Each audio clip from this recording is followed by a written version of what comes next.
आप गई नहीं या वापस आ गई मलिका? मैंने कहा था मुझे अकेला छोड़ दो।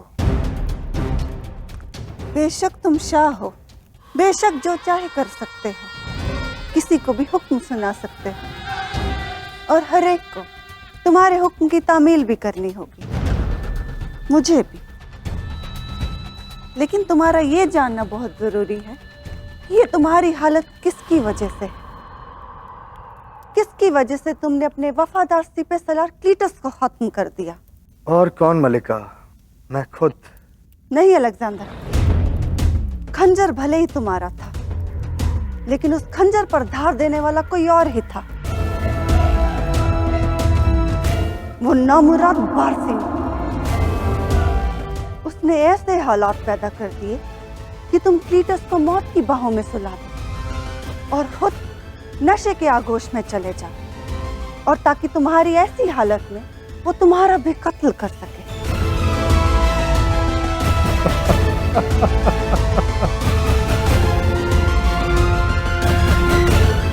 मैंने अपने हाथों से अपने वफादार सिपह सलार क्लीटस को मार दिया और उसने नशे की हालत में उसने मुझे मारने की कोशिश की।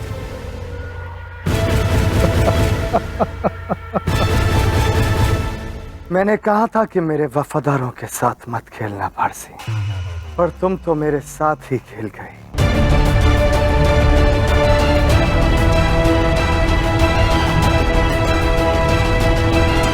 अब मेरी शातिर मलिका पारसी है कहां?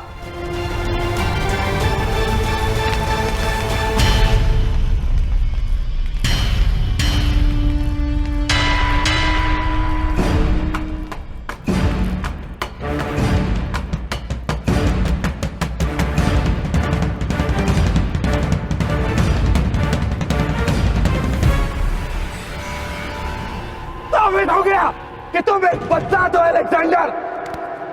बदसात बाकी बदसात औलाद हो तुम।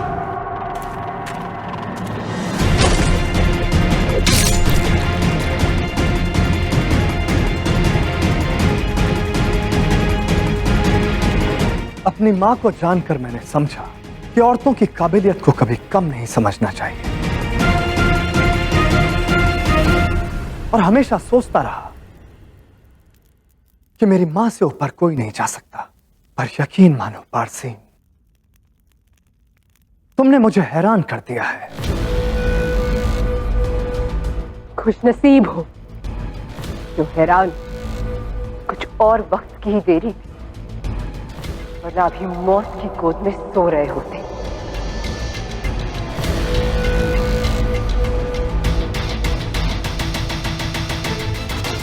भूलो मत पारसी, तुम किससे मुखातिब हो?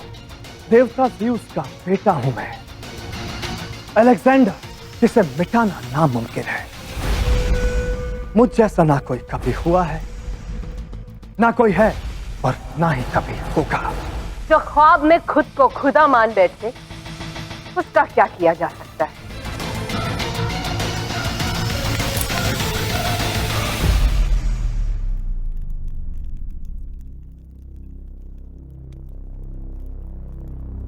हाँ अलेक्जेंडर, अगर तुम में सलाल होता तो सूरज से बचने के लिए, अपनी ताकत बढ़ाने के लिए मुझसे शादी नहीं करते तुम। अगर तुम खुदा होते तो यूं सारी सेना को जंग की आग में नहीं झोंकते। और अगर तुम में हिम्मत है तो मार डालो मुझे। क्या हुआ अलेक्जेंडर? मारोगी नहीं मुझे? कत्ल करो मेरा, मार डालो।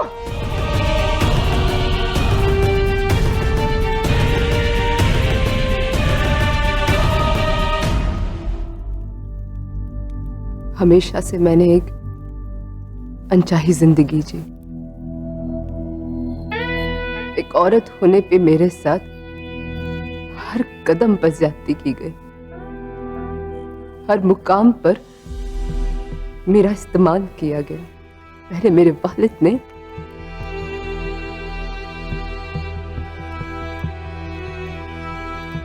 और अब तुमने मुझे अपनी आवाज कभी उठाने नहीं दी। मैंने आजादी कभी महसूस ही नहीं की, पर अब मैं महसूस करूंगी। अब मैं बोलूंगी अलेक्जेंडर, और अगर वाकई तुम एक खुदा की औलाद हो तो खत्म कर दो इस कहानी को, मार डालो मुझे।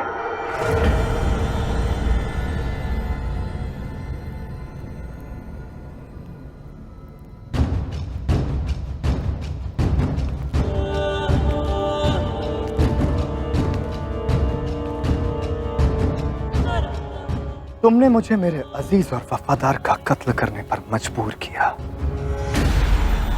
ये मत समझना बारसीन कि मैं तुम्हें बख्श दूंगा। तुम्हारा खात्मा होगा, पर इतनी आसानी से नहीं।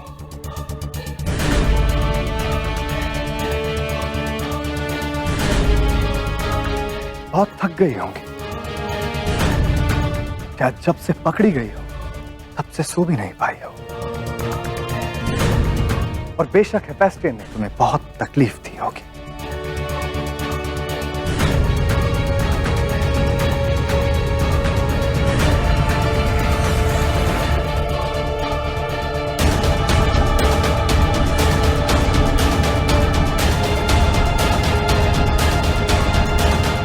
तुम मलिका हो मेरी। तुम्हें इस तरह टूटा और थका देखना बहुत बुरी बात है। मां, अपनी कनीजों से कहिए कि इसे दूध और इत्र से नहलाएं।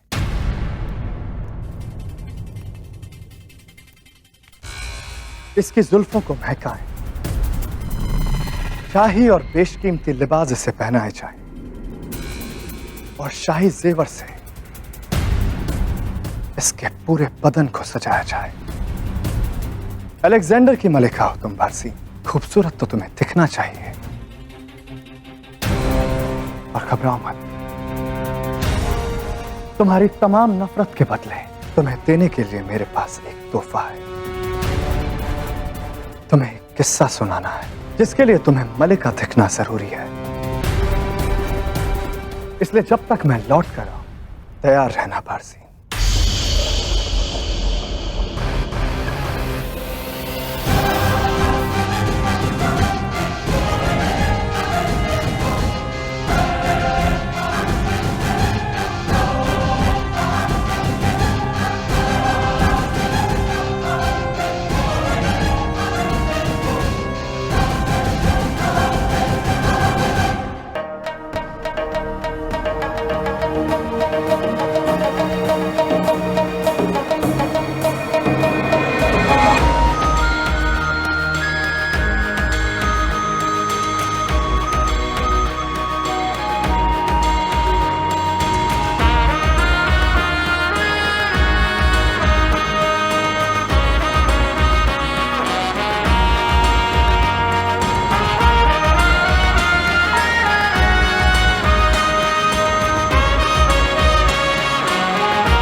विलंब हो रहा है लाची। सूर्यास्त से पहले छावनी तक पहुंचना होगा मुझे।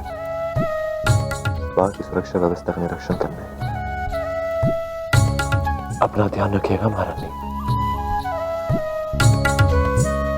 और हमारे युवराज का भी।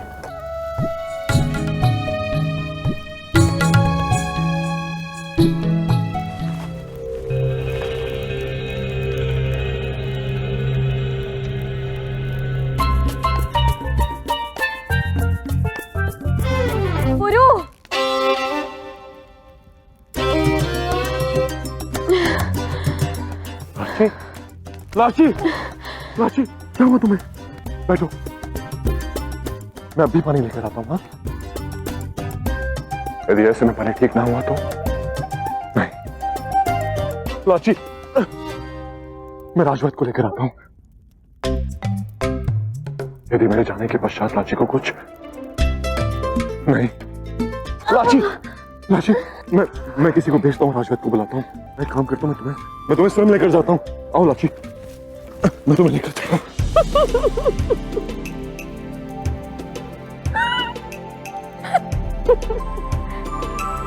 तो तुम अभिनय कर रही थी? मेरे प्यारे पुरु, कितने बुद्धू हो तुम। तुम्हें कुछ नहीं पता कि इस अवस्था में क्या करना चाहिए और क्या नहीं। थोड़ा सा अभिनय क्या कर लिया, देखो अपना संतुलन ही खो बैठे तुम। अब मुझे नीचे भी उतारो। महाराज पुरुषोत्तम, पिता बनना महाराज बनने से बड़ा उत्तरदायित्व होता है, पर आप ना केवल महाराज बनने का कर्तव्य निभाइए, उसी में निपुण हैं आप। अब जाइए, अब विलंब नहीं हो रहा आपको। लाची, अब तुम्हें विश्राम करना चाहिए। ज्यादा चलना फिरना शिशु के लिए हानिकारक हो सकता है। ये हमारी संतान है मामीश्री, कुछ नहीं होगा इससे। कठिनाई इसके मित्र होगी। हमारी संतान स्वस्थ रहेगी।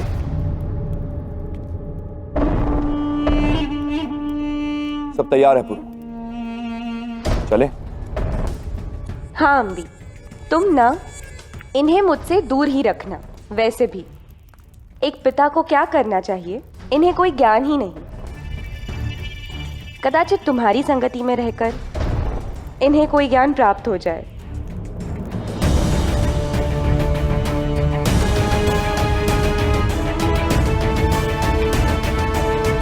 अम्बी कुमार को क्या अनुभव है पिता होने का? वो भला क्या सिखा सकता है पुरु को? किंतु आपको तो है ना मामीश्री।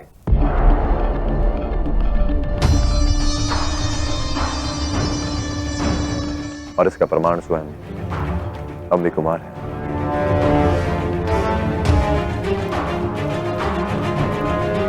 आपके पालन पोषण ने अम्बी कुमार को योग्य बनाया। अपने अनुभव से लाची का ख्याल रखिएगा। कि आप मेरी माँ है ना, तो जैसा मैं कहूंगा आप वैसा करेंगे। लाची के गर्भ में पल रही संतान जीवित नहीं रहनी चाहिए, और ये कार्य आप सुनिश्चित करेंगे। चलता हूं।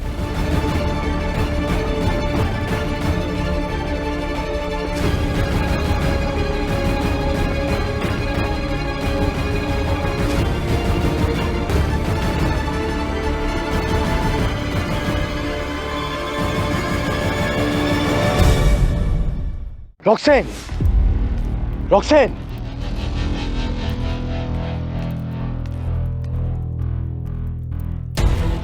ये रॉक्सेन यकायक कहाँ गायब हो गई? कहाँ जा सकती है वो?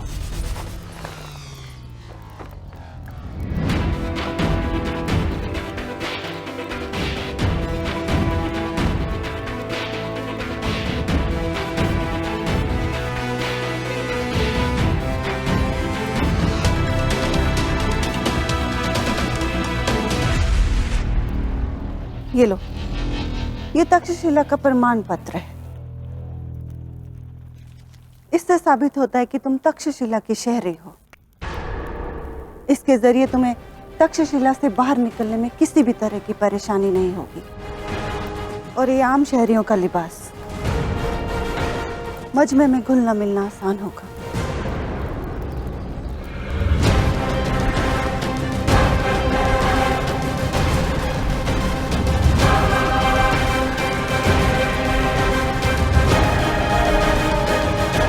इससे पहले कि अलेक्जेंडर को मेरी गैर मौजूदगी का एहसास हो, मुझे यहाँ से बाहर निकलना होगा। तुमने रॉक्सेन को देखा है कहीं? नहीं शाह, लेकिन वो कुछ तो कह रही थी कि वो आपके लिए कुछ करने जा रही है, या फिर शायद आप दोनों के लिए। ठीक से सुन नहीं पाया था।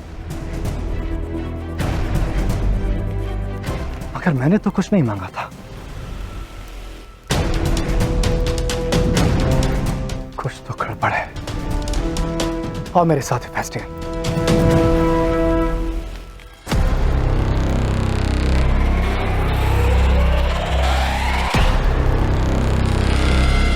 देखना, काली वाली पिटेगी, सुनहरी वाली पिटेगी, देखना।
देखना इस बार फिर से काली वाली पिटेगी।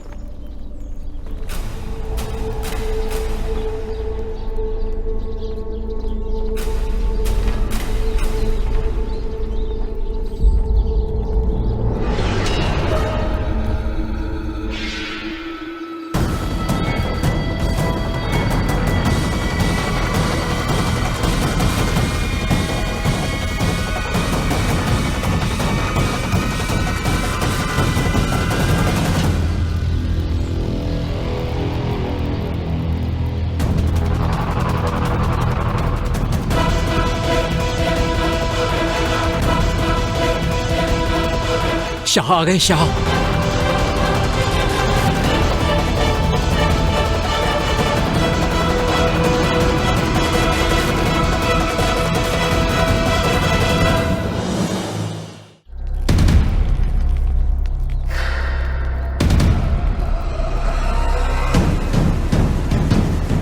तुम यहाँ क्या कर रहे हो अलेक्जेंडर?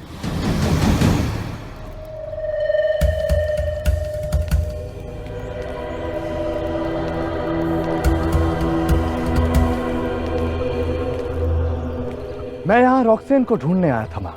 वो छावनी में भी कहीं नहीं है। अपनी बीवी के लिए इतना जुनून ठीक नहीं है अलेक्जेंडर। तुम शाह जलाल और एक आम शौहर की तरह फिक्रमंद हो। बेफिक्र रहो। रॉक्सेन अल खनून गई है और बहुत ही जल्द तुम्हारे पास लौट आएगी। अल खनून? वो तो बैक्टीरिया के पास है।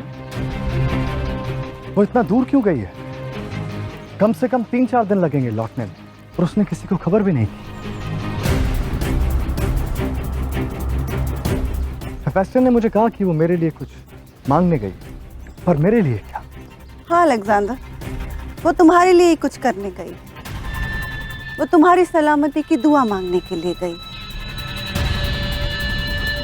ऑक्सस नदी के पास ज़्यूस के मंदिर अल खनून, और वो मुझे इत्तला भी करके गई। तुम्हें बताना नहीं चाहती थी।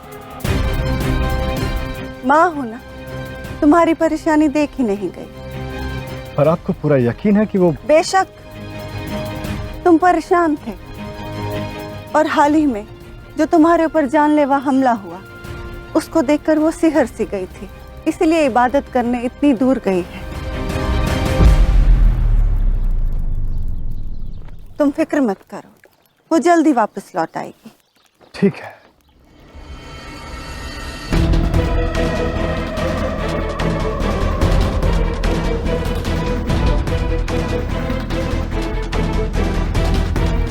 आप लोग अपना काम बदस्तूर जारी रखिए।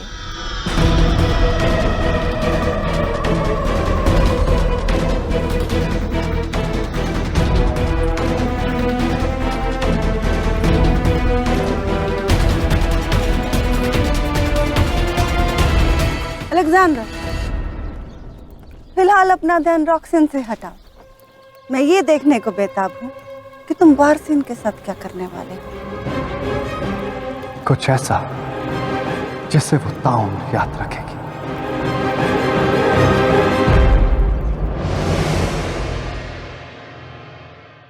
है तो ये औषधि, किंतु किसी गर्भवती को दे दी जाए तो तुरंत गर्भपात हो जाता है। ये देखो, यहाँ से तक्षशिला गुप्त पत्र भिजवाए जा रहे हैं। हमारे मध्य कोई ना कोई तो विश्वासघाती है। हम शीघ्र ही उसे पकड़ लेंगे।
ये लो जहर बारसीन और खत्म कर दो खुद को।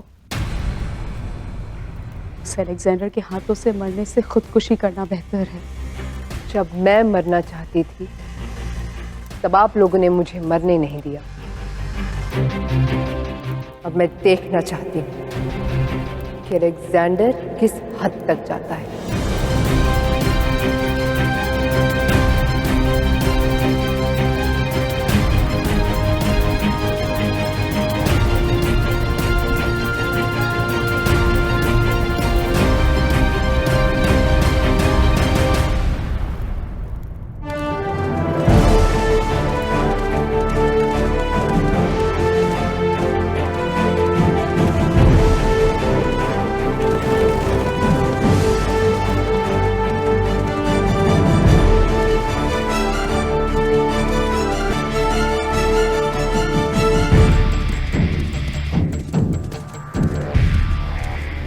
दिन रात इसी प्रकार निगरानी में सज रहिए सेनापति जी।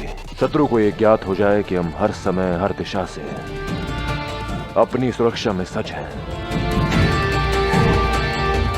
जहां तक शत्रु की दृष्टि जाए वहां तक हमारे सैनिक तैनात रहें। उनकी हर चाल के पीछे हमारी दृष्टि रहेगी।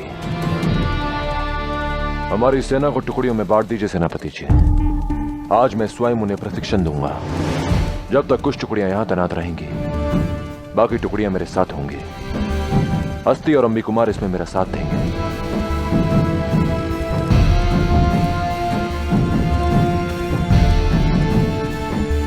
क्या सूचना लाए हो हस्ती? तुम्हारा संदेह उचित था पुरु। ये देखो,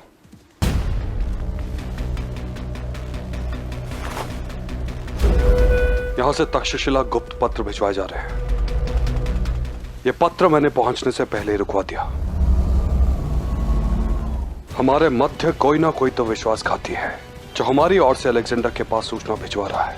वो जो कोई भी है, हम शीघ्र ही उसे पकड़ लेंगे।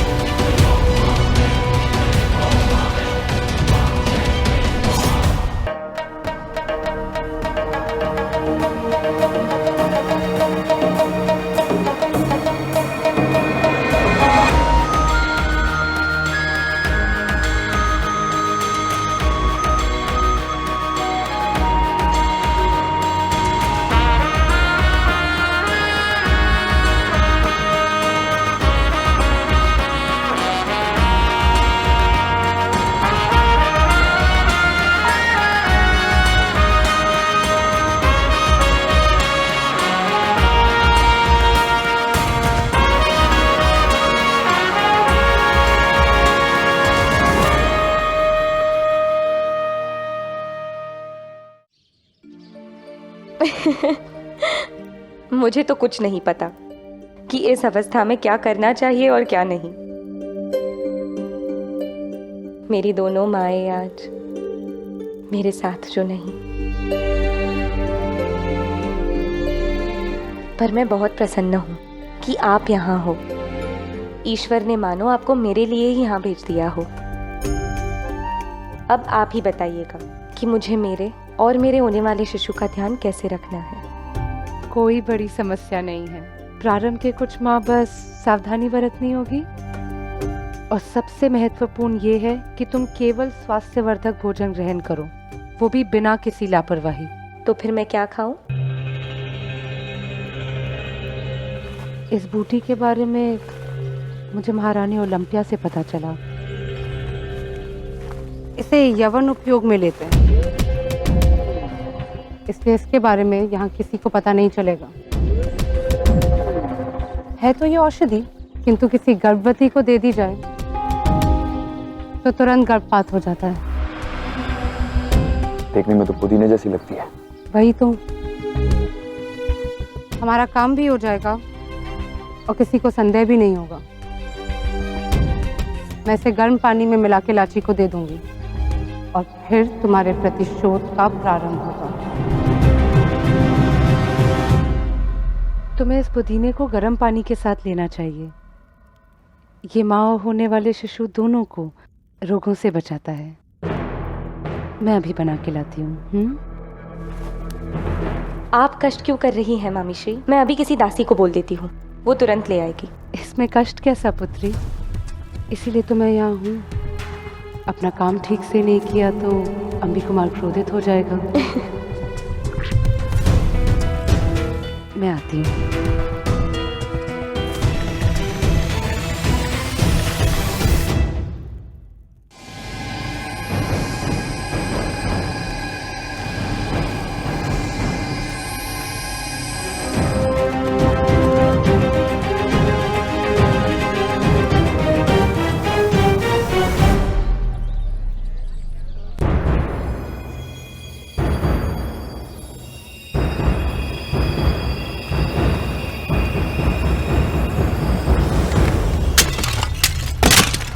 अरे मेरी मटकियां फोड़ दी, मूल चुकाना पड़ेगा। हाँ, मूल चुकाना पड़ेगा। हमारी मटकियों का मूल चुकाना पड़ेगा।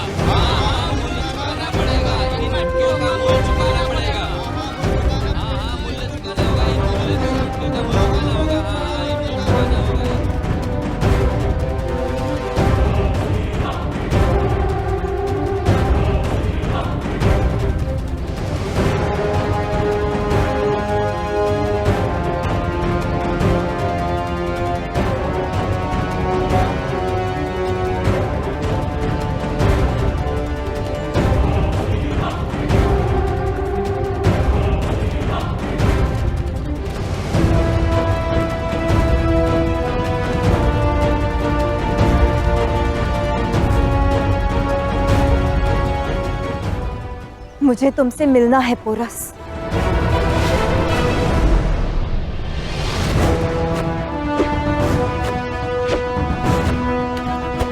अरे वीरों, ये भाला यमनों का है। इसकी विशेषता इसकी लंबाई है। शत्रु तक पहुंचने से पहले ये उसका नाश कर देता है। भाले से अधिक घातक इसे थामने वाला वो शत्रु है। जब तक उसकी चाल को पहचान कर उसका नाश नहीं कर देते, तब तक मातृभूमि की रक्षा करने का लक्ष्य पूरा नहीं होगा।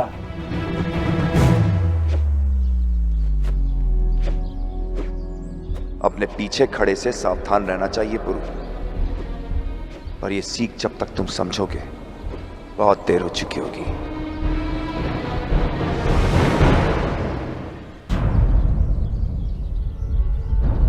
तुमसे मेरी मुलाकात तय है पोरस। आज तक तुमने अलेक्जेंडर को बहुत चोट पहुंचाई है, लेकिन अब मैं उसे खरोंच तक नहीं आने दूंगी।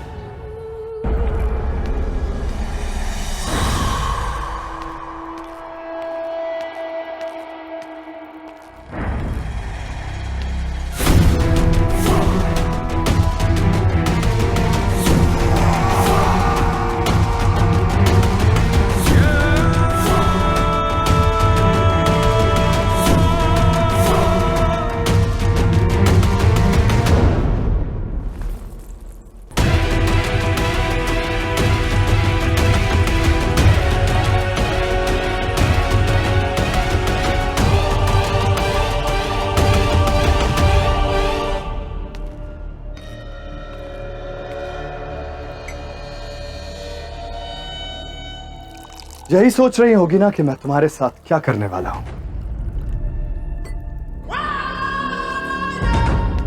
शातिर हो, तेज दिमाग भी। अब तक तुम्हें पता चल जाना चाहिए बारसीन कि आज मैं पुख्ता करने वाला हूं कि फारसी कभी मेरा साथ छोड़ने की सोचे भी ना।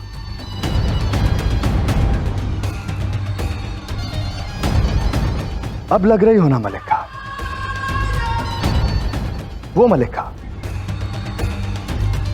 जिसे मैं वो किस्सा सुनाने में दिलचस्प हूं। मेरी मां ने मुझसे पूछा था बारसी कि मैं तुम्हारे साथ क्या करने वाला हूं। ये किस्सा उन्हें सुना नहीं सकता था, क्योंकि वो खुद इस किस्से की एक अहम किरदार है। औरतें कितनी ताकतवर हो सकती हैं, ये मैंने मेरी मां को देखकर जाना, और उस औरत को कैसे कुचला जा सकता है ये मैंने मेरे वालिद शाह फिलिप के किस्से से जाना।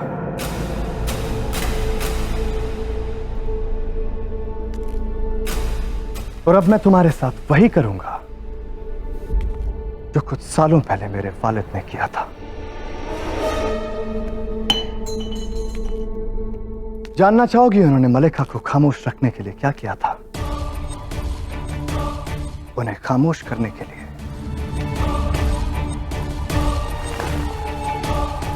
उन्होंने मलिका को एक औलाद दे दी।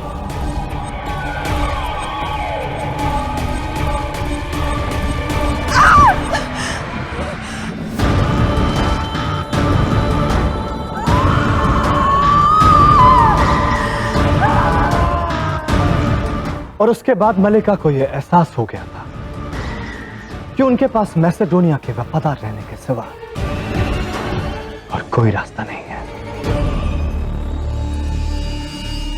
तुम मुझे कभी पा नहीं सकते अलेक्जेंडर।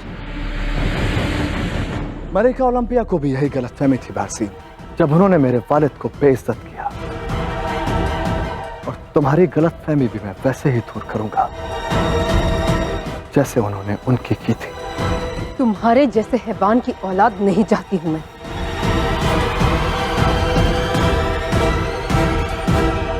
तो वो जहर खा लो जो अपनी मुट्ठी में छिपा कर रखा है।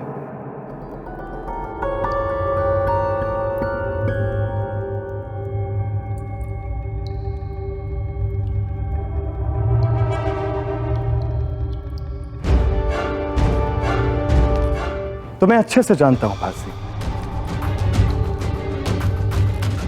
अब तुम्हें यहां कोई खंजर तो मिलेगा नहीं जिससे तुम मेरी जान ले सको। तो बेशक इन हालात में जहर के सिवा और क्या छिपा सकती हो तुम? तुम्हारी ये कोशिश मैं कभी कामयाब नहीं होने दूंगी। तो मैं भी जानना चाहता हूं, ऐसी कौन सी कोशिश है जिसमें ज़्यूस का बेटा कामयाब नहीं हो सकता?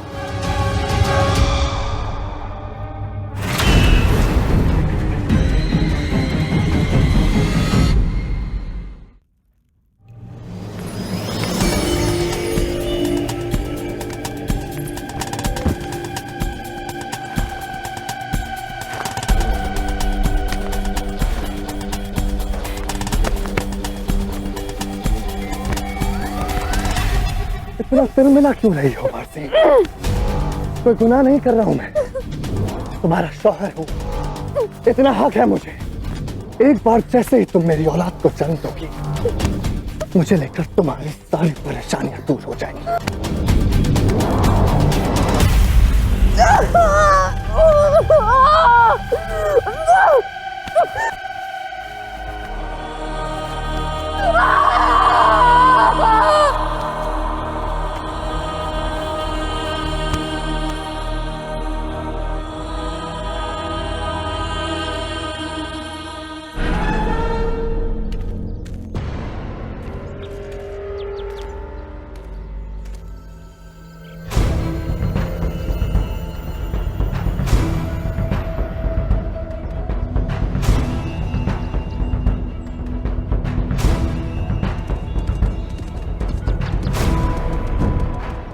बस कुछ कदम और फिर मैं पौरव मुल्क में दाखिल हो जाऊंगी।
क्या सूचना लेकर आए हो?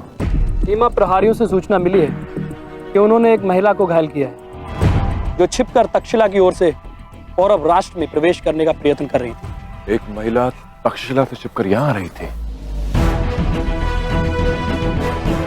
कोई पहचान उसकी? वस्त्रों से तो तक्षशिला की दासी प्रतीत होती है, किंतु उसका व्यवहार संदेहजनक था, इसलिए उसे घायल कर दिया गया। सवार करते रहो। केवल घायल हुई है यहाँ? इस समय मूर्छित है, किंतु उसकी स्थिति देखकर लगता है कि उसके पास अधिक समय नहीं है। कहाँ वो? उस दिशा में।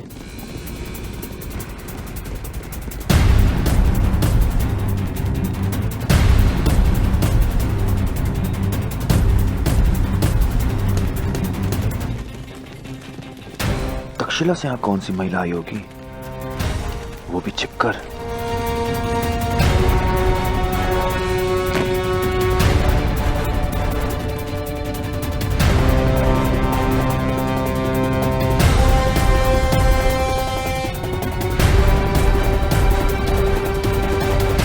रॉक्सीन, ये यहाँ क्या कर रही है? अच्छा ही हुआ जो ये मरने वाली है, क्योंकि जब अलेक्जेंडर को ज्ञात होगा कि रॉक्सीन की हत्या पौरव सैनिकों ने की है, तो पुरु का अंत निश्चित है।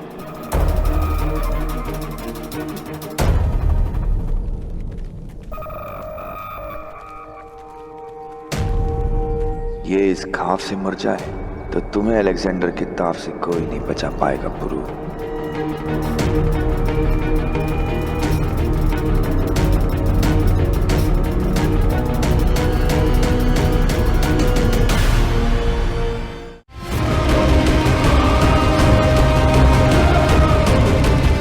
ये तुम्हारे और होने वाले शिशु दोनों के स्वास्थ्य के लिए अच्छा है।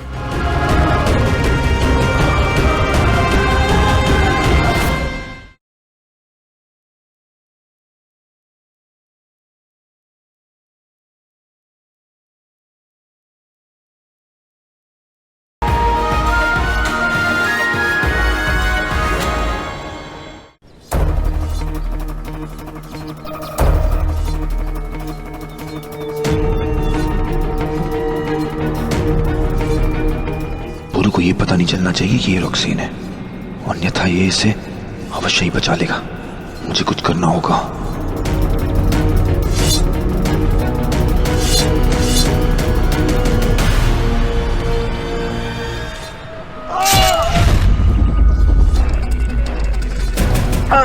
अम्मी, अम्मी, तुम ठीक तो हो ना?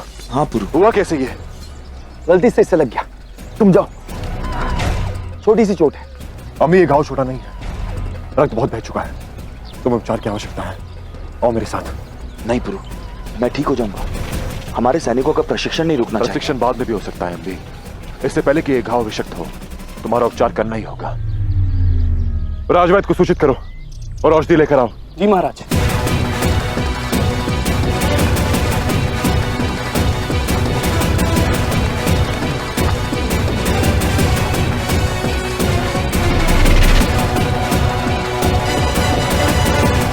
ये तो साधारण सी दासी है, ले जाओ इसे।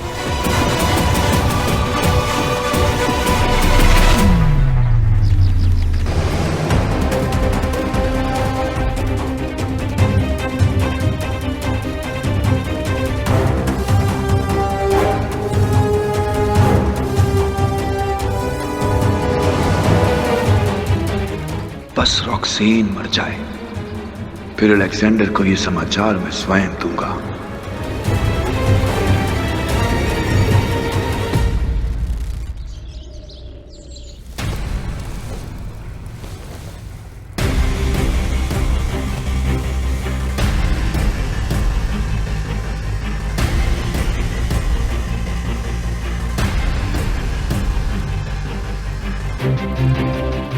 पुरु से प्रतिशोध के लिए एक शिशु की हत्या, लाची को संतानहीन कैसे बना सकती हूँ मैं?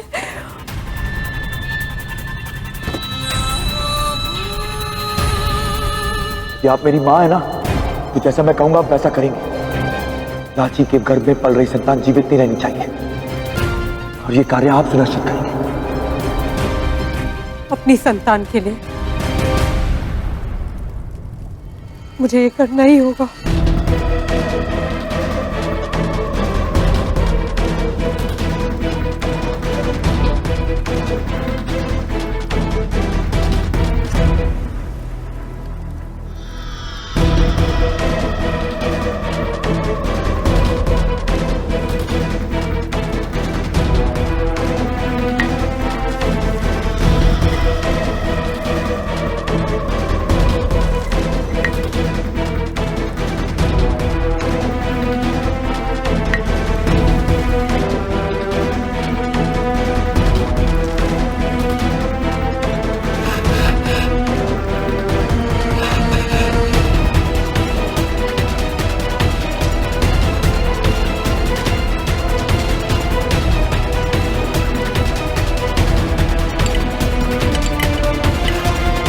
महारानी,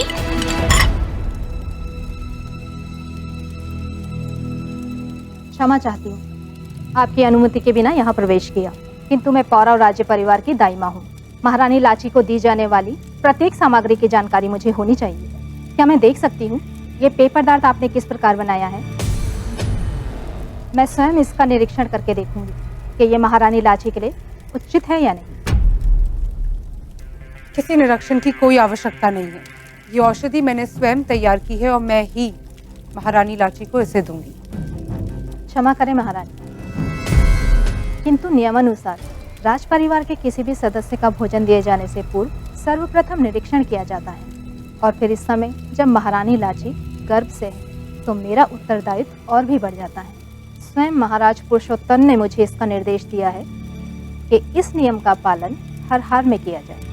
कदाचित तुम भूल रही हो कि इस समय तुम तक्षशिला की महारानी ही नहीं, महाराज पुरुषोत्तम की मामी श्री के समक्ष खड़ी हो। मुझ पे संदेह करने का दुस्साहस कर रही हो। मेरी विनम्रता को मेरी दुर्बलता समझा तो मेरा बल देखोगी।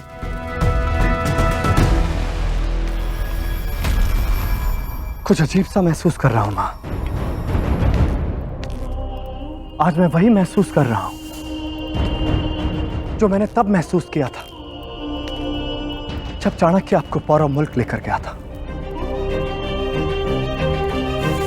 और कुछ वैसी ही बेचैनी मैं आज रॉक्सेन के लिए महसूस कर रहा हूं। मैं खुद जाता हूं मां और पता लगाता हूं वो कहां पर है। जो गलती मैंने आपके मामले में की थी मैं उसे दोहराना नहीं चाहता मां। पोरस और चाणक्य ने आपको मुझसे जुदा करने की कोशिश की थी मां, और उन्हें ये सब कुछ मैं रॉक्सेन के साथ दोहराने नहीं दे सकता। इसलिए वो जहां कहीं भी है मैं खुद जाकर उसे लेकर आता हूं। रुको अलेक्जेंडर, रॉक्सेन वो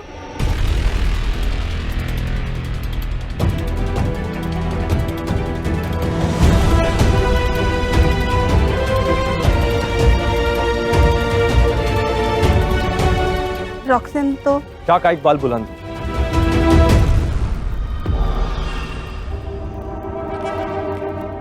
रॉक्सेन की कोई खबर है फेस्टियन? अभी तक नहीं। मैं अपने कुछ आदमियों को लेकर खुद जाता हूँ। मैं भी तुम्हारे साथ चलता हूँ। गुस्ताखी माफ शाह, मुझे लगता है आपको और मल्लिका को यहीं रुकना चाहिए। अगर मल्लिका रॉक्सेन पीछे से यहाँ वापस लौट आए तो आपको यहाँ ना देखकर वो परेशान होंगे।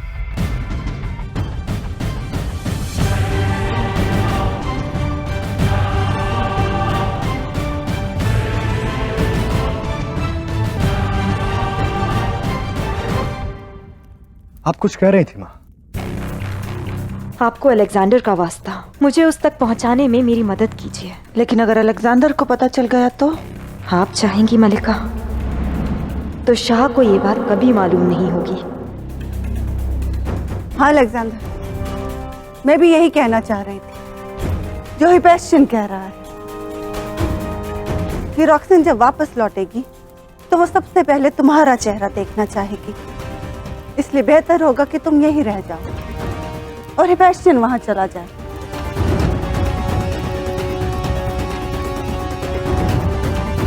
ठीक है माँ, अपने साथ कुछ खास लोग ले जाओ और खबरी घुड़सवार, पल पल की खबर मुझे देते रहना है फेस्टिवल।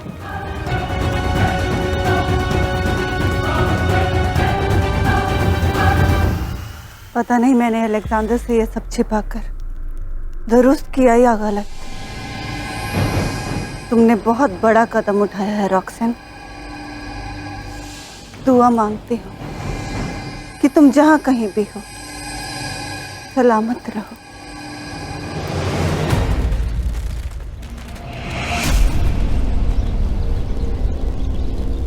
तुम्हारा बहुत बहुत धन्यवाद पुत्र। मैं अब ठीक हूँ।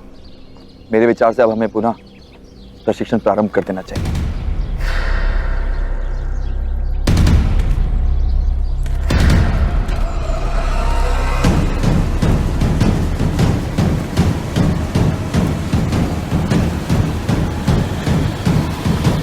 रुको।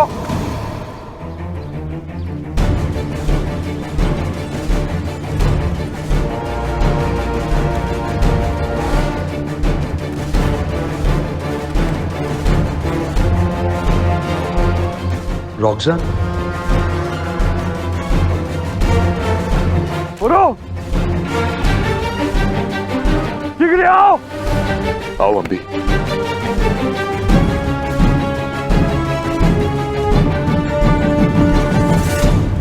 क्या हुआ अस्ति? पहचाना?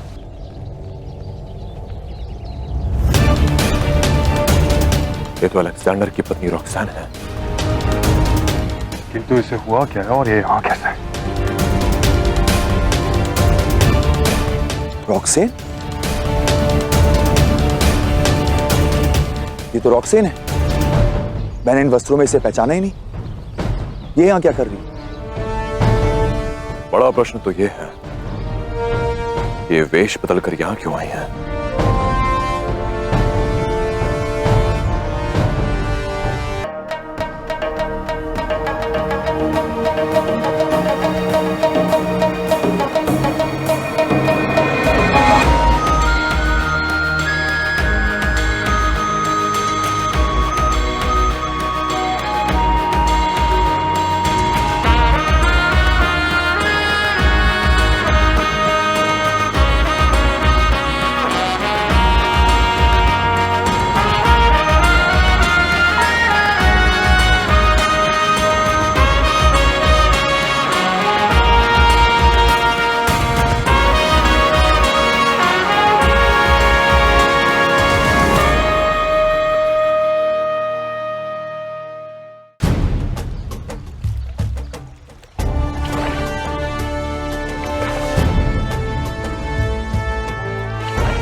शीघ्र ही हम मगध की सीमा तक पहुंच जाएंगे आचार्य। हमें धनानंद को हमारे आगमन की सूचना भिजवा देनी चाहिए। कौरव श्रेष्ठ, किसी भी राजा का सबसे बड़ा गुण होता है आने वाले समय की पदचाप सुन लेना। और धनानंद तो मगध जैसे विशाल साम्राज्य का सम्राट है। मनुष्यों के इस वन का सबसे घातक और बलशाली वन्य पशु है वो। और यदि कोई अनिमंत्रित आगंतुक उसके राज्य की सीमा में प्रवेश की चेष्टा भी करे तो सूंघ लेता है उसे धनानंद। किसी भी राजा के लिए उसकी रक्षा प्रणाली का सबसे अधिक महत्वपूर्ण अंग होता है उसके राज्य में होने वाली सभी घटनाओं की जानकारी उसे निरंतर मिलती रहे। और धनानंद इस तथ्य से अनभिज्ञ नहीं, इसलिए हमारे मगध के तट पर पांव रखने से पूर्व ही धनानंद तक इसकी सूचना पहुंच चुकी होगी।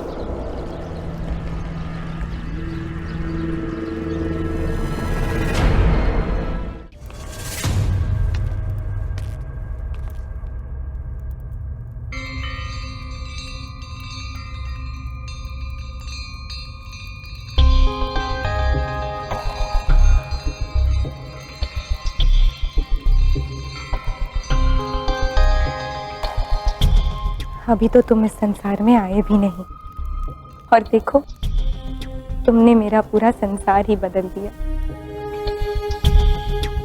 मेरे विचारों, मेरा जीवन, मेरा देह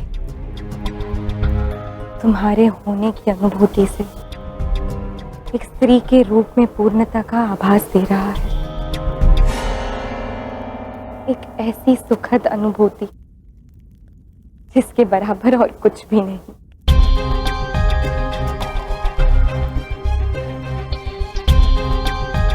अभी तो बस एक ही प्रतीक्षा है कि कब इन हाथों से मैं तुम्हें गोद में उठाऊंगी।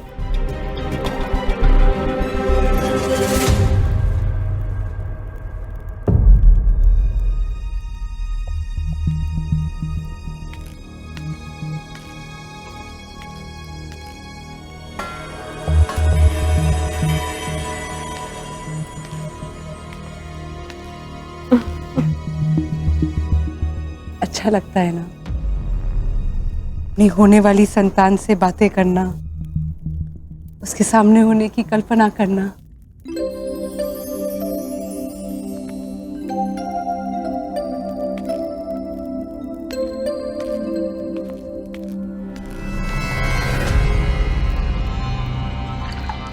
एक माँ का मन कितना विचित्र सा होता है ना मामेश्वर।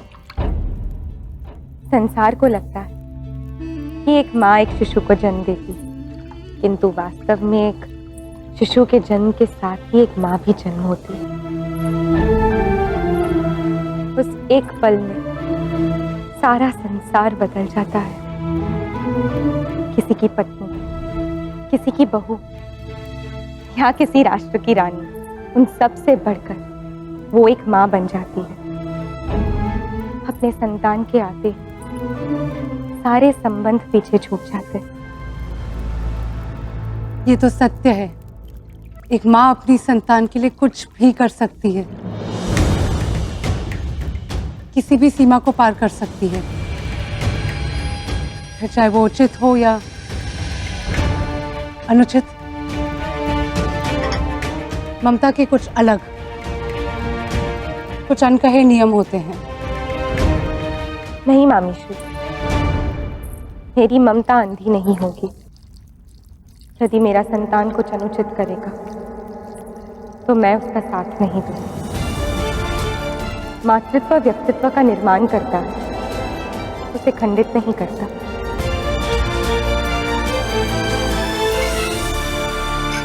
जब बात अपनी संतान की हो तो उचित अनुचित की परिभाषा बदल जाती है। केवल जिसमें आपके संतान की प्रसन्नता है वही उचित है।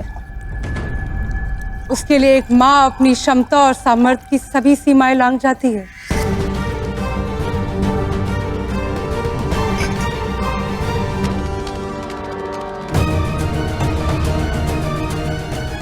लो, तुम्हारी औषधि तैयार है, पी लो इसे।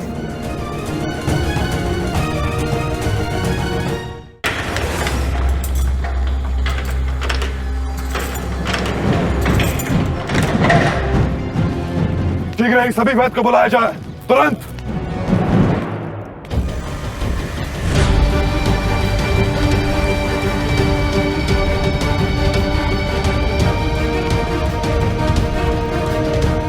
नहीं मामीश्री, इस समय मेरा कुछ भी पीने का मन नहीं है।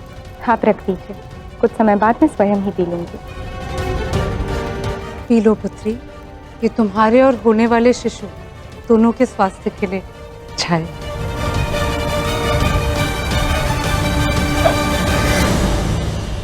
इसकी गंध कितनी बुरी है।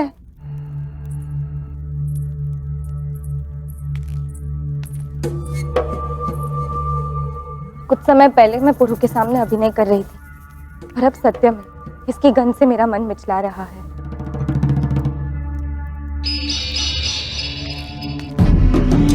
आप रख दीजिए, मैं कुछ समय बाद स्वयं ही पी लूं। लाची,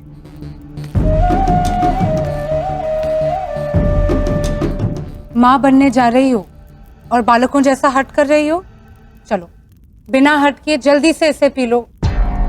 लाची, ये तुम्हारे और तुम्हारे होने वाले शिशु दोनों के भले के लिए है।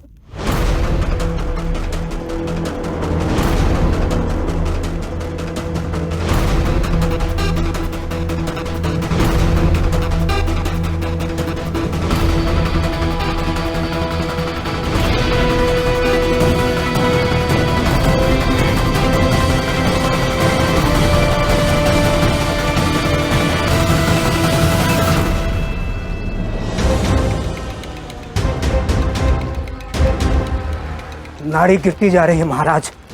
अब हमारे पास अधिक समय शेष नहीं है, शीघ्र करें।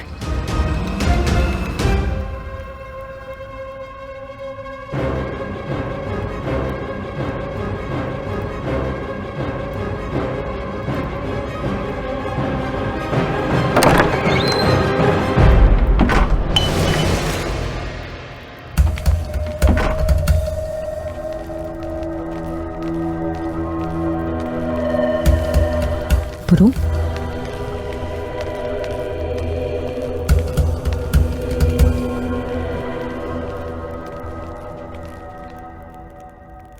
कुछ भी कीजिए वैदराज जी, आपको उनके प्राण बचाने ही होंगे।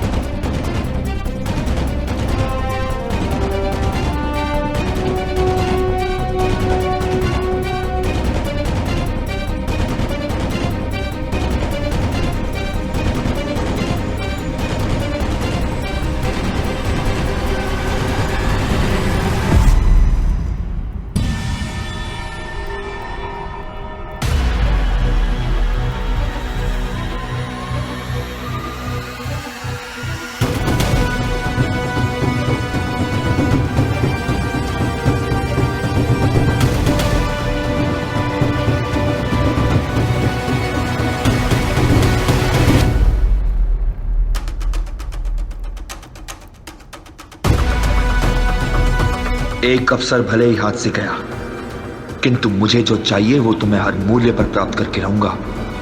जब तक आचार्य और तुम्हारे पिता मगध से लौटेंगे, तब तक तुम्हारा खेल समाप्त होगा पुरु।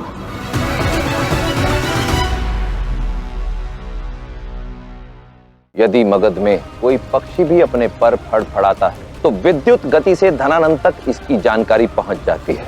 मगध की सेना में सैनिकों से अधिक गुप्तचर जो वायु से भी अधिक वेग द्वारा धनानंद तक सूचनाएं पहुंचाते हैं।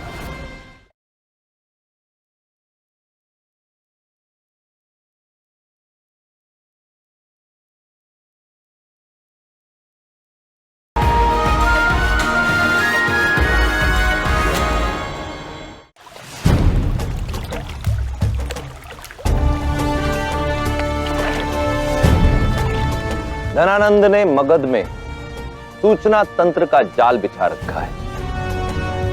यदि मगध में कोई पक्षी भी अपने पर फड़फड़ाता है तो विद्युत गति से धनानंद तक इसकी जानकारी पहुंच जाती है। मगध की सेना में सैनिकों से अधिक गुप्तचर जो वायु से भी अधिक वेग द्वारा धनानंद तक सूचनाएं पहुंचाते हैं।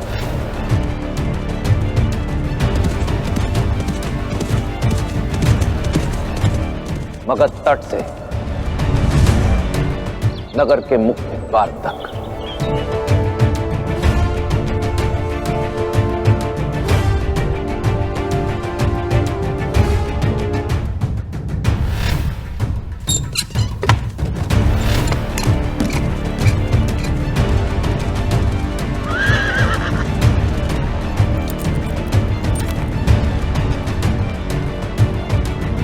और मुख्य द्वार से मगध की गलियों द्वारा होती हुई पहुंचती है एक विशाल भवन तक, जहां रहता है धनानंद का सबसे विश्वास पात्र व्यक्ति, मगध का मस्तिष्क। सूचना बड़ी हो या छोटी, धनानंद से पूर्व उसके कानों तक पहुंचती है।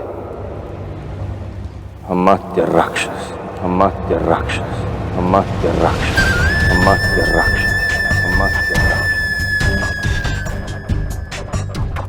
हर ब्राह्मण भिक्षा, धन और भोजन की याचना नहीं करता। अब मगध राज्य शीघ्र देखेगा उस भिक्षुक को जिसकी मांग बहुत बड़ी है। सम्राट कहाँ है? सुना है तुम मगध की सबसे कुशल नृत्यांगना हो। ये मेरा सौभाग्य है कि मैं सम्राट के सामने अपने नृत्य की प्रस्तुति दूं। मैंने तुम्हारा नृत्य देखने के लिए नहीं बुलाया, तुम्हें बुलाया कि तुम्हारे साथ नृत्य कर सकूं, देख सकूं कि मैं सर्वश्रेष्ठ से कितना पीछे हूं।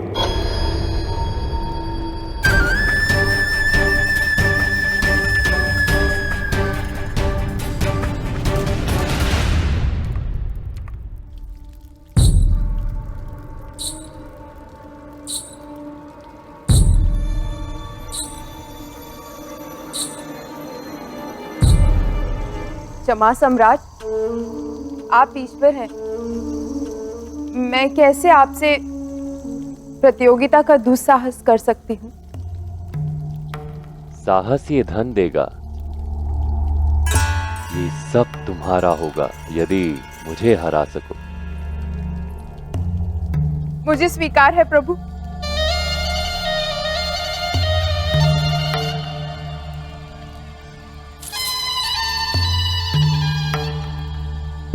ये धन सबको आनंद देता है।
मैं हार स्वीकार करती हूँ प्रभु।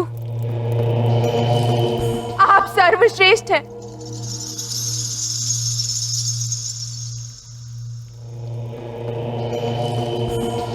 मैं नहीं, हम नंदों से श्रेष्ठ कोई नहीं।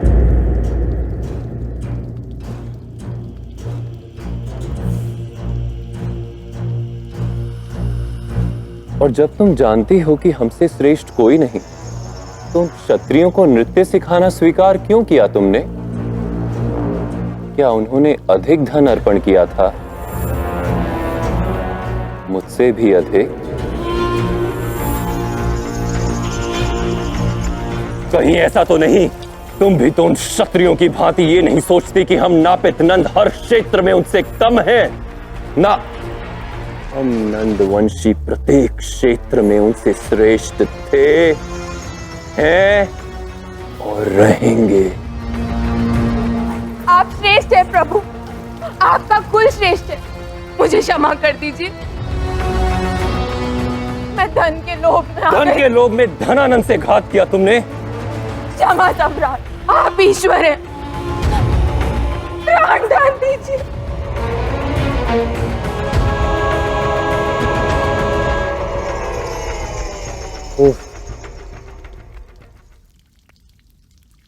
क्या कह दिया तुमने? अब यदि तुम्हारे प्राणदान नहीं किए तो लोग कहेंगे कि मगध का ईश्वर किसी को प्राणदान नहीं दे सकता।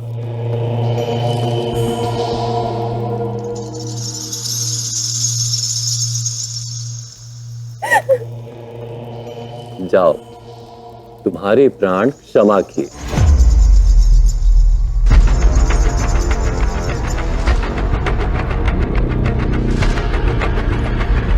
दोनों पांव काट दो इसके। नहीं, महामहिम, नहीं सम्राट, नहीं।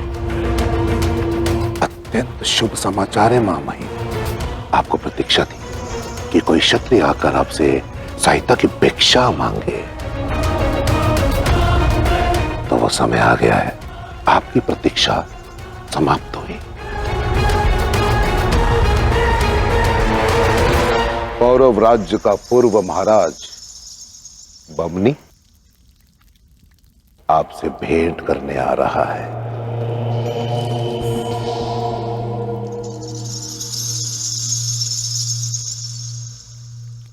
सम्राट क्षमा। रुको।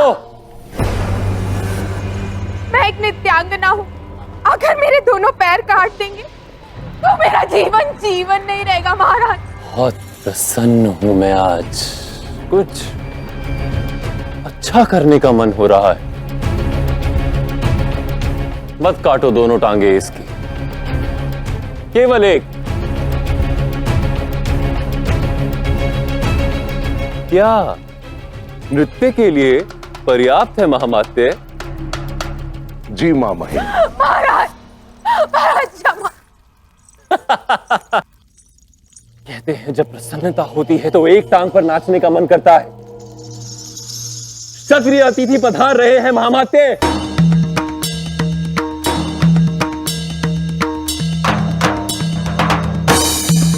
उनके आने का प्रबंध करो। जी महामहिम। क्या रॉक्सैन स्वस्थ हो पाएगी या नहीं वैद्यराज जी? कहा नहीं जा सकता महाराज। यदि आज की रात कट गई तो संभवतः जीवित बच जाए। पर मुझे पूरा विश्वास है कि आपके प्रयास अवश्य सफल होंगे। अब भरसक प्रयास कीजिए। रॉक्सैन अपनी आंखें अवश्य खोलेगी।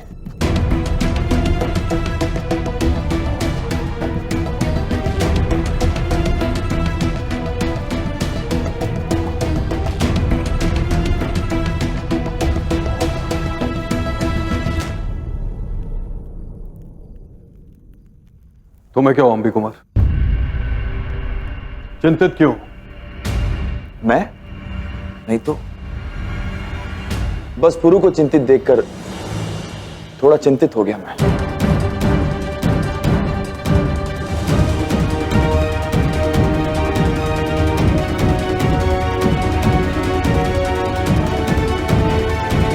आज रात्रि ठीक से बीत जाए बस। मैं तुम्हारी व्याकुलता समझ सकता हूं पुरु। एक शत्रु को भी तुम इस प्रकार मरते नहीं देख सकते। यह तुम्हारा स्वभाव है, तुम्हारी सोच है। परंतु रॉक्सैन यहां किस सोच के साथ आई है, वो भी दासी के वेश में। मुझे अवश्य इसमें अलेक्जेंडर की कोई ना कोई चाल लगती है पुरु। नहीं हस्ती, मुझे नहीं लगता कि समरिकलाप के लिए अलेक्जेंडर अपनी पत्नी को दांव पे लगाएगा। बात कुछ और है। अंबी, हमारे गुप्तचर को सक्रिय करो कि पता लगाएं कि रॉक्सैन यहां क्यों आई है और क्या अलेक्जेंडर को इस विषय में ज्ञात है या नहीं। क्योंकि मेरे विचार से अलेक्जेंडर यह नहीं जानता कि रॉक्सैन यहां कौरव राष्ट्र में है।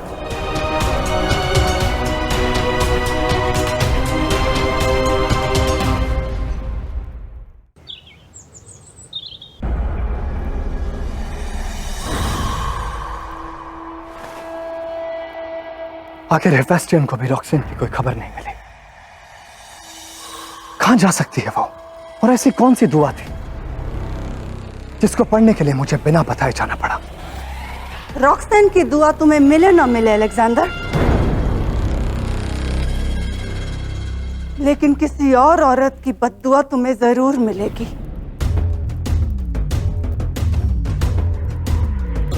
मैं समझा नहीं माँ। माँ का मतलब समझते तो किसी औरत के साथ ऐसी हरकत नहीं करते अलेक्जेंडर। तो आप बारसीन की तरफदारी करने आई हैं? नहीं अलेक्जेंडर, एक औरत दूसरी औरत के वजूद से वफादारी करने आई है। मुझे खुशी होती अगर तुम उसके आगे दो रास्ते रखते कि वो गद्दार कहलाकर मरना पसंद करेगी या फिर एक वफादार बीवी बनकर दुनिया के सबसे बड़े शाह को उसका वारिस सौंपेगी। मुझे कबूल होता अलेक्जेंडर अगर तुम उसे गहरी जिस्मानी जख्म देते, लेकिन तुमने तो उसकी रूह को जख्मी कर दिया, उसकी खुददारी और उसकी पहचान को कुचल दिया, उसे जीते जी मरते रहने की सजा दे दी। ये मुझसे बेहतर कौन जान सकता है अलेक्जेंडर? ऐसे में औरत की रूह उससे सवाल पूछती है, उसके वजूद पर, उसकी पहचान पर, कि खुदा ने उसे इस दुनिया में क्यों भेजा, ताकि वो मर्द के हाथ का एक खिलौना बन सके या फिर उसकी जीत की जागीर।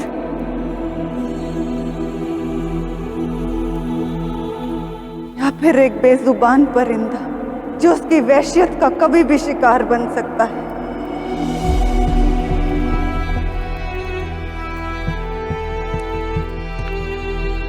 तुमने बारसीन की नहीं, मेरी बेइज्जती की है अलेक्जेंडर, अपनी मां की।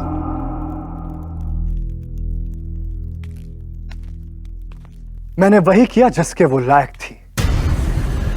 अब जज्बातों की राह में बह रही है मां, उसे सबक सिखाना जरूरी था।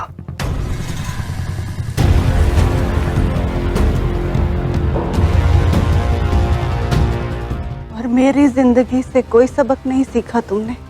क्या गलती थी मेरी जो मुझे फिलिप के गुरूर ने कुचल दिया?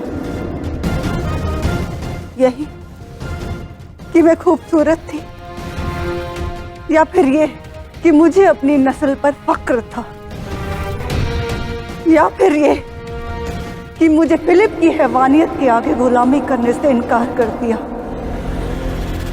मेरे साथ तो मेरे देवता ज़्यूस थे अलेक्जेंडर, जो मैं दुनिया से लड़ सकी, अपने टूटे वजूद के टुकड़ों को संभालकर फिर से खड़ी हो सकी। लेकिन वो बेचारी बारसीन, वो लाचार क्या करेगी? वही जो एक गुलाम करता है मां, उसे जिंदगी भर याद रहना चाहिए कि शाह अलेक्जेंडर के सामने कभी अपना सर ना उठाए। अलेक्जेंडर!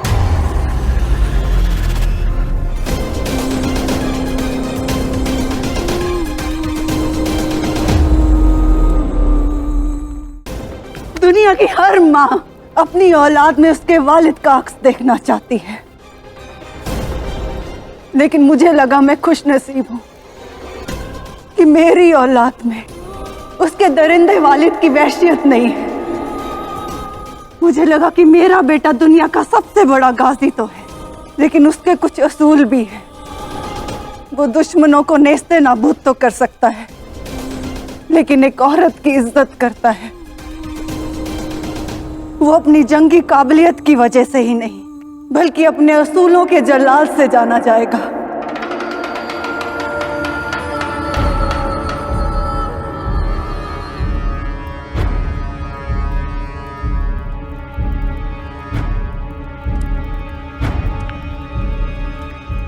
मगर आज मैं रुस्वा हो गई अलेक्जेंडर। तुमने सब कुछ खत्म कर दिया।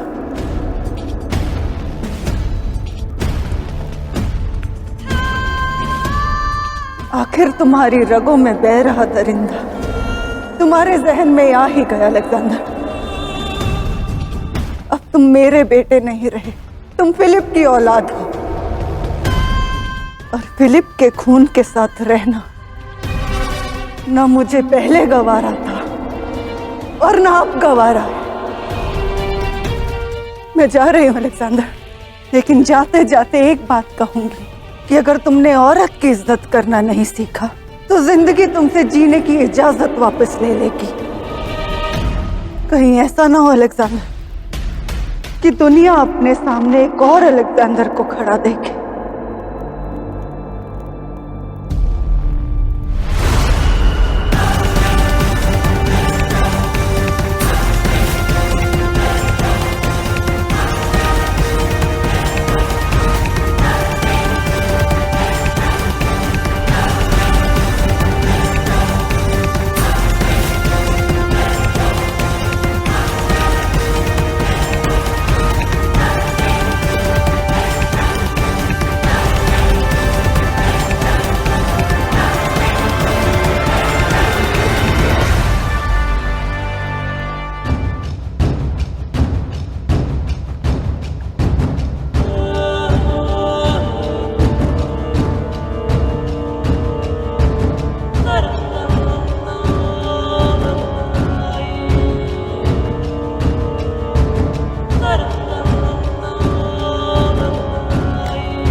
मेरा हाथ छोड़ो अलेक्जेंडर।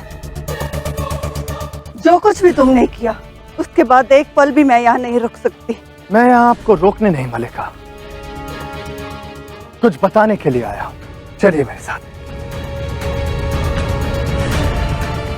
ये शाह का हुक्म है मलिका, जिससे शाह की मां भी नहीं जा सकती। चलिए।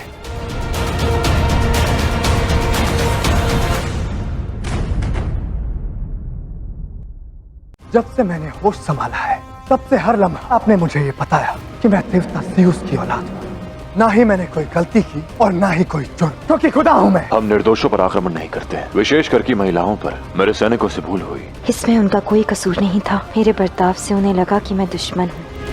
और क्या मैं आपसे अकेले में बात कर सकती हूँ?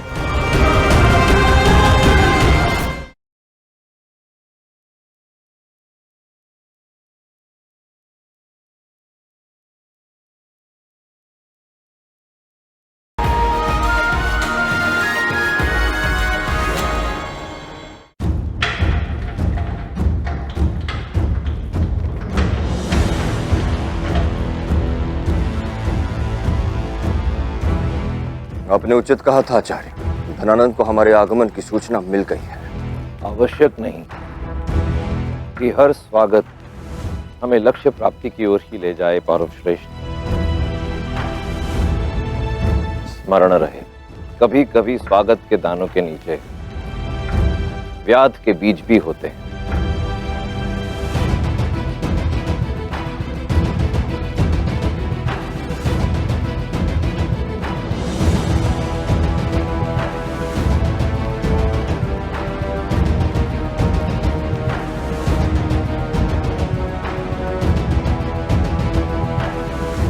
मगध में पौरव श्रेष्ठ और विष्णुगुप्त चाणक्य का स्वागत। स्वागत के लिए धन्यवाद। हम अभिभूत हुए। आशा है कि जिस प्रयोजन से हम यहाँ पधारे अब वो अवश्य सफल सिद्ध होगा, क्योंकि हमारे स्वागत के लिए स्वयं आप जैसे विद्वान जो आए। ये मत भूलिए कि इस ब्राह्मण को लोग राक्षस भी कहते हैं। अमात्य राक्षस। जानता हूं, परंतु यह भी भली भांति जानता हूं कि केवल नाम राक्षस रख लेने से ब्राह्मणत्व समाप्त नहीं हो जाता। अब शास्त्रार्थ में तक्षशिला विद्यापीठ के सूर्य को परास्त कौन कर सकता है? कोई नहीं। इतनी लंबी यात्रा करके आए हैं, विश्राम करने के लिए अवश्य कहता, परंतु मैं विष्णुगुप्त चाणक्य को भली भांति जानता हूं। जब तक वे अपना लक्ष्य प्राप्त नहीं कर लेंगे, विश्राम नहीं करेंगे। उचित कहा आपने अमात्य राक्षस। विश्राम का समय नहीं है हमारे पास। सावधान! भगतपति महावीर नंदकुल शिरोमणि सम्राट धनानंद पधार रहे हैं।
नापित नंदों के साम्राज्य में आप क्षत्रियों का स्वागत है।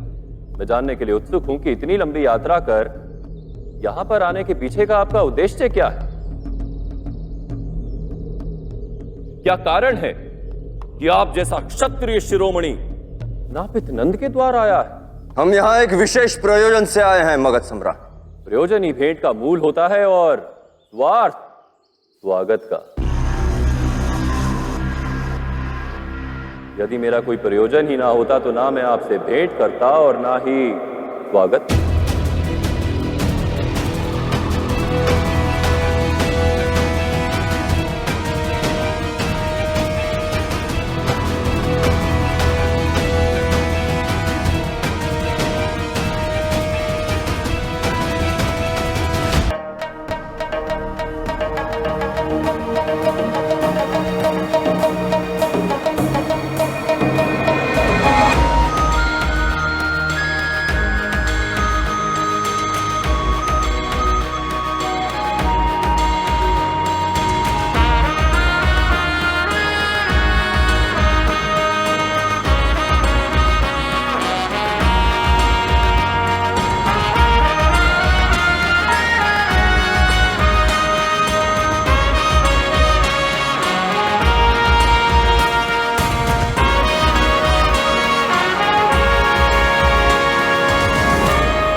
इस लड़की बारसीन के साथ जो मैंने किया वो बिल्कुल मुनासिब था। इसने मेरा कत्ल करने की कोशिश की और मैंने इसे सजा दी। इसके साथ वही हुआ जिसके ये लायक थी और यही खुदा का फैसला भी था।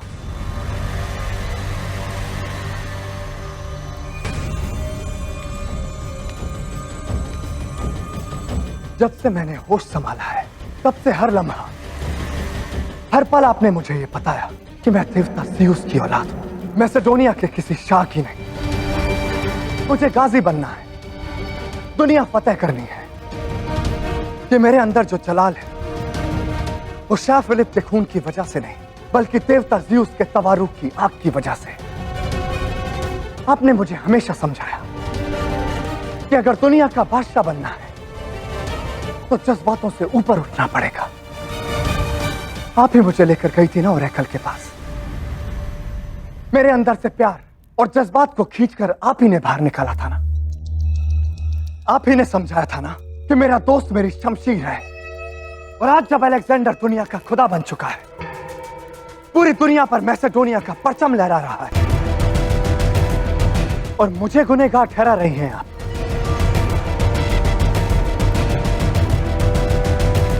ना ही मैंने कोई गलती की और ना ही कोई जुर्म, क्योंकि खुदा हूं मैं और खुदा गलती नहीं करते। समझिए आप, कोई मुझे फतेह नहीं कर सकता, कोई मेरे जलाल का मुकाबला नहीं कर सकता। खुदा हूं मैं और जो खुदा के सामने सर उठाएगा वो कुचला जाएगा।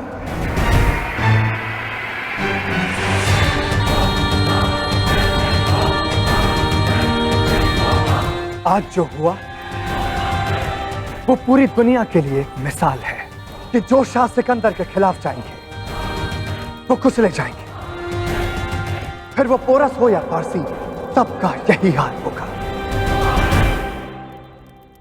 जो सजा मैं मुकर्रर करूंगा वो उनका मुकद्दर होगा, क्योंकि अब मैं उनके मुकद्दर का सिकंदर हूं, उनका खुदा हूं और खुदा से कभी सवाल नहीं करते। उनके काम, उनके यकीन और उनके फैसलों पर कभी उंगली नहीं उठाते।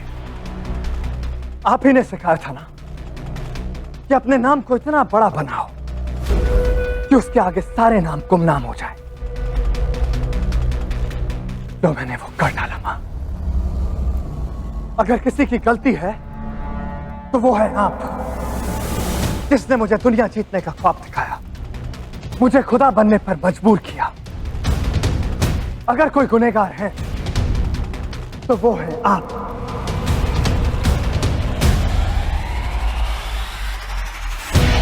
अब इसके बाद आपको रुकना है तो रुके, जाना है तो जाए। मैं बदलने वाला नहीं हूं।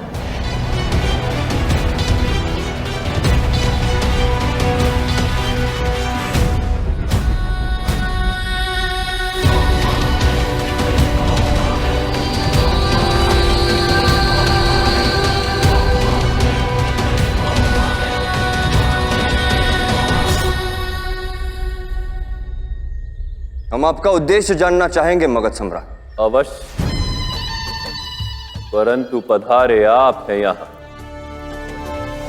पहले आपके आने का प्रयोजन जानना चाहूंगा मैं। हमारे देश पर गहन संकट के बादल मंडरा रहे हैं सम्राट। आपका तात्पर्य है आपका देश पौरव राष्ट्र? पौरव राष्ट्र ही नहीं, हमारे देश पर, भारतवर्ष पर। भारतवर्ष सुनने में कितना अच्छा लगता है। भारतवर्ष। आप अपनी बात समाप्त करें।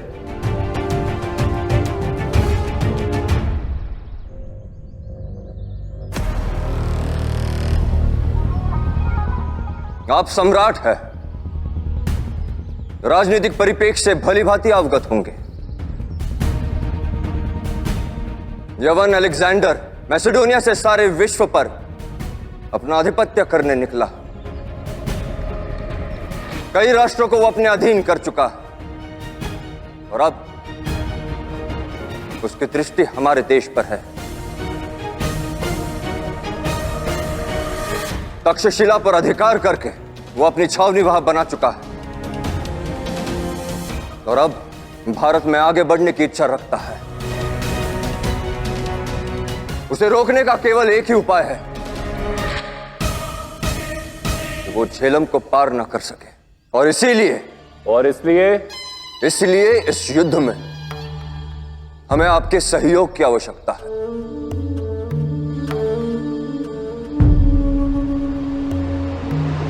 तभी हम अलेक्जेंडर को परास्त कर पाएंगे। उत्तम, ये विचार भा गया मुझे। तो आप यहां मगध सम्राट धनानंद के पास पौरव राष्ट्र की रक्षा की भिक्षा मांगने आए हैं। मगध आपको भिक्षा देने के लिए सज्ज है, परंतु आपको भिक्षुकों की भांति गिड़गिड़ाना होगा।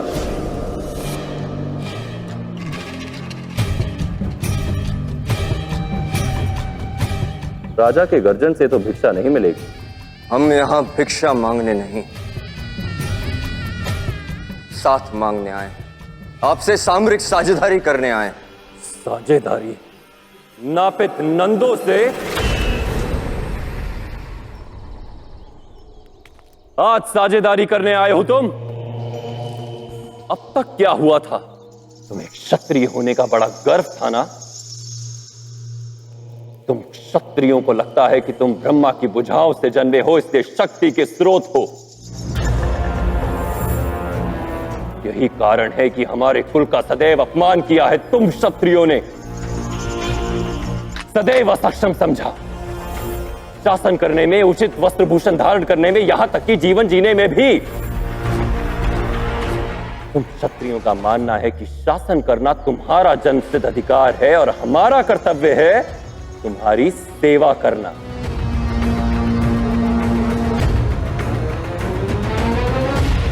सिंहासन, रथ, मुकुट सब तुम्हारा, और हमारे लिए यदि कुछ है तो वो है तपती धरा और बरसता अंबर। इसीलिए तुमने कभी हमें सम्राट समझा ही नहीं। जब अवसर मिला, जैसा अवसर मिला, सभी के सभी क्षत्रिय खड़े हो गए हम नंदों के विरुद्ध आक्रमण करने के लिए।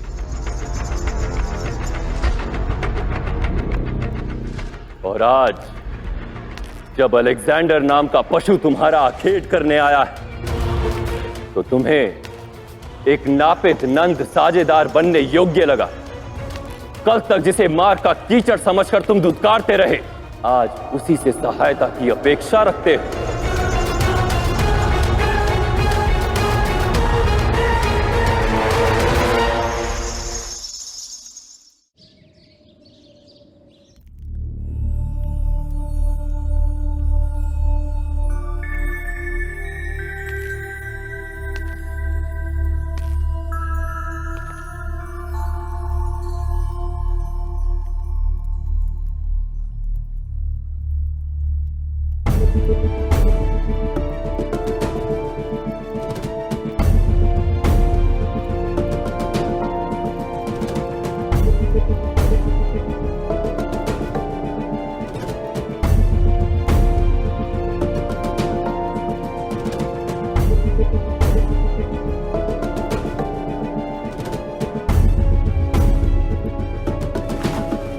घबराइए मत, अब आप सुरक्षित हैं। मेरी जिंदगी बचाने का शुक्रिया मैं कैसे अदा कर सकती हूँ? मुझे मेरी भूल के लिए क्षमा करके। हम निर्दोषों पर आक्रमण नहीं करते, विशेष करके महिलाओं पर। मेरे सैनिकों से भूल हुई और उसके लिए मैं क्षमा प्रार्थी हूं। इसमें उनका कोई कसूर नहीं था, वो तो बस अपना फर्ज निभा रहे थे। मेरे बर्ताव से शायद उन्हें लगा कि मैं दुश्मन हूं और हे ईश्वर, यदि रॉक्सेन के मुंह से निकल गया कि मैं अलेक्जेंडर के पक्ष में हूं तो मेरा सारा खेल यहीं समाप्त हो जाएगा।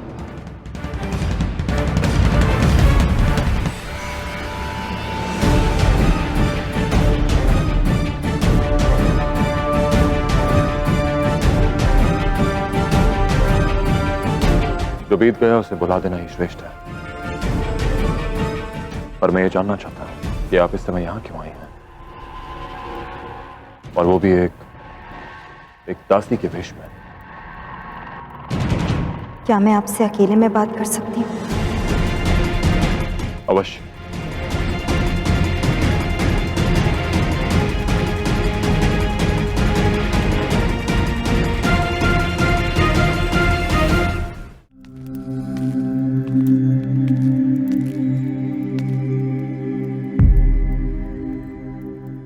अभी तक गई नहीं आप?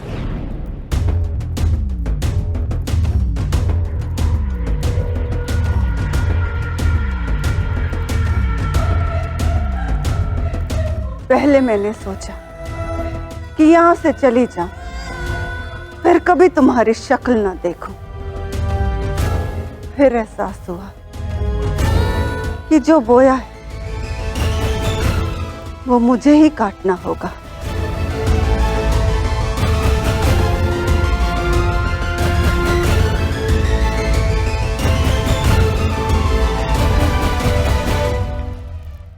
तुम्हारे वजूद को कोसा था ना मैंने, भूल गई थी कि ये वजूद मैंने ही तो तुम्हें दिया है। काश मैंने तुम्हारे अंदर तुम्हारे वालिद से ऊपर जाने की, इस दुनिया को फतेह करने की आग ना भरी होती।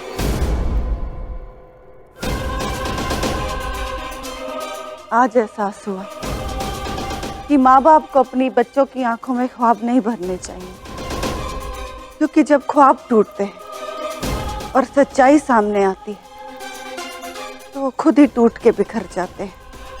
तुम अपने आप को शहंशाह कहते हो, वो होगा शहंशाहों का शहंशाह। अलेक्जेंडर महान होगा, मुकद्दर का सिकंदर बनेगा। वो सिकंदर जो भारत जीतेगा।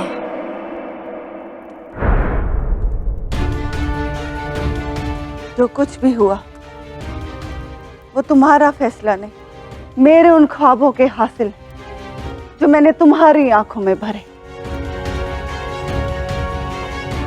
काश ऐसा ना हुआ होता, काश मैंने तुम्हें मैसेडोनिया का बेटा ही रहने दिया होता। मेरा यहां से चले जाना आसान होगा अलेक्जेंडर,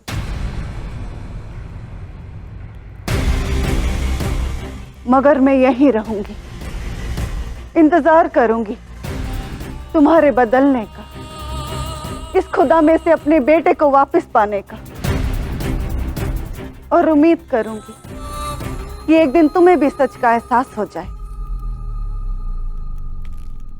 सच ये है कि मैं हूं खुदा।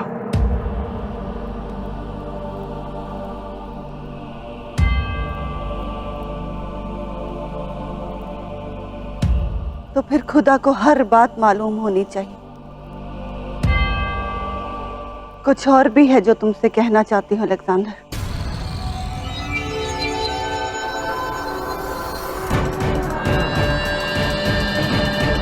मुझे रॉक्सन के बारे में कुछ बताना है। वो तुम्हारे लिए गई तो है, लेकिन दुआ मांगने नहीं। वो तुम्हारे लिए पोरस से मिलने गई।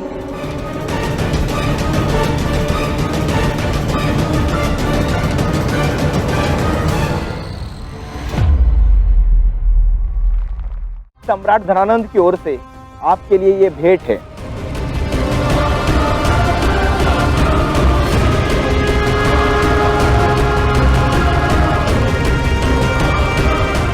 पिताश्री,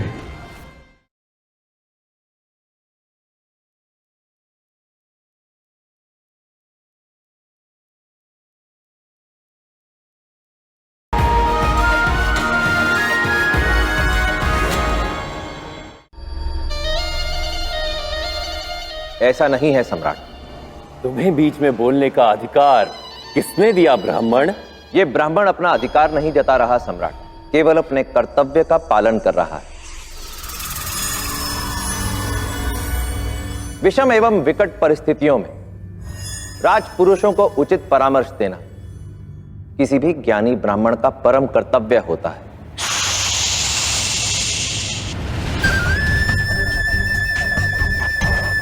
यदि तुम ज्ञानी होते तो तुम्हें ज्ञात होता कि जब दो राजपुरुष बात कर रहे हो तो बीच में बोलना अपराध होता है। बिना पूछे मंत्रणा मत दीजिए, मौन रहिए आप।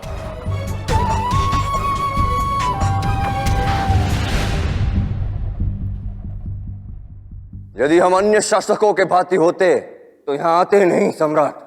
तुम अन्यों से भिन्न नहीं हो बमिनी, और यही तो पीड़ा है। तुम जैसे क्षत्रिय चाहते ही नहीं कि हम पनपे, ऐश्वर्य प्राप्त करें। कोई हमें सम्राट पुकारता है तो तुमसे सहन नहीं होता। क्यों? क्योंकि हम अल्पसंख्य हैं। तुम जैसे क्षत्रिय सदैव हमारा शोषण करते आए हो और करना चाहते हो।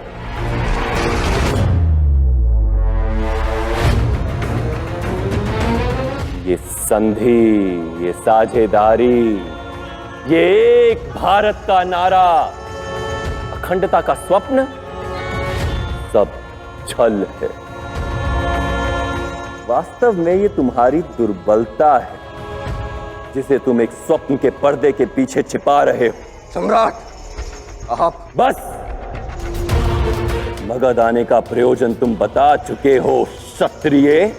अब तुम्हारे स्वागत के पीछे की इस नापित नंद की मंशा को जाना।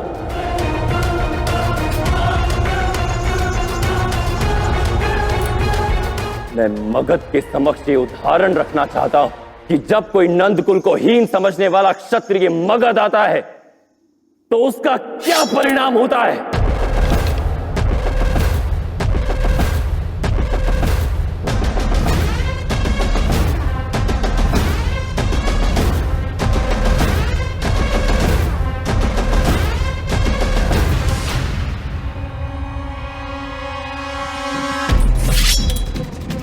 नहीं,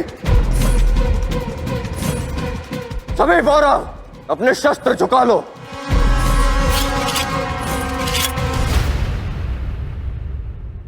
हम यहां मित्रता के लिए आए हैं, युद्ध के लिए नहीं।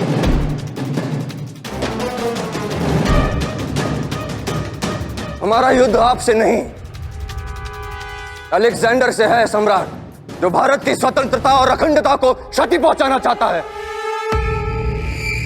हम अपनी सारी शक्ति और सामर्थ्य के साथ उसके विरुद्ध शस्त्र उठा सकते हैं, स्वराज पर प्रहार नहीं कर सकते, क्योंकि हम यहां मतभेद भुलाने आए हैं, मतभेद बढ़ाने नहीं।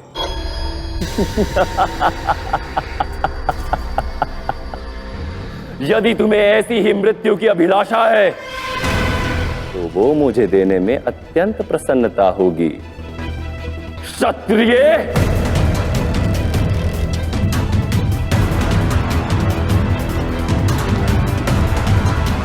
अपने सम्राट को रोकिए अमात्य। घर आए अतिथि के साथ इस प्रकार का दुर्व्यवहार नीति और संस्कार दोनों के विरुद्ध है।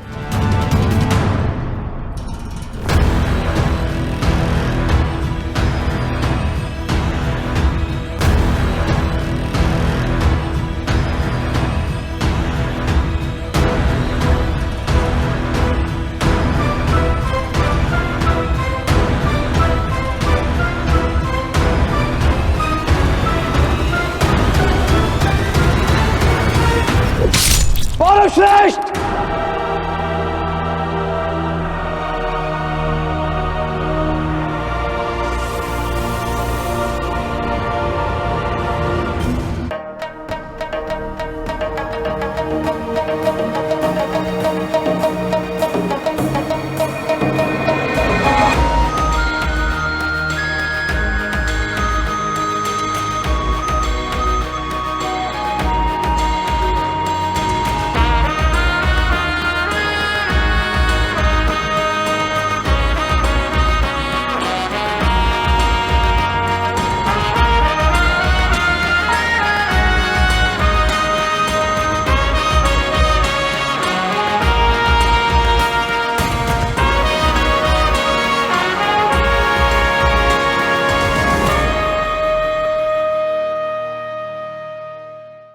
क्या तुम जानते हो अलेक्जेंडर से मेरी शादी किन हालात में हुई थी? नहीं, पर अनुमान लगाना सरल है।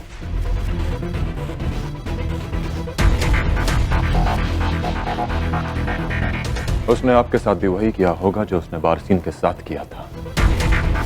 आपके सामने ऐसी परिस्थितियां खड़ी करती होंगी जिसके कारण विवाह करने के अतिरिक्त आपके पास और कोई मार्ग नहीं बचा होगा।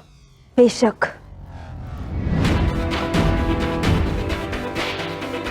उसने हमारे शाह का कत्ल कर दिया था, जो मेरे लिए मेरे वालिद से भी बढ़कर थे। हमारे मुल्क को अपने कब्जे में ले लिया। मुझे ना चाहते हुए भी उससे शादी करनी पड़ी, और तब से मैंने सिर्फ उससे नफरत की है। पर जैसे जैसे वक्त गुजरता गया, मुझे एहसास हुआ कि उसके सख्त चेहरे के पीछे छिपा एक दूसरा अलेक्जेंडर भी है।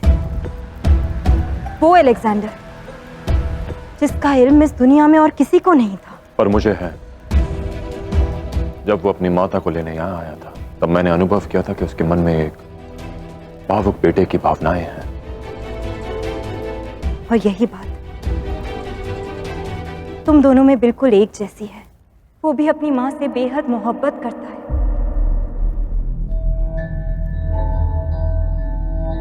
तुम भी।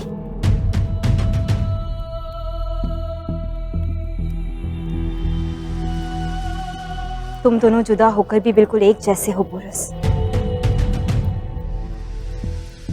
और इस जंग में कई बार तुम्हारा आमना सामना हुआ, जिसने मुझे ये सोचने पर मजबूर कर दिया कि क्यों ऑरेकल ने तुम दोनों को एक दूसरे का मुकद्दर बताया था। क्योंकि तुम दोनों एक ही सिक्के के दो पहलू, मगर फिर भी जुड़े हो। और इसी बात ने मुझे यहाँ आने की हिम्मत दी है। इस जंग से हम सबका सिर्फ नुकसान ही हुआ है बोरस। और देखा जाए तो ये जंग किसी के लिए भी फायदेमंद नहीं है। आप कहना क्या चाहते हैं? कहना नहीं, कुछ पूछना चाहती हूँ। क्या इस जंग को रोकने का कोई तरीका है? निसंदेह। यदि अलेक्जेंडर मेरे देश को छोड़ के चला जाए तो यह युद्ध इसी क्षण समाप्त हो जाएगा। मैं उसे अच्छी तरह जानती हूँ। मैंने उस जैसा सूरमा आज तक नहीं देखा। वो कभी हार नहीं मानेगा। एक योद्धा के रूप में उसकी योग्यता की प्रशंसा करता हूं मैं, और बात जो मेरे देश की हो, उसकी अखंडता की हो, उसकी स्वतंत्रता की हो, तब मैं कोई समझौता नहीं कर सकता।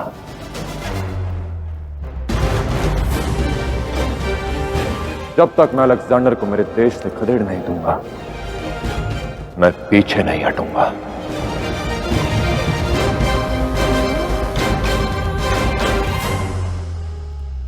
समझ सकती हूं मैं। वैसे आज तक मैंने कभी किसी के सामने हाथ नहीं फैलाया, पर क्या तुमसे कुछ मांग सकती हूं मैं?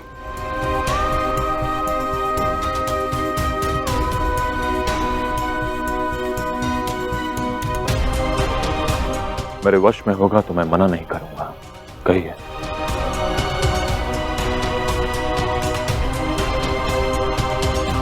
यदि रॉक्सेन ने पुरु को सत्य बता दिया कि मैं अलेक्जेंडर के पक्ष में हूं, तो सौरे किए पर पानी फिर जाएगा मां। अब जो करना होगा शीघ्र करना होगा। कुमार,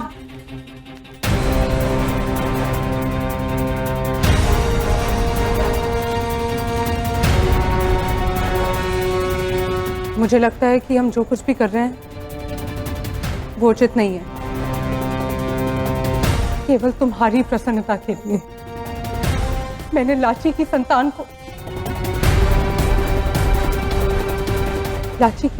को उसके गर्भ में समाप्त करने का प्रयत्न किया। उस पूरे घटनाक्रम में मेरा मन मुझे रोकता रहा। यह आभास होता रहा कि कोई अपराध कर रही हूं। कैसी बातें कर रही हैं आप मां? आपके मन में ये विचार आया कैसे? भावुक मत बनो, अन्यथा दुर्बल हो जाओगे। स्मरण कीजिए इस पुरु के कारण हमने क्या खोया है। मुझे ये मार्ग आपने ही दिखाया था, प्रतिशोध मांगा था। अब आप दुर्बल नहीं हो सकती। किंतु ये भी तो संभव है कि तुम्हारे पिता दोषी हो। मां, आप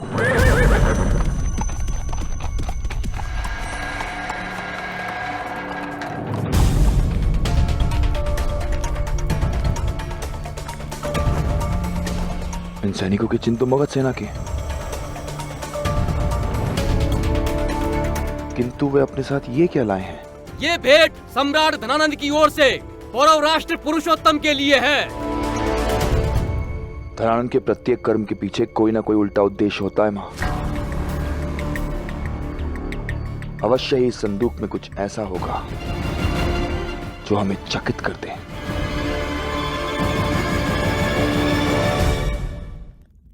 आप मुझसे कुछ मांगने के विषय में कह रही थी। मैं जानती हूँ, अगर इस जंग में मैं तुमसे पीछे हटने को कहूंगी तो वो गलत होगा। और अलेक्जेंडर,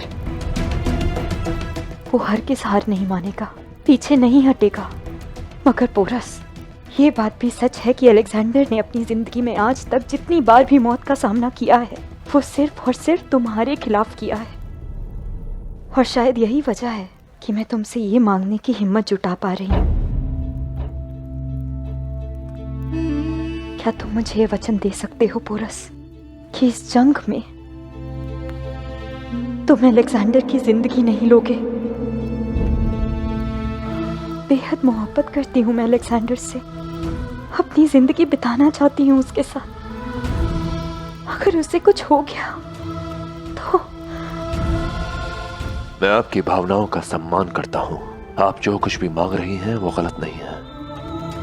अपने प्रियजनों की रक्षा करने का प्रयास हम सभी करते हैं। मैं भी अपनी मातृभूमि की रक्षा में कोई कमी नहीं छोड़ूंगा, क्योंकि मेरे लिए मेरी मातृभूमि सबसे अधिक प्रिय है।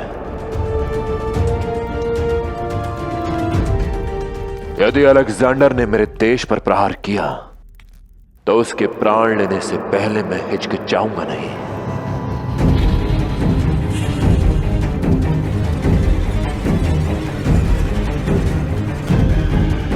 बोलो।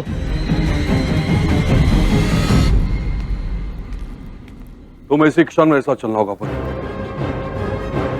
कुछ है जो तुम्हें इसी क्षण देखने की आवश्यकता है।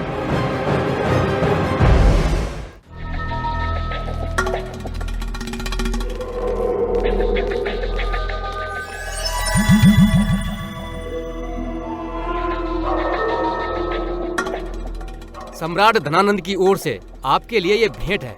क्या है इसमें? इसके अंदर क्या है ये कोई नहीं जानता।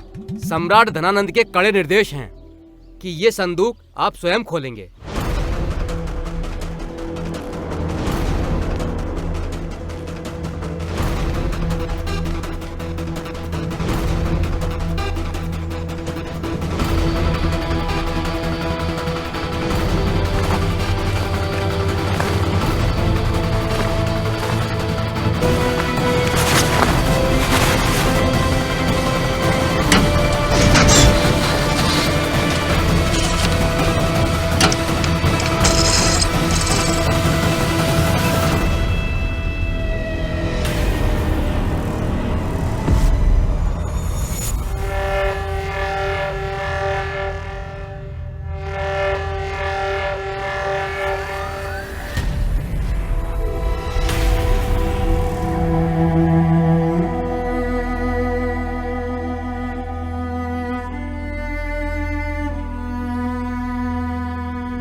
पिताश्री,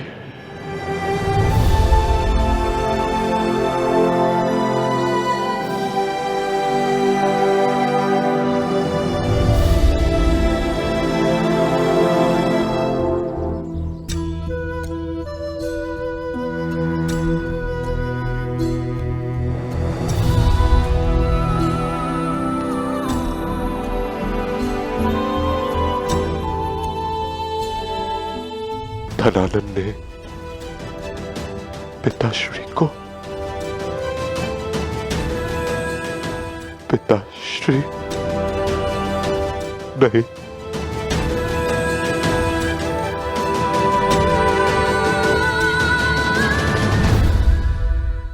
सम्राट ने आपके लिए संदेश भेजा है।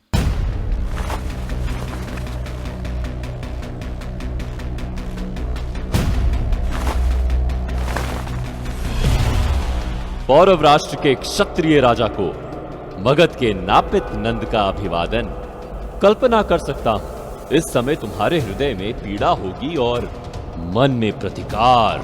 सोच रहे होगे कि तुम्हारे पिता की हत्या कर दी गई, परंतु धनानंद नापित नंद है, कुटिल क्षत्रिय नहीं।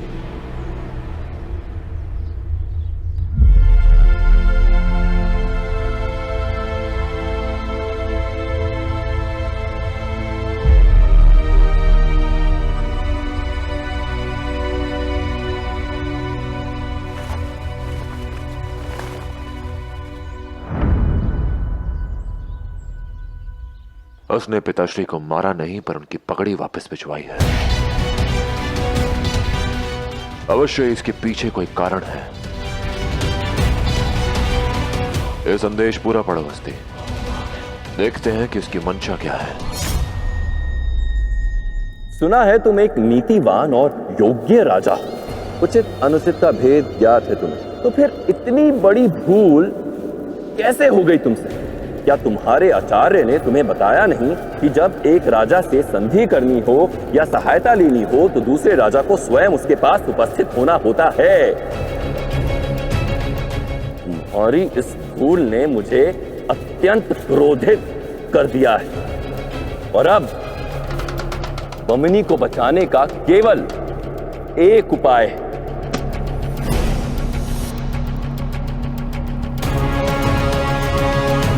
कि तुम मुझे आनंदित करो, नीचे से करो।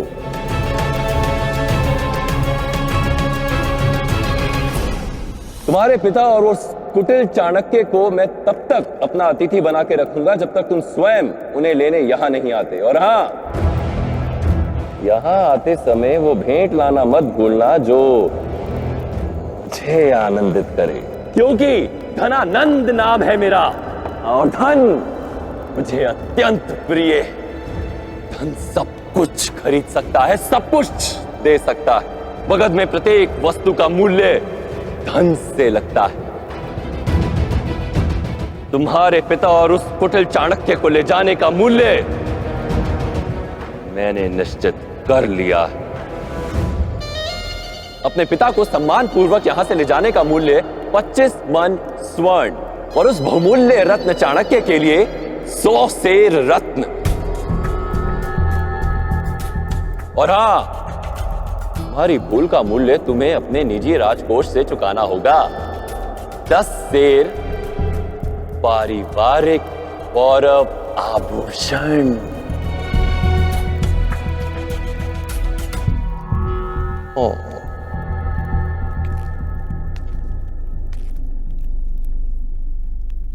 लिखो ना। आशा करता हूं मुझे आनंदित करने तुम शीघ्र अतिशीघ्र आओगे। मगध सम्राट धनानंद।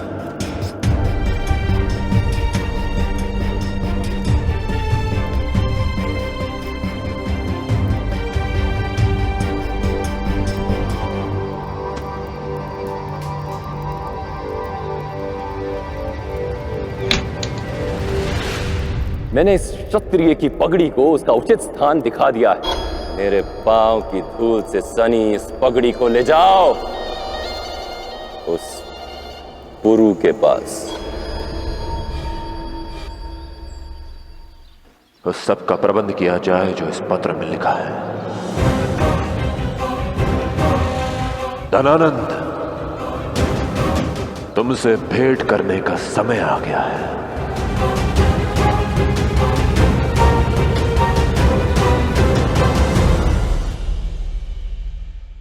तुम मुझे समझ नहीं पाए, क्योंकि अगर समझ पाते तो इतना जरूर समझ जाते हैं कि मैं अलेक्जेंडर की जान बचाने के लिए किसी भी हद तक जा सकती हूँ। पुरु!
आपको इसी समय तक्षशिला के लिए प्रस्थान करना होगा। मेरा मानना है कि आपके यहां होने की सूचना अलेक्जेंडर को अब तक प्राप्त हो चुकी होगी। हम महिलाओं और बच्चों को ढाल बनाकर शत्रु के विरुद्ध युद्ध नहीं लड़ते। ये हमारे संस्कारों और परंपरा के विरुद्ध है। आपके जाने की सारी तैयारियां हो चुकी हैं। ठीक, मैं यहाँ से जाने के लिए तैयार, मगर जाने से पहले मैं पोरस को कुछ ऐसा बताना चाहती हूँ जो उसके लिए जान लेना बहुत जरूरी है।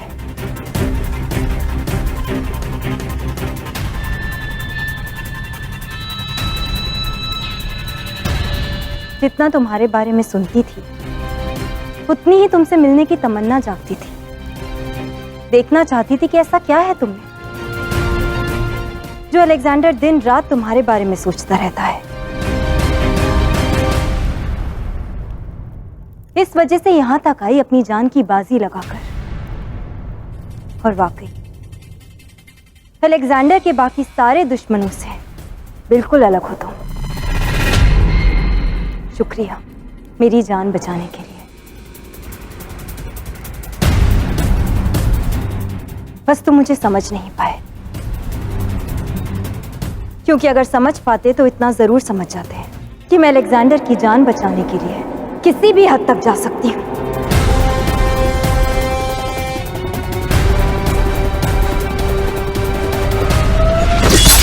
बोलो।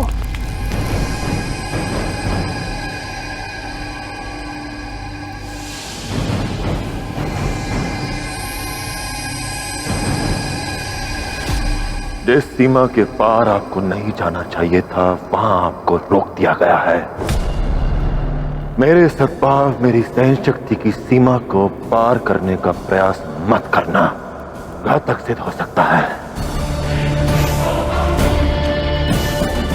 यदि हम नारी का सम्मान करना जानते हैं तो मर्यादा से बाहर आने पर उसका विरोध करने में भी सक्षम है।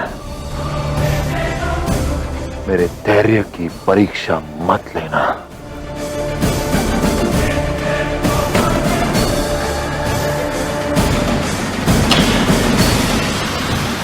इसे क्षण तक्षशिला के लिए प्रस्थान करना होगा।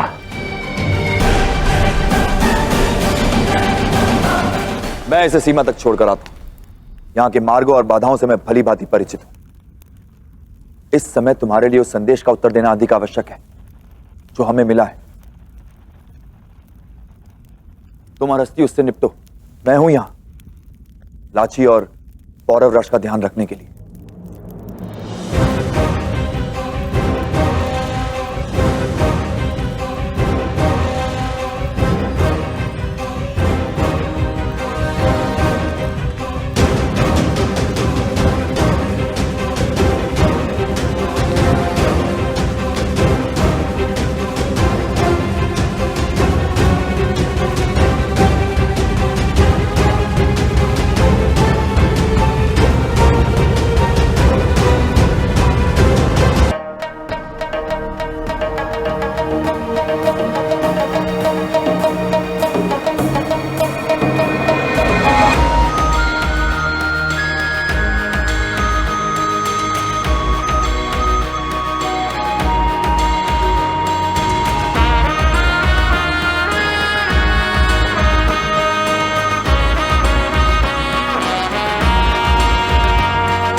धनानंद की मंशा ठीक नहीं लगती पौरव श्रेष्ठ। जानते हैं आचार्य। तो फिर आप ये बात भी भली भांति जानते होंगे पौरव श्रेष्ठ कि धनानंद ने पुरु को यहां पर संधि के विषय में वार्ता करने के लिए नहीं बुलाया है, अपितु किसी विशेष प्रयोजन हेतु यहां बुलाया है। हमें पुरु के यहां पहुंचने से पूर्व ही यहां से निकलने का प्रयत्न करना होगा। नहीं आचार्य, हमारा मानना है कि यहां से भागने के विषय में सोचना भी अनुचित होगा। अद्भुत! पहली बार एक क्षत्रिय देखा है जो कि दूर की समझ रखता है। कम से कम मगध की सुरक्षा व्यवस्था और शक्ति को कम आंकने का प्रयास नहीं किया इन्होंने। मैं इनके तर्क से हर प्रकार से पूर्णतः सहमत हूं। सीखो, सीखो ना ब्राह्मण, ज्ञानी तुम हो पर गुणी ये बमनी है जिन्होंने हम नंदों के बल को समझा। बुद्धि के समक्ष बल सदा पराजित होता है सम्राट। बलपूर्वक आप अपने एक शत्रु पर अवश्य विजय पा सकते हैं, परंतु बुद्धि वो शस्त्र है जिसके उपयोग से समस्त संसार आपके समक्ष नतमस्तक होने को बाध्य हो जाता है। ना,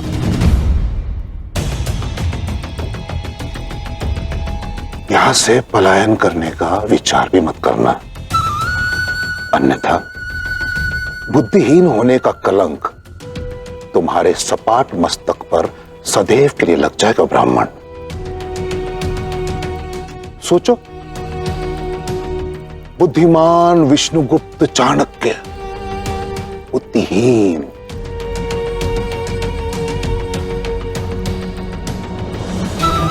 स्मरण रहे, मगध है ये, मगध। यहां से भागना असंभव है। किंतु एक बात तुम्हारी उचित है, मैंने पुरु को यहां एक उद्देश्य से बुलाया है। जानना चाहते हो वो उद्देश्य क्या है?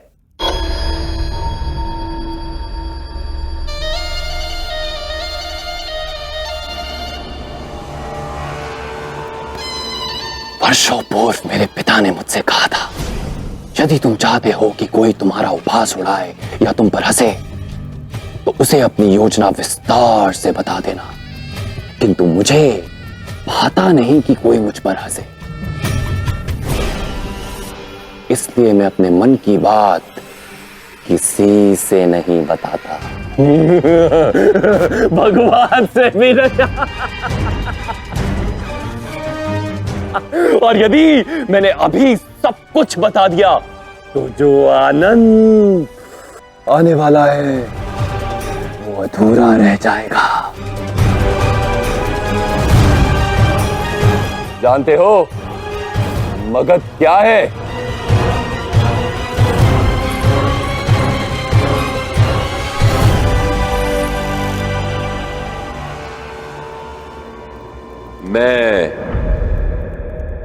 मैं मगध हूं। यहां सब कुछ मेरी इच्छा से होता है।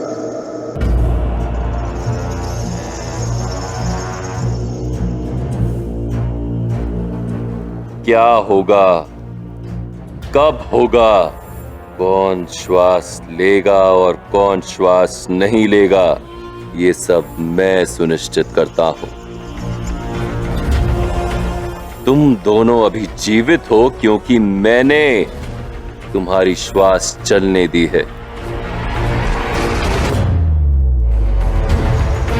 इसलिए यहां से जाने का प्रयास भी मत करना। पमिनी, तुम्हारे प्राणों के साथ साथ मान का दान भी दिया है मैंने।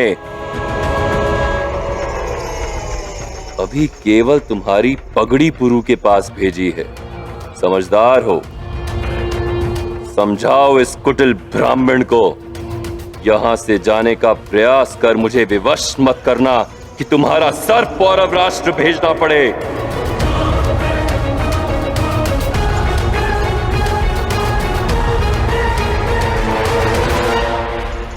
क्या लगता है आपको सम्राट कि हम आपके सैन्य बल से भयभीत हैं, आपका सामना नहीं कर सकते, इसीलिए इस अतिथि कक्ष में स्वयं को बंदी मान बैठे हैं?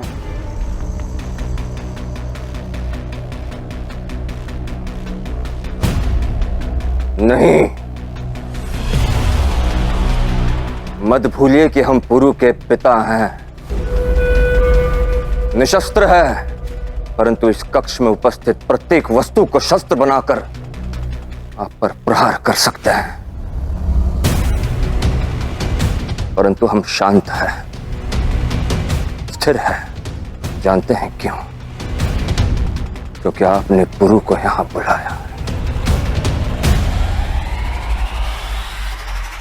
उस सांधी को निमंत्रित किया है जिसका तोड़ अब तक संसार का विजेता अलेक्जेंडर नहीं निकाल पाया।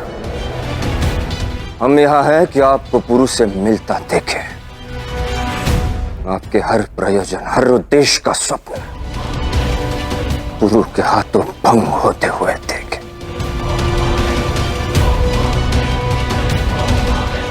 आपको धन से आनंद आता है, हमें आनंद तब आएगा जब पुरु यहां आएगा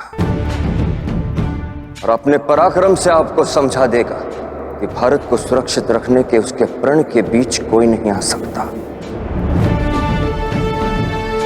साक्षात मगध का ईश्वर भी नहीं।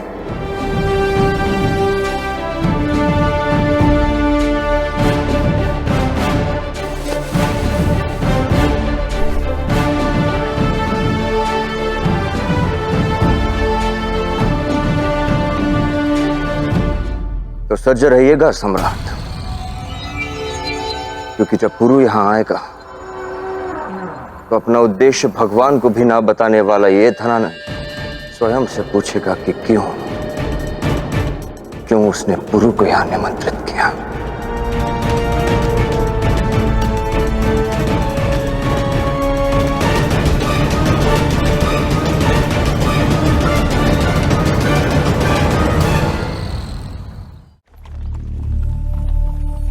तुम्हें क्या लगता है पुरु, धनानंद को हमसे क्या चाहिए?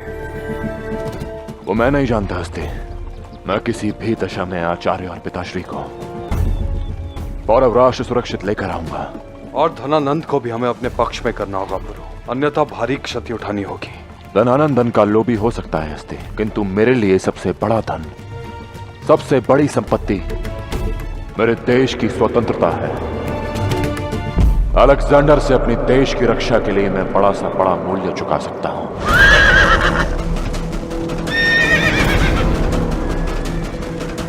हमें हर हाल में रॉक्सेन को यहां महफूज लाना होगा हेफेस्टियन।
क्यों? किसकी इजाजत और किसकी राय से तुमने फैसला किया रॉक्सेन? अलेक्जेंडर हूं मैं, इस दुनिया का खुदा, जिसके सामने मिस्र, बेबीलोन, फारस की हुकूमतों ने अपने घुटने टेक दिए और उस अलेक्जेंडर की बीवी एक फिद्दी से राजा के सामने अपने घुटने टेकाई, जिसे कीड़ों की तरह रेंगता हुआ देखना चाहता था मैं। उसके सामने तुम सिकंदर के जलाल का सर झुकाए, जिसकी हथेलियों में मैं अपने तरस का तवारुक देखना चाहता था। तुम उसके सामने रहम का दामन फैलाए। क्यों?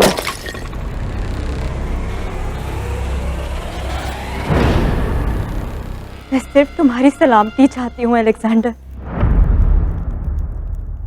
सलामती?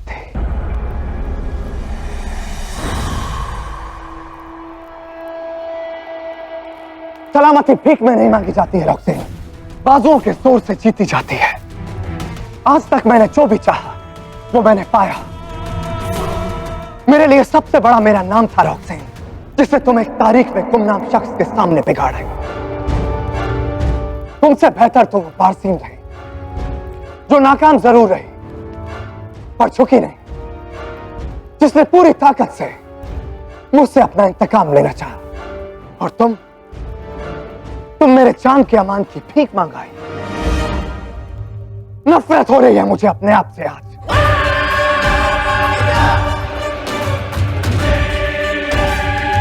जिसके सामने मेरा नाम खराब हुआ, मैं उसका नाम इस दुनिया से मिटा दूंगा। और तुम्हें भी इस गुनाह के लिए बख्शा नहीं जाएगा रॉक्सेन।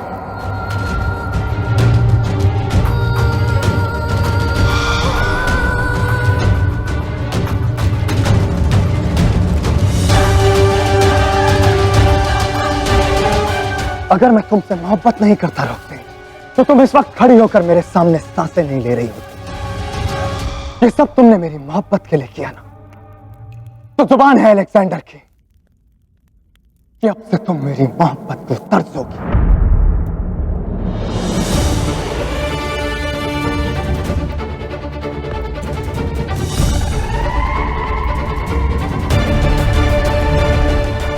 पोरस की क्या खबर है?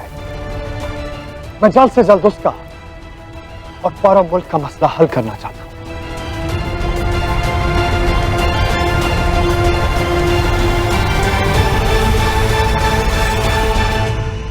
समझिए कि सही समय आ गया है सम्राट। पुरु इस समय पौरव राष्ट्र में उपस्थित नहीं है और सोने पे सुहागा की बमनी और आचार्य चाणक्य भी पौरव राष्ट्र से दूर है। पौरव राष्ट्र इस समय एक निर्धन की गैया है, जिसमें शक्ति हो वो उसे हाँक ले जाए। पर ये लोग अचानक से गायब कहां हो गए? मगध।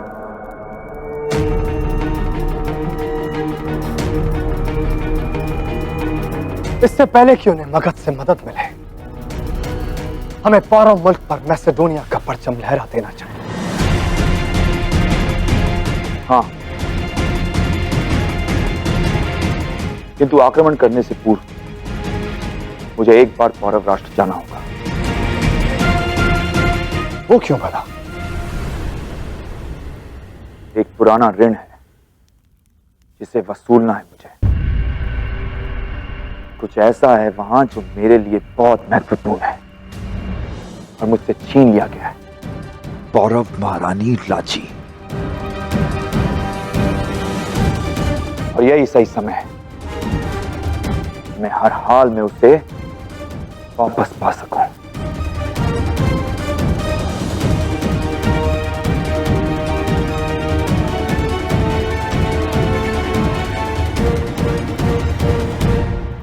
मैं अलेक्जेंडर को पहले ही सूचना दे चुका हूं कि इस समय पौरव राष्ट्र में कोई नहीं है।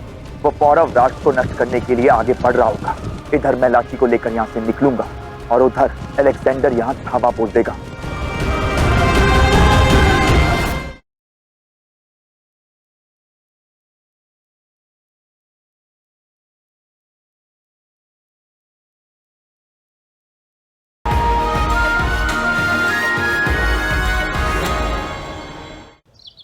ईश्वर की कृपा है मामीश्री कि आप और अंबी कुमार यहाँ मेरे साथ उपस्थित हो।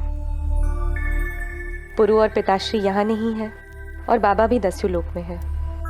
ऐसे में किसी विषम परिस्थिति में कोई तो अपना है जो मेरे साथ है।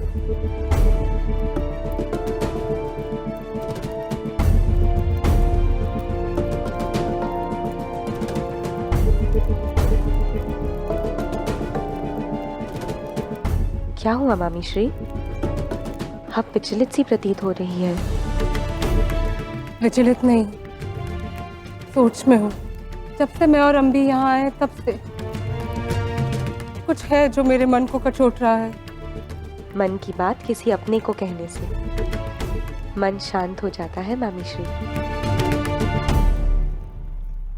उचित कहा। कदाचित वो समय आ गया है कि मैं इस विषय में खुलकर बात करूं।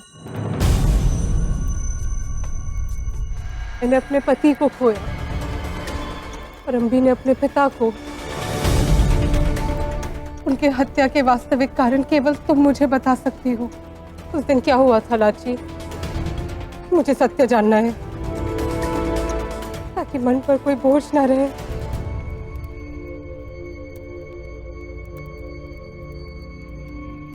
इतने लंबे समय तक इस प्रश्न को अपने हृदय में छिपाकर रखना आपके लिए कितना पीड़ादायक हो सकता है, मैं समझ सकती हूँ मामीश्री।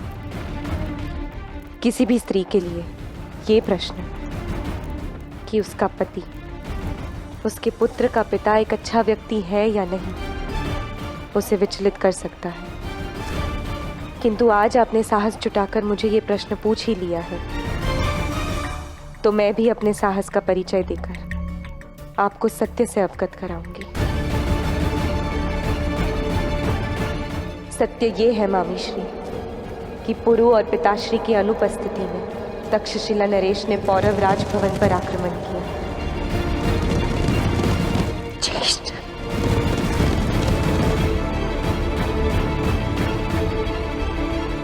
व्यू की रचना आरंभ करो।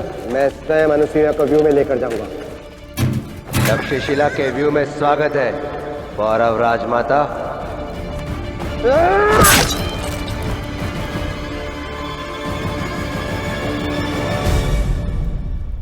ये अम्बी कुमार का संदेश है।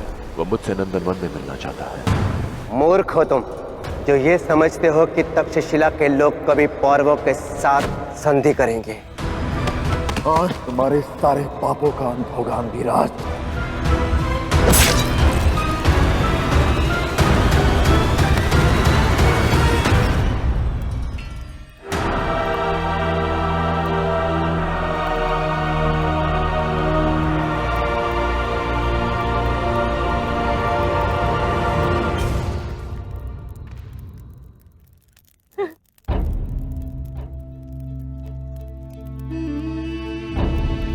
मैं जानती हूँ कि ये वो सत्य नहीं है जो आप सुनना चाहती हैं,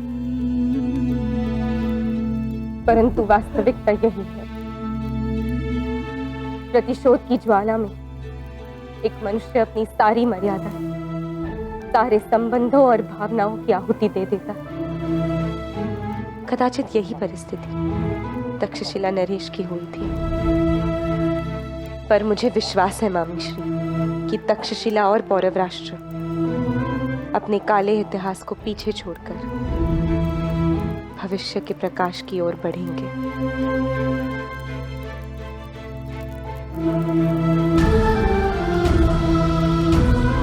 धन्यवाद लाची, मुझे सत्य बताने के लिए। आशा है आज के स्पष्ट सत्य से हम भविष्य में उचित मार्ग का चयन और अनुसरण कर सकेंगे।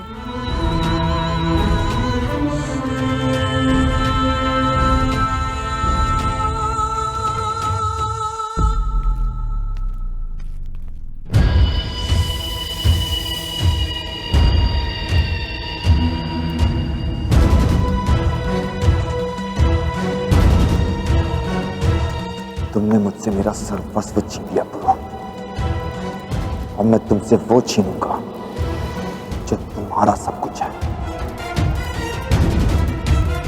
लाची,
विलंब से ही सही, पर अब बनी कुछ बात। एक राजा दूसरे राजा से भेंट करने आया है, और एक राजा वो भेंट भी लाया है जिसकी मांग दूसरे राजा ने की थी।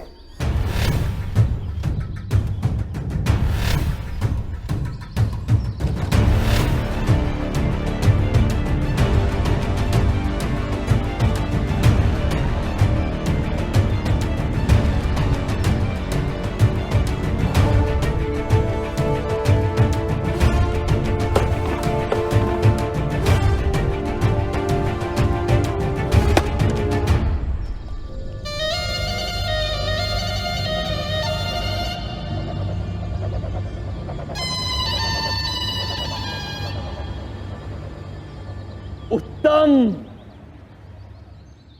धन मुझे सबसे अधिक आनंद देता है, और वो आनंद और भी अधिक बढ़ जाता है जब संतोष हो जाए। जितना चाहा उतना मिला। महामात्य जी, महामात्य को कष्ट देने की क्या आवश्यकता है?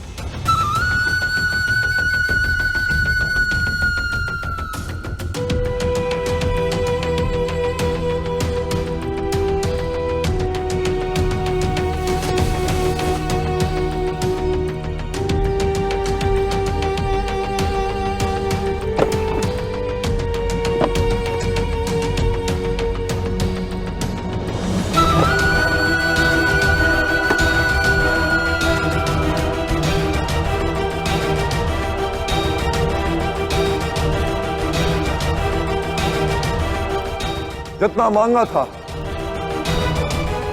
उससे 10 गुना धन लेकर आया हूं आपके पास।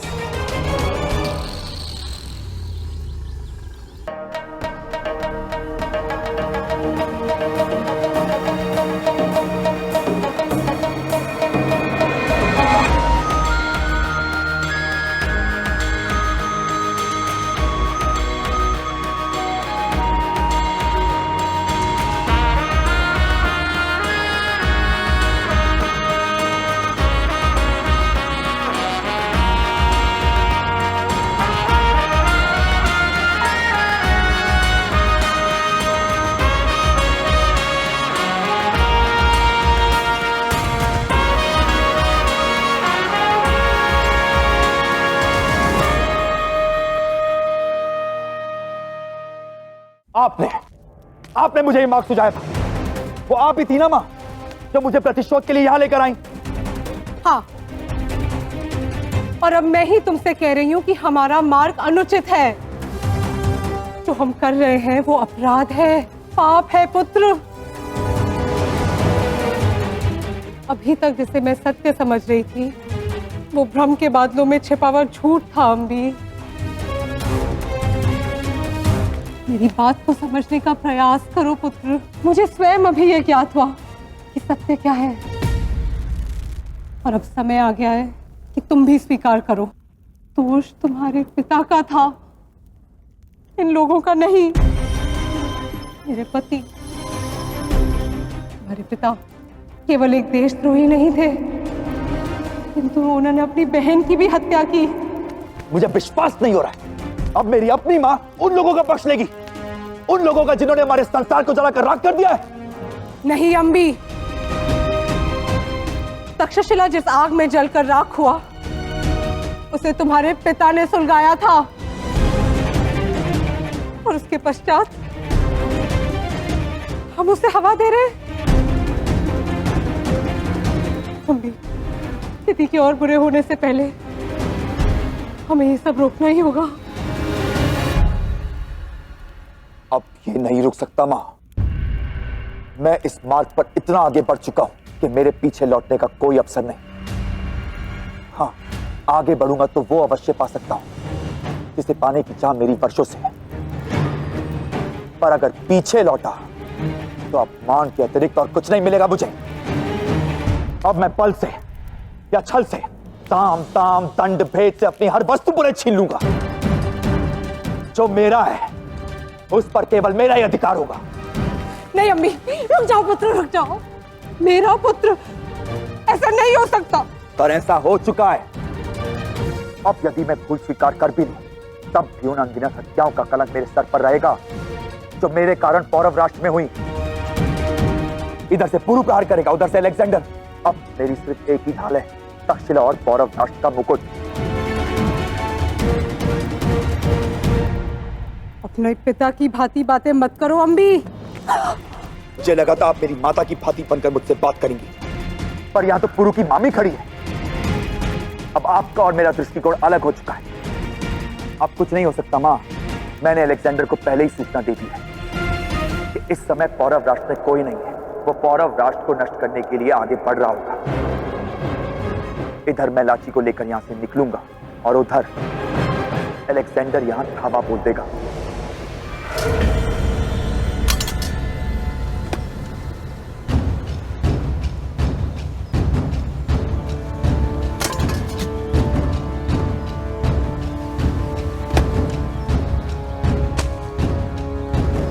आज की रात पौरव मुल्क की आखिरी रात होनी चाहिए। बूढ़ा, बच्चा, औरत, जवान जो देखे उसका कत्ल कर दो, ताकि पोरस को यह एहसास हो कि अलेक्जेंडर से दुश्मनी उसे कितनी महंगी पड़ सकती है। इसी झेलम की कसम खाई थी ना पोरस ने कि वो मुझे अपनी माटी से खदेड़ फेंकेगा। तो जब पोरस वापस लौटे तो ये झेलम उसे यही के लोगों के खून से लाल दिखनी चाहिए। अलेक्जेंडर जिंदाबाद! अलेक्जेंडर जिंदाबाद!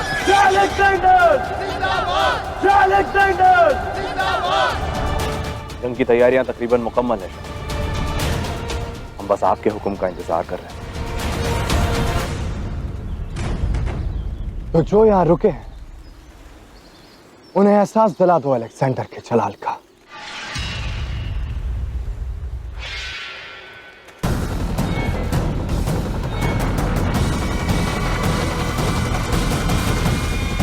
और तुम्हें मैं दिखाऊंगा कि जंग दुश्मन से भीख मांग कर नहीं, उसकी जिंदगी छीन कर फतेह की जाती है। इस पोरस के सामने तुम मेरे लिए भीख मांगने गई थी, अपने हाथ फैलाने गई थी। वो पोरस घुटनों के बल फिरकर हाथ बांधे मेरे सामने होगा। कुछ पल की देर है रुकते हैं।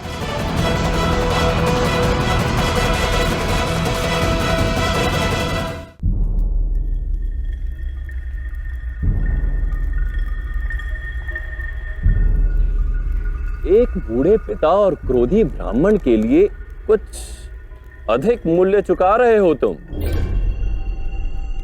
मैं तुम्हारी जगह होता तो एक कौड़ी अधिक नहीं देता। ना ना ना, व्यापार करना नहीं आता तुम्हें।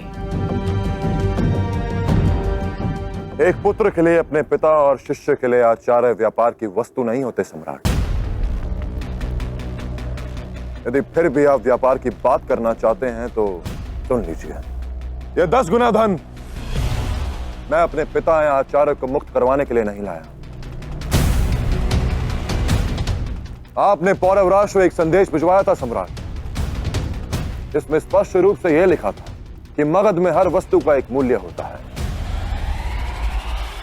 यह धन वही मूल्य है जिसके बदले मुझे आपकी सहयोग की आवश्यकता है। आपकी और आपकी सेना की सहायता से मैं अलेक्जेंडर को भारत से खदेड़ना चाहता हूं।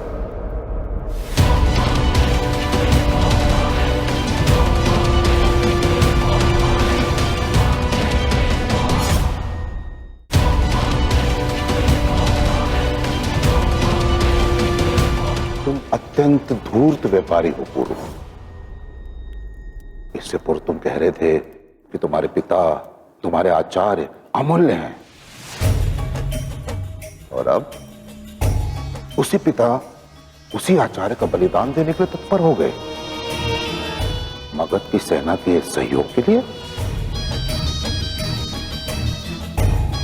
स्मरण रहे पुरु,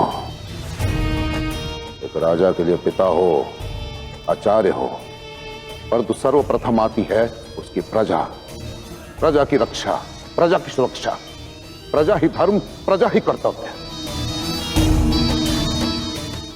तुम तो राजा का धर्म निभाने में असफल रहे। असफल तो आप हो रहे हैं अमात्य राक्षस। बहुत सुना है मैंने आपकी तीव्र बुद्धि और विवेक के विषय में, किंतु आपकी बुद्धि और विवेक मुझे समझने में विफल हो रहे हैं।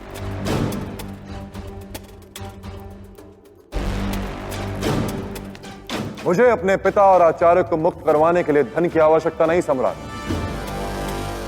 मैं अपने पिता और आचार्य को भली भांति जानता हूं। जिस समय आपने उन्हें बंदी बनाया होगा वो उसी क्षण समझ गए होंगे कि मैं यहां अवश्य आऊंगा, किंतु मेरे यहां आने का उद्देश्य उन्हें मुक्त करवाना नहीं, अपने देश अपनी मातृभूमि की रक्षा करना होगा।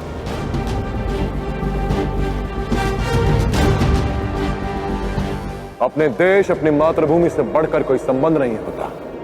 इस सीख मुझे मेरे माता पिता ने दी है। जो कार्य मेरे पिता और आचार्य यहां करने आए थे उसी कार्य को पूरा करने मैं यहां आया हूं। लीजिए अपना मूल्य और दीजिए अपना संयोग, ताकि मैं अलेक्जेंडर को अपनी मातृभूमि की छाती से बाहर फेंक सकूं।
पहली बार ये धनानंद किसी के विचारों से प्रभावित हुआ है।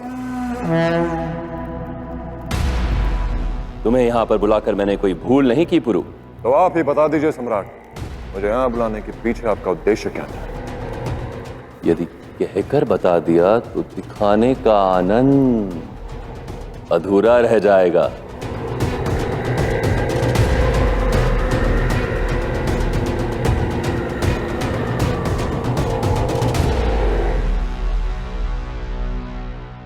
अफसोस, पोरस अपने मुल्क की आखिरी जंग लड़ नहीं पाएगा। अलेक्जेंडर को यह सूचना प्राप्त हो चुकी है कि यहाँ पौरव राष्ट्र में इस समय कोई नहीं। किसने कहा कि यहाँ कोई उपस्थित नहीं? पौरव राष्ट्र की महारानी अब भी जीवित है। अब भी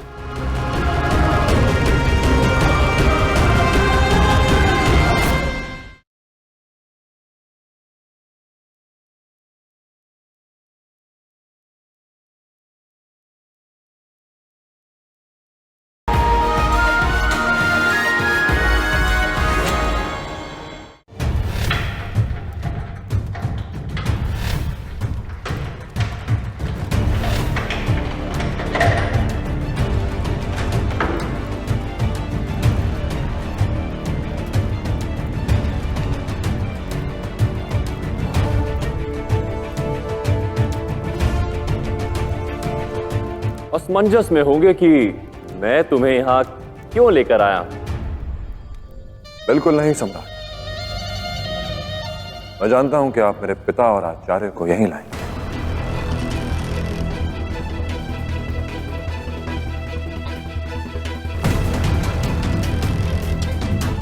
अब जब ये सत्य हमारे सामने आ ही चुका है तो विलंब कैसे? कहां है मेरे पिता और आचार्य? ऐसे दृश्यों को देखने में शीघ्रता करना आघात पहुंचा सकता है पुरु। वो देखो,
ये क्या उपहास है?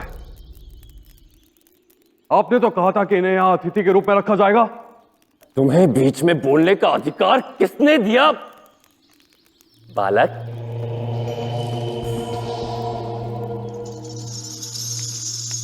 और मैं पहले भी बता चुका कि हर गलती को सुधारने की आवश्यकता होती है।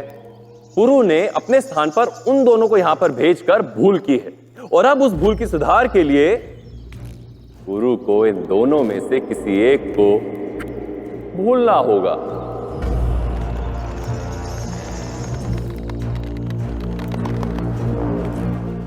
बहुत धन लेकर आए हो ना पुरु, किंतु प्राण केवल एक के बचेंगे। अब ये तुम पर निर्भर करता है कि कौन तुम्हारे लिए अधिक महत्वपूर्ण है।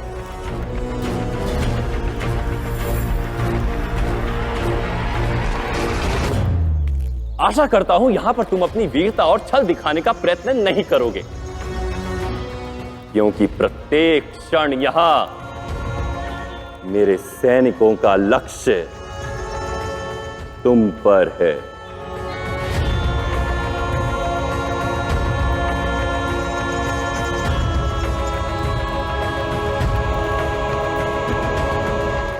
इतना धन लाना तुम्हारी इच्छा थी, किंतु मेरी मंशा केवल एक को मुक्त करने की थी। निर्णय लो पौरवराज, बहुत समय है तुम्हारे पास, किंतु उनके पास नहीं। वहां रस्सी जली और उनके प्राण गए।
सोच में व्यर्थ एक एक पल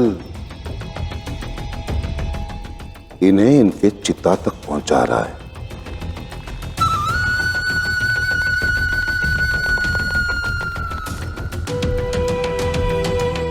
समय नहीं है आपके पास।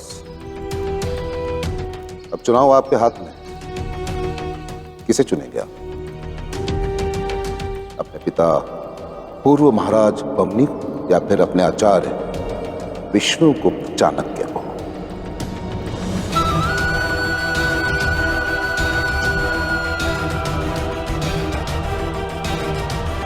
शीघ्र कीजिए। निर्णय ले लिया है मैंने।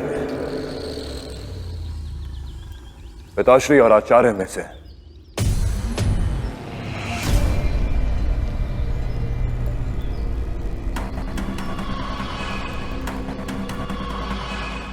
मैं आचार्य को मुक्त करवाना चाहता हूं।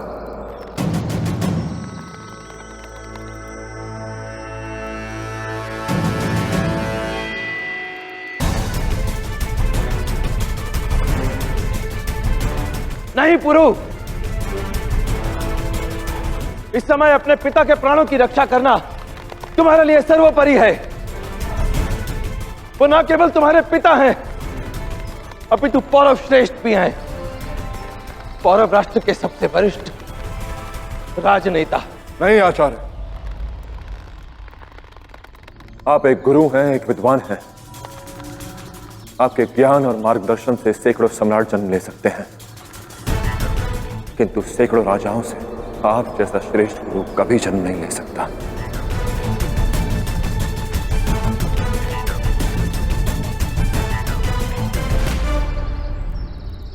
अखंड भारत को आपकी आवश्यकता है। अलेक्जेंडर के विरुद्ध इस युद्ध में हमें आपके ज्ञान, आपके विवेक की आवश्यकता है। और मेरे लिए भारत से ऊपर और कुछ भी नहीं।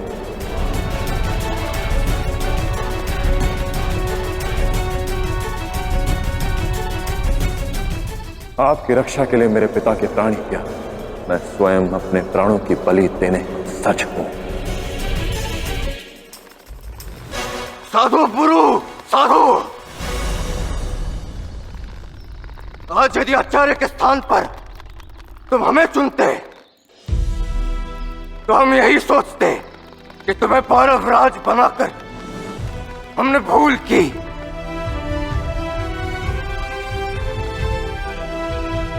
उत्तम, मुझे तुम्हारा निर्णय स्वीकार है पौरव नरेश।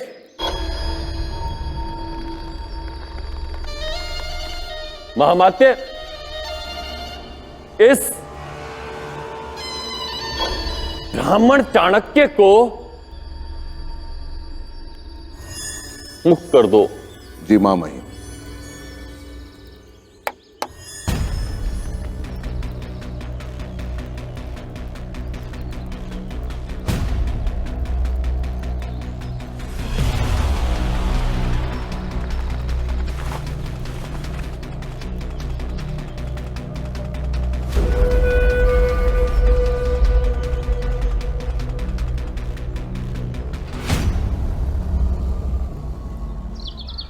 अम्बी, अम्बी! मेरे मार्ग से हट जाइए मां। मैं लाची को यहां से लेकर जाऊंगा और जब तक पुरु मगध से लौटेगा तब तक यहां सब कुछ समाप्त हो चुका होगा। नहीं अम्बी, लाची पुरु की पत्नी है। अम्बी! ये कोई अंतर नहीं पड़ता कि वो किसी की पत्नी है या उसके गर्भ में किसी का शिशु है।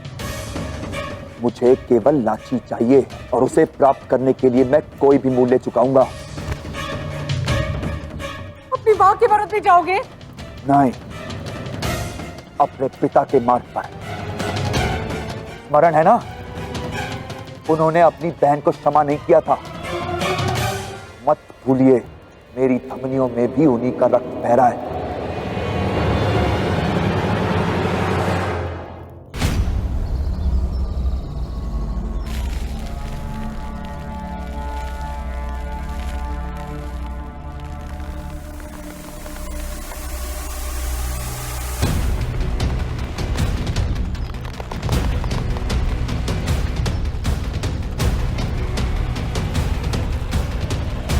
प्रति क्षण ये रेत फिसल रही।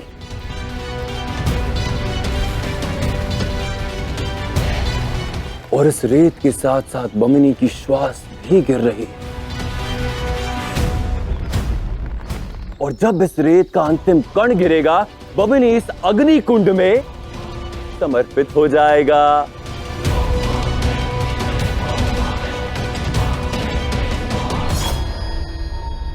और आप कुछ नहीं कर पाओगे।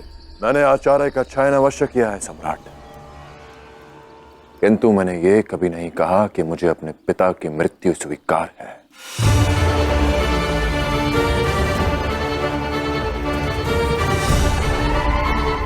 अपने आचार्य का चयन करके एक राजा ने अपना राजधर्म निभाया,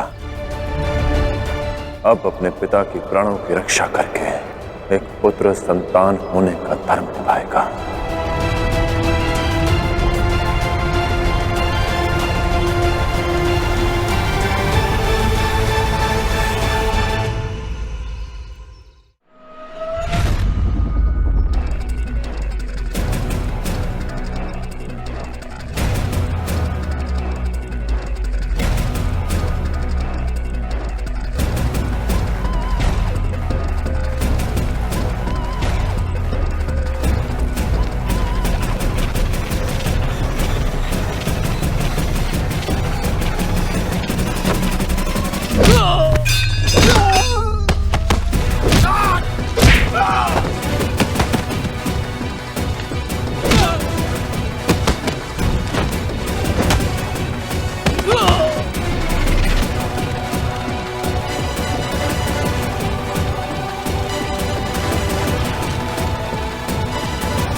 तुम आचार्य को लेके यहाँ से सुरक्षित निकल जाओ। आपका पुरु कोई काम अधूरा नहीं छोड़ता पिताश्री।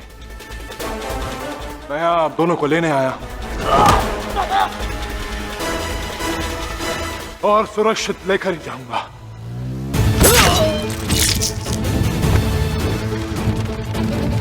अब देखते हैं कि ये चुनौती तुम कैसे पार करते हो पुरु।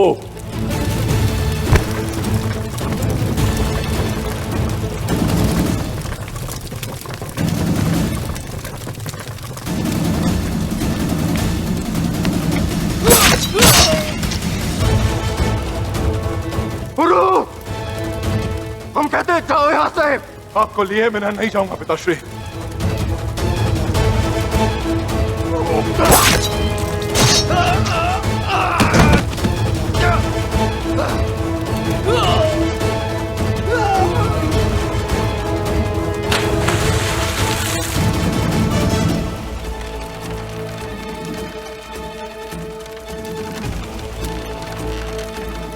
मेरे होते हुए अग्नि आपको छू भी नहीं सकती पिताश्री।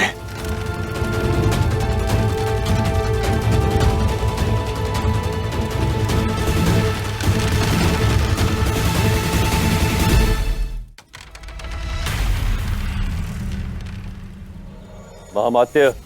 जी मामही।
जिसका पुत्र तुम जैसा हो पुरु, संसार की कोई शक्ति उसका हित नहीं कर सकती।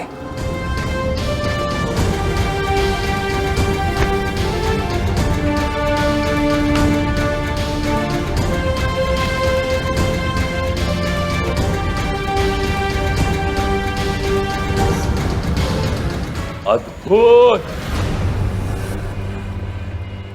अद्भुत संकोच हो रहा है, और आज धनानंद को धन से अधिक आनंद तुम्हारे रण में आया है पुरु। बहुत समय पश्चात ऐसा भावनात्मक दृश्य देखने को मिला है। तुमने राजधर्म और संतान धन के बीच उत्तम उदाहरण प्रस्तुत किया है। बताओ, क्या चाहते हो मुझसे?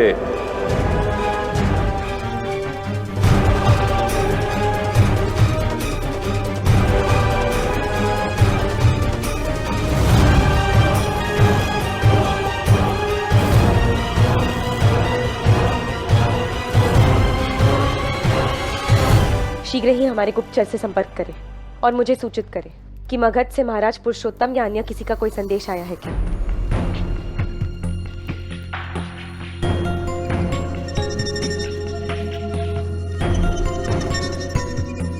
न जाने क्यों मन इतना अशांत सा है। कहीं कुछ अशुभ तो नहीं। तुम बस सुरक्षित लौटना पुरु। अब कुछ सुरक्षित नहीं है लाची।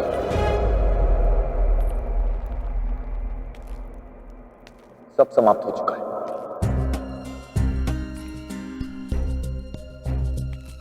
हाँ लाची, अलेक्जेंडर को यह सूचना प्राप्त हो चुकी है कि यहां पौरव राष्ट्र में इस समय कोई नहीं है, और इसी अवसर का लाभ उठाने के लिए वो शीघ्र ही यहां आक्रमण करने वाला है। किसने कहा कि यहाँ कोई उपस्थित नहीं है? पौरव राष्ट्र की महारानी अब भी जीवित है अम्बी। राजमाता अनुसुया की पुत्रवधू हूं मैं, और यदि ऐसी स्थिति आई तो मेरे नेतृत्व में पौरव राष्ट्र की सेना अलेक्जेंडर की सेना का सामना करने के लिए सज्ज है।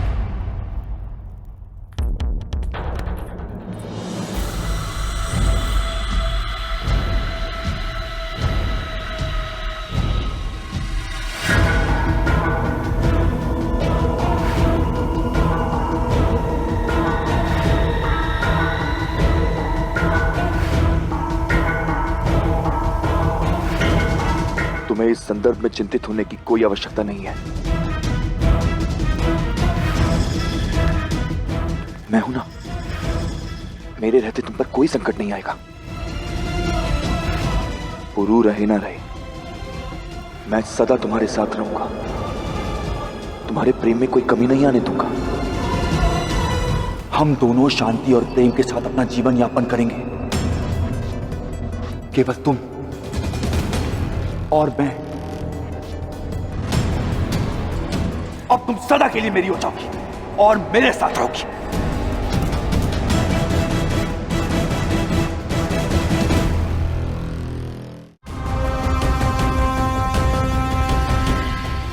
मेरे मार्ग से हट जाओ दस्युराज, और दस्युलोक में जाकर अपने बेटी के दूसरे विवाह का उत्सव मनाओ। अलेक्जेंडर यहाँ किसी भी क्षण आता ही होगा। अफसोस, पोरस अपने मुल्क की आखिरी जंग लड़ नहीं पाएगा।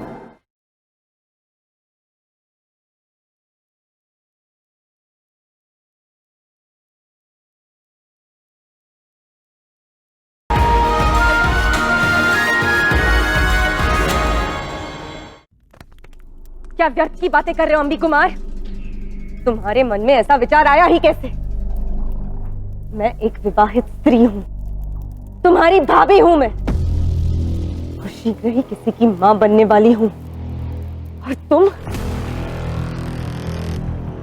देखो लाची, ये शिशु, ये विवाह, ये मेरे लिए कोई बाधा नहीं। ये तुम्हारे प्रति मेरे प्रेम को कम नहीं कर सकते। लाची, मैं बस हम दोनों को साथ देखना चाहता हूं, और आज अवसर है मेरे पास। दूर रहो अम्बी कुमार। पुरु दस्युलोक में पला पड़ा, और मैं सदा से राजकुमार रहा। और अब अलेक्जेंडर की कृपा से तक्षशिला के साथ साथ पौरव राष्ट्र का भी राजा बन जाऊंगा मैं। हम दोनों एक साथ एक नया जीवन आरंभ करेंगे। मैंने सदा तुमसे प्रेम किया लाची, किंतु ये बात बताने का साहस नहीं जुटा पाया। किंतु अब देखो, मेरे प्रेम को स्वीकार करो लाची। मैं तुम्हें तक्षशिला ले जाऊंगा और अलेक्जेंडर के साथ कोई संधि कर लूंगा, ताकि तुम्हें फिर कभी युद्ध और रक्त के मध्य अपने जीवन न जीना पड़े। मति भ्रष्ट हो गई है क्या तुम्हारी अंबी कुमार? होश में तो हो। मैंने तुमसे कभी प्रेम नहीं किया है। तो क्या हुआ, अब करोगी? मेरे और तुम्हारे बीच में बाधा पुरु है ना, तो एक बार वो पुरु समाप्त हो जाए, फिर तो तुम मुझसे प्रेम कर सकती हो। बस अंबी कुमार, सावधान। पुरु के विरुद्ध एक और शब्द भी बोला तो परिणाम उचित नहीं होगा। क्यों ना बोलूं उस पुरु के विरुद्ध? राजा नहीं, हत्यारा है वो। मेरे पिता की हत्या की है उसने। हत्या? मुक्ति दी है तुम्हारे पिता को एक विभत्स भरे जीवन से। यदि तुम्हें यही लगता है कि पुरु ने तुम्हारे पिता की हत्या की है, तो वो उसी के योग्य थे। पुरु ने उनकी हत्या करके उचित किया। और अब यदि तुम इसी क्षण यहाँ से नहीं निकले, तो मैं तुम्हें पौरव राष्ट्र से निष्कासित करवा दूंगी। वैसे भी तुम अपनी सारी सीमाएं लांघ चुके हो। मेरे क्रोध के सीमा की परीक्षा ना लो अंबी कुमार। चले जाओ यहाँ से। कब से तुम्हें बड़े प्रेम से अपना प्रेम समझाने का प्रयास कर, पर अब ना धीरज बचाए मेरे पास न समय। तुम्हारी आंखों पर तो पूरों के प्यार की पट्टी बंधी हुई है। बहुत हुआ, अब अपने प्रेम को समझाने के लिए मुझे बल का प्रयोग करना पड़ेगा। अब तुम सदा के लिए मेरी हो जाओगी और मेरे साथ रहोगी। छोड़ो मुझे अंबी कुमार।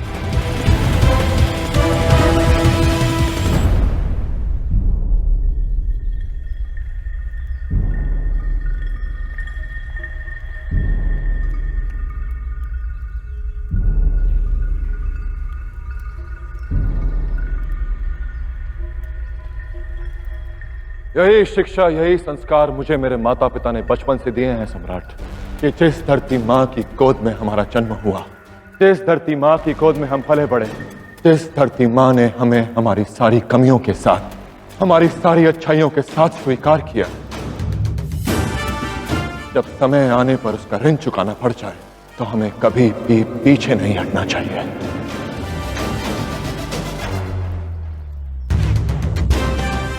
आपका जन्म भी इसी माँ की गोद में हुआ है सम्राट। आज जब वो विदेशी मेरी माँ की आंचल पर अपने पांव रौंदना चाहते हैं, तो हमें एक होना ही पड़ेगा। एकजुट होकर एक शक्ति बनना पड़ेगा और उन विदेशियों को भारत से खदेड़ना होगा।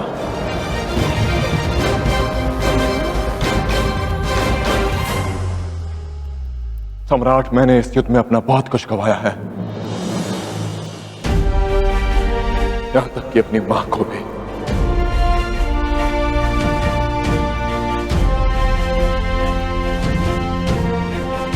किंतु यदि ऐसा कुछ है जो अब तक मेरे साथ है, तो वो है मेरा विश्वास। मेरा विश्वास जो मुझे यकीन दिलाता है कि मैं उस अलेक्जेंडर को मेरे देश पर अधिकार नहीं करने दूंगा। मेरा वो विश्वास जो मुझे आपके पास सहायता के लिए लेकर आया है। भारत की अखंडता के लिए मगध और पौरव राष्ट्र को एक होना ही होगा। अलेक्जेंडर को तोड़ने के लिए हमें एक होना होगा। एक? तो तुम्हारा मानना है कि हम एक हैं? निसंदेह एक है सम्राट। रसोई घर में सारे बर्तन टकराते हैं, किंतु एकजुट होकर ही भोजन बनाने में सक्षम होते हैं। हमारे बीच की ये दूरी कुछ स्वार्थी लोगों ने अपने स्वार्थ के लिए रची है। सुरक्षा के नाम में सीमा के उस पार बैठे लोगों को अपना शत्रु कहते हैं। अपने राज्यों की सीमा बनाई है हमने। धर्म, जाति, भाषा, समृद्धि, इन सब के नाम पर हमने एक दूसरे को विभाजित कर दिया है। किंतु हम सब ये सच्चाई भूल गए हैं सम्राट, कि हम सब एक ही माटी से जन्मे हैं। हम सबको एक बंधन जोड़ता है, धरती माँ की गोद का बंधन, जो एक भारतीय का दूसरे भारतीय के साथ है। हम क्षत्रिय हैं और आप एक नापित। इससे यह सत्य नहीं बदल जाता कि हम दोनों एक ही धरती माँ की संतान हैं। मेरे विचार से हम केवल यहां से भिन्न हैं सम्राट, यहां से नहीं। तो तुम्हारे विचार में जाति का कोई मोल नहीं, एक क्षत्रिय और नापित नंद में कोई अंतर नहीं। बिल्कुल नहीं सम्राट, बिल्कुल नहीं।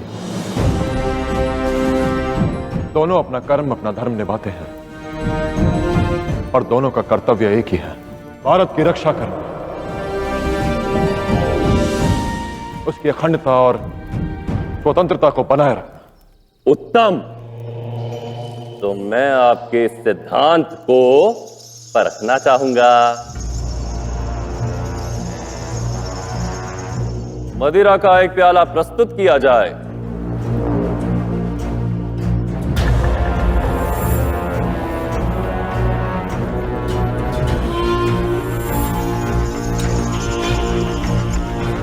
हम एक हैं, समान हैं। ये बातें सुनने में सुखदाई लगती हैं, परंतु जब इसे अनुभव करना पड़ता है तो वास्तविकता कुछ और होती है। इन खोखले शब्दों से जिया नहीं जा सकता, और ये मैं सिद्ध कर दूंगा कि तुम्हारे विचार और व्यवहार में कितना अंतर है। यदि तुम मानते हो कि नापित नंद और क्षत्रिय में कोई अंतर नहीं, तो तुम्हें इसका प्रत्यक्ष प्रमाण देना होगा।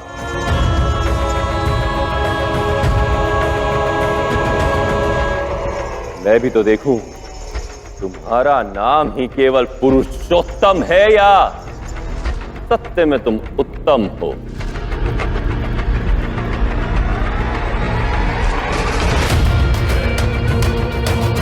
इसे ग्रहण करो और प्रमाणित करो कि एक क्षत्रिय और नापित नंद एक है। आपू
सिद्ध करो कि हमें बहने वाला रक्त, स्वेद, शेष सब एक है।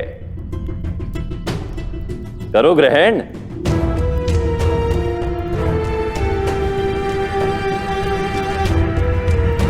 ना, एक नापित नंद ने इसमें थूका है। एक क्षत्रिय से ग्रहण करना तो दूर, देखना तक नहीं चाहेगा। सम्राट धनानंद, आपने पुरु को अपने राज्य में आमंत्रित किया है। वो केवल आपके अतिथि ही नहीं, बल्कि एक राजा भी है। और एक सम्राट का दूसरे राजा के साथ ऐसा व्यवहार करना ये कदाचित शोभनीय नहीं है। किसने कहा? ये बात एक राजा और दूसरे राजा के मध्य की है। ये बात तो एक याचक और दाता के मध्य की है। ये परख उस विचार के प्रामाणिकता की है जिसका दावा आपके पुत्र ने किया है कि एक क्षत्रिय और एक नापित नंद में कोई अंतर नहीं। मैं भी तो देखूं इनके विचार और आचार में कितना अंतर है। ये समानता के लिए नहीं, अपमानित करने के लिए किया जा रहा है। इनकी बातों में मत आना पुरु। पुरु, यह निर्णय पूर्णतः तुम्हारा है, परंतु स्मरण रहे, जो निर्णय अपने अंतर्मन में झांकने के पश्चात बुद्धि, विवेक और स्वाभिमान की कसौटी पर खरा उतरने के पश्चात लिया गया, वही निर्णय सर्वश्रेष्ठ, किसी दबाव में लिया गया निर्णय नहीं। हाँ पुरो, बस बहुत हुआ। हमें किसी को कोई प्रमाण नहीं देना है और ना ही हमें किसी की सहायता चाहिए। हम अकेले ही अलेक्जेंडर का सामना कर लेंगे। चलो यहां से।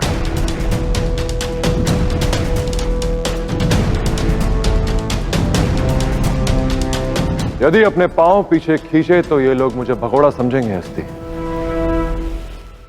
मैंने जीवन में सीखा है कि परिस्थिति चाहे कितनी ही कठिन क्यों ना हो, यदि उसे बाहर निकलने का मार्ग ना मिले तो मार्ग स्वयं बनाना चाहिए।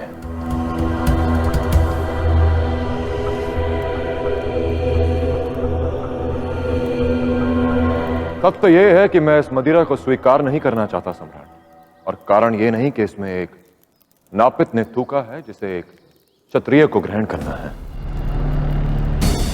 बल्कि कारण यह है कि ऐसा कृत्य किसी भी जीव के साथ करना अशोभनीय है।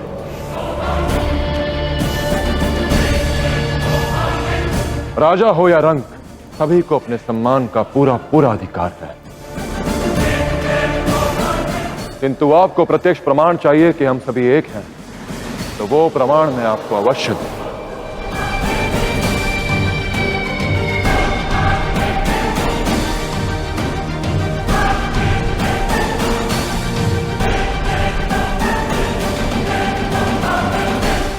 छोड़ दो मुझे अंबी कुमार, हमारी बुद्धि भ्रष्ट हो गई अंबी कुमार, ये अनर्थ मत करो।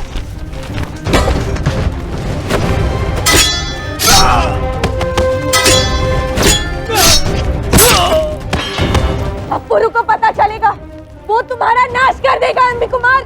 मैं तुम्हारे साथ कभी नहीं रहूंगी। अवश्य रहोगी, रहना होगा मेरी इकलौती विजय का चिन्ह बनकर।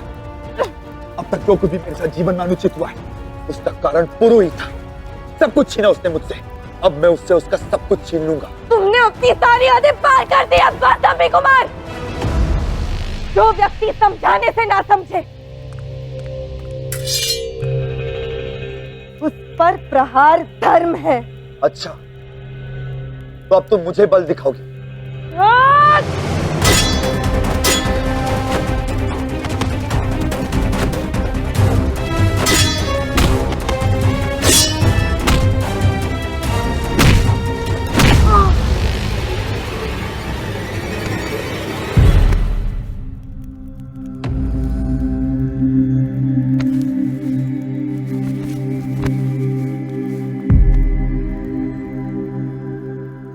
कब से तुम्हें समझा रहा हूं कि मैं तुम्हारा होने वाला भविष्य हूं। अपने भविष्य पर प्रहार किया तुमने, अपने भावी पति पर हाथ उठाया।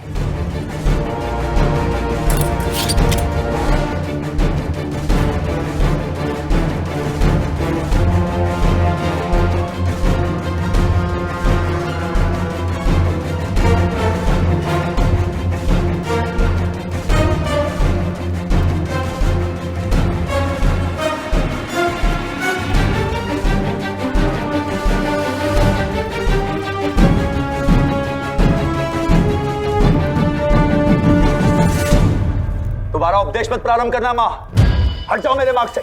नहीं अंबी, मैं तुमसे प्रार्थना करती हूँ कि ये अनर्थ मत करो अंबी।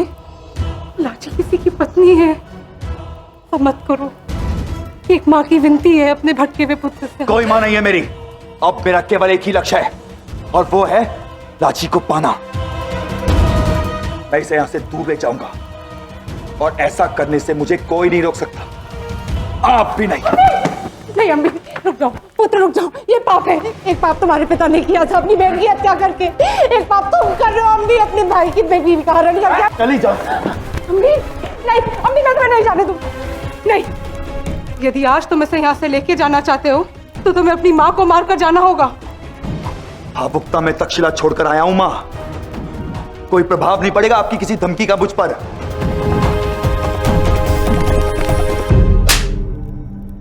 बस मेरी बात ध्यान से सुनो अम्बी। मेरे जीते जी तो तुम इसे यहां से लेके नहीं जा पाओगे। ये एक क्षत्ररानी का वचन है। मां का धर्म निभाया नहीं गया, क्षत्ररानी का धर्म निभाने चली हो। यदि माता का कर्तव्य निभाया होता तो वो किया होता जो मैंने कहा था करने के लिए। इस तरह मेरा बाढ़ नहीं रोकती। आपको मेरी प्रसन्नता से अधिक उस प्रेम की चिंता है जो इस संसार से लुप्त होने वाला है। पुरु अब बस कुछ ही क्षण का अतिथि है। अलेक्जेंडर उसे शीघ्र ही मार देगा।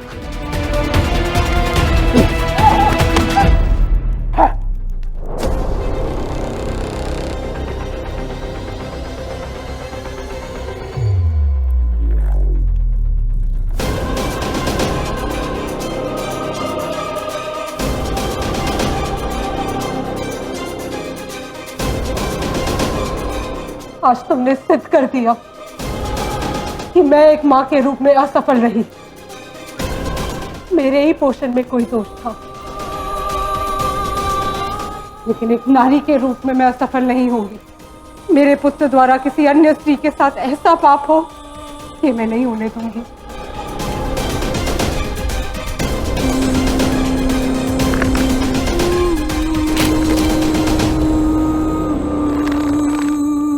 रुक जाओ अम्बी कुमार, ये तुम्हारी अंतिम चेतावनी है।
मैं यहाँ किसी दाता का याचक बनने नहीं आया हूं सम्राट।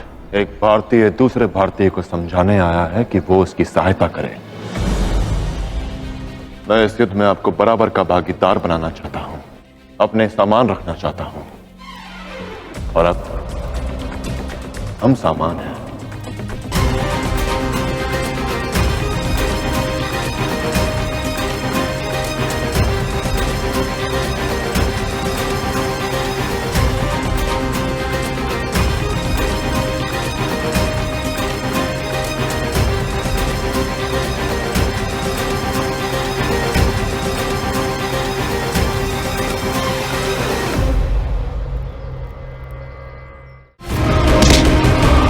धनानंद उनमें से नहीं जो अपनी पराजय आसानी से स्वीकार कर ले और पुरु मगध के सहयोग के लिए किसी भी मूल्य पर जीतेगा।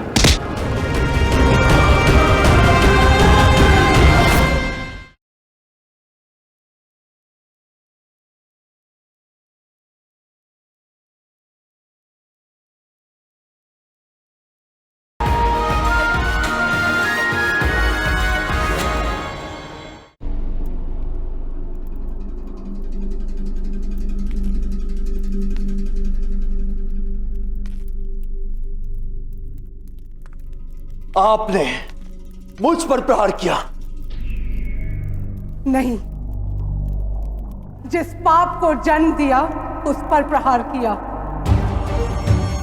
यदि संतान भूल करे तो उसे उचित मार्ग दिखाना माता पिता का उत्तरदायित्व होता है, और संतान फिर भी ना माने तो उसके द्वारा निर्दोषों पे किए गए अत्याचारों को रोकना मां का धर्म। आज ये मां अपनी पुत्री के लिए लड़ेगी। अब तक मैं मौन था क्योंकि आप मेरी मां हैं। सावधान! जो मुझे अपनी दुष्ट वाणी से मां कहा तो मैं लज्जित हूं कि मैंने तुम जैसे पुत्र को जन्म दिया।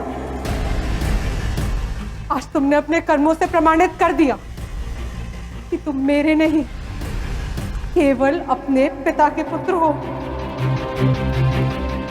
उन्हीं की भांति अपना स्वार्थ सिद्ध करने के लिए तुमने संबंधों की सारी मर्यादाएं तोड़ डाली।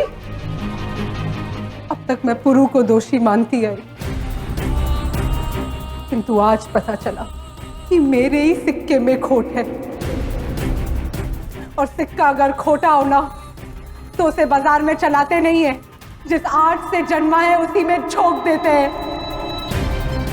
पुत्र कहते हो अपने आप को? पुत्र कहलाने का अगर कोई पात्र है तो वो है पुरु।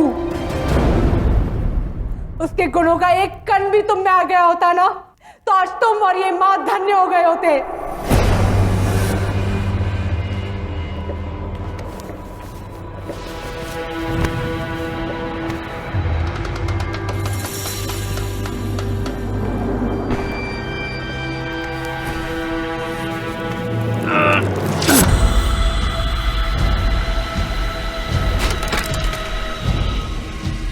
उस पुरु से तुलना की मेरी?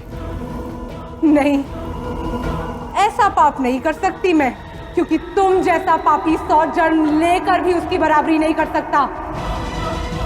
पुरु जैसा पुत्र चाहिए था ना?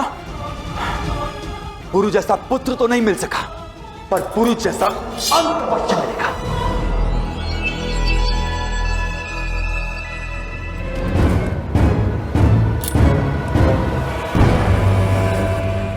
अपनी बोई फसल स्वयं ही काटनी पड़ती है। मेरे लिए भी अपना बोया काटने का समय आ गया है।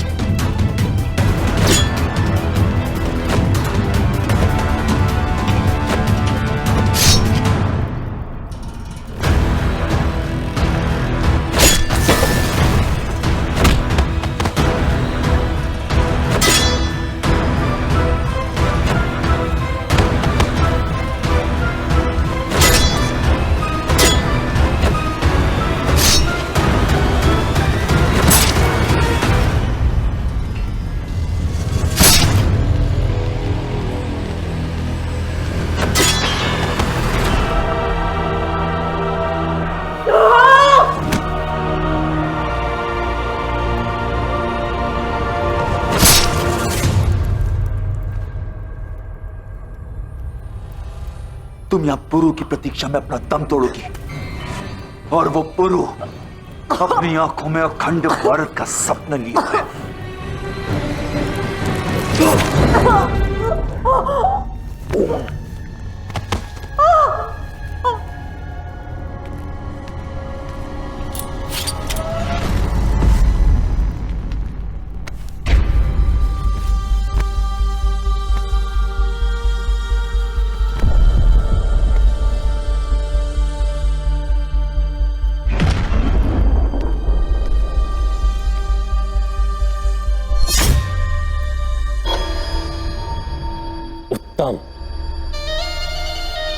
बुद्धि और बल का अद्भुत उदाहरण प्रस्तुत किया है तुमने पुरु, किंतु सहायता उसकी की जाती है जो सहायता को संभालने के योग्य हो।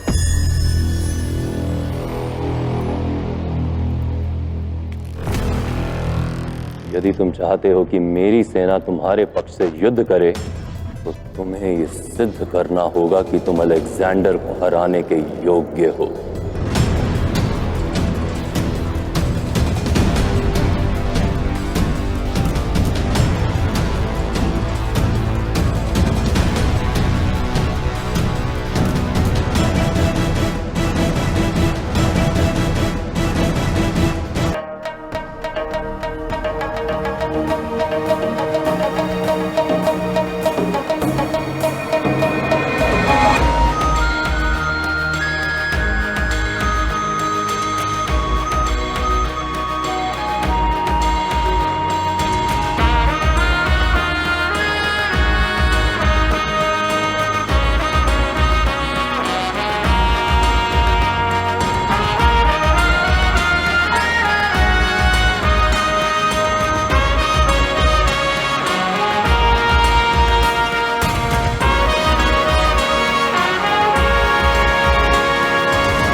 मगध की सेना को सहायक बनाना चाहते हो। जानते हो मगध की सेना है कितनी?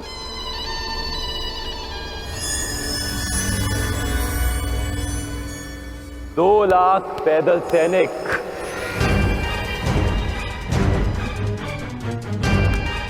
80 सहस्त्र अश्वरोही, 8 सहस्त्र रथ, 5 सहस्त्र गज सेना। इतनी सेना देखना तो दूर, तुमने सुना भी नहीं होगा।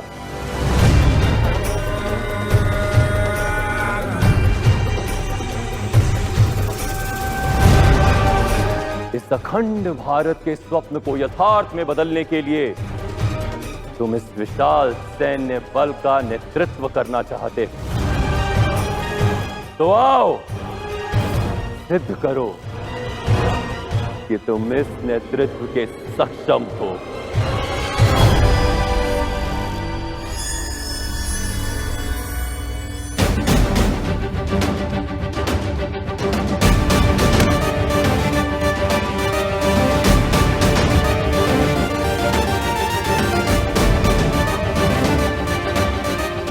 सेना उसकी ओंकार सुनती है जिसकी भुजाओं में बल हो।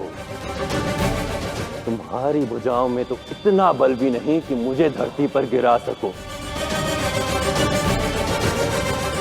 तो फिर सहस्त्र सैनिकों और रथ का भार कैसे सहेंगी तुम्हारी ये दुर्बल भुजाएं?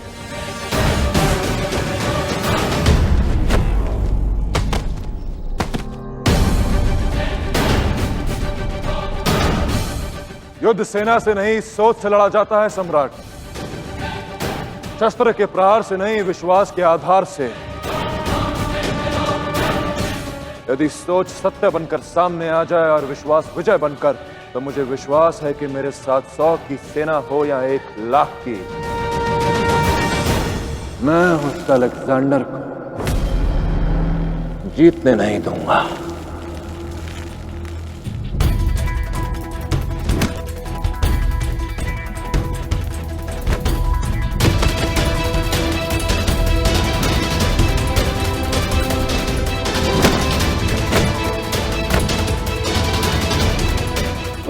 युद्ध शब्दों से नहीं, बल से जीता जाता है पौरव नरेश।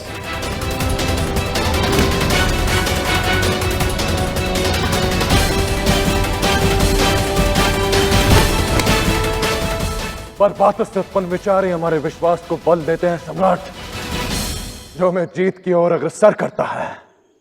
राम!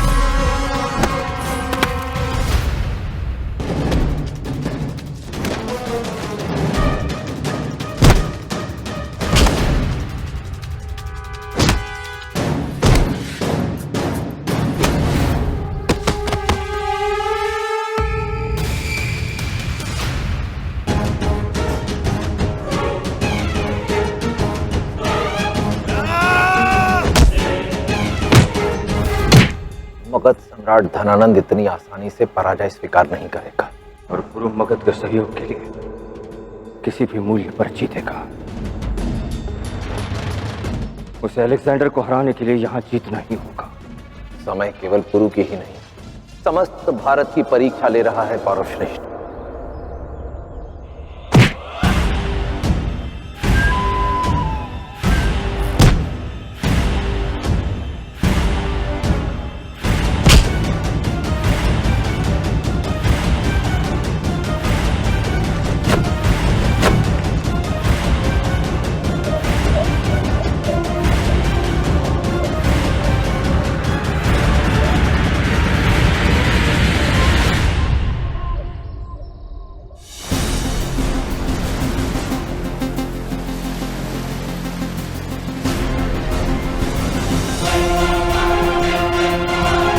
हमारी आधी फौज को पानी और आधी को जमीनी रास्ते से भेजो।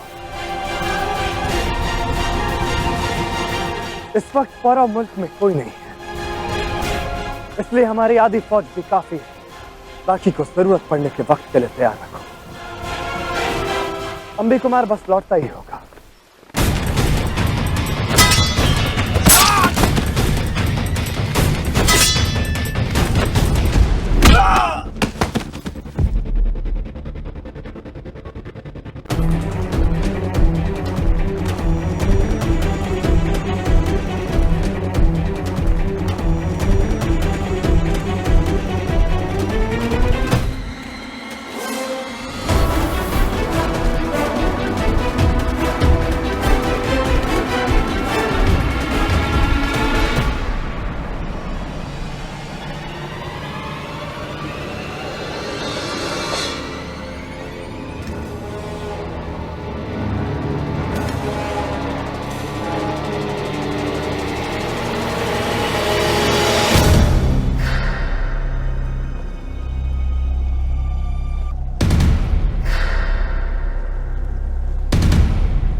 तो आज तुमने सिद्ध कर दिया कि तुम उस देशद्रोही अंबिराज के पुत्र हो। तुम तक्षशिला वाले देशद्रोही हो, हमेशा कायरों की तरफ पीछे से वार करते हो। पिता ने बहनों की अनुपस्थिति में बहन की हत्या की और अब पुत्र भाई की अनुपस्थिति में भाभी के मान के साथ खिलवाड़ करने जा रहे। पर शायद तुम ये भूल गए कि लाची का पिता अभी भी जीवित है। मेरे मार्ग से हट जाओ दस्युराज। बुढ़ापा शांति से काटना है तो लौट जाओ यहाँ से और दस्युलोक में जाकर अपने बेटी के दूसरे विवाह का उत्सव मनाओ। अलेक्जेंडर यहाँ किसी भी क्षण आता ही होगा और इस बार तुम्हें वो पुरु बचाने नहीं आ पाएगा।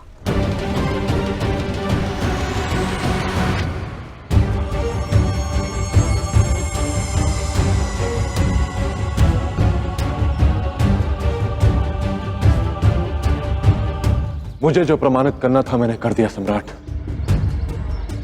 अब निर्णय आपका है।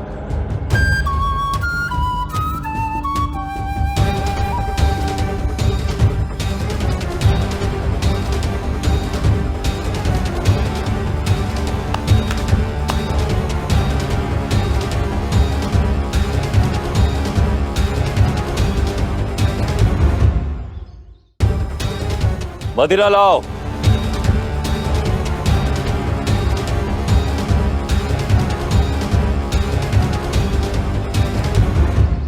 उस समय मैं तुम्हारा अपमान करना चाहता था, किंतु अब अभिनंदन करता हूं।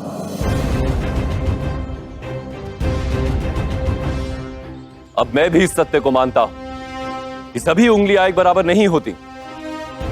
भले ही तुम क्षत्रिय हो, किंतु तुम भिन्न हो, तुम्हारे विचार भिन्न हैं। मैं तुम्हारी इस बात से भी एकमत हूं कि मनुष्य के विचार और विश्वास ही उसके समक्ष आते हैं। तुम्हारे विश्वास की जीत हुई। मैं तुम्हारे साथ हूं महाराज पुरुषोत्तम। भगत तुम्हारे साथ है।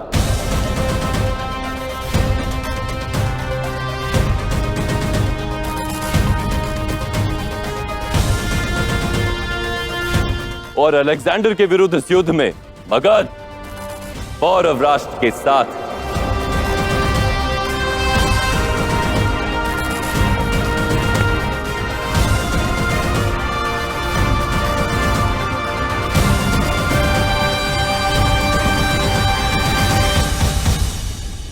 अभिनंदन स्वरूप ये मदिरा स्वीकार करो। धन्यवाद सम्राट, किंतु मैं यहाँ केवल संधि की कामना लेकर आया था। पर जो युद्ध मैं लड़ रहा हूं उसमें ना ही मद का कोई स्थान है और ना ही मदिरापान का।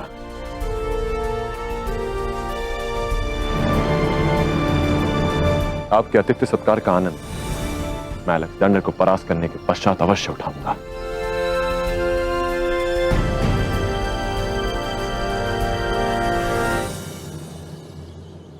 पौरव राष्ट्र और मगध अब एक हैं। अखंड भारत की शुरुआत हो चुकी है अलेक्जेंडर। भारत पर अधिकार करने का तुम्हारा स्वप्न अब खंड खंड होगा। पत्नी रानी थी, इसलिए मुट्ठी भर दस्युओं ने राजा का कह दिया, स्वयं को योद्धा समझने लगे। लड़ना तो दूर की बात है, तुम मुझे खरोच तक नहीं पहुंचा सकते दस्युराज। तुम्हारे हाथ लकड़ी उठाने में ही सक्षम है, तलवार उठाओगे तो मोच आ जाएगी। अपनी इस छड़ी का सहारा लेकर दस्यु लोग लौट जाओ, अन्यथा मृत्यु लोग पहुंचा दूंगा तुम्हें। पंगु। मुझे पंगु कह रहे हो अंबी कुमार, परंतु वास्तविकता में पंगु तुम हो। विश्वास की इस धरती पे खड़े रहने के लिए तुम्हारे पास पैर नहीं है, ना इस देश को संभालने के लिए तुम्हारे पास हाथ। हम युद्ध करना भी जानते हैं और विश्वास की कसौटी पे खड़े उतरना भी हम जानते हैं। हमारे रगों में शौर्य और वीरता ही नहीं, परंतु देश प्रेम और सदाचार दौड़ता है। शायद मुझे खड़े रहने के लिए इस छड़ी की आवश्यकता है, परंतु अपने गर्व, मान और सम्मान से मेरा सिर हमेशा अटल और अड़िग ऊपर रहता है। क्योंकि मैं तुम्हारे और तुम्हारे पिता जैसे देशद्रोही और विश्वासघाती नहीं, जो अपने स्वार्थ के लिए निम्न से निम्न स्तर तक जा सकता है। बहुत हुआ लंगड़े, अच्छा हुआ कि तुम अपनी सेना को साथ लेकर आए। अब कोई तो होगा जो तुम्हारे शव को पुनः तहसीलों तक पहुंचाएगा, या फिर अपनी टांग का वास्ता देकर भीख मांगोगी तुम। सच कहता है गुरु, सोच सच बनकर सामने आती है। यदि एक टांग पे अपने आप को पंगु समझे तो भिखारी हो सकता है, परंतु वही एक टांग से नृत्य करे तो नटराज, उसी एक टांग से तप करे तो योगी, और उसी एक टांग से तांडव करे तो महाकाल। और आज तुम्हारे सामने दस्युराज नहीं, महाकाल खड़ा है। अच्छा, अपनी सेना को साथ में देखकर बोल फूट रहे। तुम्हारे सामने दस्युराज नहीं, एक पिता खड़ा है, अपनी पुत्र की रक्षा करने के लिए। इनमें से कोई भी सैनिक हमारे मध्य नहीं आए। आज मैं और तुम युद्ध करेंगे, और उस युद्ध में मैं तुम्हें मृत्यु दंड दूंगा। मेरा अंतर्मन मुझे यह संकेत दे रहा है सम्राट कि मुझे शीघ्र अतिशीघ्र पौरव राष्ट्र की ओर प्रस्थान करना चाहिए। आशा है कि आप अपनी सेना को शीघ्र ही भेजेंगे। अवश्य, अपनी योजना की जानकारी भिजवा देना, मगध प्रस्तुत हो जाएगा। संदेश के आदान प्रदान का समय नहीं है हमारे पास सम्राट। हम युद्ध के मुहिम पर खड़े हैं। मेरे विचार से आपको इसी क्षण अपनी सेना को सच करना चाहिए। जो टुकड़ियां तैयार होती जाएं, उन्हें आप भेजते रहें। इस प्रकार लगभग 2 सप्ताह में आपकी पूरी सेना पौरव राष्ट्र पहुंच जाएगी। तब तक मैं अपनी योजना भी बना लूंगा।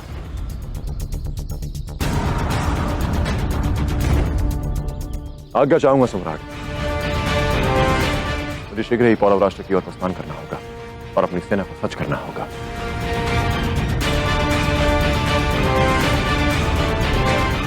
और यह अलेक्जेंडर के विरुद्ध मेरा अंतिम युद्ध होगा।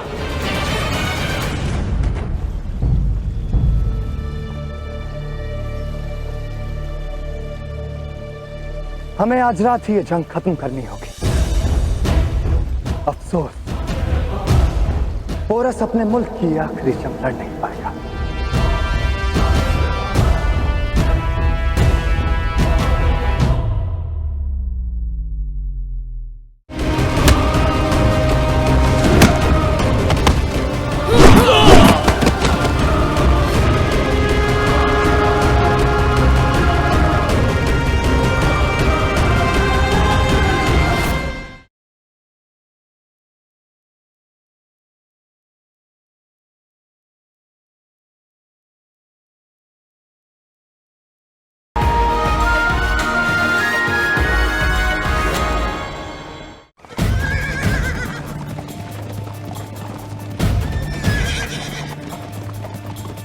क्या हुआ पुरु?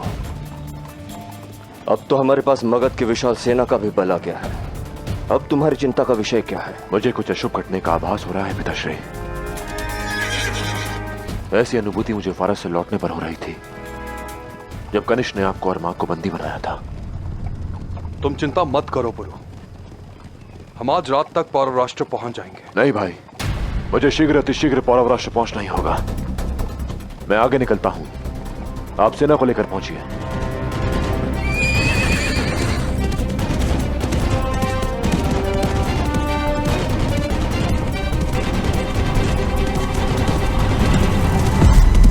गुरु का पूर्वाभास सदा सत्य सिद्ध होता है। यदि वो कह रहा है तो अवश्य ही कुछ अनिष्ट होने वाला है। इससे हमारे सहयोग की आवश्यकता पड़ सकती है। हमें अपनी गति तीव्र करनी होगी। आप चिंता न करें पौरव श्रेष्ठ, गुरु वहां पर अकेला नहीं होगा। आपके और मेरे मगध के लिए प्रस्थान करने से पूर्व ही मैंने यह सुनिश्चित कर लिया था कि यदि किसी कारणवश गुरु को भी पौरव राष्ट्र छोड़कर आना पड़ा तो एक विश्वास पात्र व्यक्ति पौरव राष्ट्र की सुरक्षा हेतु वहां उपस्थित हो। दस्युराज,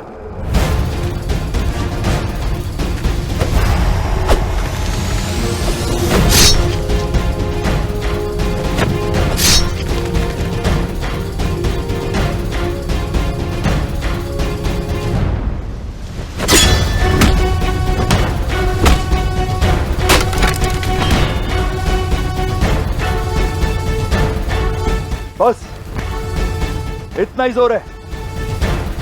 जो व्यक्ति अपनी पत्नी को अपनी आंखों के सामने मरता देख कुछ नहीं कर पाया, वो अपनी पुत्री को क्या बचाएगा?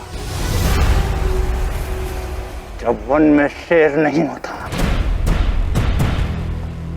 तो एक डरपोक गीदड़ भी अपने आप को राजा समझने की भूल कर बैठता है।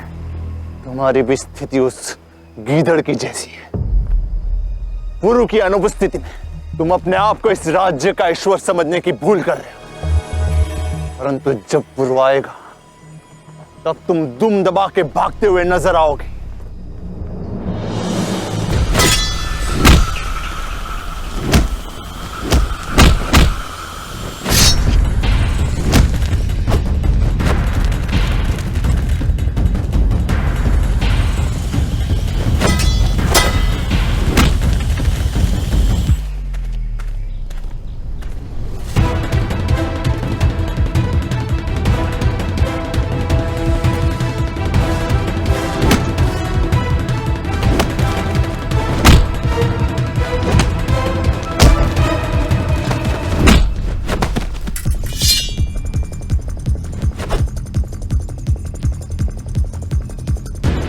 देख लिया एक पंगु क्या क्या कर सकता है। उठो अब विश्वासघाती और करो प्रहार मेरे ऊपर।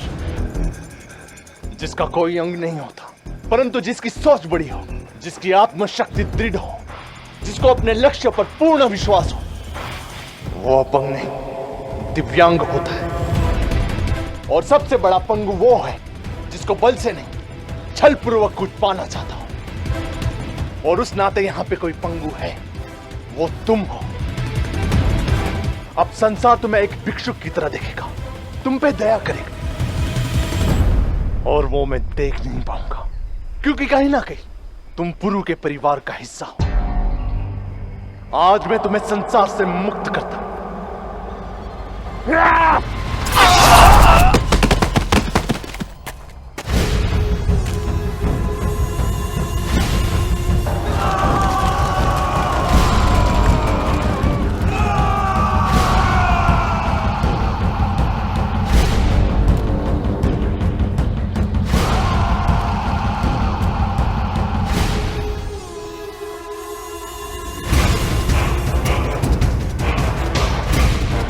कभी देखा है किसी अपंग की लाठी को इस तरह आते हुए? अलेक्जेंडर आ गया।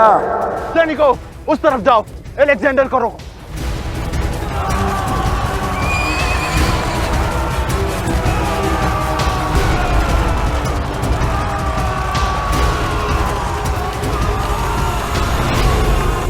उम्मीद है कि तुम जल्द लौट आओगे पोरस, ताकि तुम्हारे साथ साथ मैं इस जंग का भी खात्मा कर सकूं।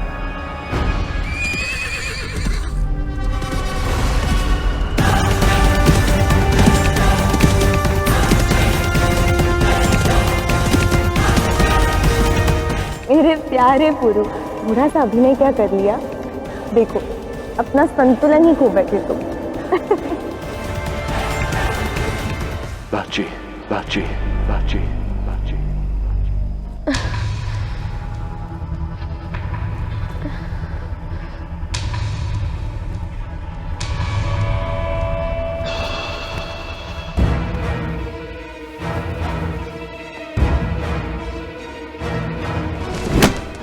अम्बी कुमार,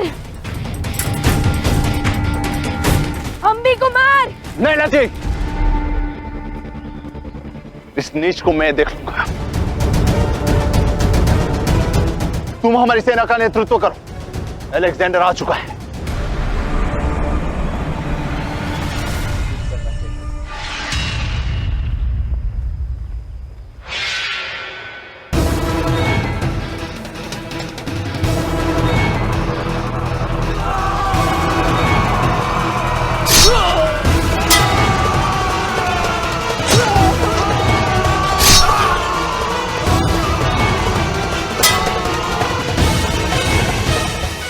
ऋण अधूरा रहा अम्बी कुमार, क्योंकि इस समय मेरी मातृभूमि मुझे पुकार रही है। किंतु मैं पुनः लौटूंगी और तुम्हें मैं दंड स्वयं दूंगी उस साहस के लिए जो तुमने मेरे और मेरे मातृभूमि के साथ करने का प्रयास किया है।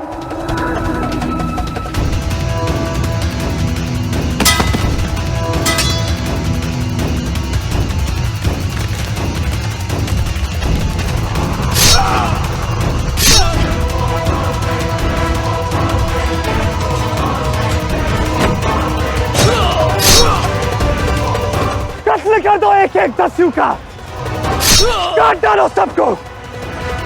इन धोखेबाजों ने मुझसे धोखा किया था। लाल कर दो ये जमीन इनके खून से।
मगध ने पौरव राष्ट्र को सहयोग करने का निर्णय लिया है। हमारी सेना शीघ्र ही पौरव राष्ट्र की ओर कूच करेगी और सभी सेना नायक को निर्देश दिया जाता है कि अपनी अपनी टुकड़ियों को सज्ज करें। और आप लोगों के वहां पहुंचने के पश्चात सम्राट धनानंद वहां पधारेंगे। बोलो, सम्राट धनानंद की, सम्राट धनानंद की।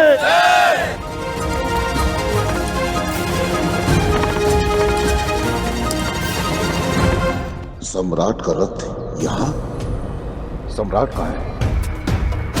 सौभाग्य है तुम्हारा कि तुम्हें अपने प्रिय सम्राट के प्रति अपनी निष्ठा दिखाने का अवसर प्राप्त हो रहा है। इसलिए थोड़ा कष्ट होगा तुम्हें, या यूं कहूं कि थोड़ा अधिक कष्ट होगा, किंतु ये तुम्हारे हित में होगा, क्योंकि तुम्हारे हित में मेरा हित जुड़ा है। सम्राट छोड़िए मुझे, कहां ले जा रहा है मुझे सम्राट? बताइए सम्राट, क्षमा कीजिए सम्राट, क्षमा कीजिए, क्षमा कीजिए सम्राट, क्षमा कीजिए, मुझे जाने दीजिए सम्राट। दुख के बाद सुख आएगा, यही सृष्टि का नियम है। तुम्हारे दुख के पश्चात मेरा सुख आएगा।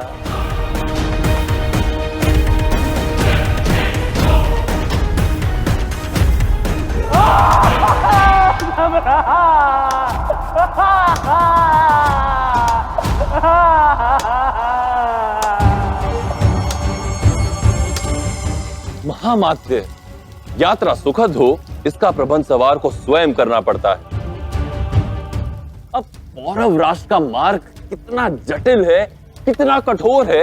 यदि मेरे कहार कष्ट सहने के योग्य नहीं हुए तो उनके पांव डगमगाने से लगने वाले झटकों से मार्ग में मुझे कष्ट होगा। इसलिए इन्हें कष्ट सहने का अभ्यास करवा रहा हूं इन्हें। मुझे जाने दीजिए सम्राट, मुझे जाने दीजिए। तो सम्राट, योजना ये थी कि सर्वप्रथम हमारी सेना पौरव राष्ट्र की ओर कूच करेगी और उनके वहां पहुंचने के पश्चात आप स्वयं वहां पधारेंगे। योजना भी वही है, किंतु राजा को हवा की दिशाओं के साथ योजना बदलने को सज्ज रहना चाहिए। युद्ध का घोड़ा कब और किस दिशा में मुड़ जाए कौन जान सकता है महामात्य।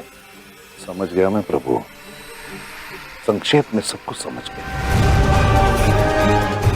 इसकी व्यवस्था मैं स्वयं अपने निरीक्षण में करूंगा ताकि कोई भी किसी भी प्रकार की चूक ना कर पाए।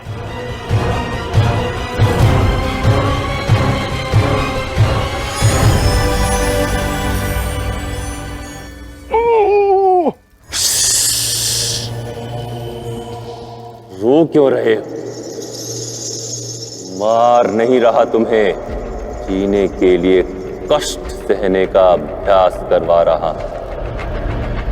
क्योंकि जब तुम सज होगे तब मेरी यात्रा आरंभ होगी।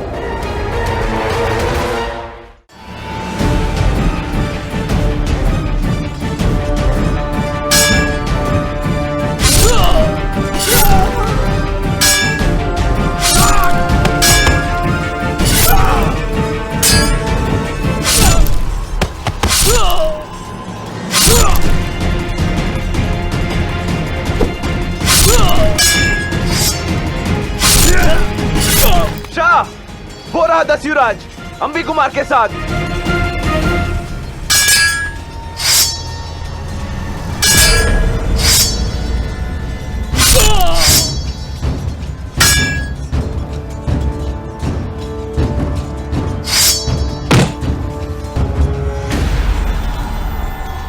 बाबा,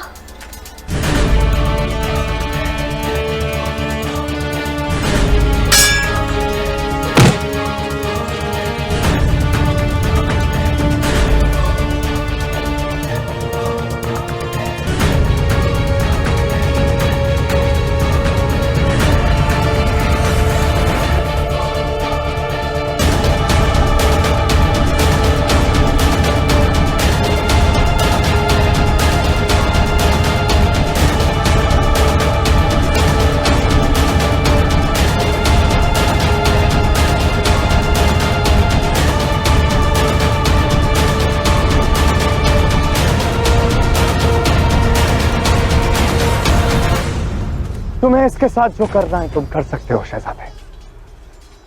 इसे लो और जाओ यहां से।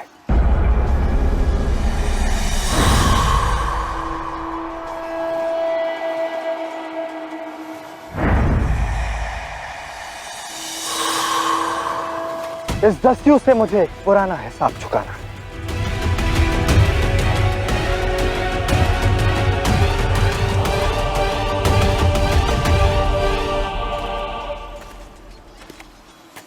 तुमने महाराज पुरुषोत्तम की पत्नी का अपहरण करने का दुस्साहस किया ना अंबी कुमार, तो पहले तुम्हें इस शतरानी से युद्ध करना होगा।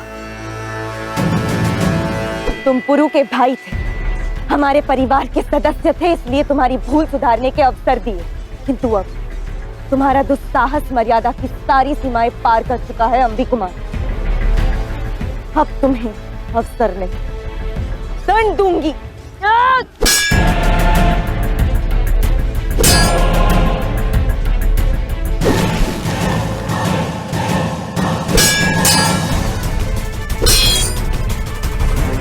मैंने तुम्हें एक मौका दिया था कि तुम मेरे साथ में जाओ, पर तुमने कुछ और चुना।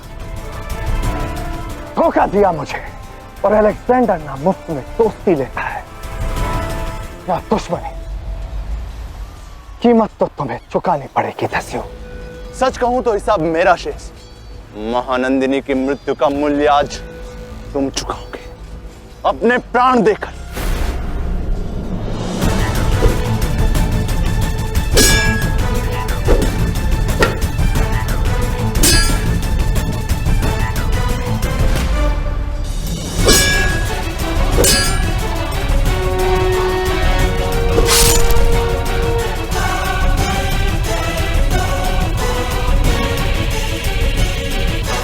शीघ्र आओ पुरु। रांची!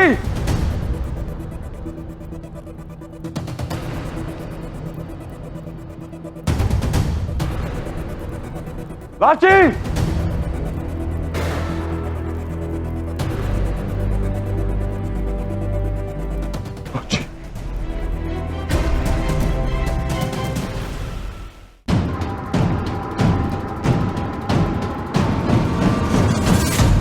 गुप्त द्वार के सारे सैनिक तो मृत हैं और ये मार्ग झेलम की ओर जाता है। रांची!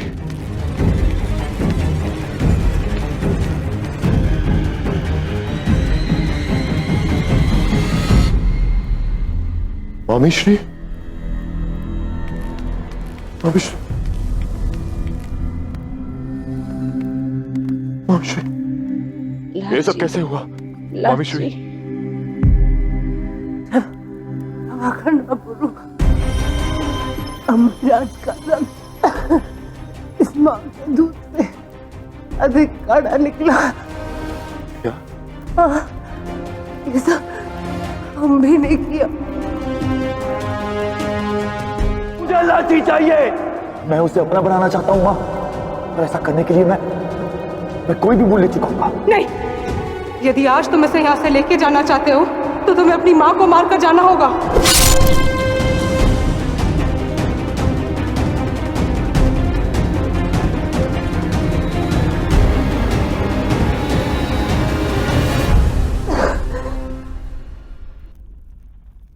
राजवैद! राजवैद को बुलाओ शीघ्र!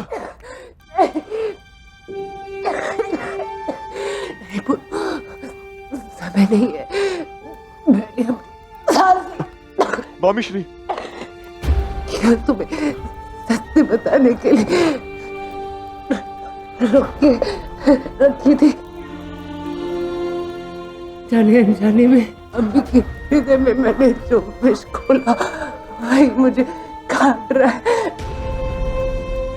मेरी नियति में मेरे कर्मों का फल भोगना लिखा है, तुम्हारी नियति में कुछ और है पुरु। शीघ्र करो पुरु, अलेक्जेंडर भी पहुंच चुका होगा। वो बाई दिशा से सीमा में प्रवेश करेगा। शीघ्र जाओ, शीघ्र जाओ। राजी को बचाओ पुत्र। भारत जय जय तो। मामीश्री! मामीश्री! मामीश्री!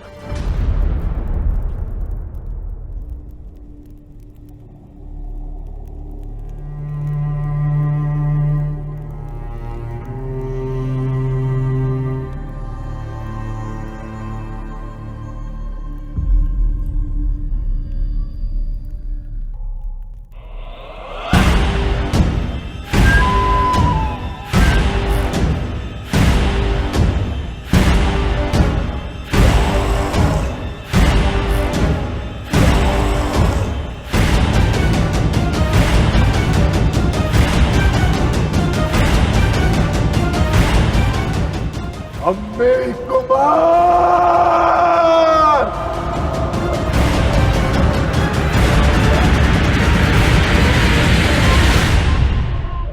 तुम पौरव राष्ट्र पर अपनी विजय पताका कभी नहीं फहरा पाओगे।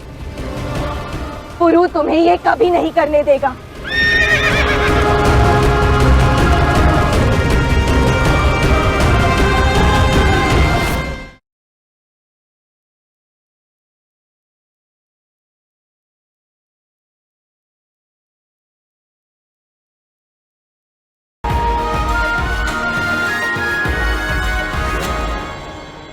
शीघ्र करो पुरु, अलेक्जेंडर भी पहुंच चुका होगा। वो बाई दिशा से सीमा में प्रवेश करेगा। शीघ्र जाओ, शीघ्र जाओ, राज्य को बचाओ पुत्र।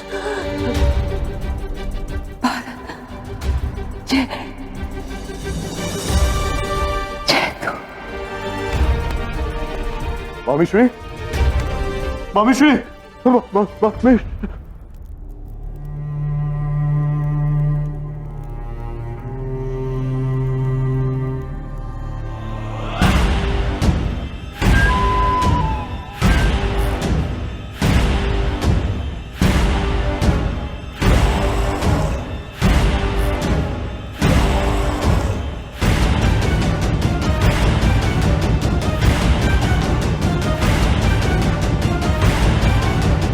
अम्बेश कुमार!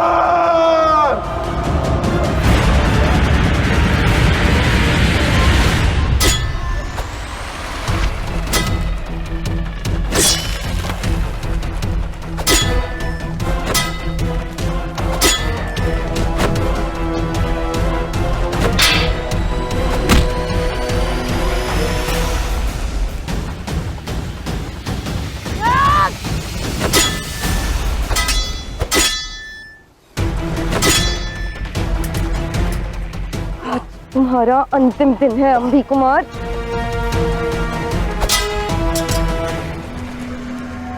पर यह अंतिम पल किसी और का है।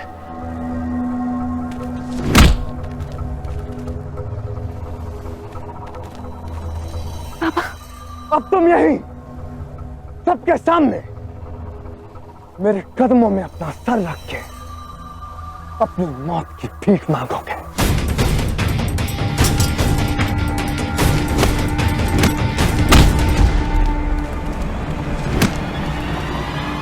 उस लंगड़े को अपने भाग्य पर छोड़ो लाचे, तुम्हें मेरा भाग्य बनाना है।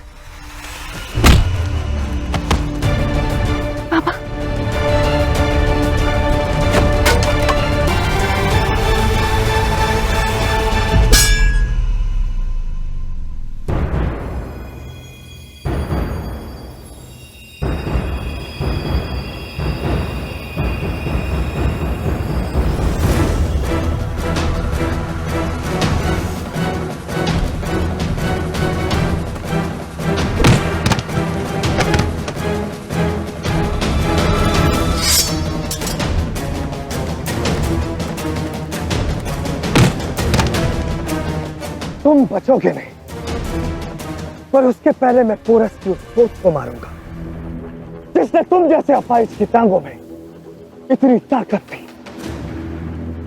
मांगो मौत की भीख।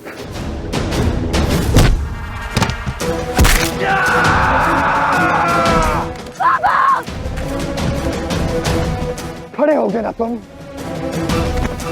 हो खड़े शाह आलम के सामने।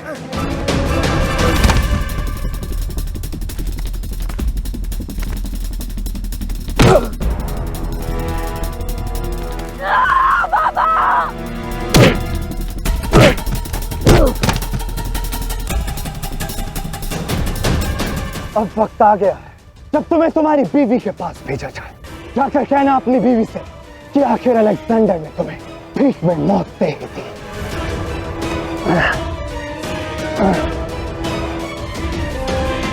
अवश्य मिलूंगा, और जब मैं मिलूंगा तब उसे गर्व होगा कि उसका आर्य अंतिम श्वास तक मातृभूमि की रक्षा के लिए लड़ता रहा। देखो मेरी आंखों में अलेक्जेंडर, इसमें जरा सा भी डर नहीं है। तो आत्मसम्मान, मातृभूमि का प्रेम और मृत्यु का स्वागत। उठाओ तलवार और अंत करो मेरा, इससे पहले कि देर हो जाए।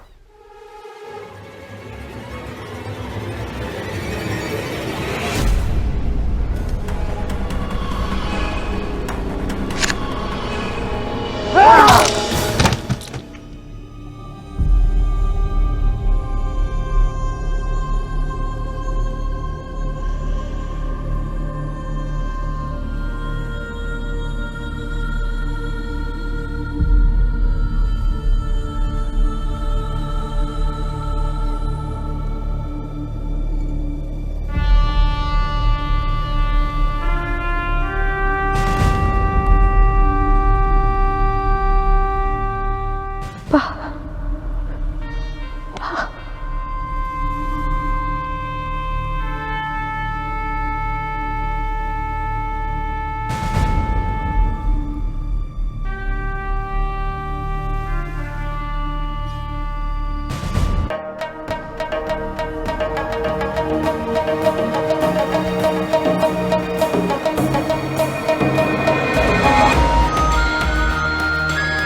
मलिका का इकबाल बुलंद हो। शाह अलेक्जेंडर पौरव मूल की सीमा तक पहुंच चुके हैं। अब तक सब कुछ उनकी सोच के हिसाब से हो रहा है। मुझे पल पल की खबर चाहिए। अलेक्जेंडर महफूज रहना चाहिए। मुझे दुश्मन की हार का इंतजार रहेगा। समझ गए ना?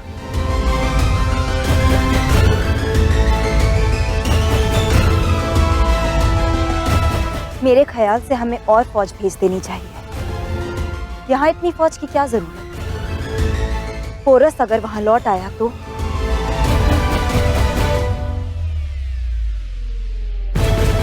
तुम्हारी फिक्र का अंदाजा है मुझे रॉक्सन, लेकिन अलेक्जेंडर के फैसले की वजह भी मैं जानती हूँ। झेलम के पानी का बहाव बहुत तेज है, इसलिए पूरी फौज लेकर जाना मुनासिब नहीं होता। ऐसे में हमारी आधी फौज झेलम में ही खत्म हो जाती।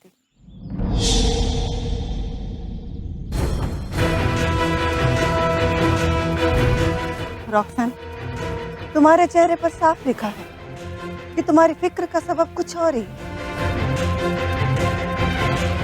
अंबी कुमार की खबर के मुताबिक पोरस इस वक्त मगध गया हुआ है मदद के लिए। भले ही इस वक्त पोरस पौरव मुल्क में मौजूद ना हो, लेकिन अगर वो मगध की फौज के साथ वहां लौटा तो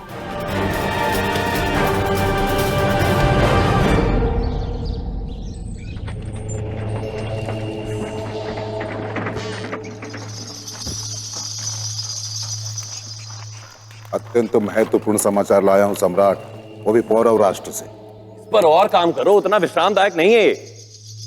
परिस्थिति गंभीर है सम्राट। अलेक्जेंडर ने उन पर आक्रमण कर दिया है। यही है ना आपका महत्वपूर्ण समाचार? जी सम्राट। और मेरे गुप्तचरों ने मुझे बताया कि पौरव नरेश की अनुपस्थिति में वहां उन्होंने और भी अधिक क्षति पहुंचा दी है, और पौरव नरेश के सेना को वहां पहुंचने में और भी अधिक समय लगेगा। तो आप इतने उद्विग्न क्यों हो रहे हैं मामात्य? उनकी समस्या है, वो निपटेंगे। पुरु ने अपने पिता और आचार्य को अपनी वीरता और शौर्य के परिचय से बचा लिया था। अब देखते हैं वो अपने पिता की भांति पौरव राष्ट्र को बचा पाता है या नहीं, और ये देखने में अत्यंत आनंद आएगा।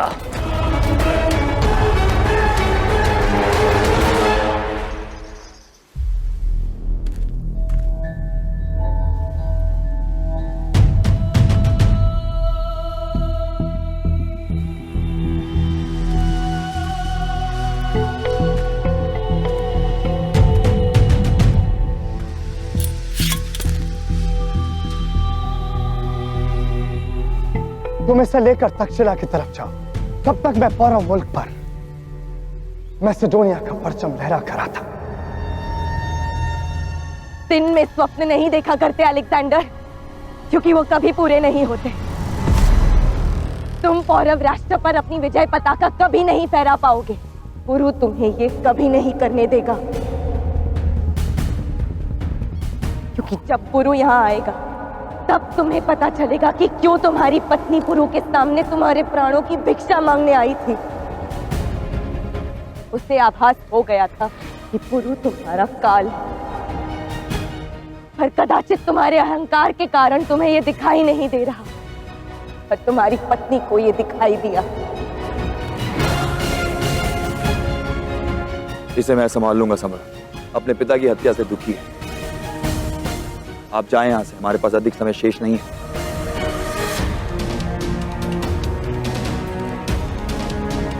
जी शाह, हमें आगे बढ़ना चाहिए।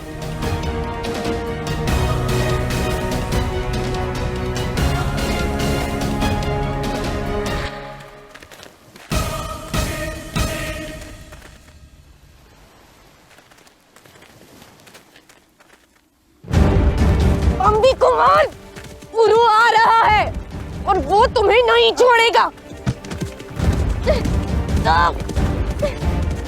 ऐसे नहीं मानोगी तुम।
युद्ध का अंतिम अध्याय लिखने का इससे स्वर्णिम अवसर नहीं मिलेगा। यवन सैनिक संख्या में अधिक नहीं है।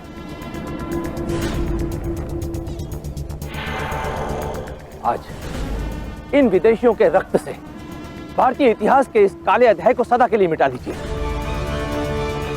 आज ये किस्सा यहीं खत्म होगा। मैं पारो मुल्क पर अपनी हुकूमत का परचम पोरस और उसके खानदान की लाशों पर से गुजर कर फहराऊंगा। आक्रमण!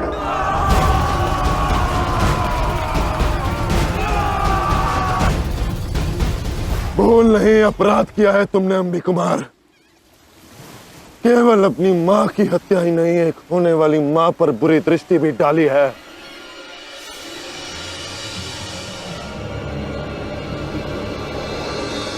एक पत्नी, एक स्त्री का तिरस्कार किया है तुमने, और एक स्त्री का अपमान पुरु नहीं सह सकता।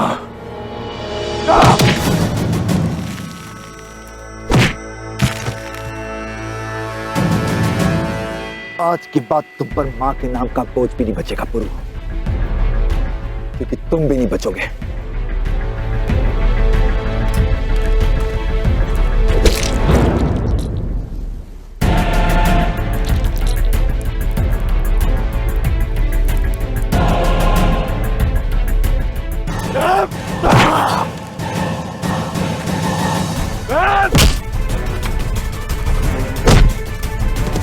मेरी लाची को हाथ लगाया।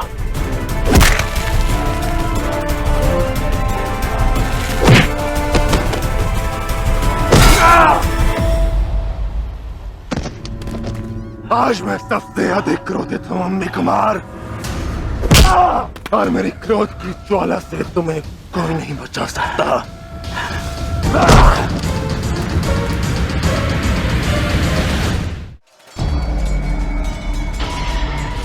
दुश्मन से जब भी मिलता उसे कोई ना कोई तोहफा जरूर देता। पिछली बार तुम्हारी बीवी की लाश दी थी, इस बार तुम्हारे बेटे का सर दूंगा। और हम भारतीय भेंट को सूद समेत लौटाते हैं। आज तुम्हें भेंट के रूप में हार और अपमान मिलेगा अलेक्जेंडर। अनुसुईया को वचन दिया था हमने कि अपने अंतिम श्वास तक उसके स्वप्न के लिए लड़ेंगे, एक स्वतंत्र और अखंड भारत के लिए। हम और हमारा पुत्र कुछ भी कर जाएंगे।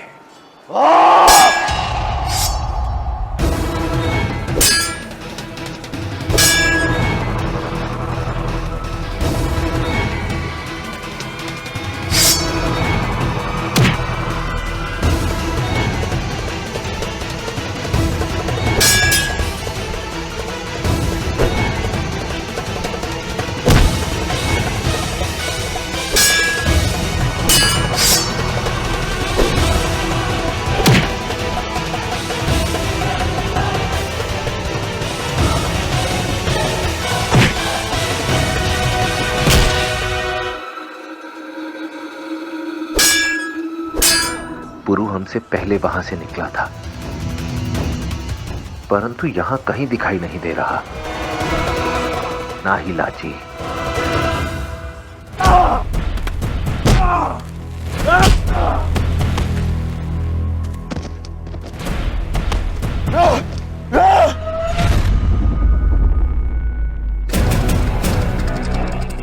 तुम्हें अपना भाई माना अम्बे, अपनी आंखें बंद करके तुम पर विश्वास किया, सोचा कि अपने काले इतिहास को बुलाकर पौरव राष्ट्र और तक्षशिला प्रेम की डोर में बंध जाएंगे, लेकिन नहीं, नहीं, क्योंकि तुम उस देशद्रोही अम्मीराज की संतान हो। अपने पिता का प्रतिशोध लेने आए थे ना? अब मैं तुम्हें तुम्हारे पिता के पास भेजता हूँ, और जाकर कहना उनसे कि तुम प्रतिशोध नहीं ले पाए।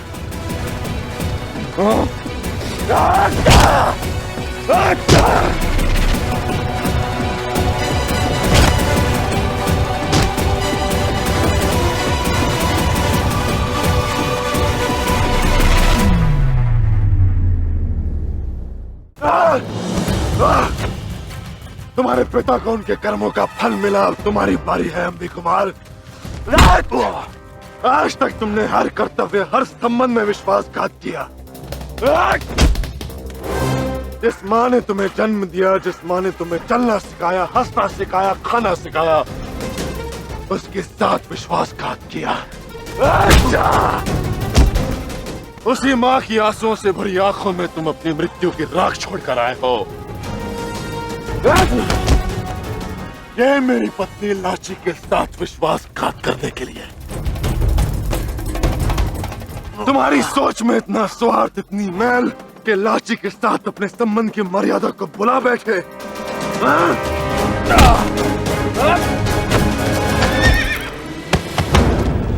तुम लाची को वो घाव देना चाहते थे जिसका कोई उपचार नहीं हो पाता। मेरी संतान को पीड़ा दी तुमने। आचार्य चाणक्य के साथ विश्वासघात किया। गुरु को भगवान से भी ऊपर मानते हैं, पर तुमने उनको भी नहीं छोड़ा।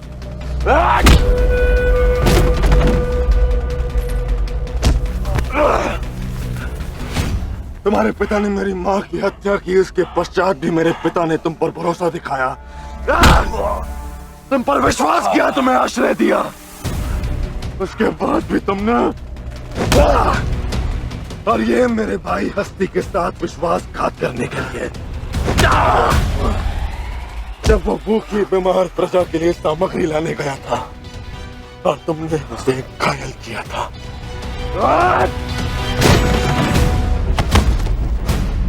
दस्युराज एक महापुरुष थे, मेरे पिता के सामान थे, और तुमने उनके साथ भी विश्वासघात किया। ये उस विश्वासघात के लिए जो तुमने पौरव प्रजा के साथ किया, उनसे उनका भोजन छीनकर, और सबसे बड़ा विश्वासघात जो तुमने धरती माँ के साथ किया।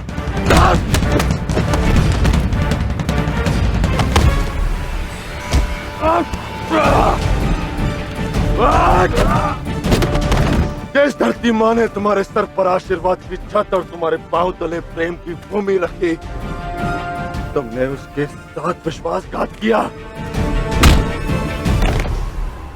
अलेक्जेंडर को चुना, पर अपने देश को नहीं।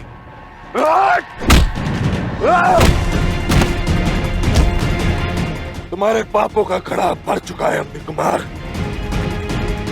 तुम्हारी मृत्यु निश्चित है। महाराज, महाराज शेष बमनी और अलेक्जेंडर के बीच युद्ध हो रहा है महाराज। पिताश्री,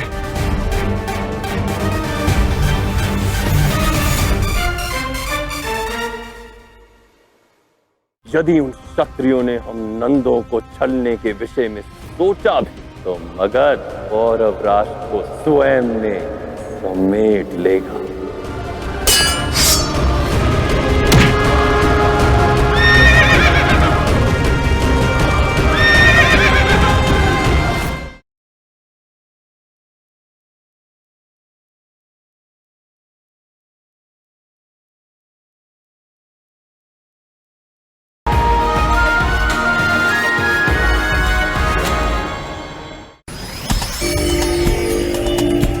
पिताश्री,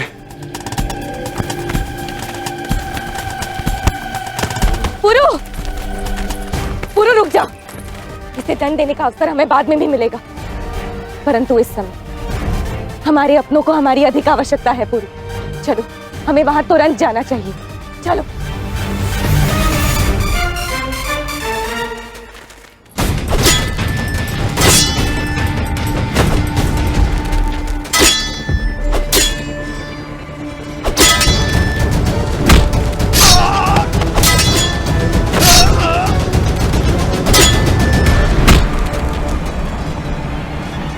बस इतना ही जोर, और अपनी बीवी को इतना बड़ा वादा कर बैठे। करो वादा पूरा।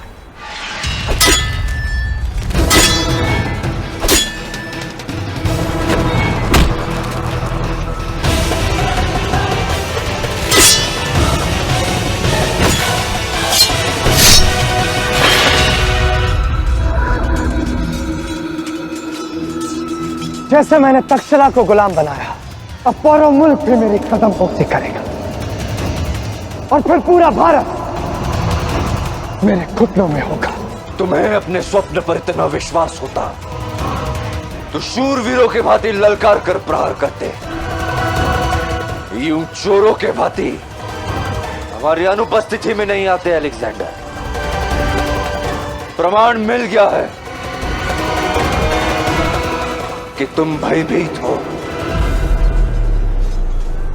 इस नए भारत से अभी तो पुरु का आना शेष है। देखते हैं कौन किसे घुटनों पर लाता है। तुम्हारी गलतफहमी में आज ही दूर करूंगा। तुम्हारी बदगुमानी के लिए तुम्हारा सर कलम करके हिंदुस्तान में खौफ की इबारत देखूंगा, जिसकी शुरुआत होगी तुमसे।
काश तुमने अपनी पत्नी का सुझाव मान लिया होता और यहां नहीं आते। वो तुम्हारे साथ अपना पूरा जीवन बिताना चाहती थी, किंतु अब तुम्हारी अंतिम स्मृतियों को स्मरण करने से भी डरेगी वो। काश तुमने रॉक्सेन की बात मानकर सुलह कर ली होती और खुदा के सामने खड़े होने की जरूरत नहीं की होती। काश तुमने समझा होता पूरस कि खुदा को कोई नहीं मार सकता, बल्कि खुदा सबकी जिंदगी का फैसला करता है। और आज के इस खुदा अलेक्जेंडर का फरमान है कि आज का दिन तुम्हारी जिंदगी का आखिरी दिन होगा।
हम गहरी मुसीबत में हैं। क्या बाकी की फौज तक्षशिला से कूच कर गई? क्या पोरस और उसकी पूरी फौज मगध से लौट आई? जी मलिका, हमारी फौज की तादाद बहुत कम है मलिका। अब तो सिर्फ यही उम्मीद लगाई जा सकती है कि शाह हालात बिगड़ने से पहले वापस लौट आए। वो वापस नहीं लौटेगा सिपहसालार। मेरी परवरिश ने अलेक्जेंडर के अंदर जो जानवर पाला है वो आज आर पार की लड़ाई लड़ने गया है और उसको देखते ही उसके अंदर का वैश्याना जानवर जाग जाएगा। फिर खुदा ही मालिक है।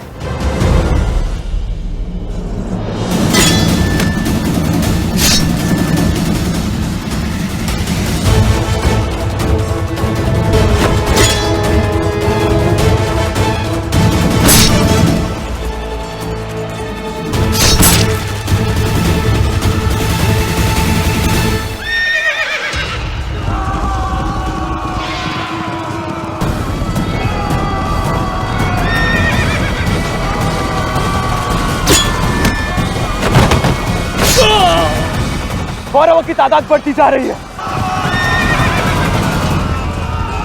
हमें फौरन यहाँ से निकलना होगा। मुझे शाह से बात करनी होगी।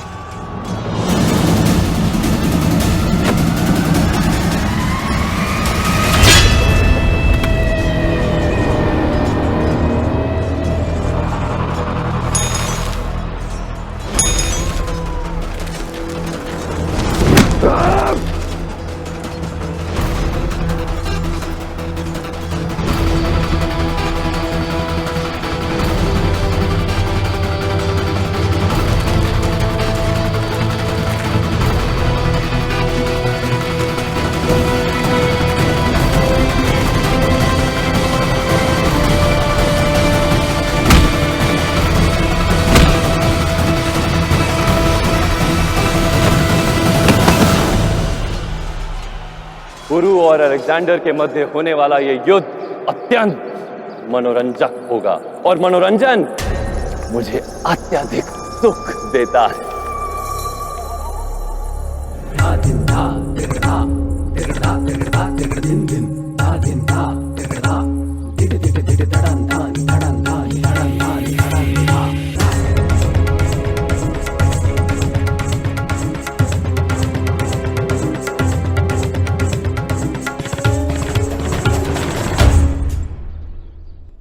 आश्चर्य कैसा महामात्य? तो महामहिम जो धनानंद को आनंद दे वो वस्तु में पीछे कैसे छोड़ सकता हूं? और जब तक ये युद्ध समाप्त होगा मुझे भी तो मनोरंजन के साधन की आवश्यकता होगी महामात्य।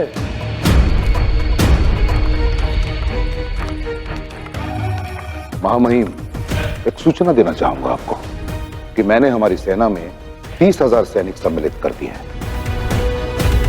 क्योंकि ये प्रथम बार होगा कि हमारी सेना किसी क्षत्रिय राजा को समर्थन दे रही है। तो मैं नहीं चाहता कि हमारे साथ कोई भी छल, कपट, कुचक्र, षड्यंत्र हो।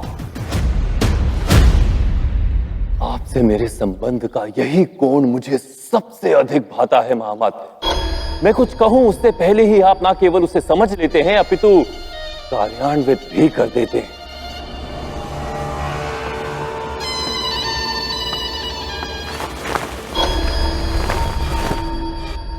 अब देखना यह है कि पुरु और अलेक्जेंडर के मध्य इस युद्ध का परिणाम क्या होता है।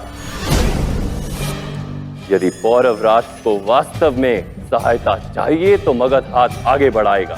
यदि उन क्षत्रियों ने हम नंदों को छलने के विषय में सोचा भी तो मगध पौरव राष्ट्र को स्वयं में समेट लेगा।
रॉक्सटैन की विनती के लिए मैं तुम्हें एक और अवसर देता हूं अलेक्जेंडर। उनकी भावनाओं का सम्मान करता हूं, इसलिए कहता हूं लौट जाओ, अन्यथा तुम्हारी मृत्यु निश्चित है।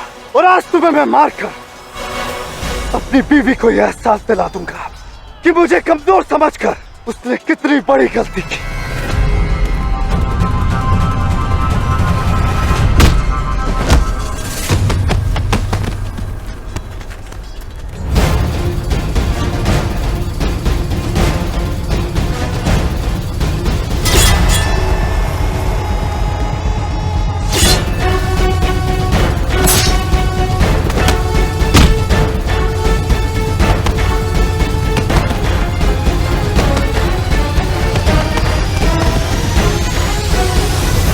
मुझे बहुत बुरे ख्याल आ रहे हैं मलिका, जैसे कुछ बेहद खौफनाक घटने वाला है।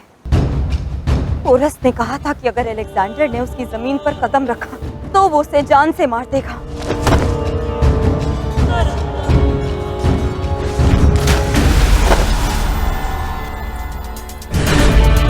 हमें जल्द से जल्द कुछ करना होगा। अलेक्जेंडर के पास ज्यादा फौज नहीं है, हमें कुछ भी करके उसे यहाँ वापस लाना होगा। अलेक्जेंडर की जितनी फिक्र तुम्हें है रॉक्सन, उतनी फिक्र मुझे भी है। लेकिन अलेक्जेंडर यूं ही वापस नहीं लौटेगा, और उसकी वजह है तुम्हारा पोरस के पास जाकर उसकी जान की अमान चाहना। आज अलेक्जेंडर के लिए मसला जीत का नहीं, बल्कि अपनी बीवी की नजरों में उसके रुतबे का है।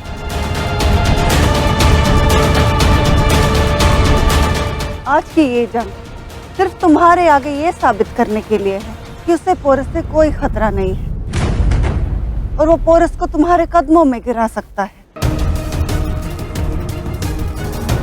ताकि फिर कोई अलेक्जेंडर के वजूद, उसके रुतबे और उसके जलाल पर उंगली ना उठा सके।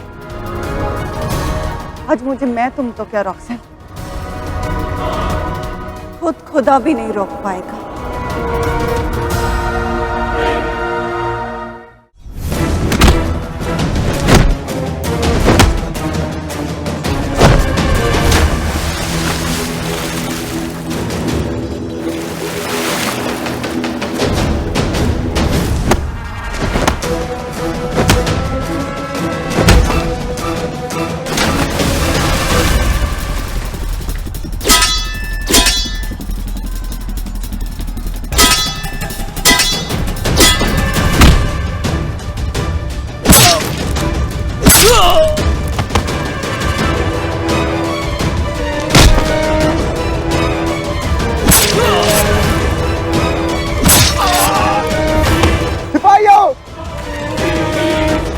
अब और रुकना मुनासिब नहीं होगा, हमें फौरन यहाँ से निकलना होगा। तुम लोग कश्तियां तैयार करो, मैं शाह को लेकर आता हूँ।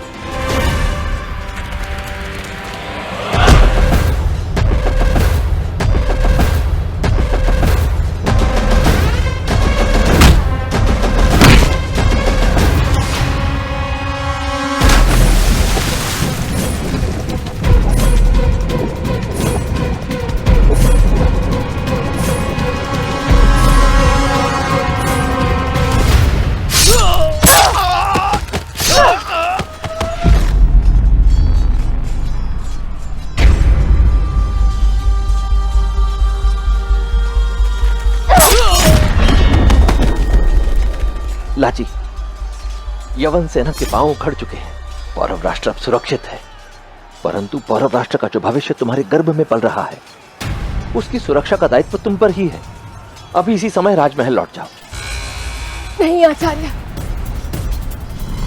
अलेक्जेंडर ने मेरी माँ और मेरे बाबा दोनों की हत्या कर दी है।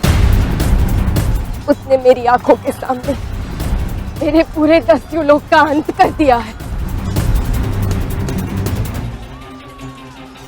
पर मैं इनसे प्रतिशोध लूंगी और मेरा शिशु एक स्वतंत्र भारत में जन्म लेगा आचार्य। और आवश्यक है कि वो माँ की कोख से ही सीख कर आए। इस स्वतंत्रता सस्ती नहीं होती।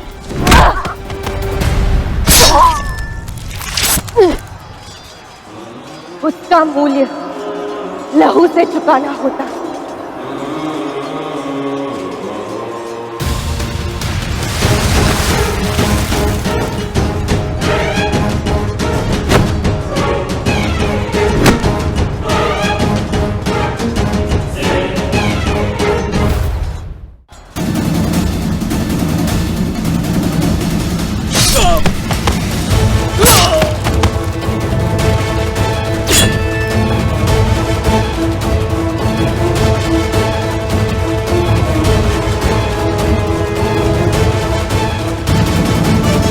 अलेक्जेंडर, आज के इस युद्ध के समापन के साथ ही तुम्हारा और तुम्हारी यमन सेना का समय भी भारतीय भूमि पर समाप्त।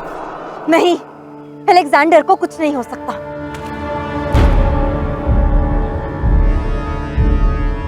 मुझे पूरा यकीन है कि हिफेस्टियन शाह के लिए अपनी वफादारी जरूर निभाएगा और उन्हें यहाँ सही सलामत लेकर आएगा।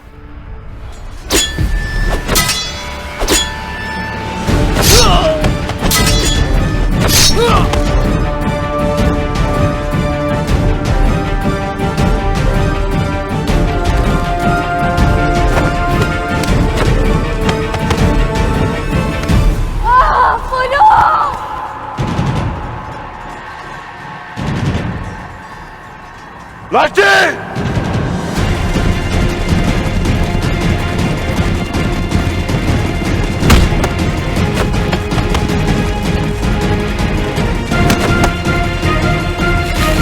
लाची, अब मैं आ गया हूं लाची, तुम चिंता मत करो, कुछ नहीं होगा तुम्हें।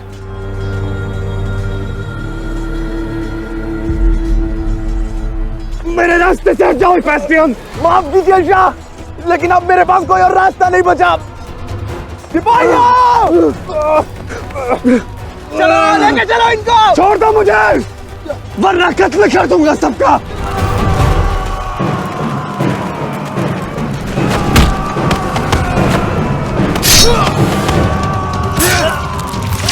तुम्हारी इतनी जरूरत कि तुमने शाह सिकंदर को रोकने की कोशिश। छोड़ो मुझे।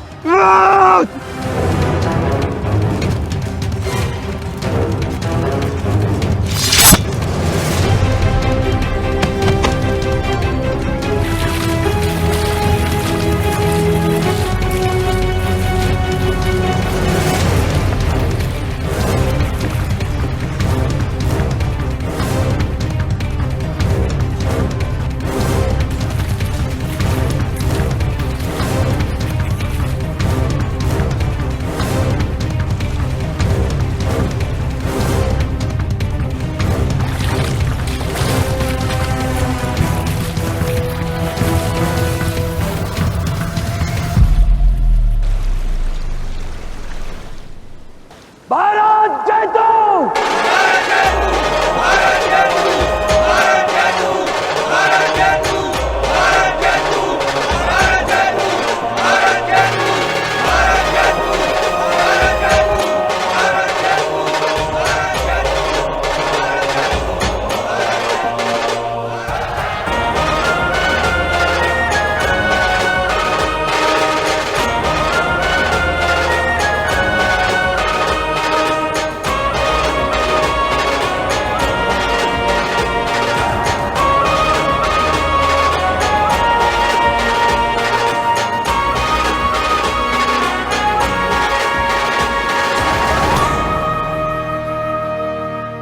जिनकी नजरें मेरे सामने आज तक नहीं उठी, उनकी बाजुएं मुझे रोकने के लिए उठ गई। अब मुझे वो चाहिए जो मेरे नाम के लिए चल रहे। सेल्यूकस को पैगाम भिजवा दिया जाए। सबकी जिंदगी की ढाल उनकी शमशीर होती है। सेल्यूकस अपनी जिंदगी की ढाल किसी और के हाथ में नहीं सौंपता।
जो हुआ उसके जिम्मेदार तुम हो रोकते।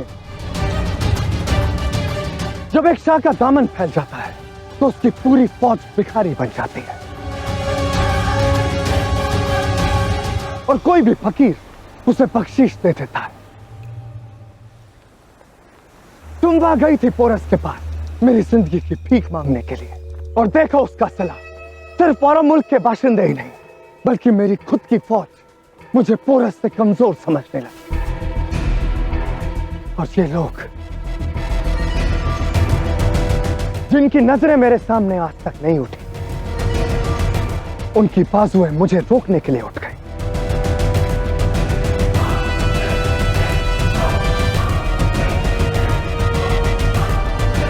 और इनकी इस सोच का बीज इनके सहन में तुमने बोया है मलिका हुसैन। अलेक्जेंडर, मेरी बात अभी खत्म नहीं हुई और ना ही ये किस्सा, पर यह सिलसिला दोबारा से नहीं दोहराया जाएगा।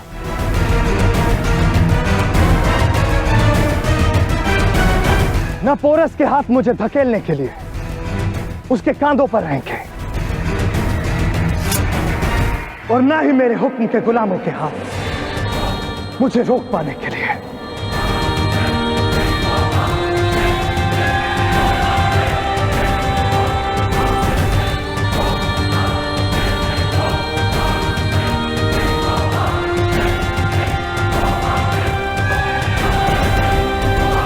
माफ कर दीजिए शाह, हमने जो भी कुछ किया सिर्फ आपकी जान की अमान के लिए किया।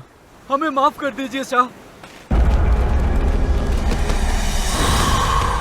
किसने कहा कि मैं तुम्हें मौत देने वाला हूं? मैं तो तुमसे वो बाजुएं छीनूंगा जिनमें मुझे रोकने का ताप पैदा हुआ।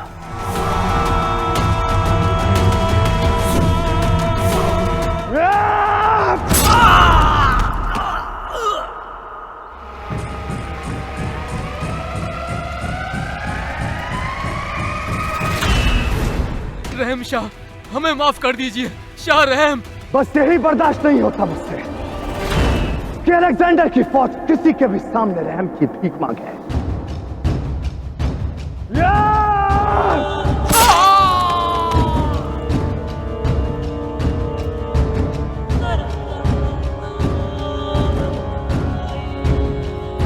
मलिका, अब आप ही कुछ कीजिए। पहले क्लीटस और अभी फास्टियन। अगर ऐसा हुआ तो गदर मच जाएगा। इस वक्त एक आप ही हैं जिसकी बात अलेक्जेंडर मानेगा। सिर्फ आप ही उसे रोक सकती हैं। गौर से देखो रॉक्सन,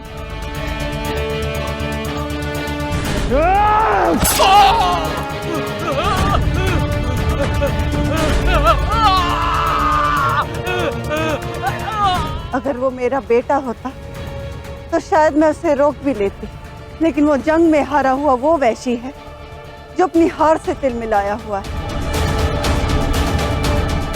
उसे रोकना मेरे बस में तो क्या, खुद ज़्यूस के बस में भी नहीं।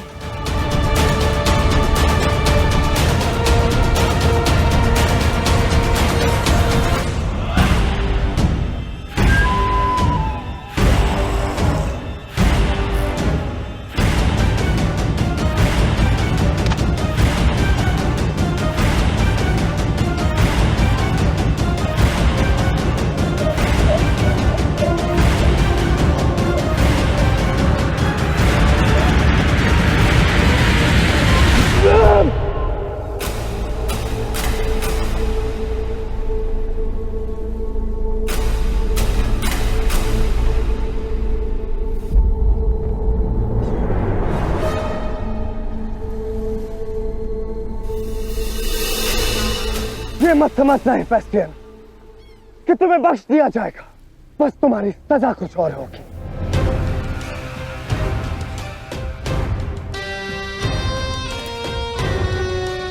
आपको जो सजा देनी है मुझे मंजूर है शाह, लेकिन फिर भी मेरे लिए आपकी जान से ज्यादा अहम और कुछ नहीं। और अगर जिंदगी ने मुझे फिर कभी इस मुकाम पर ला खड़ा किया तो मैं तब भी वही करूंगा जो मैंने आज किया है। तुम्हारी इसी सोच पर मुझे अफसोस है फेस्टियन। तुमने आज तक मेरे साथ हर जंग लड़ी, पर तुम मेरे जंग लड़ने का तरीका नहीं समझ पाए। जंग जज्बातों से नहीं, इरादों से जीती या लड़ी जाती है। पोरस की मौत के आगे तुम्हारे जज्बात आ गए और मैदान जंग से खाली हाथ मुझे लौटना पड़ा। अब मुझे कोई ऐसा चाहिए जिसकी सोच छोटी ना हो, बल्कि जिसकी मुट्ठी इतनी बड़ी हो जिसमें पूरा आसमान समा सके। और तुम्हारी सजा यह है कि आज से तुम मेरे लिए किसी जंग की अगुवाई नहीं करोगे।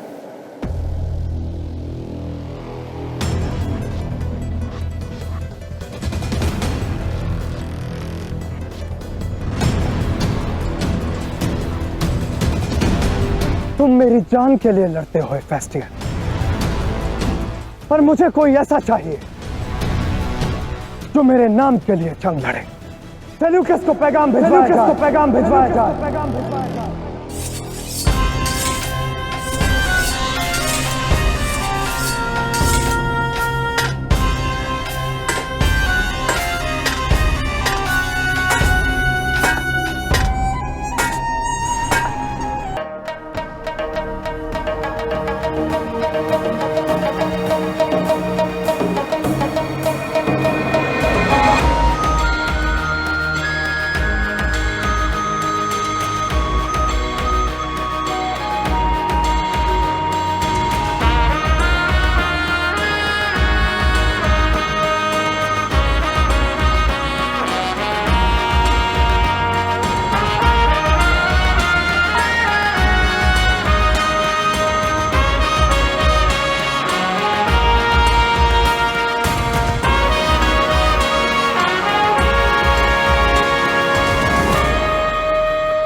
यहाँ सब लोग जश्न मना रहे हैं हुजूर, और आप हैं कि अपनी शमशीर में धार देने में लगे हैं। आपकी तलवार को तो कोई भी धार दे देगा। आखिर आप हमारी फौज के सिपे सालार जो ठहरे।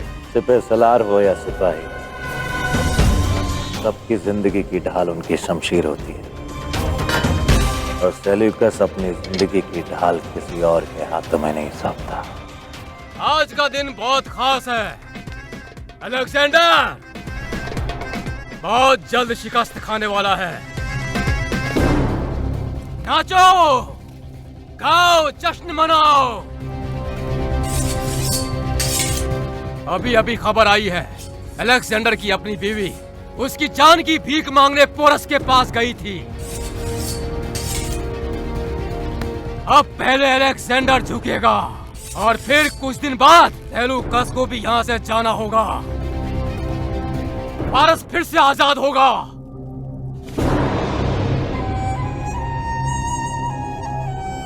जब से अलेक्जेंडर ने फारस की जमीन पर कदम रखा है, तब से हम सबकी जिंदगी जहन्नुम बना दी है।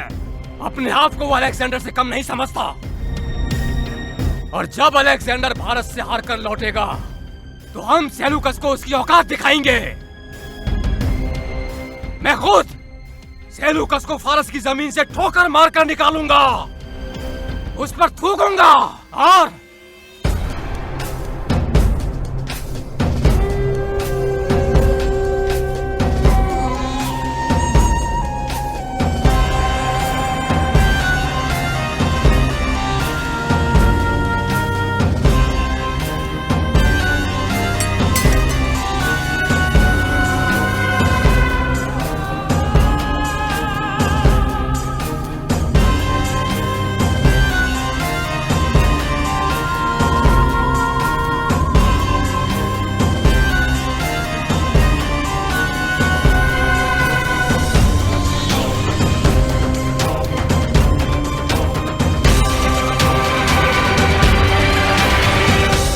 वजह फरमाया तुमने।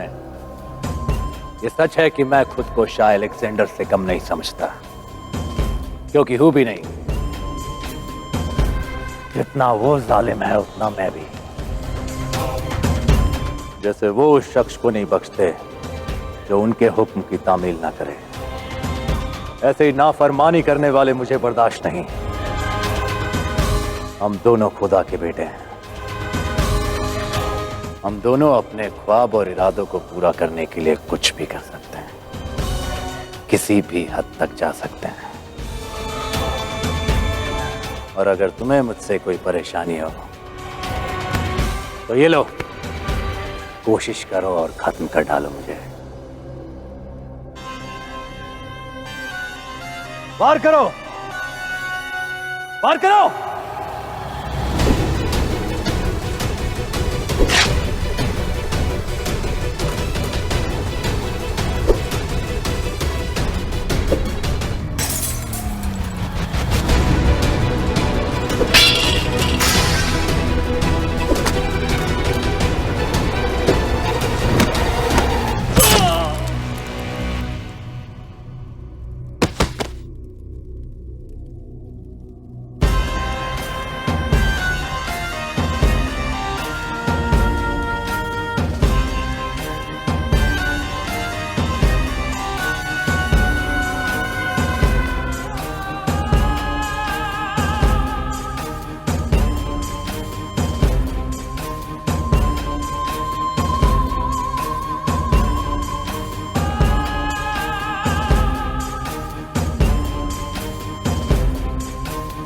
तो अब समझ में आया कि मैं अपने शमशीर को धार खुद क्यों देता हूं। ये खत मेरे लिए लाए हो ना?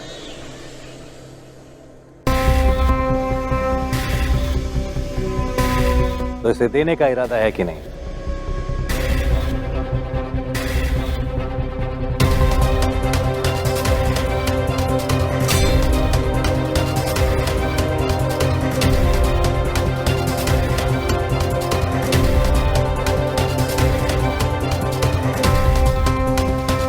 शाह ने पैगाम भेजा है।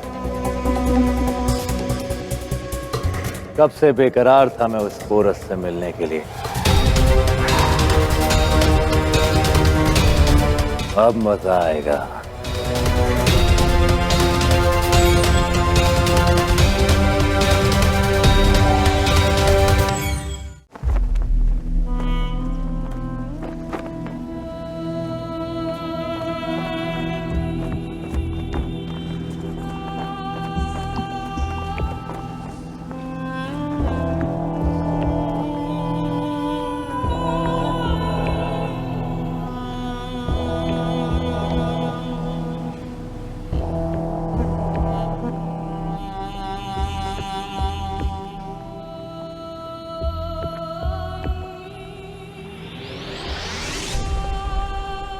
आज सांझ है पौरव राष्ट्र के एक स्वर्णिम अध्याय की। आज हम श्रद्धांजलि देंगे उस साहस को जिसे अलेक्जेंडर जीते जी याद रखेगा, और इतिहास उसके मरने के बाद ये वो दीपक है जिसने बुझते बुझते हम सबके भीतर संघर्ष की लौ जला दी है। उनका बलिदान व्यर्थ नहीं जाने देंगे हम।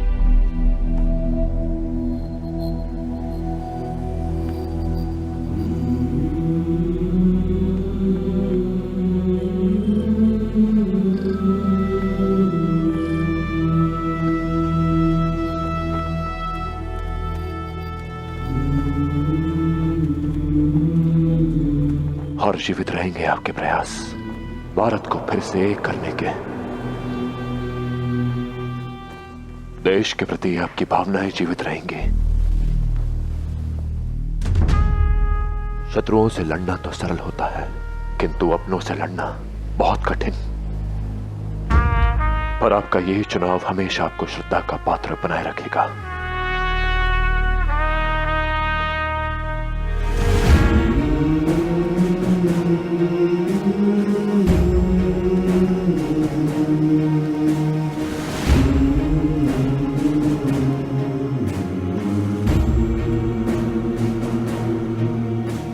आपने मुझे संभाला जब मेरे पास परिवार नहीं था,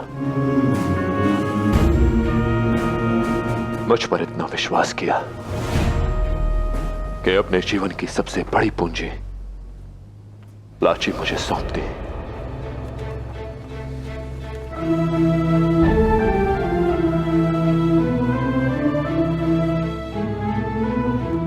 अलेक्जेंडर की दृष्टि में भले ही उसने हमारे पूरे 10 युलोक का अंत कर दिया हो, पर आपकी शाखा अब भी जीवित है बाबा।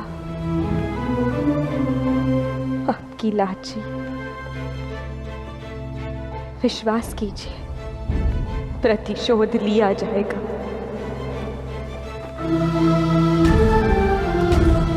आप निश्चित होकर मां के पास जाइए और उसे कहिए कि हताश ना हो। आप दोनों का अधूरा काम आपकी ये बेटी पूरा करेगी।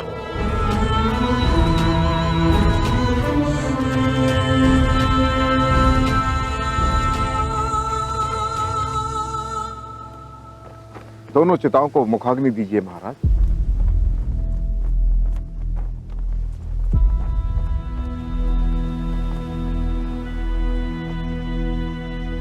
नहीं राजगुरु जी, दस्युराज की चिता को मुखाग्नि मैं नहीं दूंगा।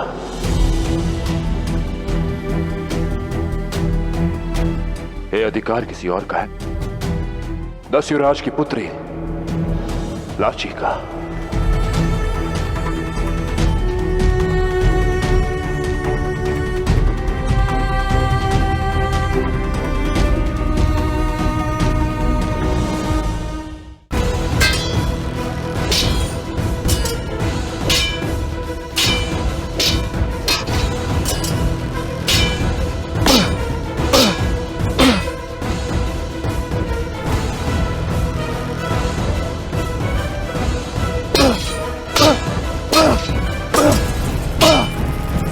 जो कहने आए हो कहो, वरना दफा हो जाओ यहां से। सम्राट, जानता हूं जो कुछ हुआ आप उससे प्रसन्न नहीं, किंतु मैं आपके साथ हूं। हम दोनों मिलकर उसे नष्ट कर देंगे। तुम मेरी मदद करोगे जो खुद मैदान जंग से पीठ दिखाकर भाग जाए, जो खुद अपनी जान ना बचा पाए, वो दूसरों की मदद करने के लायक नहीं रहता। वो लड़की पेट से थी, तुम उसे ना हरा पाए और हमारी फतेह का तोहफा लाने की बात करते हो। बेहतर यही होगा कि जितना हुक्म दिया जाए बस उसे बचाना हो।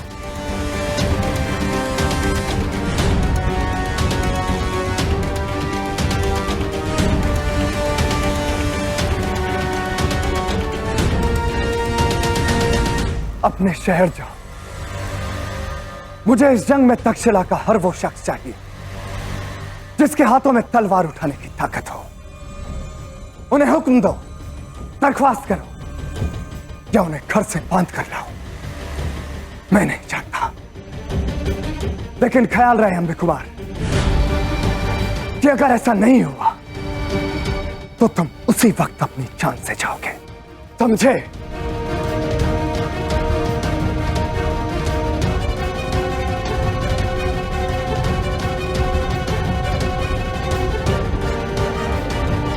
हम बहुत जल्द मिलेंगे पोरस, और इस बार तुम्हारे पास बचने का कोई रास्ता नहीं होगा।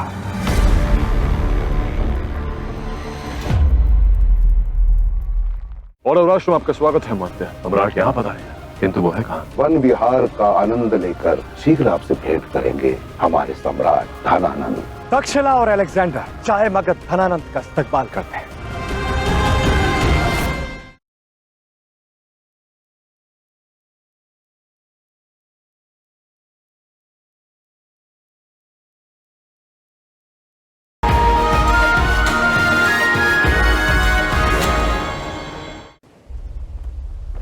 किंतु महाराज, ये हमारे शास्त्रों के विरुद्ध है। शव को मुखाग्नि सदा पुरुष देते आए, यही रीत।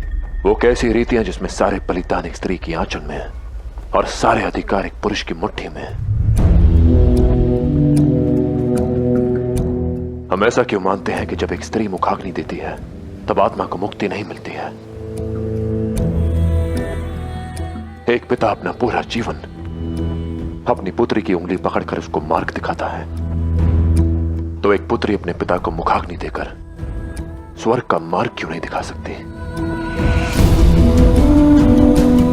क्या इसका कोई उत्तर है आपके पास? केवल एक ही उत्तर है महाराज, ये शास्त्रों में वर्जित है। और आप भूल रहे हैं राजगुरु जी, ये आपके शास्त्रों की देवी सरस्वती है। धन, शांति और काल भी लक्ष्मी, पार्वती और महाकाली के हाथ में है। और आप ही के शास्त्रों के अनुसार एक स्त्री की महत्ता है कि कंकर शंकर बन जाए। जो स्त्री अपने ही पुत्र और पति के मन में देशभक्ति की ज्वाला जगा सके, वो उन्हें मुखाग्नि भी दे सकती है राजगुरु जी। स्थिर माटी नहीं पाषाण होता है, और जो कभी ना बदले वो शमशान होता है। जो शास्त्र एक स्त्री को हीन समझे, उसे समझने की मेरी कोई इच्छा नहीं, और ना ही मैं कोई प्रयास करना चाहता हूं।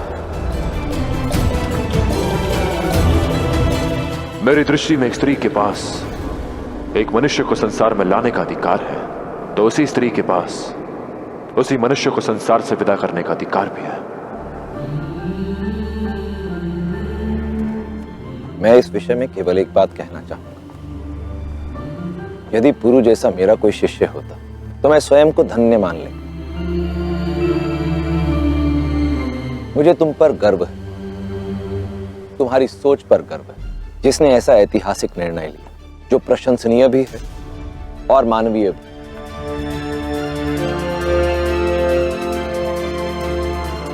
ज्ञान हमें मुक्ति के मार्ग पर ले जाता है, रीति के बंधन में बांधने के लिए नहीं होता। मानता हूं कि शास्त्रों में ऐसा प्रावधान है कि मृत्यु के समय परिवार के पुरुष सदस्य ही मुखाग्नि देते हैं, परंतु यदि स्त्री लाची जैसी दृढ़ और शंका रहित हो तो उसे यह अधिकार अवश्य मिलना चाहिए। पुरु, लाची दाह संस्कार की विधि आरंभ करते हैं।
आशा करता हूं कि आपकी आत्मा को शांति मिले,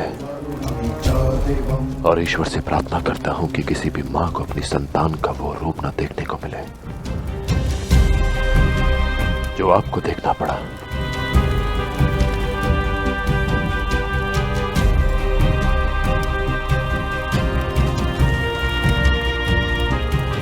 पुरु, अलेक्जेंडर अधिक समय तक मौन नहीं रहेगा, हमें उसके लिए सज्ज रहना होगा। मैं जानता हूं आचार्य, आशा करता हूं कि मगध से सहायता शीघ्र ही पहुंचेगी।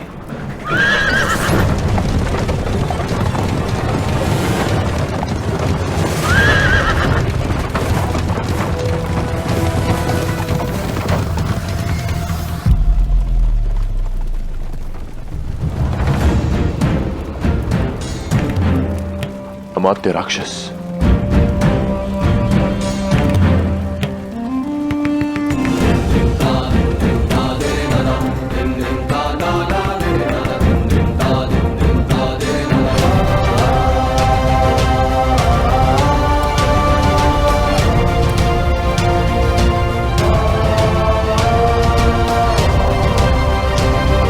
और राष्ट्र में आपका स्वागत है अमात्य। किंतु जहां तक मुझे स्मरण है, सम्राट ने यह कहा था कि केवल आपकी सेना ही यहां आएगी। निसंदेह आपकी स्मरण शक्ति तो बहुत अच्छी है महाराज पुरु, परंतु हमारे सम्राट ने अपने निर्णय में बदलाव किया है।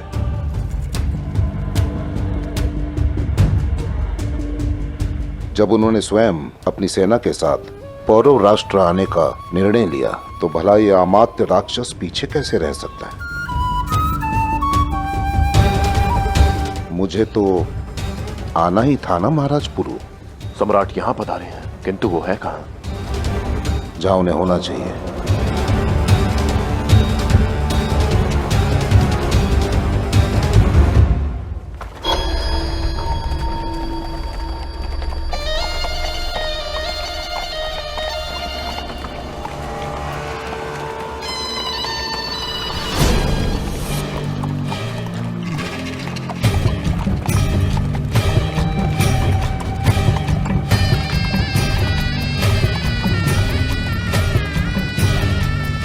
गति बढ़ाओ, वो भी मेरे स्वागत के लिए उत्सुक होगा। वहां वो रहा वो।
तक्षशिला और अलेक्जेंडर शाह मगध धनानंद का इस्तकबाल करता है।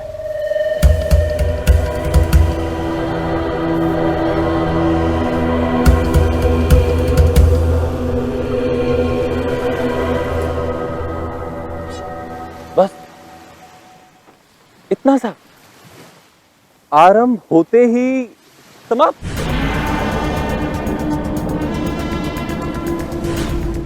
निराश हुआ मैं। मगध से इतनी लंबी और कठिन यात्रा करने के पश्चात यहां पहुंचा उस योद्धा को देखने जो सारा संसार जीत कर आया है। कल्पना की थी मैंने कि वो योद्धा विशाल काय होगा, 7-8 हाथ लंबा, ऊंचा, सुदृढ़ काया का स्वामी, शक्तिशाली भुजाएं। देखते ही मन में भय जागे। भय?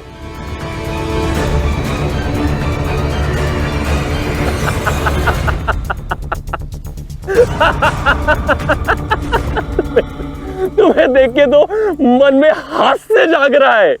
इंसान का कद उसका जिस्म नहीं धनानंद, उसकी कामयाबियां और उन कामयाबियों की कहानियां तय करती हैं। जिस दिन मेरा जलाल देखोगे ये कद काठी भूल जाओगे, और जिस दिन मैदान जंग में अलेक्जेंडर से सामना होगा तुम्हारी ये हंसी कोसों दूर भागेगी, और होगा तो सिर्फ चेहरे पे खौफ। वैसे सुना तो मैंने भी है तुम्हारे बारे में बहुत कुछ। सुना है कि कैसे तुम्हारे वालिद ने सल्तनत हासिल की, कैसे छोटी छोटी रियासतों को जोड़कर तुमने मगध बनाया, और यह भी सुना धनानंद कि भारत की सबसे बड़ी हुकूमत होने के बाद भी तुम्हें ना ही किसी का साथ मिला और ना ही तारीफ, क्योंकि जिस तबके से तुम हो उसमें तुम्हारे मुल्क के लोग राजा या सिपाही नहीं देखते।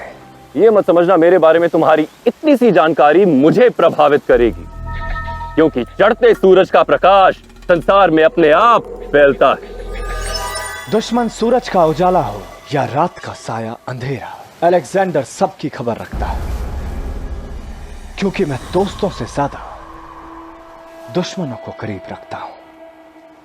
क्योंकि सियासत में दोस्त नहीं होते, सिर्फ समझौते होते हैं। और वैसे कुछ और भी है जो हम दोनों में एक जैसा है। तुम्हारी ही तरह मैं भी एक छोटे से शहर मैसेडोनिया से उठा, सबकी सोच को गलत साबित करके शाह बना, और तुम्हारी ही तरह बिना किसी की मदद के अपना रास्ता खुद बनाया। जिस रास्ते पर चलकर मैं अपनी दुनिया का खुदा बन गया। सुना तो होगा ही। अब जब हम एक दूसरे को जान गए हैं तो सीधा मुद्दे पर आते हैं।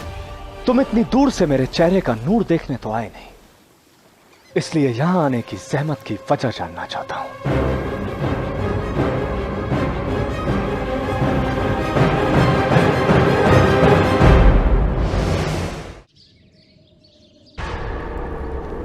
भले ही मगध ने हमारी सहायता के लिए सेना की एक टुकड़ी भेज दी है, परंतु सम्राट धनानंद का इस प्रकार अलेक्जेंडर से जाकर भेंट करना, वो भी हमें सूचित किए बिना, भविष्य के लिए उचित संकेत नहीं देता।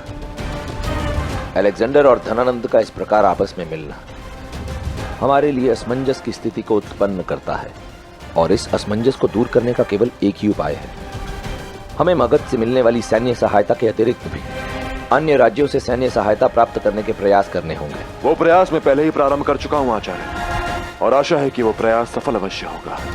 किंतु इस समय मेरी चिंता का विषय कुछ और है। सम्राट अलेक्जेंडर से कोई विशेष उद्देश्य से ही मिलने गए होंगे, किंतु वो अब तक अलेक्जेंडर की तीव्र बुद्धि के विषय में कुछ नहीं जानते। मेरी चिंता केवल यह है कि कहीं अलेक्जेंडर ने सम्राट के मन में विष न खोल दिया हो, क्योंकि अपना लक्ष्य पाने के लिए अलेक्जेंडर किसी भी सीमा तक जा सकता है।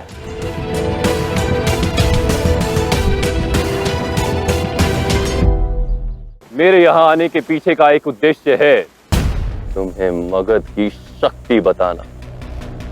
मेरे पांव में बिछी ये शस्त्रों की चादर देख रहे हो? यदि भली भांति देख लिया हो तो समझ गए होगे, जितने शस्त्र यहां खड़ी तुम्हारी सेना के पास नहीं, उससे कहीं अधिक शस्त्र मेरे पांव में बिछी।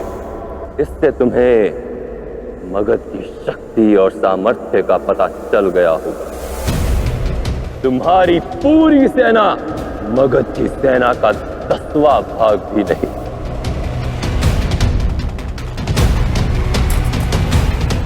तक्षशिला जीता तुमने, अपनी जीत का उत्सव मनाओ और यहीं से वापस लौट जाओ। मगध की ओर अग्रसर करने का विचार झेलम में ही बहा दो तो श्रेष्ठ होगा। यदि झेलम पार करने का दुस्साहस किया तो पुरु के साथ मुझे और मगध की पूरी सेना को खड़ा पाओगे। संसार जीता है तुमने, पर्याप्त है। और अधिक लालच करोगे तो संसार से जाओगे।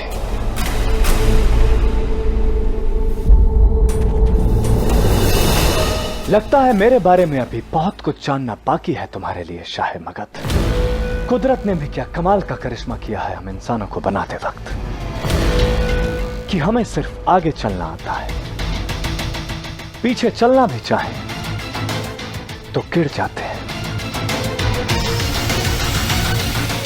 और गिरना मैसेडोनिया के खून में नहीं, हमें सिर्फ आगे बढ़ना आता है। इसलिए यह बात अपने सहन में अच्छे से बैठा लो धनानंद, कि जब तक मुझे वो नहीं मिल जाता जो मैं चाहता हूं, मैं रुकता नहीं।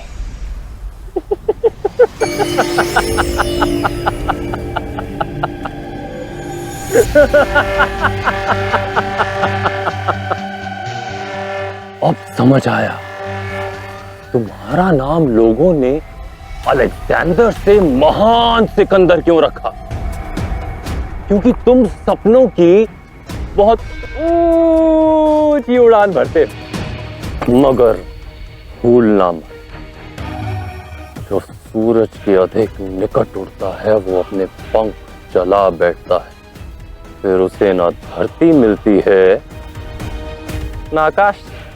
तुम्हें लगता है तुम सूरज हो, मुझे तो परछाई लगते हो।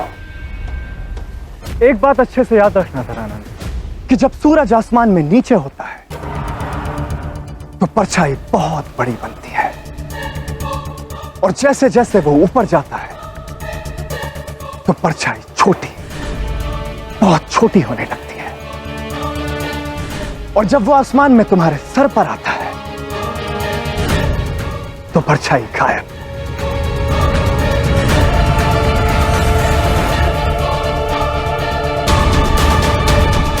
सूरज तुम नहीं, वो पोरस है जो धीरे धीरे आगे बढ़ रहा है, और जैसे जैसे वो आगे बढ़ेगा तुम्हारा रसूख नीचे आता जाएगा, और फिर ना तुम रहोगे ना मगध। तुम उससे बड़े थे, पर उसकी मदद करने के बाद तुम उसके बराबर हो जाओगे। ये जंग भले ही तुम्हारी हो, पर जीत तो पोरस की मानी जाएगी, और तुम आगे बढ़कर अपने ही ताबूत में कीलें ठोक रहे हो। अब मुझे लगता है कि हमारी मुलाकात का वक्त और मकसद दोनों पूरे हो गए। उम्मीद है पौरव मुल्क में मेहमान नवाजी का पूरा लुत्फ उठाओगे।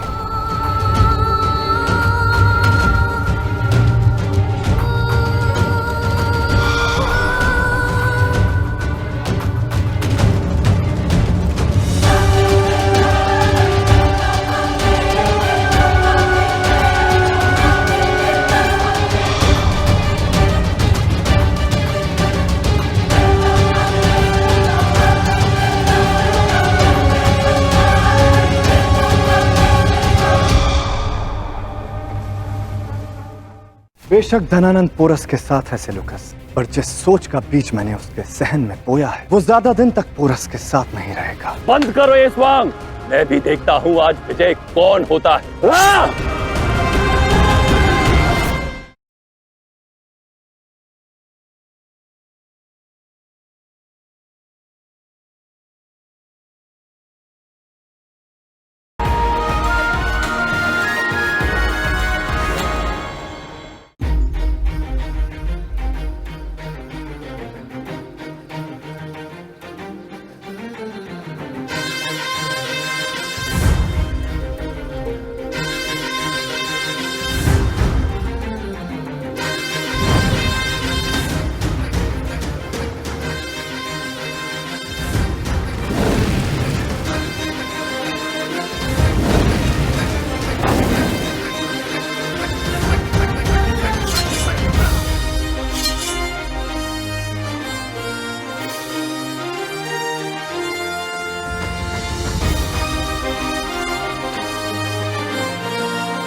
मामहीन, ऐसा प्रतीत हो रहा है कि आप किसी उलझन में हैं। महामात्य, अपनी सोच समय से पहले मन से बाहर निकाल दो तो मन की कर नहीं सकते। अश्व हो या तलवार, परख लेने के पश्चात ही उपयोग में लाया जाता है।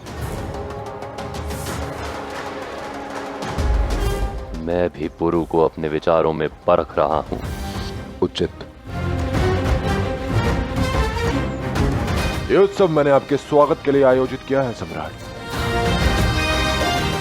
आशा करता हूं कि आपको आनंद आ रहा होगा। ऐसे स्वागत से कौन आनंदित नहीं होगा।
और राष्ट्र में आप सभी का स्वागत है।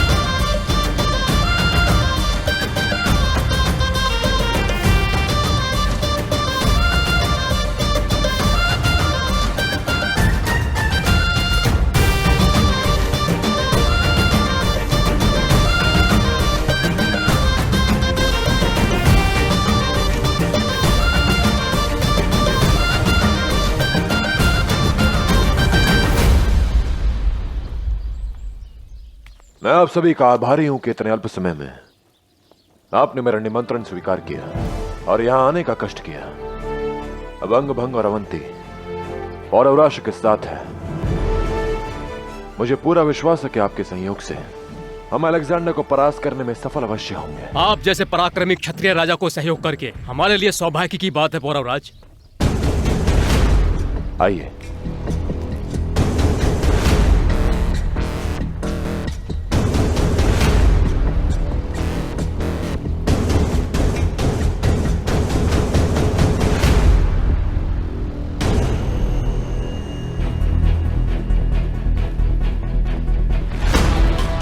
क्षमा करें पौरवराज।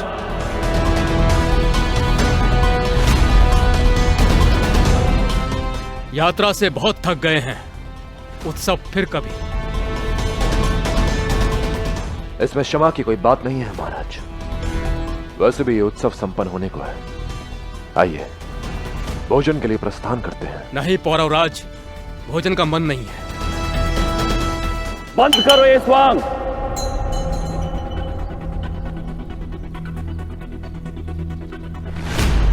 इन क्षत्रिय राजाओं में इतना भी साहस नहीं कि मुझे मेरे मुख पर कह सके कि इन्हें एक नापित नंद के साथ भोजन करने में अपमान का अनुभव होता है। आज इनके जीवन से मान अपमान का भाव ही मिटा दूंगा, इन्हें इनका उचित स्थान दिखाकर। तो अब तुम हमें हमारा स्थान बताओगे धनानंद? स्थान तो हम तुम्हारा देख ही चुके हैं धनानंद। एक क्षत्रिय राजा ने तुम्हें इतना मान सम्मान देकर अपने राज्य में बुलाया, इतना आदर क्या दिया, तुम तो अपनी वास्तविकता ही भूल गए। मगध राज के क्षत्रिय तुम्हें सम्मान देते होंगे, लेकिन इसका ये अर्थ कदापि नहीं कि हम भी तुम्हें सम्मान देंगे या तुमसे भयभीत होंगे। और यदि तुमने अपनी सीमाएं लांघने का प्रयास किया तो हम तुम्हें तुम्हारा उचित स्थान दिखाने में बिल्कुल संकोच नहीं करेंगे। यदि यही तुम्हारी मंशा है तो यही सही। मैं भी देखता हूं आज जय कौन होता है, ये नापित नंद या तुम क्षत्रिय।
ऐसा मत कीजिए, आप सभी हमारे लिए एक सामान है, हमारे अतिथि। बात अतिथियों के मध्य की है पौरवराज, आप बीच में ना आइए। हाँ पौरवराज, आज इनकी मृत्यु ने इन्हें पुकारा है।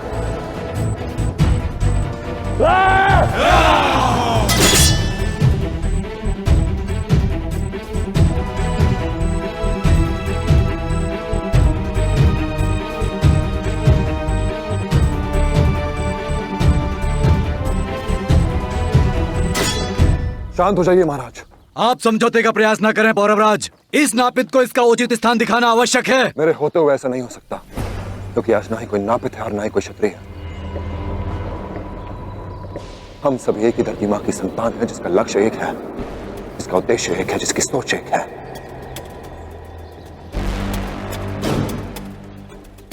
हम सभी भाई हैं और एक भाई दूसरे भाई के प्राण नहीं लेते।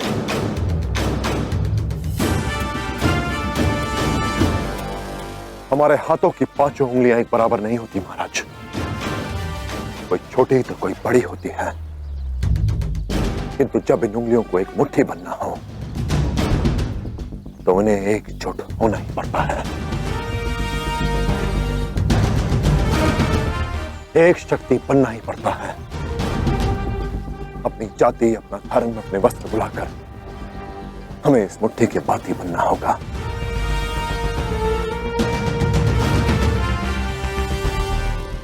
अभी भारत की वो मुट्ठी बनेगी जिसे कोई विदेशी तोड़ नहीं पाएगा। और यही मुट्ठी उस अलेक्जेंडर को मुंह तोड़ जवाब देगी।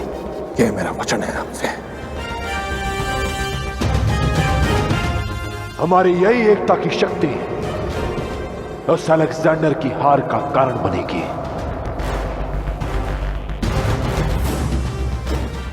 जवाब सब पर है कि आप अपने ही भाइयों के सर काटना चाहते हैं या उन विदेशियों का रक्त बहाना चाहते हैं। आप उचित कह रहे हैं महाराज। हमारी आंखें खोलने के लिए धन्यवाद। हम शपथ लेते हैं कि अपनी अंतिम श्वास तक आपके साथ होंगे। हम एक होकर दिखाएंगे। आपकी आवश्यकता हमें आज ही नहीं, उस समय भी होगी जब पूरा भारतवर्ष एक सूत्र में बंधा होगा, जब अलेक्जेंडर हार जाएगा, ताकि आप हमारा उचित मार्गदर्शन कर सको। आप भारतवर्ष के सबसे महान और शक्तिशाली राजा बनोगे। सूर्य बनकर इतिहास में नाम चमकेगा आपका। महाराज पुरुषोत्तम की, महाराज पुरुषोत्तम की, महाराज पुरुषोत्तम की, महाराज पुरुषोत्तम की, महाराज पुरुषोत्तम की, महाराज पुरुषोत्तम की, महाराज पुरुषोत्तम की, महाराज पुरुषोत्तम की, महाराज पुरुषोत्तम की, महाराज पुरुषोत्तम की, महाराज पुरुषोत्तम की। ये जंग भले ही तुम्हारी हो, पर जीत तो पोरस की मानी जाएगी। और तुम आगे बढ़कर अपने ही ताबूत में कीलें ठोक रहे हो। उम्मीद है पौरव मुल्क में मेहमान नवाजी का पूरा लुत्फ उठाओगे। महाराज पुरुषोत्तम की, महाराज पुरुषोत्तम की, महाराज पुरुषोत्तम की, महाराज पुरुषोत्तम की, महाराज पुरुषोत्तम की, महाराज पुरुषोत्तम की। हमारी सेना यहाँ और यहाँ तैनात रहेंगी। व्यर्थी समय नष्ट कर रहे हैं आप महाराज पुरु। अलेक्जेंडर झेलम पार करने का कभी सोचेगा भी नहीं। हमारे महामहिम सम्राट धनानंद ने अपनी शक्ति और पराक्रम का परिचय दे दिया है उस अलेक्जेंडर को।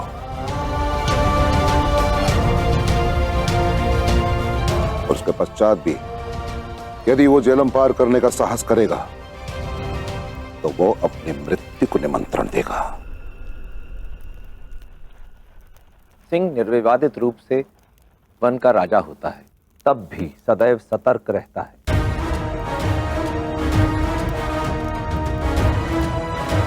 इसे यूं भी कहा जा सकता है कि सदैव सतर्क रहता है सिंह।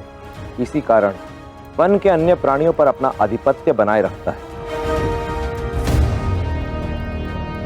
माना कि अलेक्जेंडर को पिछले युद्ध में हमने पराजित कर दिया, परंतु जब तक हम अलेक्जेंडर की यवन सेना को भारत की भूमि से सदा के लिए खदेड़ नहीं देते, हमें सज्ज भी रहना होगा और सतर्क भी।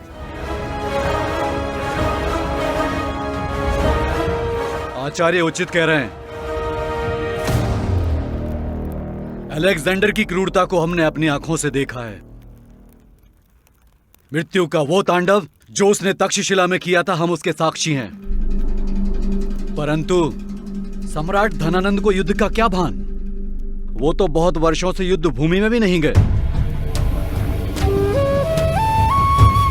किंतु मुझे पूरा विश्वास है कि सम्राट के वहां जाने से और इन यवनों को खुली चेतावनी देने से उनका मनोबल अवश्य ही दुर्बल हुआ होगा।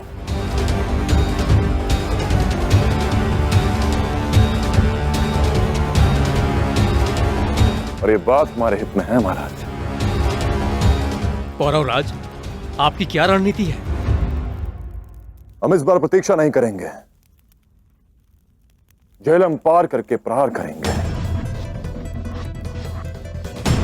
हमारा सेतु स्थान पर बनेगा क्योंकि झेलम वहां मुड़ती है और पानी का बहाव कम है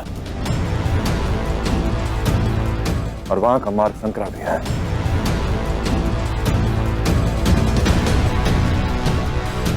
और सबसे महत्वपूर्ण बात तो यह कि अलेक्जेंडर इस मार्ग के विषय में कुछ नहीं जानता।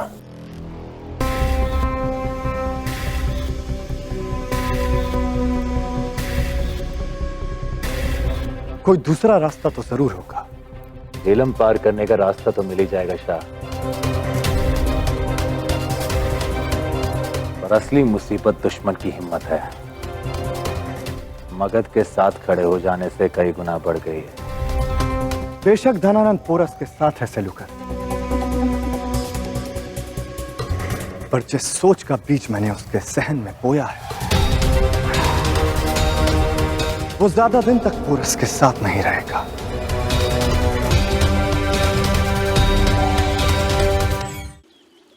अब तो पोरस को मगध के शाह धनानंद का भी साथ मिल गया है, और मैंने सुना है कि वो बहुत ताकतवर है। अब क्या होगा मलिका? तुम फिक्र मत करो रॉक्सन, वो अलेक्जेंडर है, कोई ना कोई रास्ता निकाल ही लेगा। अलेक्जेंडर ने अपनी जिंदगी में इससे भी बड़ी बड़ी मुश्किलों का सामना किया है, और मुझे उम्मीद है कि वो इसका भी कोई ना कोई रास्ता निकाल ही लेगा। मगर ये जंग,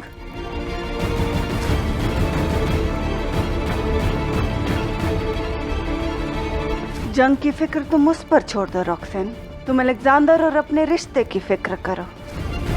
तुम दोनों के दरमियान जो दूरियां आ गई हैं, अगर उन्हें जल्दी नजदीकियों में ना बदला गया तो तुम्हारे मुस्तकबिल के लिए मुनासिब नहीं होगा। रॉक्सन, रॉक्सन, आंखें खोलो रॉक्सन, रॉक्सन। आप सब मेरी रणनीति को समझ ही गए होंगे, तो बताइए क्या मत है आप सबका? ऐसी रणनीति तो आज तक किसी ने नहीं बनाई। हमारी जीत निश्चित है पौरवराज। इस समय आपसे अधिक योग्य राजा और श्रेष्ठ रणनीतिकार कोई नहीं है संसार में।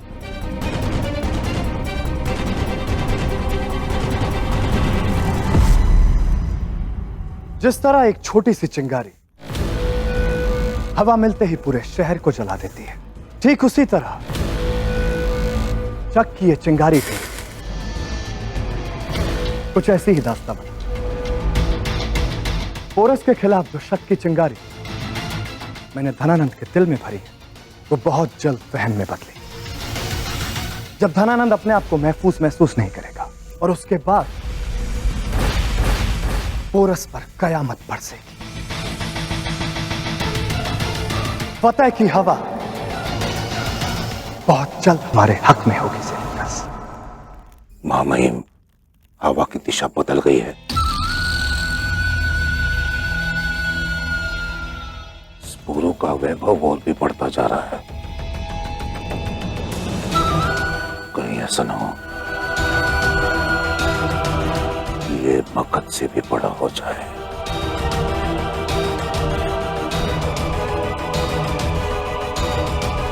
मुझे तो ऐसा लग रहा है कि क्षत्रिय राजा पे विश्वास रख के हमने बहुत बड़ी चूक की है महामहिम। इतिहास इस बात को सदा स्मरण रखेगा पौरवराज, कैसे पूरे राज्य पर विजय प्राप्त करने वाले अलेक्जेंडर को आपने भारत से खाली हाथ लौटा दिया। आप भारत के श्रेष्ठ राजा कहलाओगे। सूरज तुम नहीं, वो पोरस है, तो धीरे धीरे आगे बढ़ रहा है, और जैसे जैसे वो आगे बढ़ेगा तुम्हारा रसूख नीचे आता जाएगा, और फिर ना तुम रहोगे ना मगध।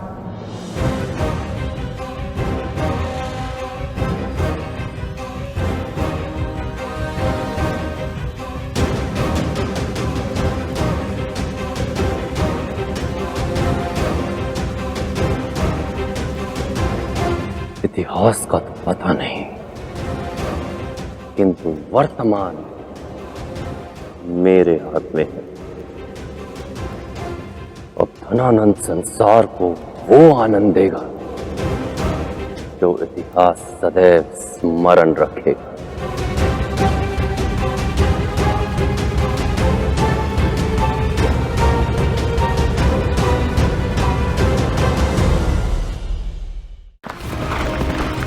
अब तक पोरस ने जो किया वो उसे अपनी जीत मान रहा है, पर अब उसे एहसास होगा कि जब ज़्यूस के बेटे का कहर बरसता है तो अंजाम क्या होता है।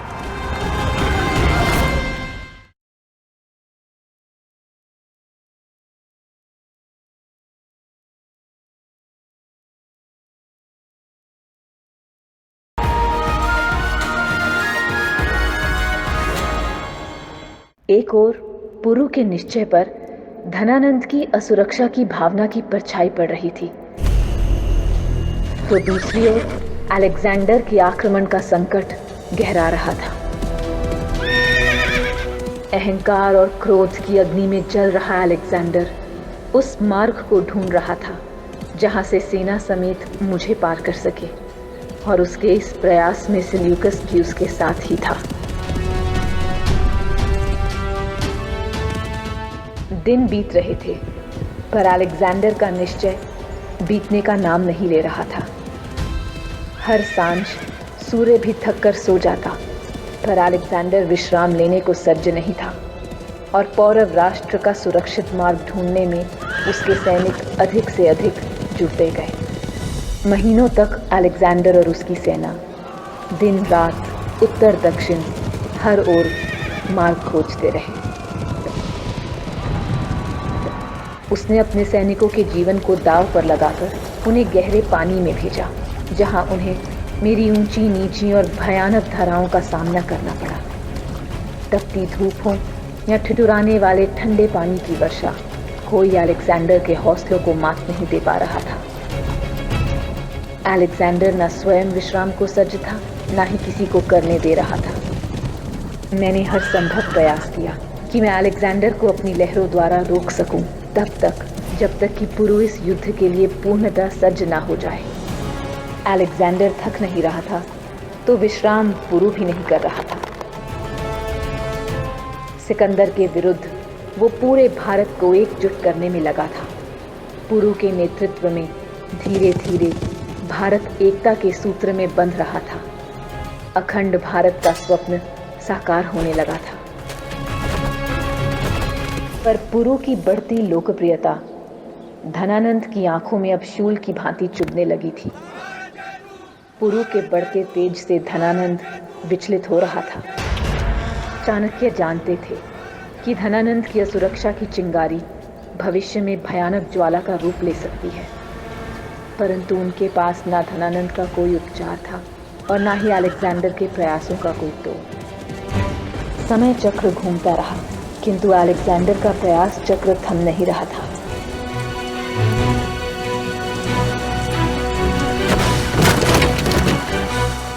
कहते हैं ना, यदि आप किसी वस्तु को दृढ़ता से तलाश करो तो वो भी आपको खोजना प्रारंभ कर देती है। आखिर मुकद्दर ने सिकंदर से हार मानी।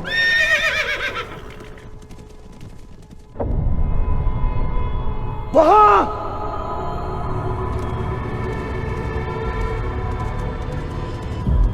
और 6 महीनों के अथक प्रयास के बाद उसे मार्ग मिला।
यही वो जगह है जहां से हम झेलम पार करेंगे। इसी टापू पर हम अपनी छावनी बनाएंगे, जहां से हम आसानी से झेलम पार कर जाएंगे। ये जगह हमारी छावनी से काफी दूर है शाह। यहाँ छावनी बनाने से पहले हमें इसका मुआयना करना पड़ेगा, जैसे दरिया की गहराई और लहरों की तेजी मापनी पड़ेगी। गोताखोर बुलाओ। नहीं सेल्यूकस, इस जगह का मुआयना मैं खुद करूंगा। लेकिन शाह, इसमें खतरा है। आप क्यों जाएंगे? हमारी फौज के गोताखोर ये काम कर देंगे।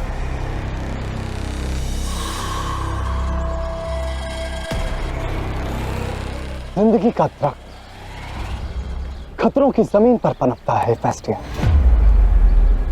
और जिंदगी उसके आगे झुकती है जो खतरों के सामने झुकने से इनकार करते हैं।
अपने अंदर के खौफ को छिपाने के लिए हम अक्सर नामुमकिन लफ्ज का सहारा लेते हैं।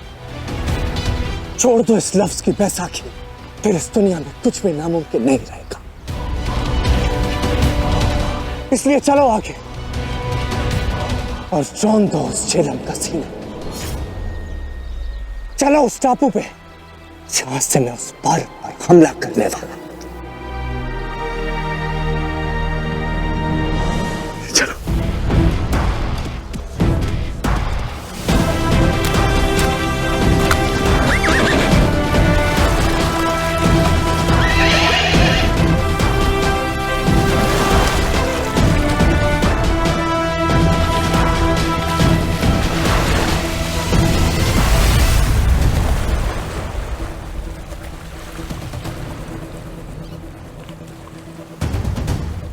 ये शांति, ये तूफान के आने से पहले का मौन है आचार्य।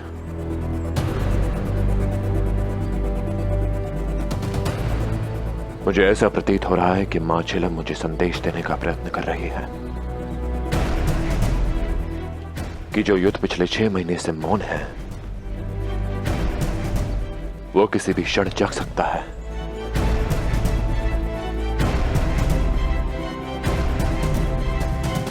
हमें अपनी सेनाओं को सच रखना होगा।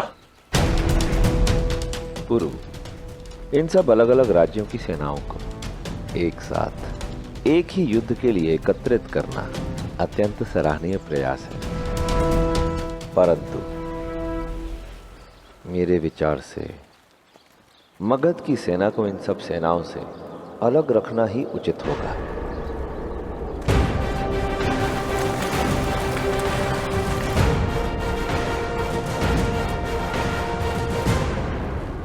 मैं आपकी बात की गंभीरता को समझ सकता हूं आचार्य, किंतु हमारे पास और कोई विकल्प नहीं।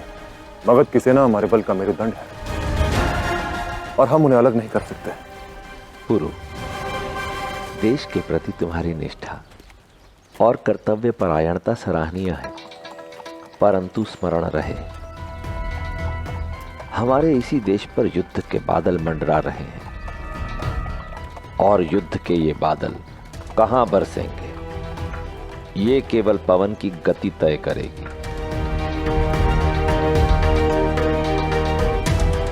और मुझे पवन की गति बदलने का आभास हो रहा है। धनानंद जैसा शत्रु मित्रता का कितना भी आश्वासन क्यों ना दे दे, परंतु उसके प्रति सतर्कता बरतने में कोई हानि नहीं बुरु। यदि हम स्वयं उन पर विश्वास न कर सके तो उन प्रयासों और बलिदानों का कोई अर्थ नहीं जो हमने अखंड भारत की रचना के लिए दिए हैं। भारत एक होगा विश्वास की डोर से। संदेह के कुलाड़ी से हम भारत के टुकड़े नहीं होने देंगे। मुझे आभास है कि सम्राट इस बात से प्रसन्न नहीं कि हमने अन्य राजाओं के साथ संधि की है।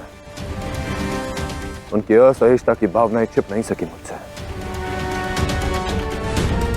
किंतु यह भी सत्य है आचार्य कि मगध की सेना के सहयोग के बिना हम अलेक्जेंडर को परास्त नहीं कर सकेंगे। यदि मगध पीछे हट गया तो अलेक्जेंडर की सेना का टूटा मनोबल फिर से एक हो जाएगा और तब अपनी मातृभूमि की रक्षा करना कठिन सिद्ध होगा।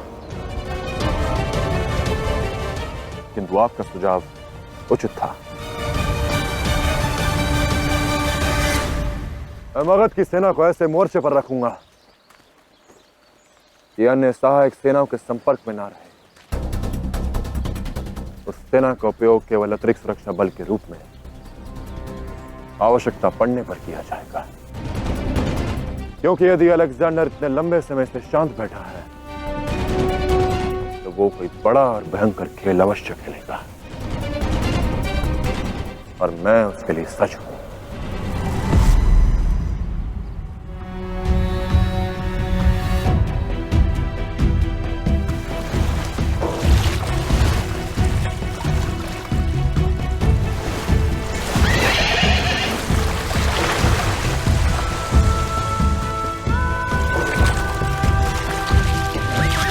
शाबाश, शाबाश, थोड़ा आगे और बढ़ो, थोड़ा हौसला और दिखा,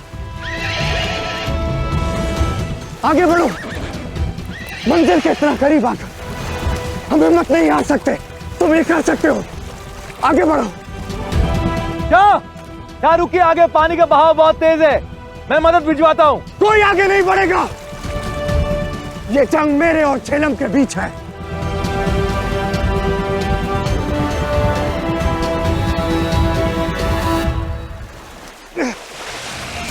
आगे बढ़ो,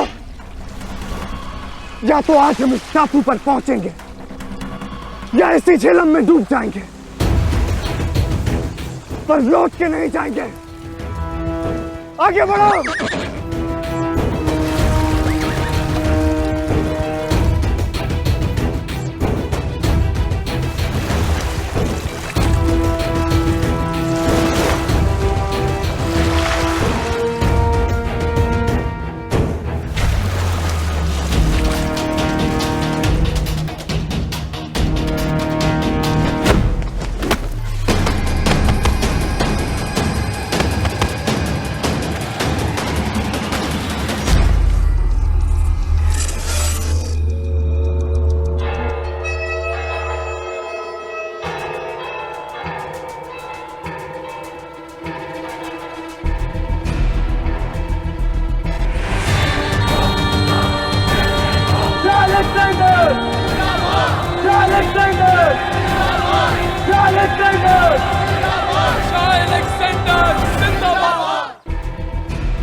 इस रस्सी के सहारे आगे चलो सेल्यूकस,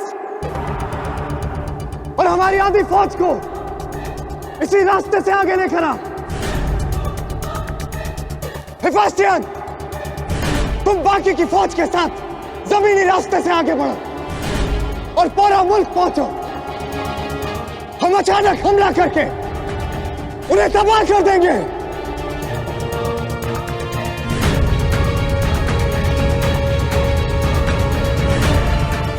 खेल का आखिरी मंजर अब शुरू हुआ पोरस।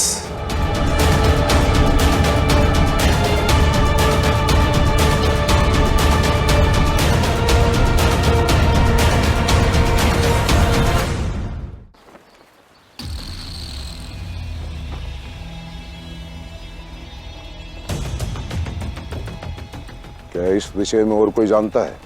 कोई नहीं प्रभु, सूचना मिलते ही मैं सीधे यहीं आया हूं। ठीक है, जाओ तुम।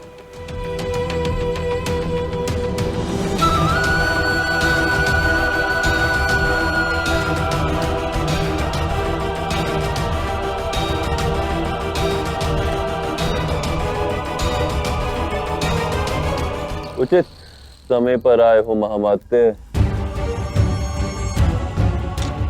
मैं सोच रहा था अब इस खेल में मनोरंजन शेष नहीं रहा। 6 माह बीत गए और हर दिन जीवन बेरंग और नीरस हो रहा है, और जहां आनंद ना हो वहां धनानंद का क्या लाभ। ये छोटे छोटे क्षत्रिय जो खेल खेलना चाहते हैं खेलें, मैं मगध लौटूंगा।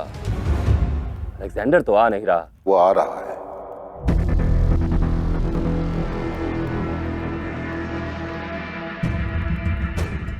अलेक्जेंडर अपनी सेना के साथ उत्तरी छोर से आ रहा है महामहिम, और वो कभी भी आक्रमण कर सकता है। और ये ज्ञान पौरव राष्ट्र में किसी को नहीं। ज्ञान, ये ज्ञान ही शक्ति है महामात्य। ये ज्ञान ही है जो एक राजा को सम्राट बना दे और सम्राट को भिक्षुक। ये ज्ञान यदि संसार में सबको प्राप्त हो जाए तो कल्पना करें ये संसार कैसा होगा। छोटा बड़ा, पात्र कुपात्र, सब राजनीति का खेल जीत जाएंगे।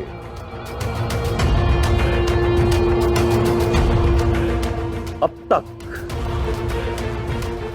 गुरु इस खेल को जीत रहा था, पर अब ये ज्ञान के पासे खेल के बिसात को ही बदल देगा।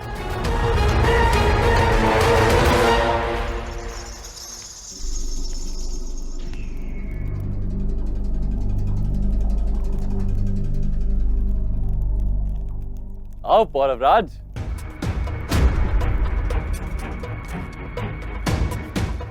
तुम्हारी ही प्रतीक्षा थी। अब तुमसे ही ये खेल मनोरंजक होगा। क्षमा चाहता हूं सम्राट, किंतु चौसर का खेल मुझे खेलना नहीं आता।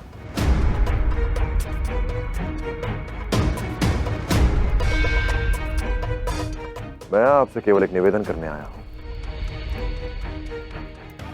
निवेदन, विनती, ये शब्द मुझे अत्यंत प्रिय है। बताओ, क्या विनती है तुम्हारी? मैं चाहता हूं कि आपकी पूरी सेना उत्तरी दिशा में रहकर अतिरिक्त बल के रूप में मेरा सहयोग दे।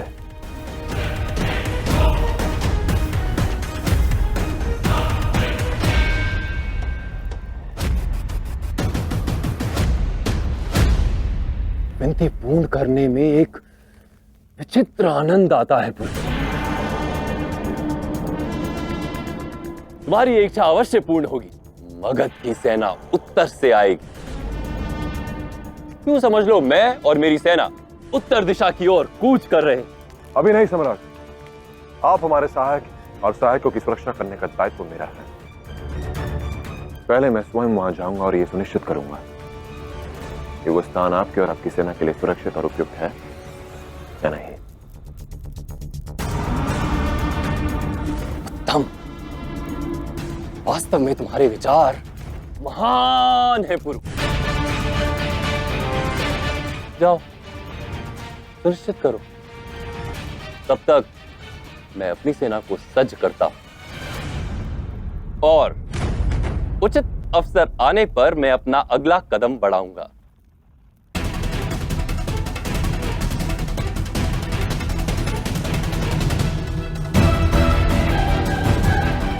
आओ अलेक्जेंडर, मैं तुम्हारी और पुरु की भेंट की प्रतीक्षा बहुत उत्सुकता के साथ कर रहा हूं।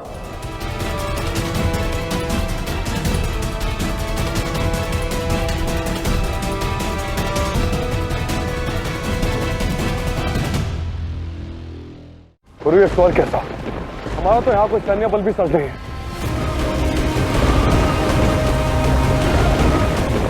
तो सामने आ ही गए पोरस। आज के दिन इस खेल का खात्मा शुरू होगा।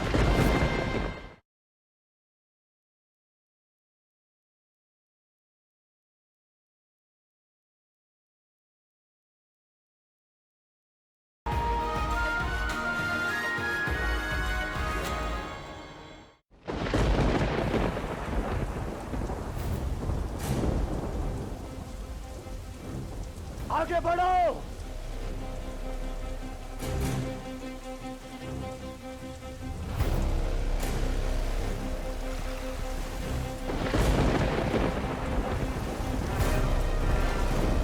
शाबाश, आगे बढ़ो।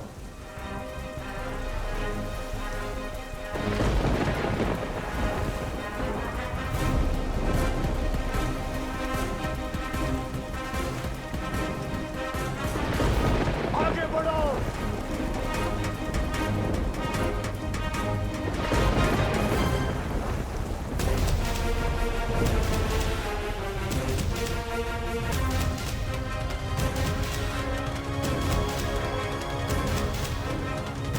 हुक्म भेजो, फौजी को मुख्य कश्तियों में भरकर भेजा जाए।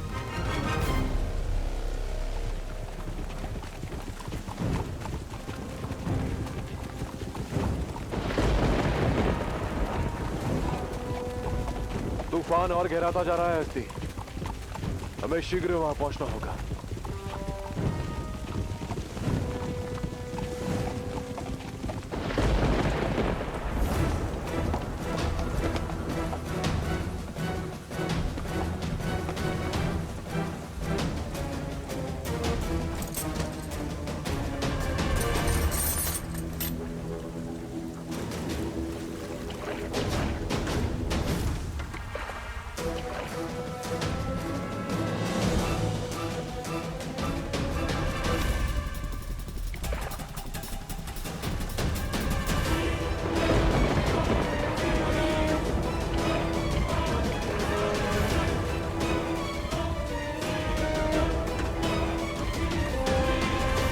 यदि झेलम पार करने का दुस्साहस किया तो पुरु के साथ मुझे और मगध की पूरी सेना को खड़ा पाओगे।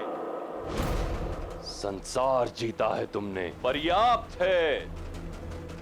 और अधिक लालच करोगे तो संसार से जाओगे। मैं आ रहा हूं पोरस, और मुझे यकीन है कि मगध की फौज का गुरूर अब तुम्हारे साथ नहीं रहेगा।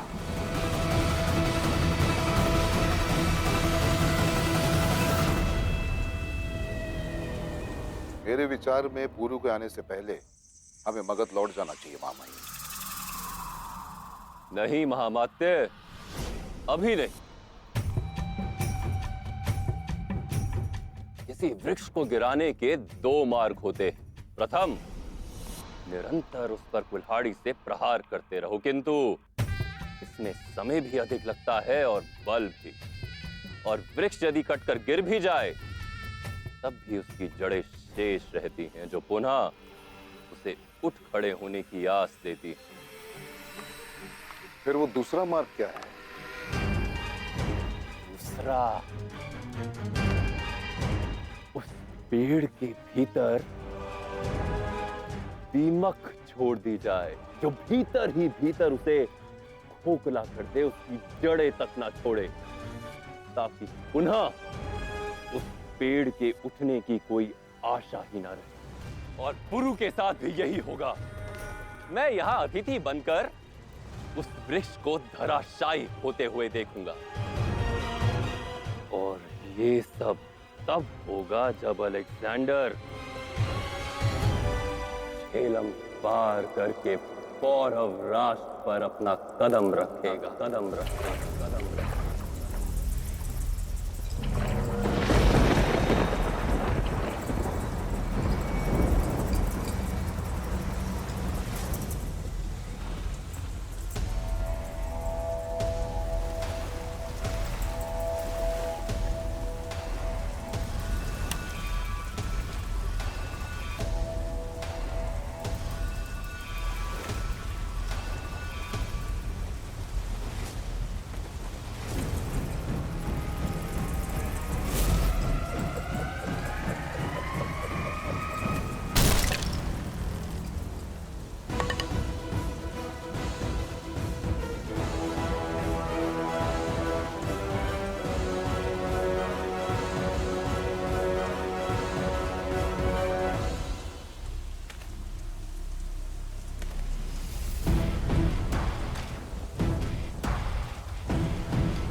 बहादुरों,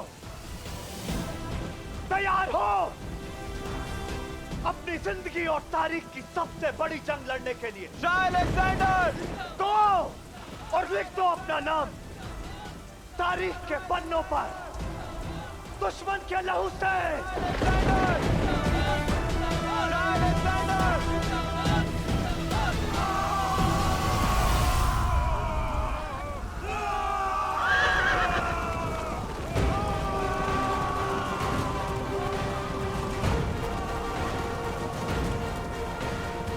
पूरी ये सवाल कैसा? हमारा तो यहां कोई सैन्य बल भी सच नहीं है। मैं देखता हूं हस्ती।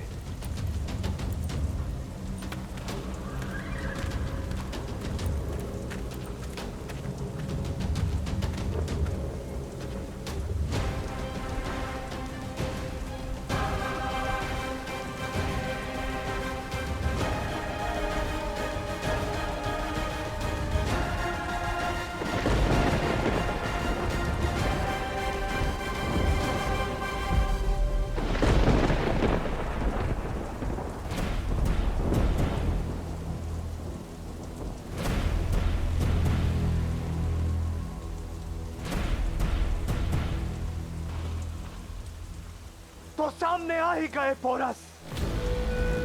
आज के दिन इस खेल का खात्मा शुरू होगा।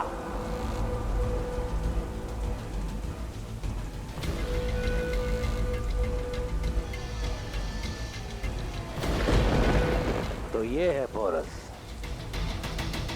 तुमने इसे पहली बार देखा है सेल्यूकस, और आखिरी बार भी देखोगे, क्योंकि ये इसकी जिंदगी का आखिरी दिन है।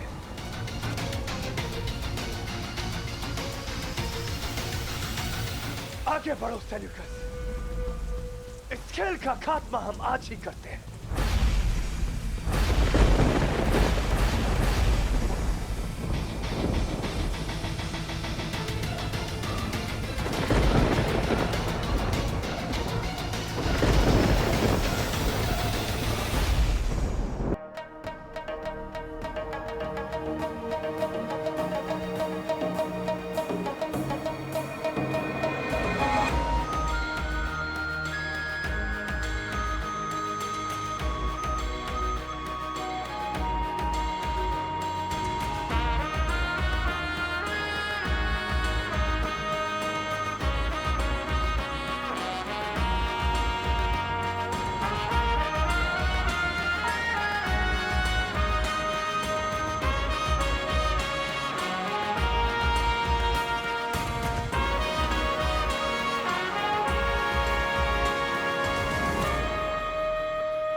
तुम जाकर आचार्य और पिताश्री को सूचित करो। हमें मगध की सेना को भी यहां लाना होगा। तब तक मैं उस अलेक्जेंडर को रोकता हूं। नहीं पुरु, आज नहीं। आज मैं तुम्हें अकेला नहीं छोड़ूंगा। हम दोनों एक साथ मिलकर उस अलेक्जेंडर का सामना करेंगे, और जब हम दोनों एक साथ होंगे पुरु, तो फिर वो चाहे जितने भी हो, हम उन्हें संभाल लेंगे। किंतु भाई, मैंने कहा ना नहीं पुरु।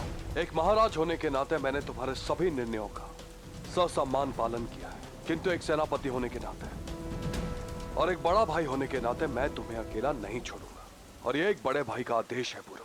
हम दोनों मिलकर उस अलेक्जेंडर का सामना करेंगे, और ये मेरा अंतिम निर्णय है।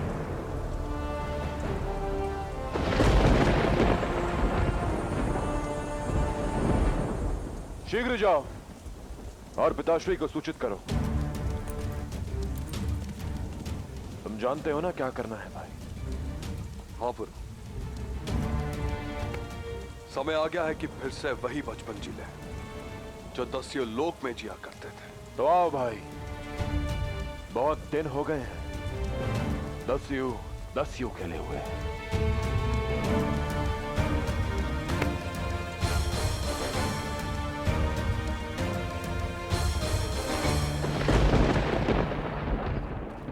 इस मोर्चे पर मैं तुम्हें खत्म करूंगा पोरस, और दक्षिण से हेफेस्टियन हमला बोलेगा।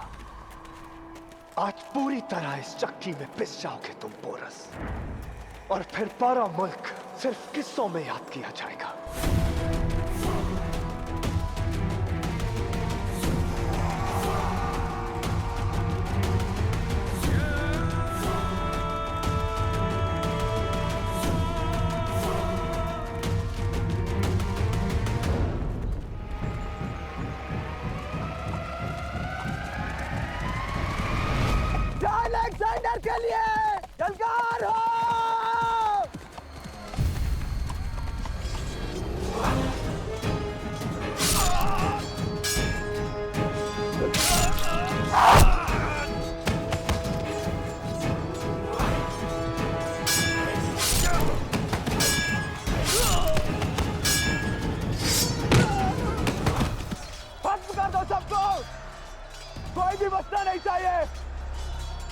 शीघ्र ये सूचना आचार्य तक पहुंचानी होगी। युद्ध हमारे सर पर है, ऐसे में पुरु को कहीं अकेले नहीं जाना चाहिए था। पुरु अकेला नहीं है आचार्य, उसका भाई हस्ती है उसके साथ। जब तक हस्ती और पुरु एक साथ है तब तक वो दोनों अलेक्जेंडर तो क्या संपूर्ण संसार पर भारी पड़ सकते हैं। मुझे उनके साहस पर कोई संदेह नहीं, परंतु युद्ध विचित्र होता है। आवश्यक नहीं कि शत्रु केवल वो हो जो सीमा पार खड़ा हो, शत्रु कहीं से भी आ सकता है। इसलिए सतर्क रहना चाहिए। हमें आभास है कि आपका संकेत किस ओर है आचार्य, किंतु पुरु ने हर संकट को काट कर अपना मार्ग बनाना सीखा है। आप निश्चिंत रहे।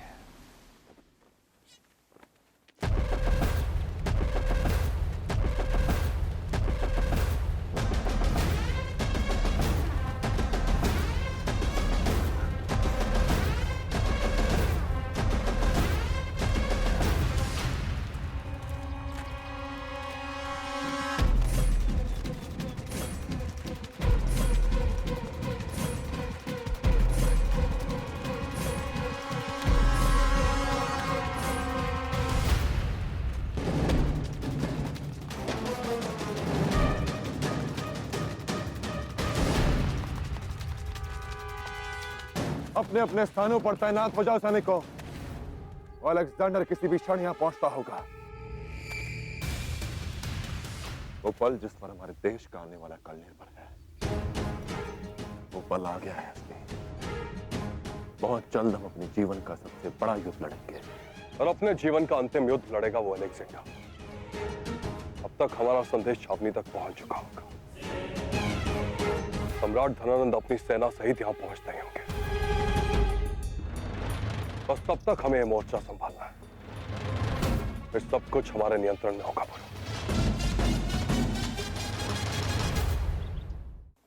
महाराज, महाराज, महाराज!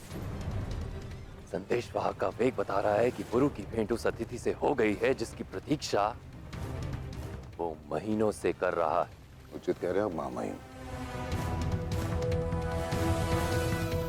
हम गंभीर संकट में हैं महाराज। अलेक्जेंडर लगभग आधी सेना लेके झेलम पार करके पौरव राष्ट्र की उत्तरी पश्चिम छोर पर पहुंच गया है महाराज। महाराज पुरु के पास मुट्ठी भर सेना है, उन्हें तुरंत सहायता चाहिए महाराज। पौरव श्रेष्ठ, दक्षिणी छोर पर यवनों के एक बड़े सैन्य दल ने धावा बोल दिया है।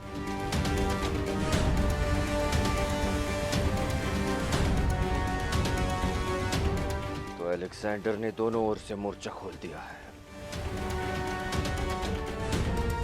रणभीरी भिजवा दो आचार्य, हमें इसी पल पुरु की सहायता को जाना होगा।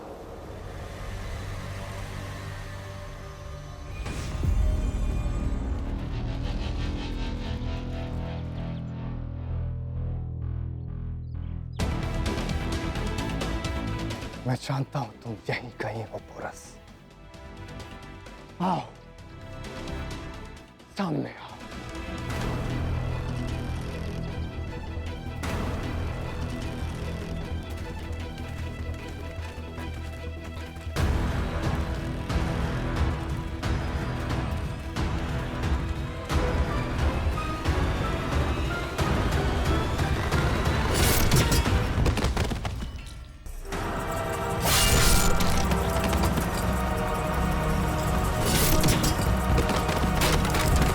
सावधान, नीचे झुको।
आप दक्षिणी छोर संभाले सम्राट। नहीं,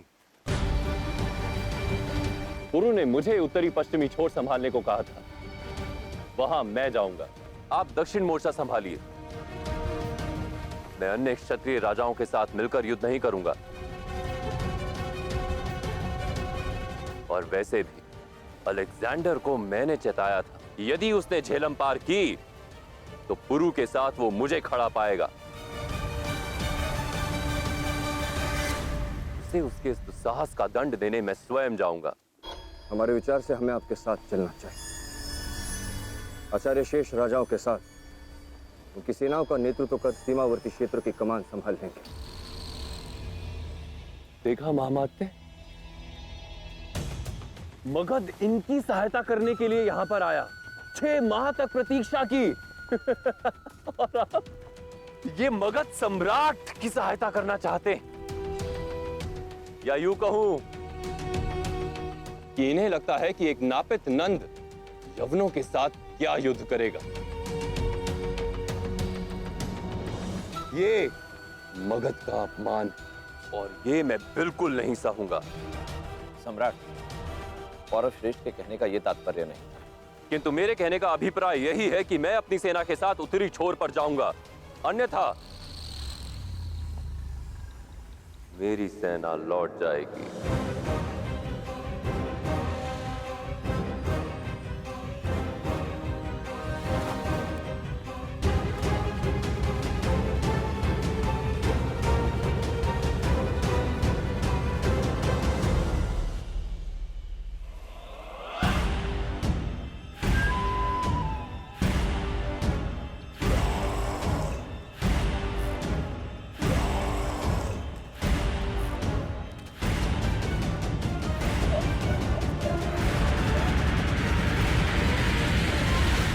अभी तो सिर्फ तुम्हारी जमीन पर कदम रखा है पौरव, और तुम्हारे कदम लड़खड़ाने लगे।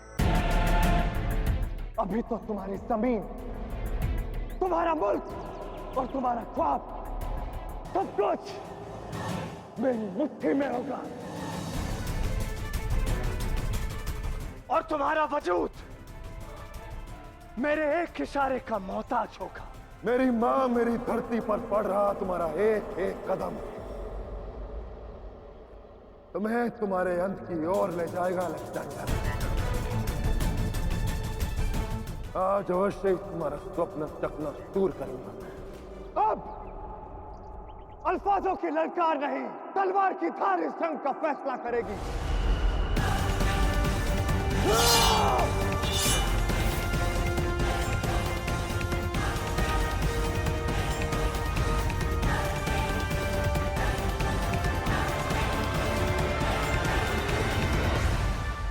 हट जाओ ब्राह्मण, अन्यथा ये रथ तुम्हें रौंदता हुआ निकल जाएगा। यदि मेरी मृत्यु भी आपको इस समय यहाँ उपस्थित रहने का महत्व सिखा सकती है सम्राट धनानंद, तो मैं सज्ज हूं।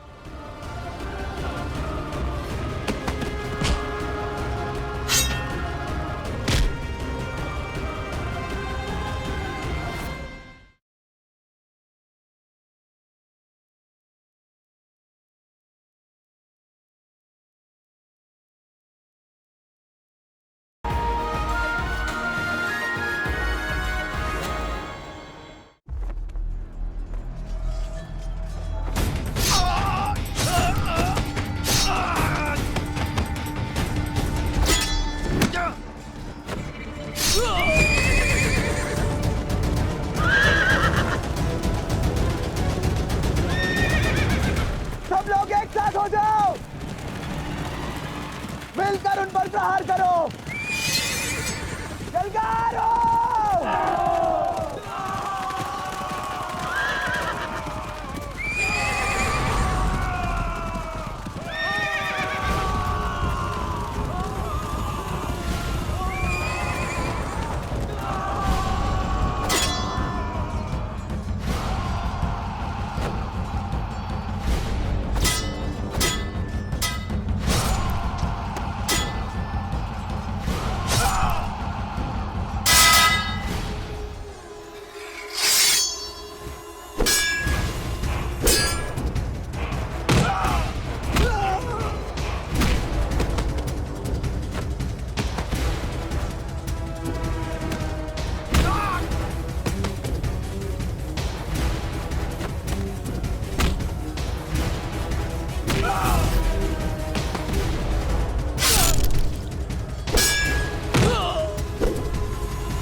मैं हमारे सैनिकों को पर्वत आने का मार्ग दिखाता हूं।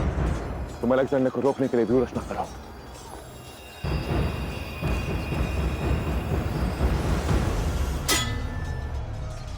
आओ अलेक्जेंडर, जब तक तुम मेरे व्यू तक पहुंचोगे तुम्हारी पूरी सैन्य शक्ति छिन्न भिन्न हो चुकी होगी।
कोई और रास्ता ढूंढना होगा। अब तक तो धनानंद की सेना को यहां पहुंच जाना चाहिए था। कहां है वो? क्या तुम्हें वाकई लगा पोरस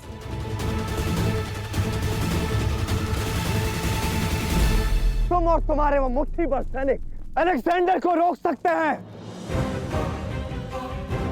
सच तो यह है पोरस, जब तुम्हारे पास कुछ नहीं बचा सिवाय जान के।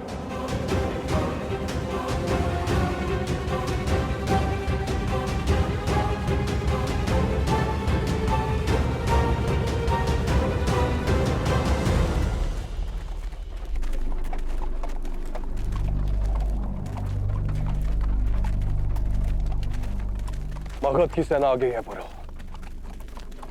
अब इन यवनों का नाश होगा।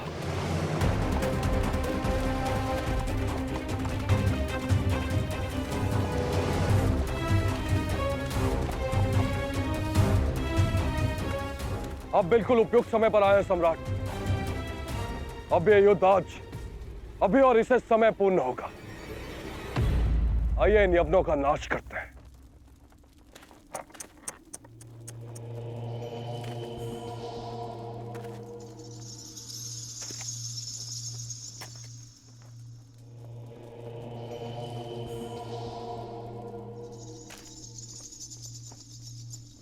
इच्छा, अपेक्षा, आकांक्षाएं, ये सब संसार में दुख का कारण होते हैं।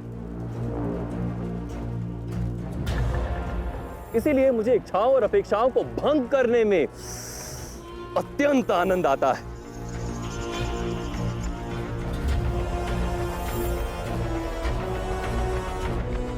बुरा लग रहा है मुझे, क्योंकि तुमने मेरा और मेरी पूरी सेना का खूब सत्कार किया, और इसी सत्कार के बदले आज मैं धनानंद तुम्हें एक सीख देता हूं।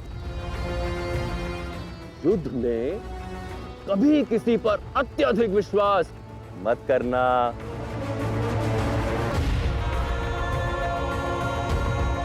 किसी पर किया गया अंधविश्वास अंधा बना देता है।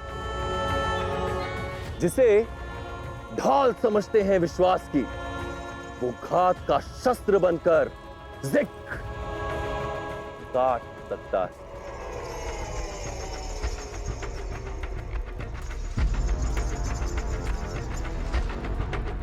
युद्ध नीति में छल और बल का संतुलन बनाना होता है महाराज पुरुषोत्तम।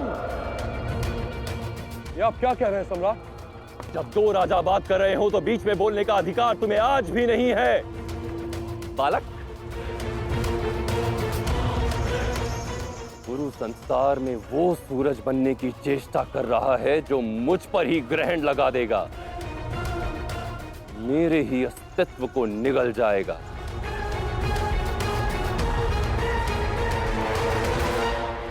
किंतु तुम भूल गए पुरु, जब सूर्य आकाश में होता है तो वो किसी और वस्तु को चमकने नहीं देता। मगध का वो सूरज मैं था, मैं हूं और मैं ही रहूंगा, और मैं ही रहूंगा, और मैं ही रहूंगा।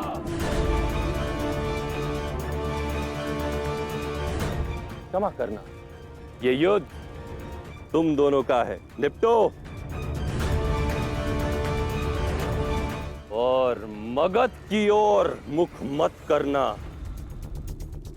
मगध का ये सूरज केवल परछाई ही लंबी नहीं करता, पास आने पर भस्म भी कर देता।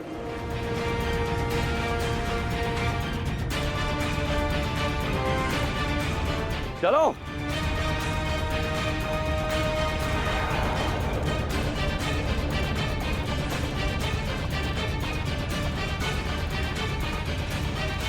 कहा था ना मैंने सेल्यूकस कि शक की एक छोटी सी चिंगारी कैसे बगावत की आग बनकर फैलती है।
ये क्यों अवरोध बनकर खड़ा हो गया?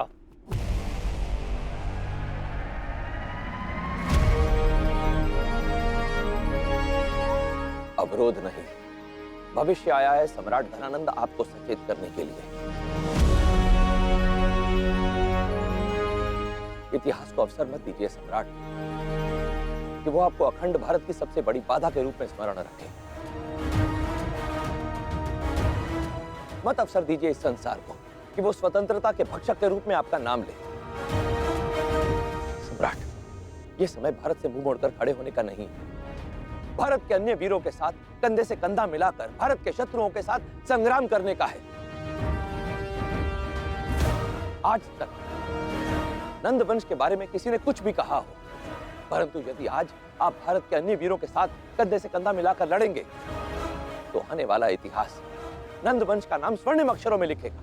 अब एक तुच्छ दरिद्र ब्राह्मण मगध को निर्देश देगा,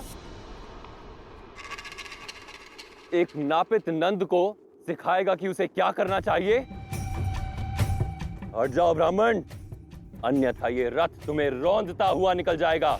यदि मेरी मृत्यु हुई आपको इस समय यहां उपस्थित रहने का महत्व सिखा सकती है सम्राट धनानंद, तो मैं सज्ज हूं। यदि इस ब्राह्मण की हत्या करने से ही आपको अलेक्जेंडर के साथ होने वाले इस युद्ध में खड़े रहने की प्रेरणा मिलती है तो आगे बढ़िए और अंत कर दीजिए मेरा।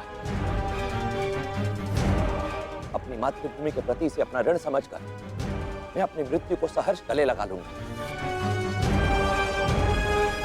ब्राह्मण की अंतिम इच्छा पूर्ण की जाए।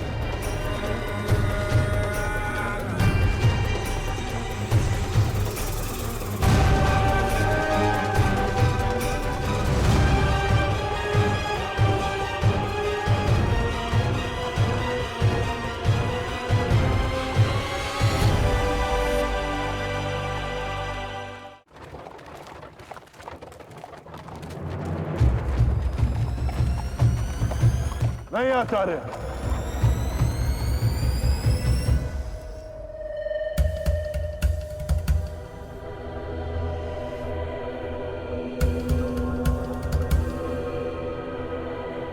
आपका जीवन मेरे लिए अमूल्य है। जब नौका तैयार हो जाती है तब उस पर सबसे पहले चूहे चढ़ते हैं, किंतु जब वही नौका डूबने वाली होती है तब सबसे पहले भागने वाले भी वही चूहे होते हैं। पर उससे नाविक के बल पर कोई असर नहीं पड़ता सम्राट।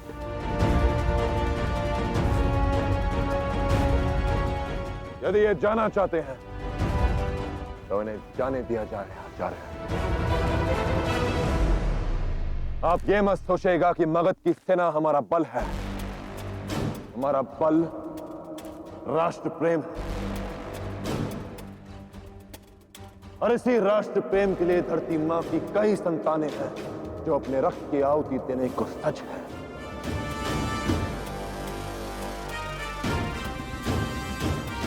आशा करता हूं कि एक दिन आप इस बात को अवश्य समझेंगे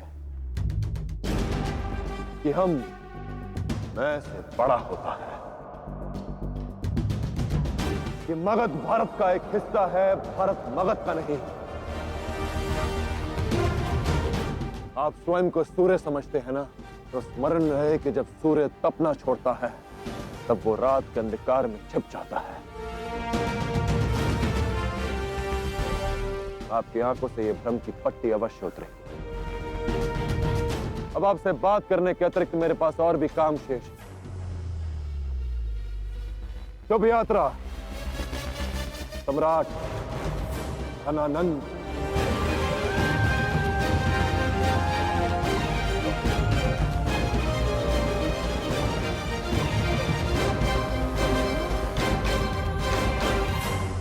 चलो।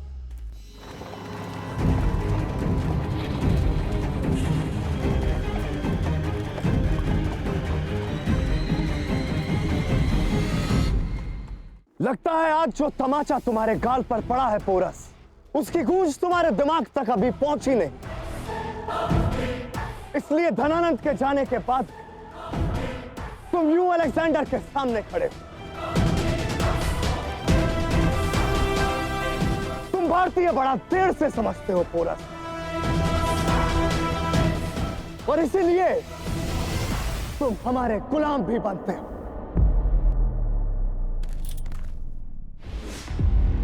नहीं बरो, इस समय आवेश की नहीं, बुद्धि की आवश्यकता है। भारत को बचाने से अधिक हमारे लिए और कुछ नहीं है। इस स्वतंत्रता संग्राम के लिए तुम्हारा जीवित रहना आवश्यक है। चलो मेरे साथ। और इतिहास में लिखवा दूं कि दो पौरव वीर युद्ध का मैदान छोड़कर भाग गए। किसने कहा पौरव वीर भागेंगे? एक वीर खड़ा रहेगा यहाँ इनका सामना करने के लिए। मैं नहीं भाई, तुम्हारा पुरु तुम्हें अकेला नहीं छोड़ सकता। भूल गए तुमने अलेक्जेंडर को वचन दिया था मेरे लिए कि तुम्हारा भाई तुम्हारी ढाल बनकर इस अलेक्जेंडर की तलवार तोड़ेगा। समय आ गया है पुरु। यदि तुम्हें ये युद्ध जीतना है तो तुम्हें हमारी शेष बची सेनाओं का उचित प्रकार से नेतृत्व करना होगा। तुम्हें इसके विरुद्ध सज्ज करना होगा, और उसके लिए इस समय तुम्हारा यहीं से निकल जाना उचित है। भाई मैं पहले भी कह चुका हूं, मैं तुम्हें छोड़कर नहीं जाऊंगा। तुम्हें जाना होगा पुरु। आज तक तुम बाबा के अच्छे पुत्र बनकर रहे। एक अवसर मिला है मुझे यह सिद्ध करने का कि मेरी धमनियों में भी बाबा का लहू दौड़ रहा है। मुझे बाबा की आत्मा को शांति देने दो पुरु। ये मेरी श्रद्धांजलि होगी अपने पिता के लिए, तुम्हारे बाबा के लिए। मुझे कुछ नहीं होगा हस्ते, और तुम्हें अकेला छोड़कर जाने का तो प्रश्न ही नहीं होता।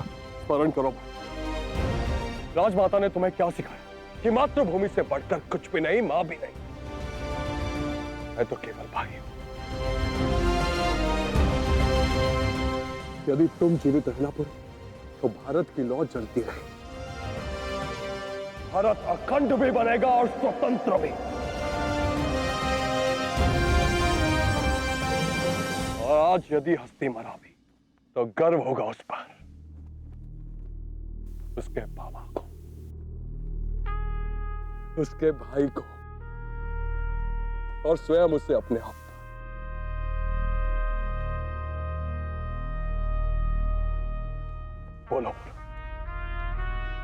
भारत की स्वतंत्रता से अधिक महत्वपूर्ण लक्ष्य है तुम्हारे लिए? यदि है तो तुम रुक सकते हो, अन्यथा जाओ पुरु।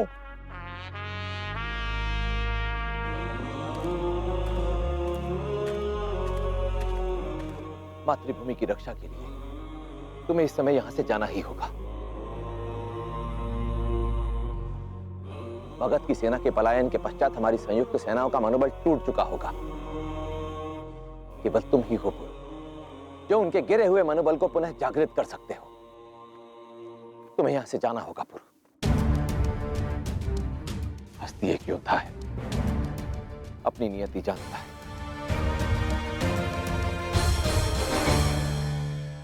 एक अवसर दे दे भाई, ताकि मेरी बाबा की आत्मा अपना सर गर्व से ऊंचा कर सके। और उन्हीं बाबा ने सिखाया है कि युद्ध में कभी पीछे मत हटना। तुम पीछे नहीं हट रहे हो पुरु, तुम तैयार हो रहे हो। जैसे सिंह आक्रमण करने से पहले 4 कदम पीछे ले। पीछे हट भाई, इकट्ठा कर अपनी शक्ति और सिंह का मुखौटा पहले इस अलेक्जेंडर को अनुभव करवा के तू असली सिंह है। अपने सीनाथ से हमारी शेष बची सेनाओं में आत्मविश्वास का बल फूंक।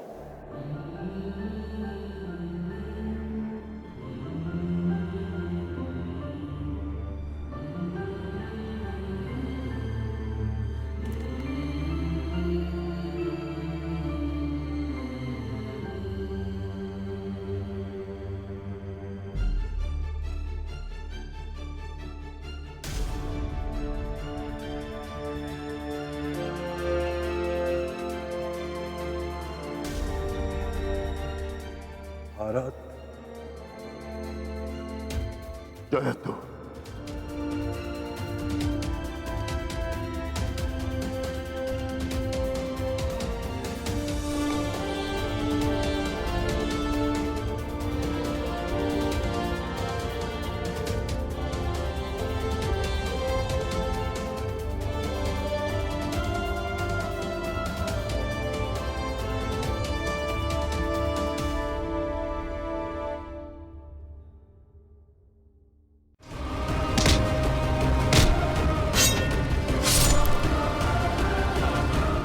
मुझे पौरव मुल्क की फौजों के बीच पीस देना चाहते थे ना पोरस?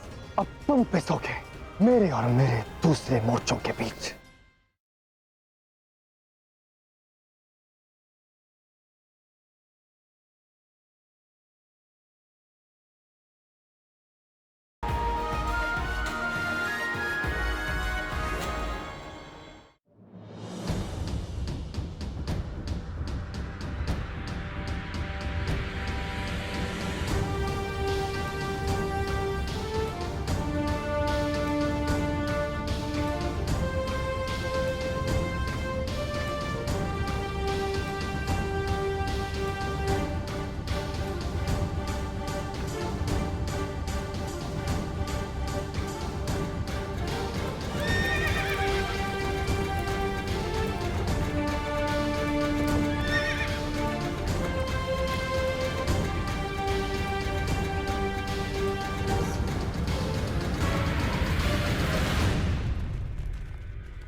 वाह, तो ये थी पोरस की जाबाजी। अखंड भारत का मुहाफिज मैदान जंग से भाग गया।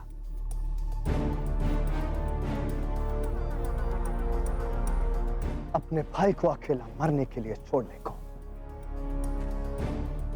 ठीक, निराश किया पोरस। मुझे तो लगा था मुकाबला कड़ा होगा। किसने कहा पुरु चला गया? और से देख अलेक्जेंडर, पुरु तुम्हारे सामने खड़ा है।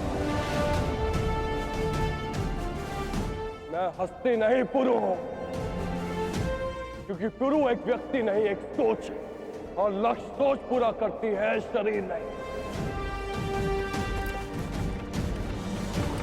और शरीर हस्ती का है, परंतु सोच पुरु की है।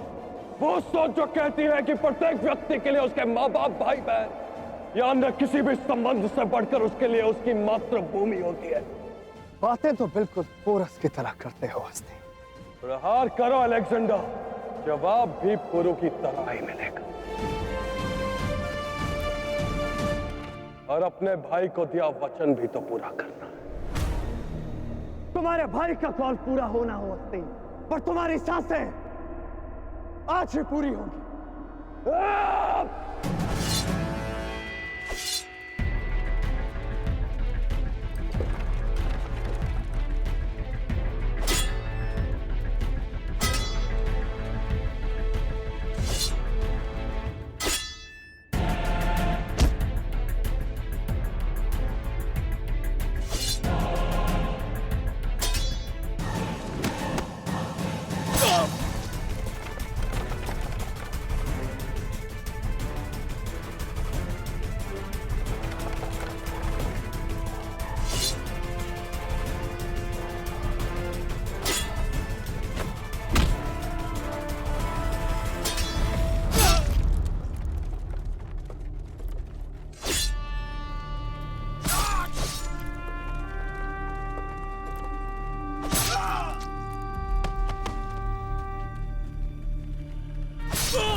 अपने सैनिक दलों को एकत्रित करो।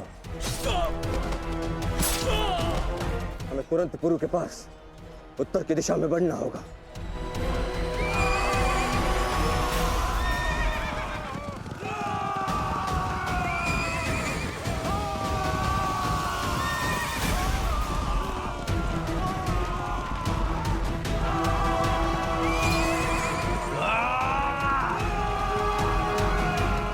ये युद्ध अभी समाप्त नहीं हुआ है।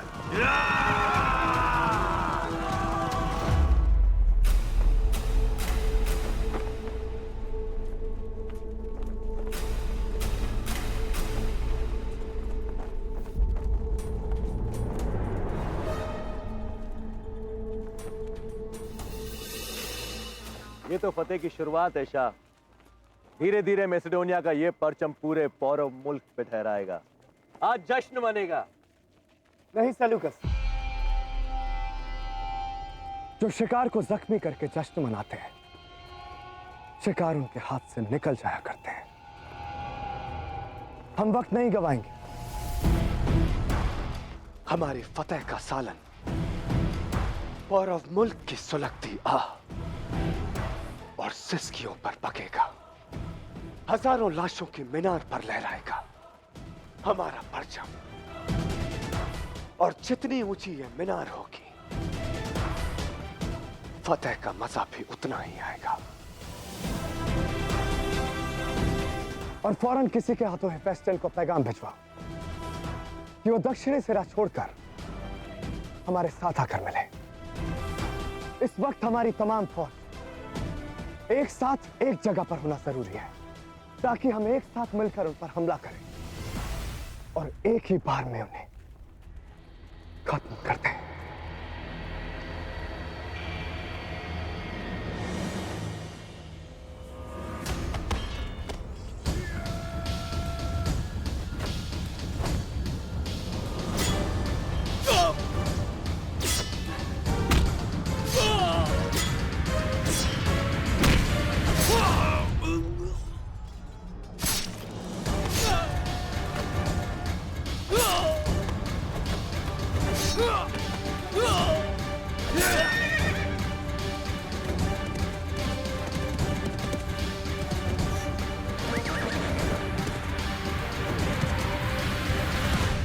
फतेह का परचम, मतलब शाह मुझे अपने मोर्चे पर बुला रहे। सब सैनिक मेरे पीछे आओ।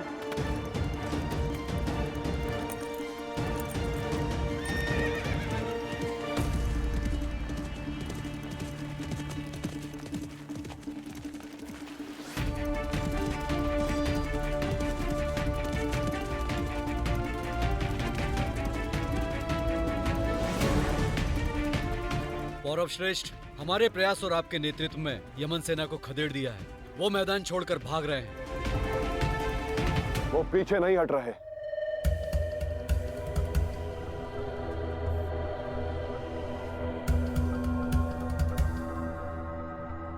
उन्होंने यहां आक्रमण किया ताकि स्वयं उत्तरी छोर से प्रवेश कर सके।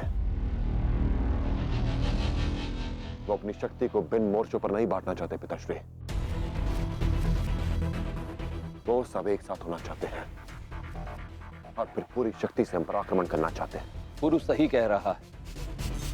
यदि इस समय उसकी सेना पलायन कर रही है तो अवश्य ही ये उसकी युद्ध नीति है। अलेक्जेंडर उत्तरी पश्चिमी छोर से आक्रमण करेगा। हस्ती कहाँ है गुरु?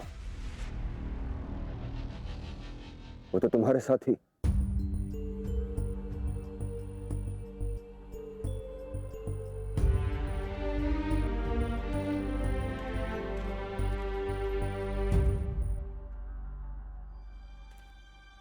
गुरु,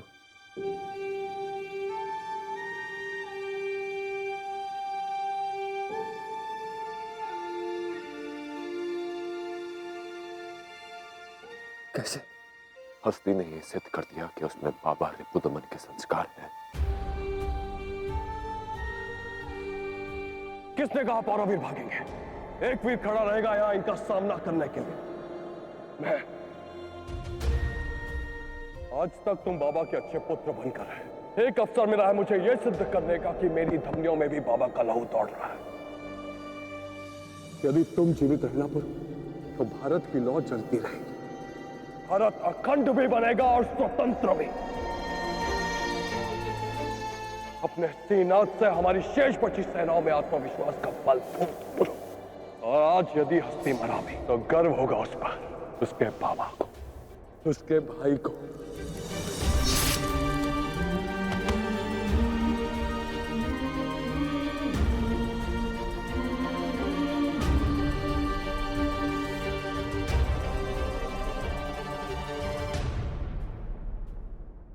हस्ती ने जो शौर्य अनुभव किया उसका अनुमान है हमें। और उस दुविधा और उस पीड़ा का भी आभास है जिससे तुम अभी व्यतीत हो।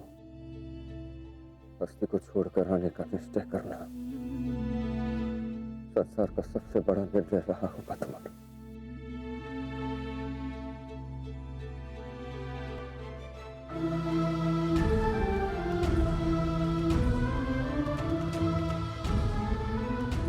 किंतु स्वयं को दोषी मत समझना पुरु।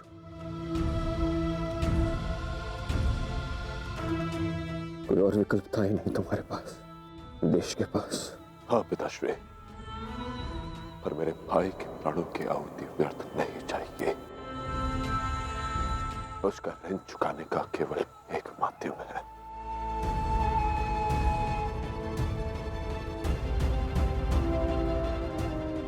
अलेक्जेंडर को मातृभूमि से खदेड़कर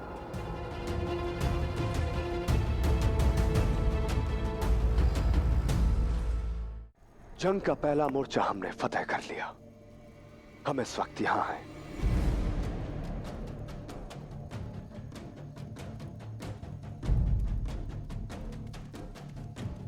हमारा अगला पड़ाव होगा यहां, पोरस के महल और इस जगह के बीच,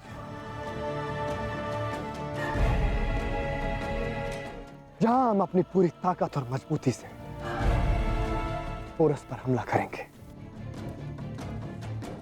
अलेक्जेंडर अपना अगला आक्रमण क्या करेगा? वो राजमहल पर अपना आधिपत्य जमाना चाहता है और वो उसके लिए योजनाबद्ध रूप में आगे बढ़ रहा है। हम किसी भी मूल्य पर अलेक्जेंडर को आगे नहीं बढ़ने दे सकते। यदि धनानंद हमसे अंतिम समय पर विश्वासघात न करता तो अब तक तो हम उस अलेक्जेंडर को कब का से निकाल पार करते थे। जो बीत गया उसे सीख लेकर आगे बढ़ जाना चाहिए पिताश्री। इसी काफी ने मुझे दी है। मानता हूं कि सम्राट हमारे साथ नहीं, किंतु अब भी ऐसे कई राज्य हैं जो हमारा सहयोग दे रहे हैं और उन्हीं के सहयोग के कारण हम अलेक्जेंडर को रोकने में सक्षम हुए। अब पोरस हमें रोक नहीं पाएगा। यहां मात दूंगा मैं उसे, इस जगह।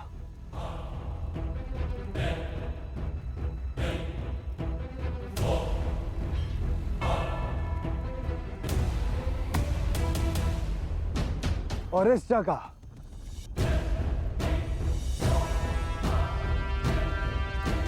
जगह लहराएगा मैसेडोनिया का परचम, जो इतना ऊंचा होगा कि पूरे भारत को अपनी परछाई में ले लेगा। हम अपने शत्रु का ऐसा हाल करेंगे कि उनकी परछाई भी उनका साथ छोड़ भागेगी। मेरी मां, मेरा भाई, 10 युवराज, 10 युवरानी, सबके बलिदानों का प्रतिकार लिया जाएगा। चाहे कुछ भी हो जाए, मैं उस अलेक्जेंडर को जीतने नहीं दूंगा।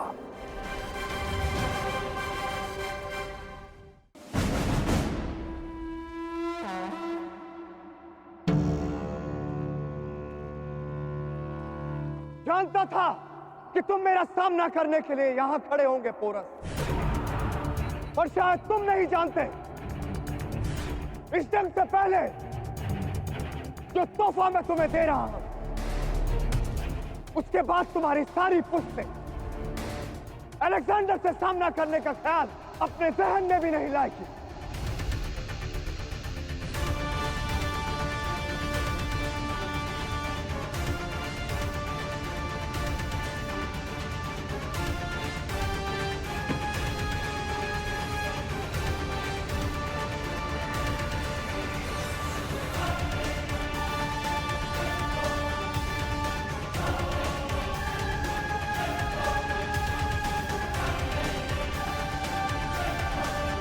उम्मीद है ये तोहफा तुम्हें पसंद आएगा पोरस।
से देखो,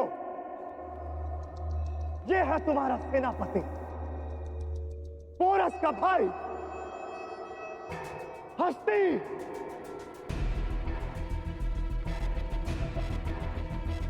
देखो इसका हश्र और महसूस करो वो तकलीफ जो इसने सही है। और कमाल की बात तो ये है कि इस बेवकूफ को ये गलत फहमी थी कि ये तुम्हें अलेक्जेंडर के कहर से बचाए,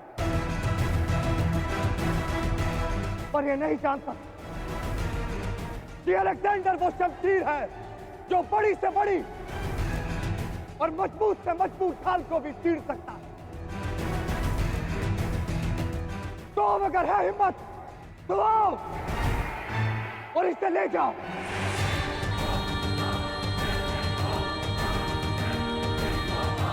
अब तुम फैसला करो कि तुम्हें हस्ती जैसी मौत चाहिए या अलेक्जेंडर का करम।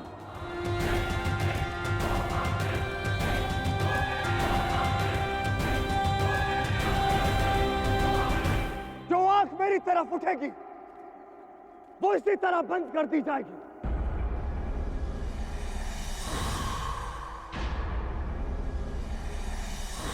जो सर मेरे खिलाफ उठा वो ऐसे ही लटकाया जाएगा।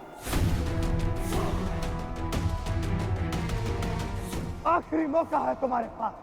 अगर अपनी जान की अमान चाहते हो तो पोरस का साथ छोड़ो और इस ओर आ जाओ। अपने आप को मेरे हवाले करोगे तो मौत के हवाले होने से बच जाओगे।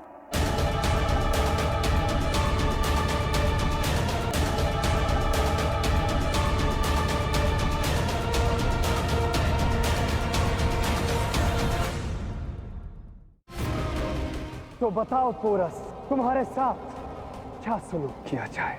वही जो एक राजा को एक राजा के साथ करना चाहिए।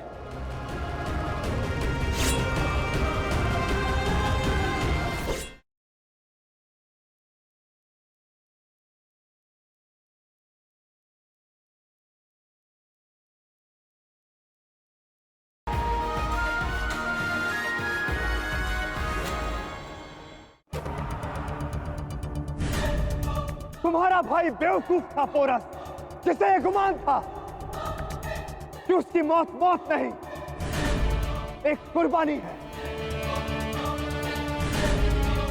पर इन लोगों के चेहरे ये साफ साफ बता रहे कि धनानंद की तरह ये लोग भी जल्द ही तुम्हारा साथ छोड़ेंगे।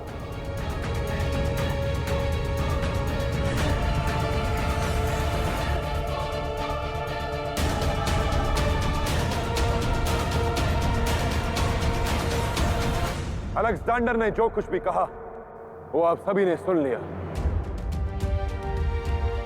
जो भेंट उसने हमें सौंपी वो आप सब ने देख ली।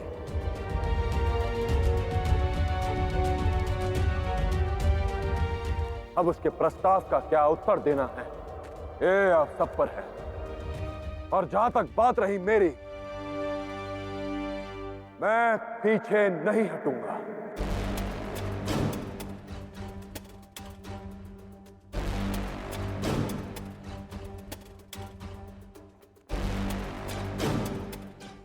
हर संतान के पास अपने पिता अपने पूर्वजों की कुछ कहानियां होती हैं सुनने के लिए।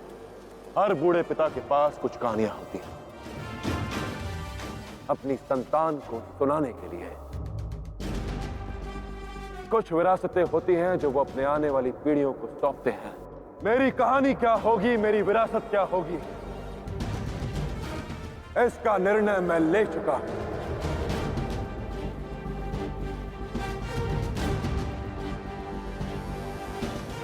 मेरी कहानी होगी कि पुरु अपनी अंतिम सांस तक लड़ता रहा।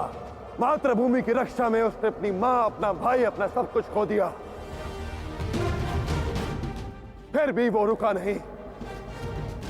अपने शरीर में रक्त की अंतिम बूंद तक वो लड़ता रहा और तब तक लड़ा जब तक उसने अलेक्जेंडर को अपनी मातृभूमि से खदेड़ नहीं दिया।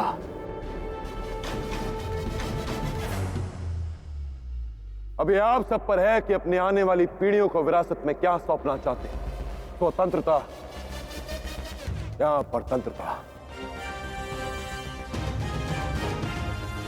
क्या होगी आप सबकी कहानी कि अपने शत्रु के सामने आपने अपने घुटने टेक दिए,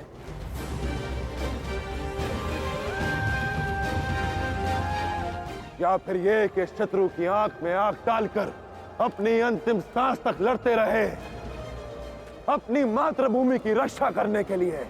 क्या होगी आपकी कहानी?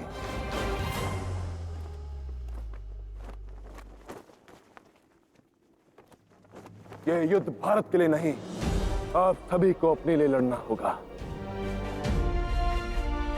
क्योंकि आप हैं तो भारत है, जैसे आप वैसा भारत। अपने भविष्य के लिए आप ना लड़ना चाहें, पर मैं लड़ूंगा अपने भविष्य, अपने सपने के लिए।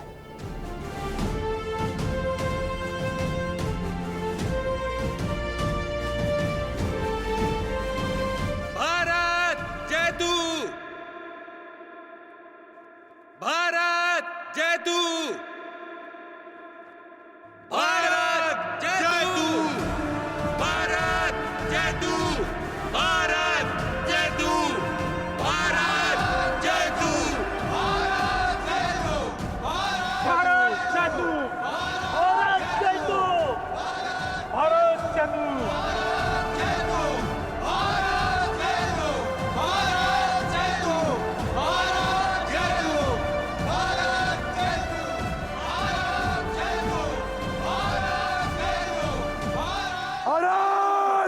जय तू,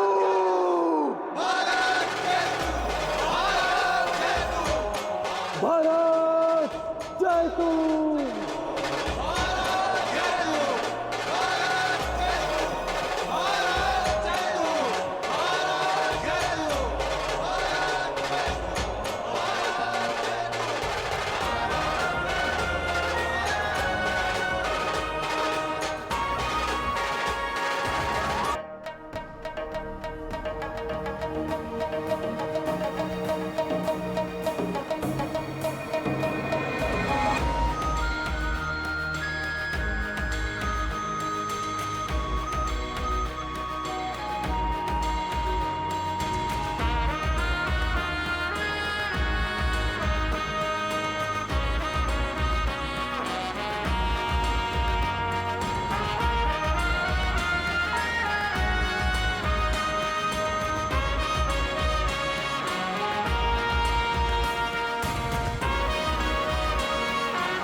ये पोरस अपने आप को समझता क्या है?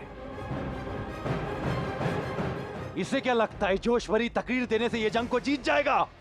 हमें मात दे देगा। इसे इसकी औकात दिखानी होगी।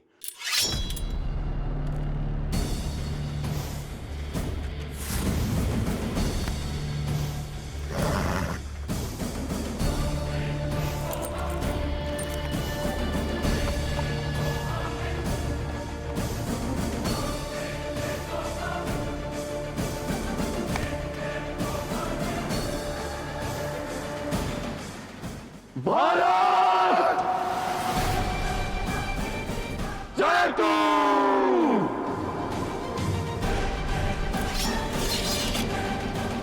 जलगार हो,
केवल हमारे शब्दों में ही नहीं, हमारी भुजाओं में भी बल है सेलुकस। मेरी मातृभूमि पर कदम रखा ना तुमने,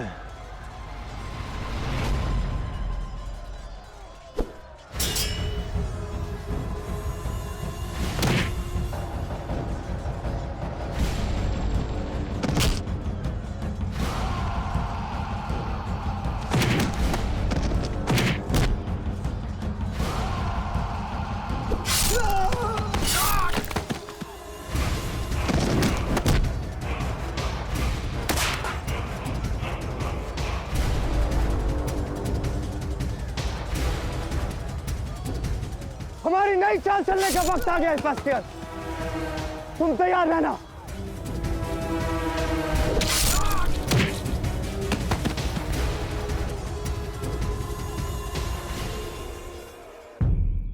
मुझे पुरु पर पूर्ण विश्वास है आचार्य। वो अपने भाई के शव को शत्रुओं से छीनकर अवश्य ही यहाँ लाएगा। राजगुरु जी, आप पूरे राजकीय सम्मान के साथ हस्ती के अंतिम संस्कार का प्रबंध कीजिए। हस्ती का अंतिम संस्कार उसका भाई स्वयं ही करेगा। अवश्य महारानी जी। एक और बात राजगुरु जी, हमारे सारे शस्त्रागार खुलवाइए और वहां उपलब्ध प्रत्येक तेल कुंभ को बाहर मंगवाइए। जी महारानी जी।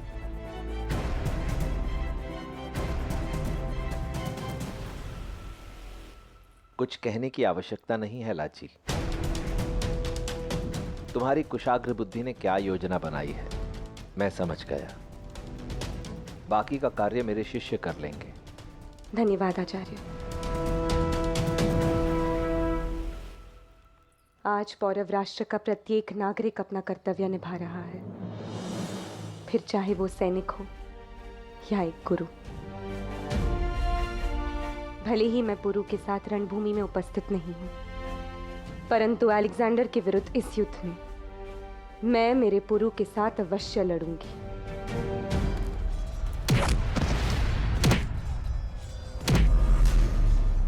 चाहे कितना भी लड़ लो पोरस, मगर अलेक्जेंडर की शख्सियत के सामने तुम ज्यादा टिक नहीं पाओगे।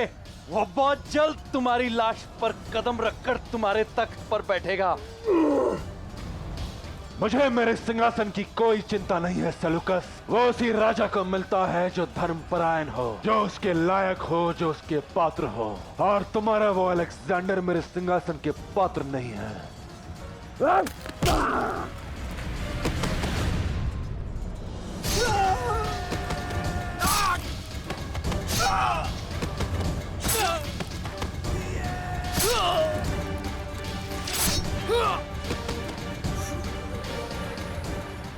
खत्म कर दो सबको और इस जंग को भी।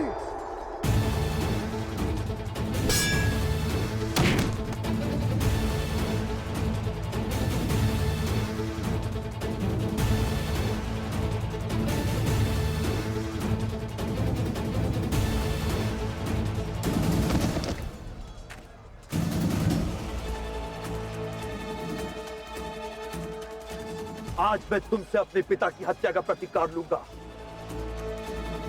और ये प्रतिकार तुम्हारी मृत्यु से पूरा होगा। प्रतिकार उनका पूरा होता है जिनकी सोच का आधार दृढ़ हो। एक देशद्रोही पिता के देशद्रोही पुत्र हो तुम, और हम उस पुरु के पिता है जिसने आज तक अलेक्जेंडर को रोक रखा है। आओ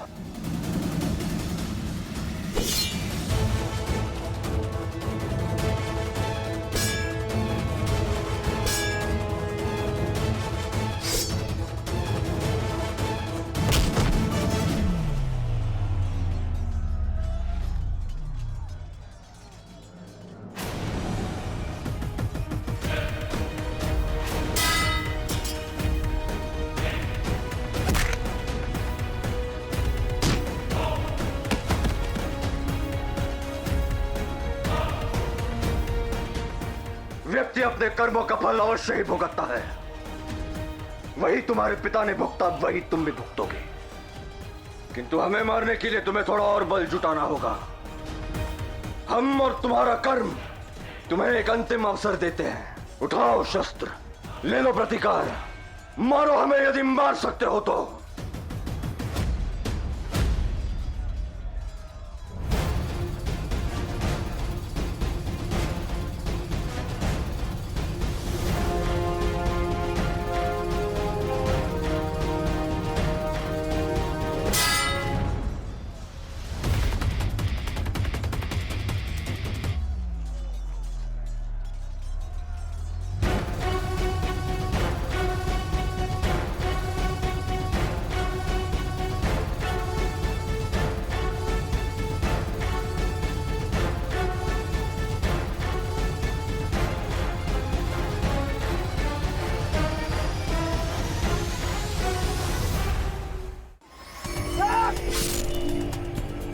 मैं बाकियों की तरह नहीं हूं पोरस, तेरा भी वही हास्य करूंगा जो तेरे भाई का किया है, और तुझे भी उस दिन ऐसे ही नेसे की नोक पर लटकाऊंगा जैसे तेरे भाई की लाश को लटकाया है। तेरे शरीर की एक एक बूंद को रिश्ते देखेगा तू, और जिस जमीन के तू लड़ रहा है उसी में एक दिन खाक हो जाएगा।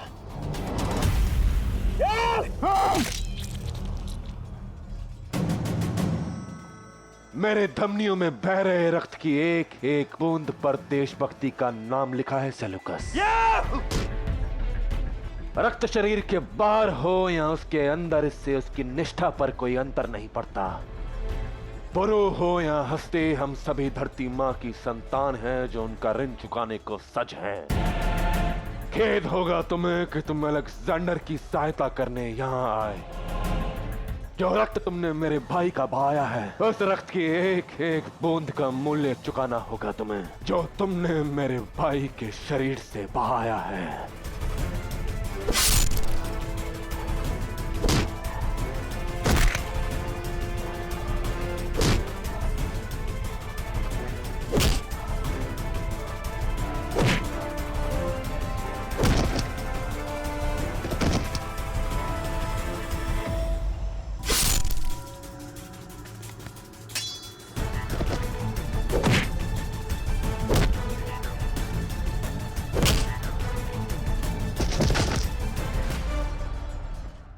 मैंने कभी ख्वाब में भी नहीं सोचा था मलिका कि अलेक्जेंडर के इस जीत के जुनून से मुझे कोई फर्क पड़ेगा, लेकिन न जाने क्यों आज रह रहकर मेरे जहन में खौफ की तस्वीर उभर रही है। मलिका, मैं समझ सकती हूँ रॉक्सन कि तुम पर क्या बीत रही है। रॉक्सन, वो मैं ही थी रॉक्सन, जिसने अलेक्जेंडर के दिलो दिमाग में दुनिया फतेह करने का ख्वाब बोया, मगर मैं नहीं जानती थी कि अलेक्जेंडर उस ख्वाब को पाने के लिए इतना बेलगाम हो जाएगा। अगर मैं ये सब जानती तो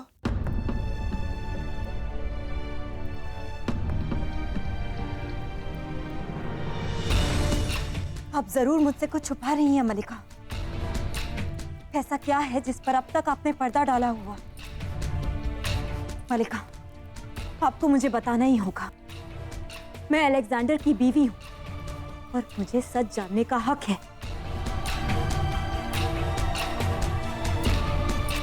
दुनिया फतेह करने के सफर पर निकलने से पहले ओरेकल ने अलेक्जेंडर के लिए कुछ कहा था। अगर वो पूरब की तरफ गया तो मैसेडोनिया कभी नहीं लौटेगा। कुछ लौटेगा तो सिर्फ उसका नाम। अपनी कामयाबी का जाम उठाने के लिए कि जिस्म में जान नहीं रहेगी, अपने जलाल की खुशबू लेने के लिए उसके पास सांसें नहीं बचेंगी। होशियार रहना ओलंपिया, अलेक्जेंडर को भारत मत जाने देना। वो भारत से लौटकर कभी नहीं आएगा।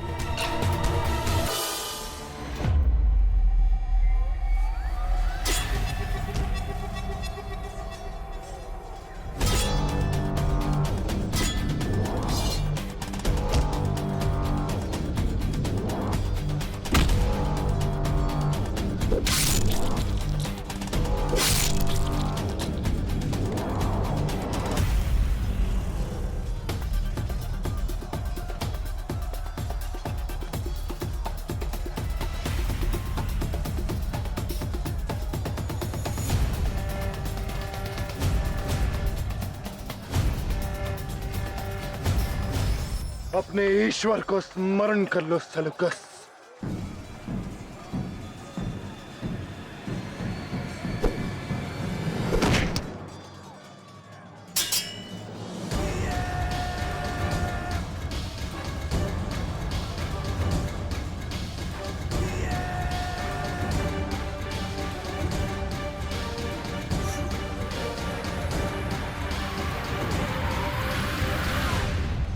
तुम्हारे मित्र की ऐसी दशा की है मैंने कि अब वो युद्ध लड़ने में सक्षम नहीं रहा। अब बस कुछ ही क्षणों में मैं तुम्हें और तुम्हारे शाह अलेक्जेंडर को मार मार कर मेरी धरती मेरी मां से खदेड़ फेंकूंगा। गलत फहमी में हो पोरस। तुम शायद भूल रहे हो कि मेरे शाह खुदा है और खुदा को कोई नहीं हरा सकता।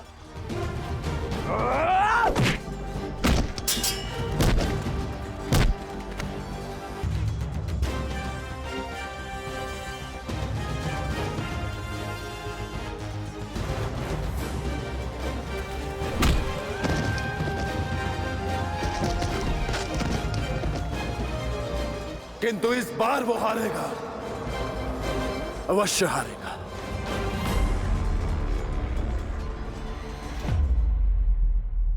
पोरस, तुम लोग अपने अजीजों को चलाते हो ना, तो तुम्हारी ये जिम्मेदारी मैं पूरी करता हूं। भाई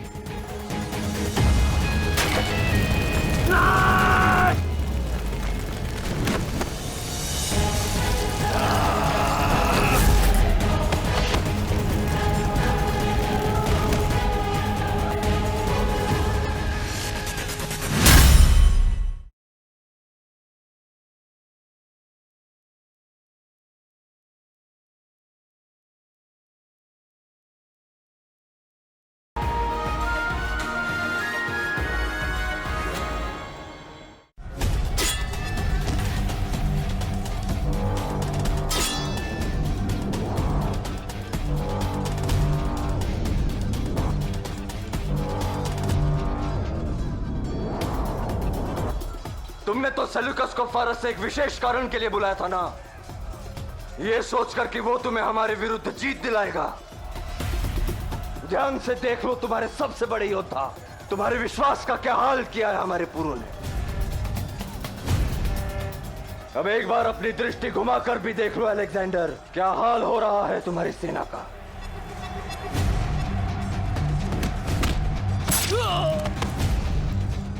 किस प्रकार हमारा एक एक सैनिक तुम्हारे 10-10 सैनिकों पर भारी पड़ रहा है।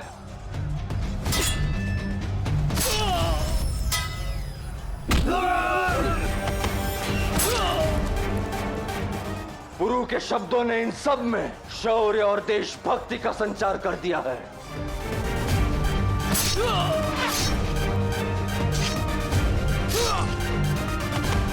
अब ये सब निडर है, अभय है।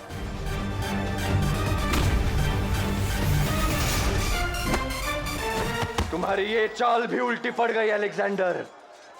हस्ती के शव को तुमने हमारी सेना में भय उत्पन्न करने के लिए प्रयोग किया, किंतु उसी शव ने इन सब में एक नया उत्साह फूंक दिया है।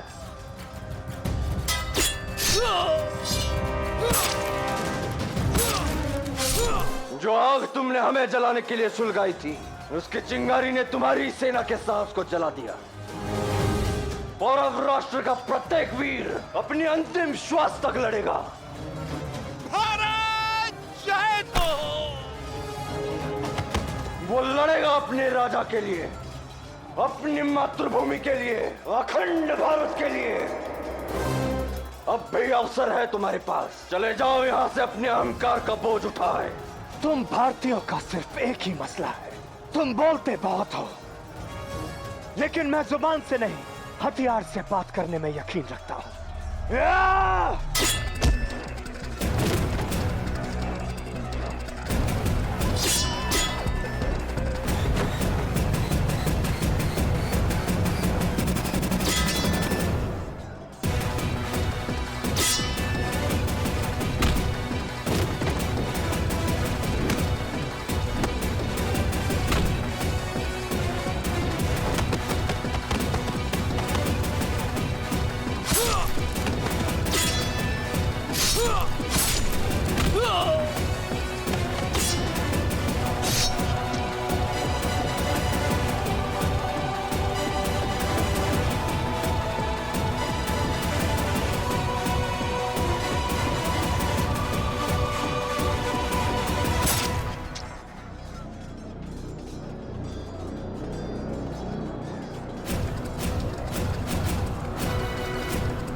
मैं अगर चाहूं तो अभी इसी वक्त तुम्हें खत्म कर सकता हूं, मगर उसके पहले मैं तुम्हारा गुरूर खत्म करूंगा। अब देखते जाओ मैं क्या करता हूं।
मुझे केवल आशा ही नहीं, पूर्ण विश्वास है कि तुम्हारी ये योजना यवनों के साथ होने वाले इस युद्ध में पुरु को विजय के अत्यंत निकट ले आएगी।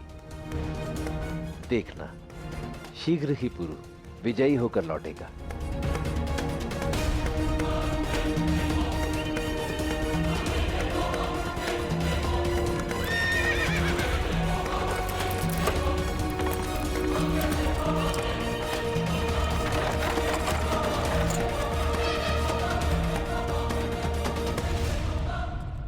चिंता मत करो, तुम्हारे पिता और माँ उस अलेक्जेंडर को कभी जीतने नहीं देंगे। तुम भी हमारी ही भांति एक स्वतंत्र और सुरक्षित भारत में जन्म लोगे।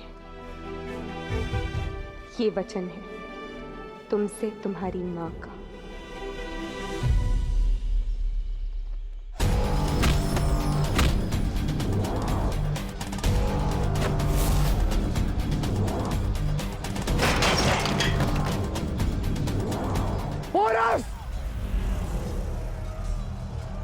तुम लोग अपने अजीजों को जलाते हो ना, तो तुम्हारी ये जिम्मेदारी मैं पूरी करता हूं। भाई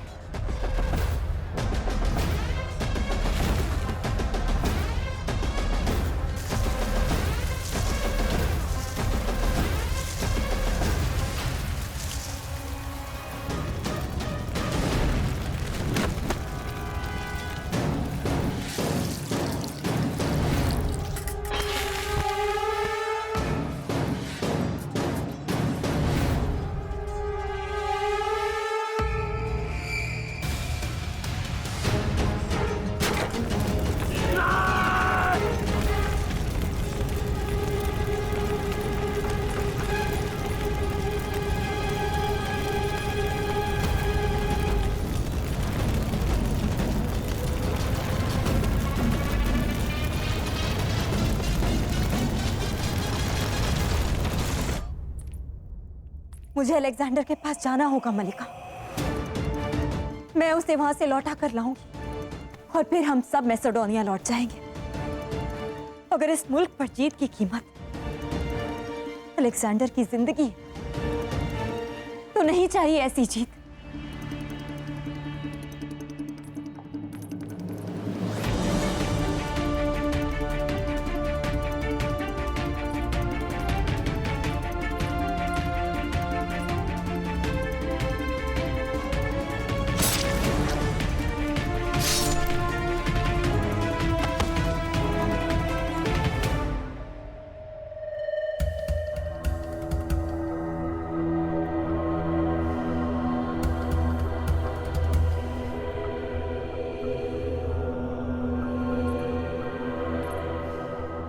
तुम फिक्र मत करो रॉक्सन, सेलुकस ना सही, लेकिन अलेक्जेंडर के पास अभी भी उसका वफादार हिफैस्टन है। वो पिछली बार भी अलेक्जेंडर को मैदान जंग से बचा कर लाया था। और अगर इस बार भी हालात हद से बिगड़ गए तो वो कोई ना कोई तरकीब जरूर निकाल लेगा। हेफेस्टियन अलेक्जेंडर को तब बचा पाएगा जब वो खुद बच पाएगा पोरस से।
आगे बढ़िए महाराज पुरुषोत्तम, जीत लीजिए इस युद्ध को।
अलेक्जेंडर,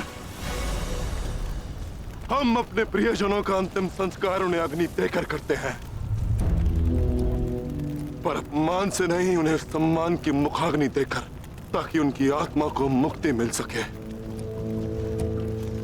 मेरे भाई ने अपनी मातृभूमि की रक्षा करते हुए अपने प्राणों की आहुति दी है, इसलिए उसकी आत्मा को मुक्ति मिल चुकी है। उसे कोई विदेशी अग्नि दे, यह मुझे स्वीकार नहीं, किंतु अभिन्न तुम्हें करना चाहिए, स्वयं अपने प्राणों की, अपने लोगों के प्राणों की।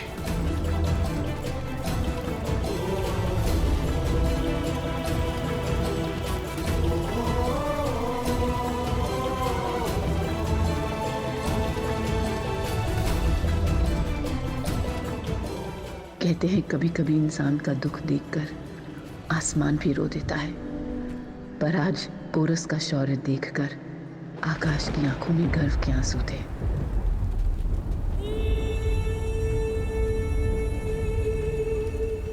जहां अलेक्जेंडर ने इस महायुद्ध का एक पड़ाव छल और बल से जीता, तो अगला पड़ाव पोरस ने अपने देश प्रेम, और शौर्य से जीता।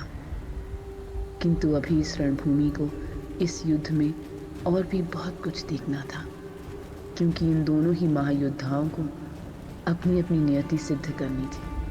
अलेक्जेंडर की दुनिया जीतने की नियति और पोरस की भारत का रक्षक होने की नियति। और अब ये युद्ध अपने अंतिम पड़ाव की ओर बढ़ रहा था।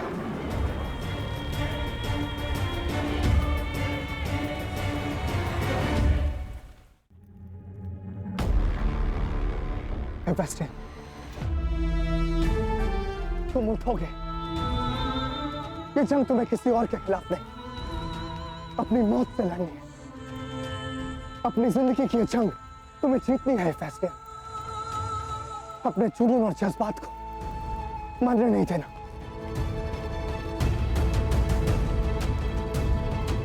अब या तो ये लोग तुम्हें तुम्हारी जिंदगी लौटाएंगे, या मैं इन्हें हमेशा के लिए मौत की नींद सुला दूंगा।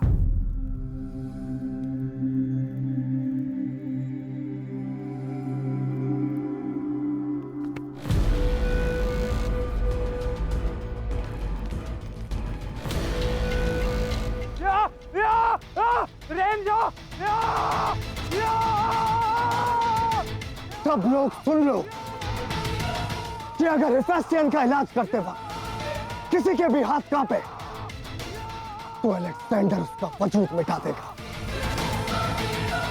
इसलिए जो करना है करो। मैं बस हेफेस्टियन को जल्द से जल्द अपने पांव पे खड़ा हुआ देखना चाहता हूं। तुम्हें याद है भाई, किस प्रकार हम बचपन में झगड़ा किया करते थे?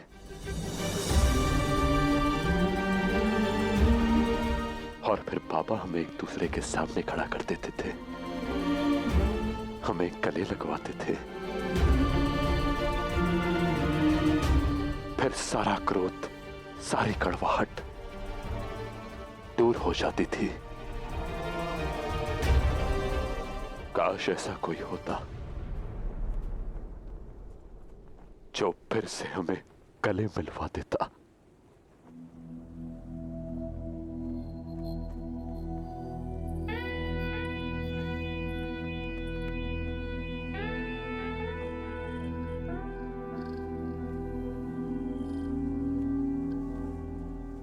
रिपु काका को हस्ती पे गर्व होगा पुरु। उनका स्वप्न पूरा हुआ। हस्ती ने अपने अंतिम समय तक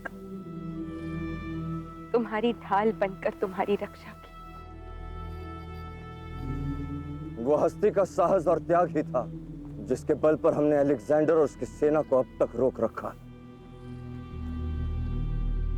हस्ती ने हम सब के भीतर देशभक्ति की कभी न बुझने वाली लौ जला दी है। उचित कह रहे हैं आप पिताश्री। मेरे भाई ने जो कुछ भी किया वो संसार में विरले ही करते हैं। जो प्रेम और निष्ठा मेरे भाई ने मेरे प्रति, अपने देश, अपनी मातृभूमि के प्रति, अपने लोगों के प्रति दिखाई, वो संसार कभी नहीं भूल पाएगा।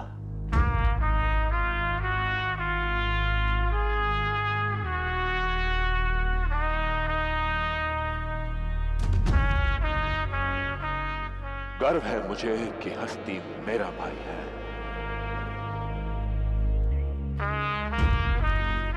बस दुख इस बात का है कि हस्ती अब मेरे साथ नहीं। पुरु, कौन कहता है कि हस्ती तुम्हारे साथ नहीं है? हस्ती जैसे शूरवीर कभी मरते नहीं, जो इस संसार को छोड़ने से पहले अपने शौर्य की लौ दूसरे दीपकों में जला जाते हैं। देखो इन सब सैनिकों को, इन सब में तुम्हें हस्ती का शौर्य ही दिखाई देगा। हस्ती की स्मृतियां शत्रु के विरुद्ध हमारे लिए शस्त्र का काम देंगी, हम सबको प्रेरणा देंगी। उठो, लड़ो और भारत खदेड़ दो इन आक्रांताओं को जो विदेश से आए हैं।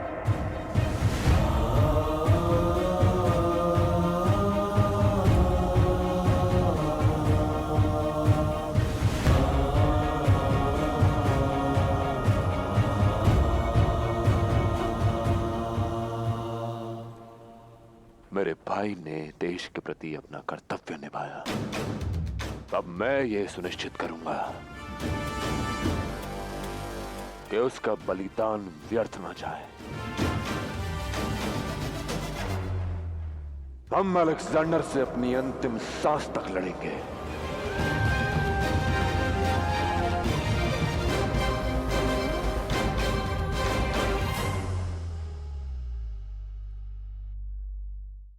वक्त आ गया है पोरस तुम्हारे समाप्त होने का।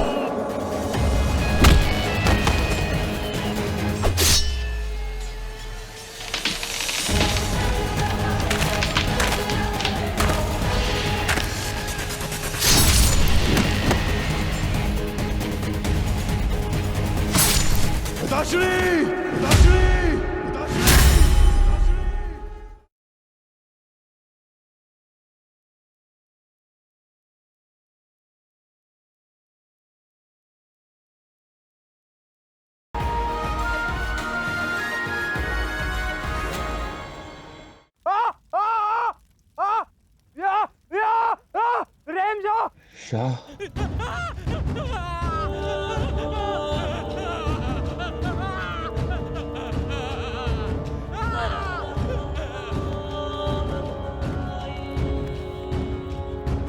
मुझे यकीन था फेस्टियन, तुम होश में जरूर आओगे। ये जंग हमें जीतनी है फेस्टियन। अलेक्जेंडर, तुम दुनिया के शाह हो और मेरे ख्याल से ये बात किसी को साबित करने की जरूरत नहीं। नहीं मां, अब बात ना ख्वाब की है ना ख्याल की, अब बात है मलाल की और मिसाल की।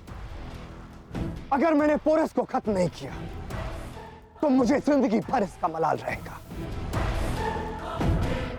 और मुझे एक मिसाल देनी है कि अलेक्जेंडर से ऊपर कोई नहीं।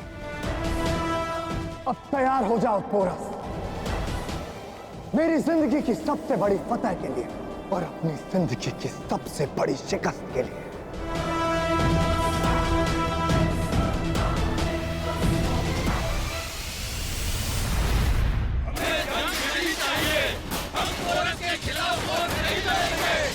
बहुत हो चुकी फतेह, बहुत लूट लिया सोना, मगर इस फतेह का क्या फायदा जिसकी खुशी हम मिलकर न मना सके। और ये सोना, इसका क्या मोल जो हमारे कुनबे तक ना पहुँचे। हमें अपने मुल्क लौटना है और नहीं लड़ सकते हम।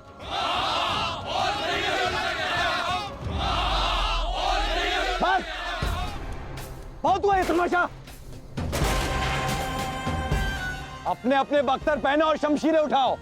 जब तक हम ये जंग जीत नहीं लेते कोई कहीं नहीं जाएगा। ये जंग कभी खत्म नहीं होगी। इस जंग के खत्म होने के आसार मुझे दूर दूर तक नजर नहीं आते।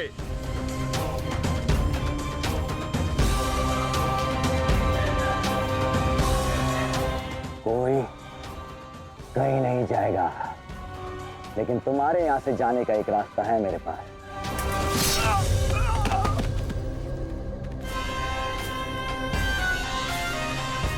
मत भूलो मेरी शमशीर तुम्हारी जुबान से ज्यादा लंबी और तेज है। जब तक हम ये जंग जीत नहीं लेते कोई कहीं नहीं जाएगा। बताओ किसको जाना है यहां से? कौन इस जंग से थक गया है? कोई नहीं।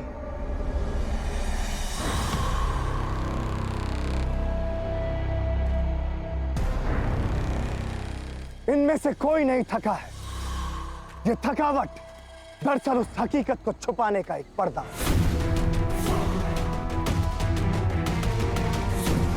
और वो हकीकत है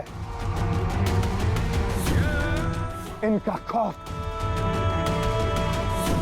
पिछली जंग में जो पोरस ने इनके जहन में खौफ भरा, ये उससे डर गए और वापस लौटना चाहते हैं। क्या हैसियत है उसकी शाह कि वो हमारी फौज में खौफ पैदा करे? हम पूरी दुनिया पर हुकूमत कर चुके हैं, उसके मुल्क की दहलीज पर खड़े हैं। चलिए शाह, बर्बाद कर देते हैं उसको और उसकी आने वाली नस्लों को। बेशक हम उन्हें खत्म करेंगे सेल्यूकस, पर अपने लोगों को नहीं। हम इस जंग में फतेह पाकर रहेंगे और इस फतेह की शुरुआत आज रात से होगी। मैं हूं अलेक्जेंडर, दुनिया को अपनी मुट्ठी में रखने वाला खुदा। और खुदा के सामने सब झुकते हैं, वो पोरस भी झुकेगा।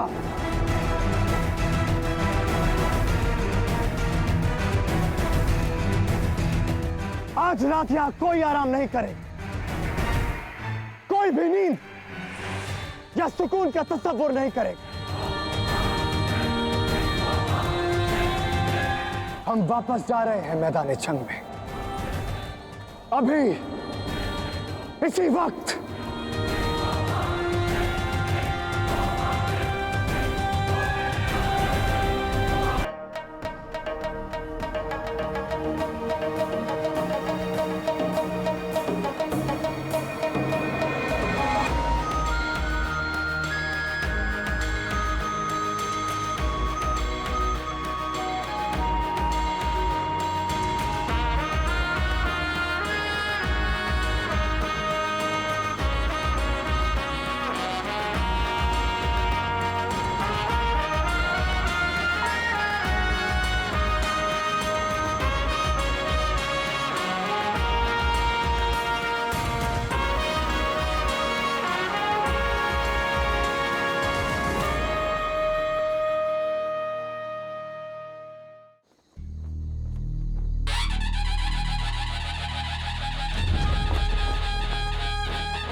आचार्य, आप राशि को सुरक्षित फोरम में लेके जाइए और वहां की सुरक्षा व्यवस्था खड़ी कीजिए।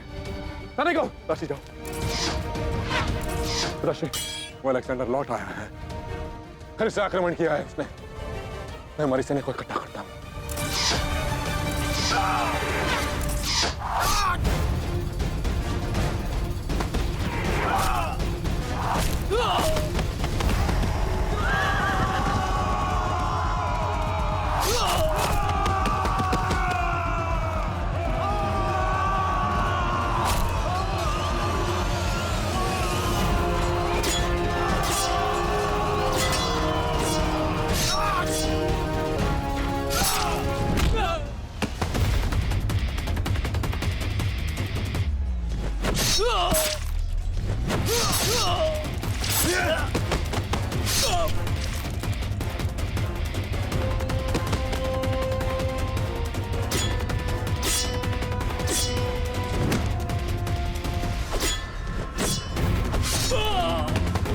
शत्रु जानता था कि हम युद्ध के लिए सज्ज नहीं, इसलिए उसने आक्रमण किया है।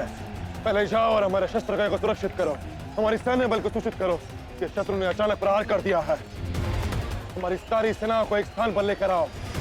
जाओ।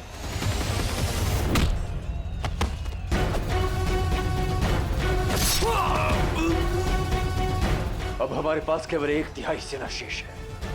एक बार फिर अलेक्जेंडर ने अपना रंग दिखा दिया। उसने कायरों के भांति पीछे से वार किया जब हम युद्ध के लिए सज्ज नहीं थे। यह युद्ध नीति के विरुद्ध है। न्याय और नीति जैसे शब्द अलेक्जेंडर की समझ में नहीं है पिताश्री। उसकी दृष्टि में यह केवल एक आक्रमण है और उसके इस आक्रमण का उत्तर मैं उसको अवश्य दूंगा।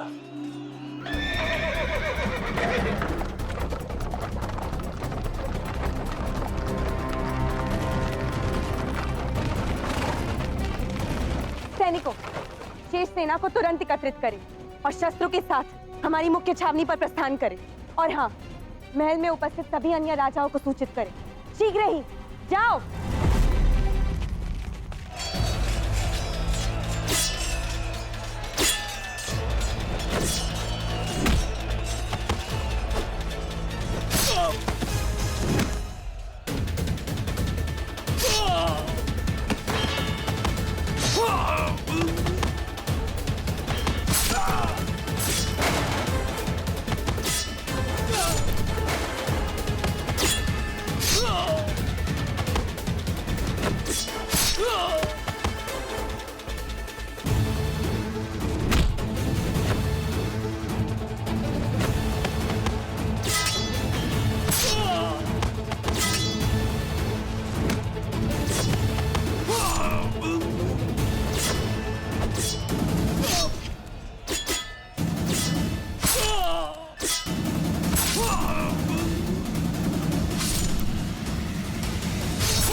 हमारी शेष सेना को यहां आने में कुछ समय और लगेगा और यहां उपस्थित हमारा बल प्रतिक्षण घटता जा रहा है। मैं अलेक्जेंडर को जीतने नहीं दूंगा पिताश्री। मैं जानता हूं मुझे क्या करना है।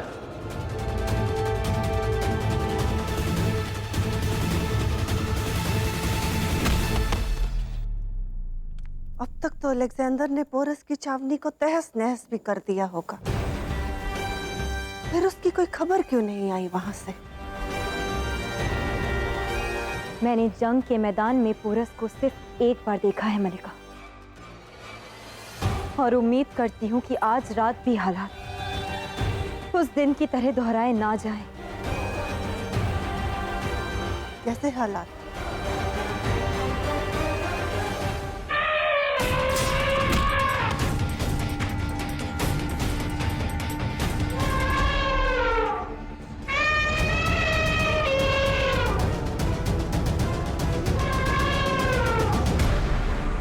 तो पोरस ने फिर से वही दोहराया।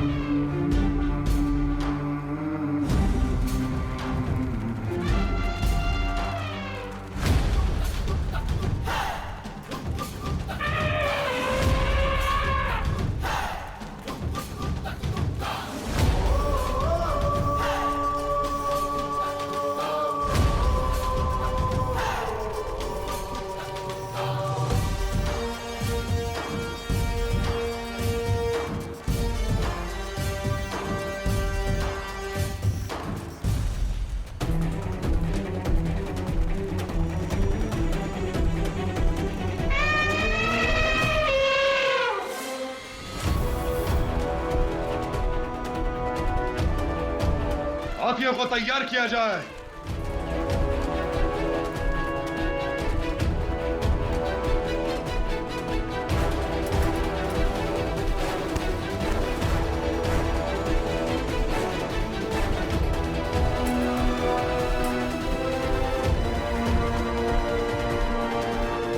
ध्यान से देख लो अलेक्जेंडर, विष में डूबी ये तलवारें इन हाथियों की सूंड से बांधी जाएगी।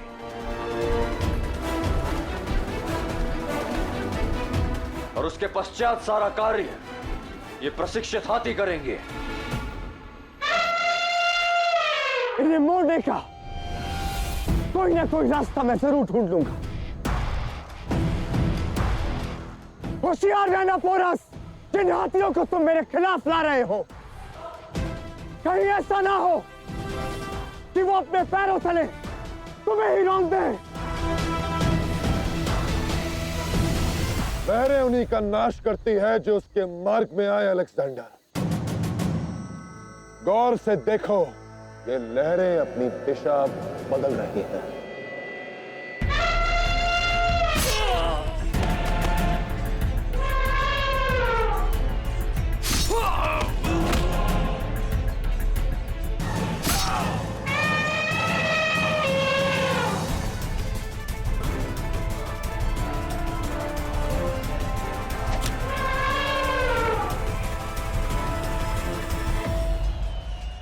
महाराज सेतु! महाराज सेतु!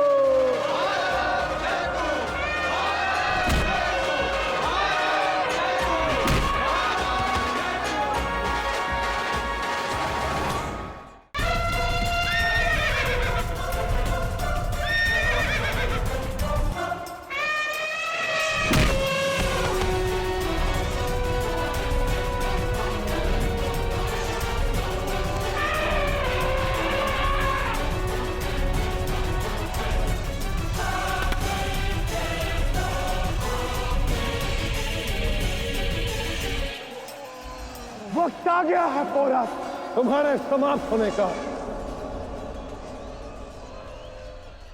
महारानी की जय हो। महाराज ने हाथियों की सेना के साथ उस पर आक्रमण कर दिया है। शीघ्र ही हम अलेक्जेंडर और उसकी सेना को खंडित कर देंगे।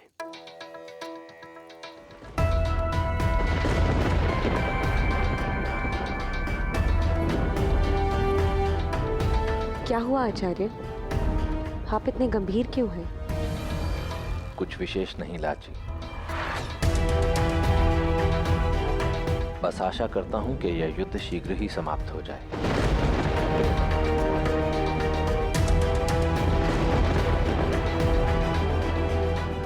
बल तुम्हारे साथ है पुरु, परंतु समय अपना पक्ष बदलने के लिए कुख्यात है। जो भी करना है शीघ्र करो।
यलकार हो।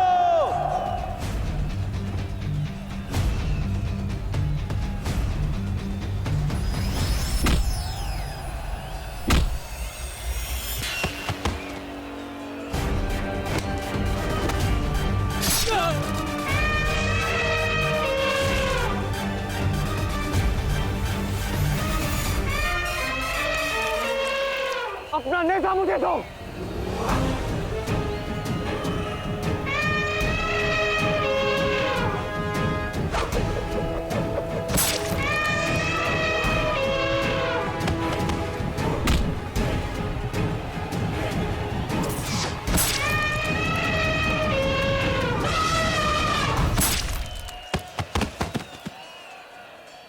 ये तूफान पैगाम है देवता ज़्यूस का अपने बेटे के लिए। वो चाहते हैं मैं ये जंग हर हाल में जीतूं, इसीलिए उन्होंने ये बारिश की है। देखा तुमने इस तहवान की मैंने क्या हालत की है। अभी अपने ही लोगों को कुचलने के लिए मजबूर है। अब इनकी सबसे बड़ी ताकत थी, इनकी सबसे बड़ी कमजोरी बनेगी। एक बार भारत को अपने कब्जे में करने के बाद हम अपने वतन लौटेंगे। इसलिए बहादुरों आगे बढ़ो, मैसेडोनिया!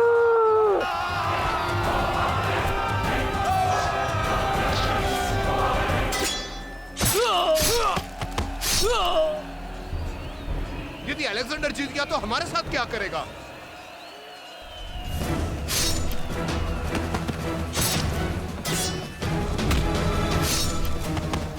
तेल के को मिलाया जाए और उनका उपयोग किया जाए।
सब एक परिवार के भांति एक छत के नीचे रहेंगे। जब वो शत्रु आक्रमण करेगा तब उसका सामना एकजुट होकर करें। हम अपनी अंतिम सांस तक लड़ेंगे और उस शत्रु के सामने अपने घुटने नहीं टिकाएंगे।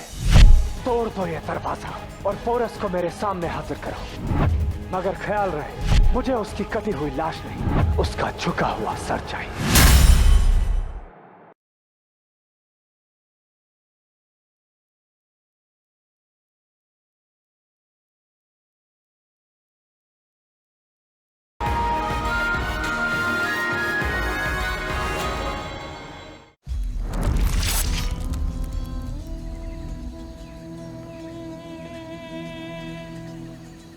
पोरस को चारों ओर से घेर लो।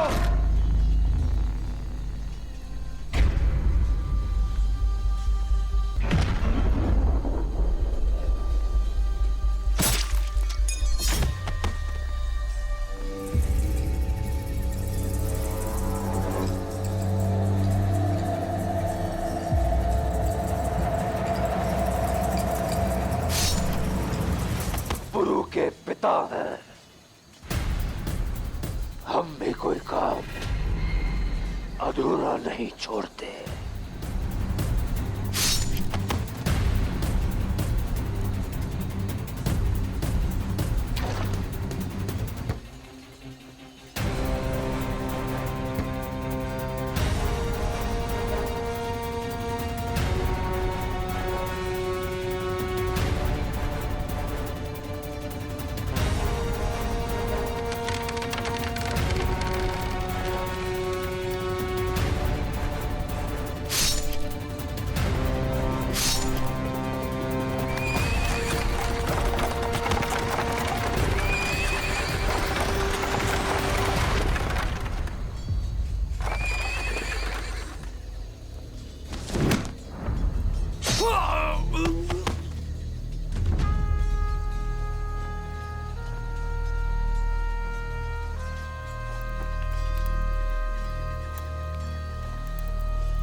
पिताश्री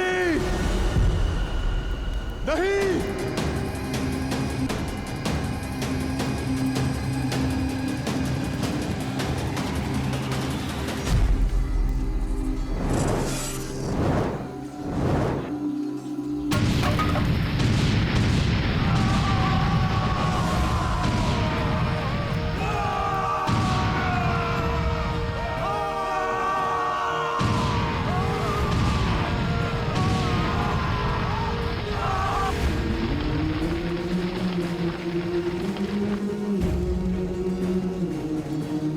पिताश्री, पिताश्री, पिताश्री, मुझे अकेला छोड़कर मत जाइए पिताश्री।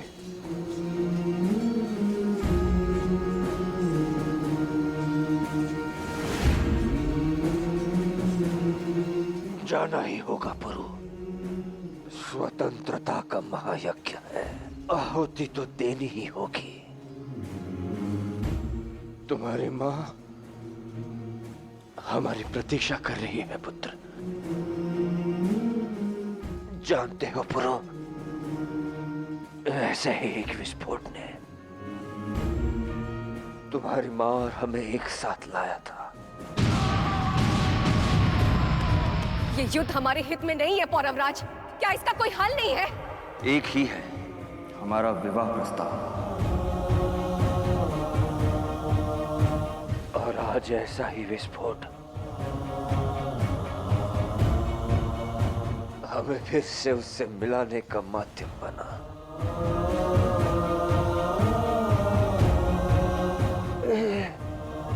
यही हमारी नियति है।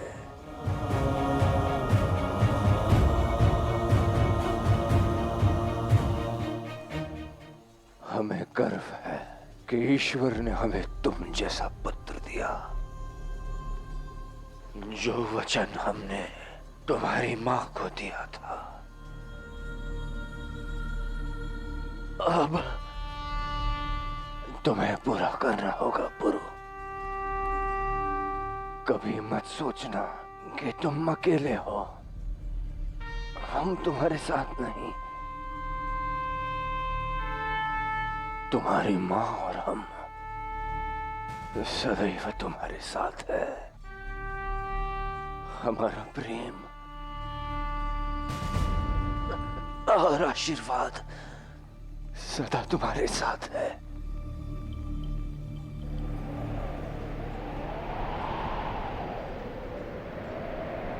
भारत जय तू।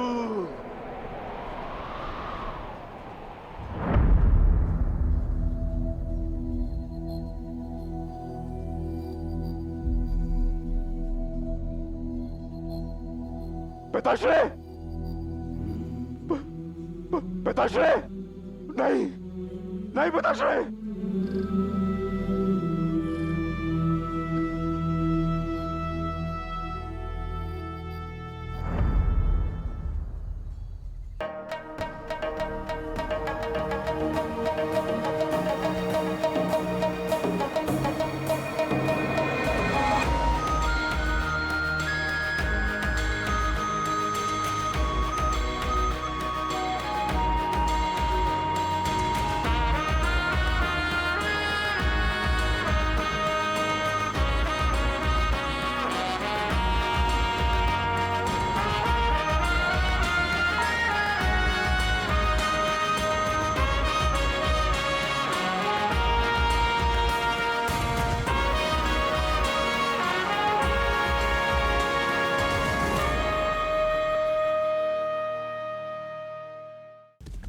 जब दो एक समान और एक दूसरे से विपरीत शक्तियां टकराती हैं तो परिणाम भयानक और विध्वंसकारी होता है। सिकंदर और पुरु के मध्य लड़े गए इस युद्ध ने इस कहावत को सत्य सिद्ध कर दिया था। पुरु और अलेक्जेंडर नियति के दो महान योद्धाओं ने इस युद्ध में अपना सर्वस्व झोंक दिया, जिन्होंने इस युद्ध रूपी यज्ञ में अपने प्रियजनों की, अपने सुख की आहुति दी। दोनों पक्ष के योद्धा इस युद्ध में ऐसे लड़े जैसे पहले कभी नहीं लड़े थे और जैसे इसके बाद कभी कोई युद्ध होगा नहीं। मेरे जल में मैसेडोनिया और भारत के सहस्त्रों वीरों का रक्त बह रहा था और किनारों पर यह गिनना मुश्किल था कि लाशें ज्यादा हैं या पत्थर। पोरस सिंह की भांति लड़ा, पर भाग्य इस बार अलेक्जेंडर के साथ था। इस युद्ध में पुरु ने बहुत कुछ गवा दिया था, किंतु एक संकल्प ये युद्ध भी उससे नहीं छीन पाया। संकल्प कि वो विदेशियों को अपनी धरती पर टिकने नहीं देगा। इस युद्ध में साथ छोड़ता प्रत्येक योद्धा अखंड भारत का स्वप्न पुरु के कंधों पर डालता जा रहा था।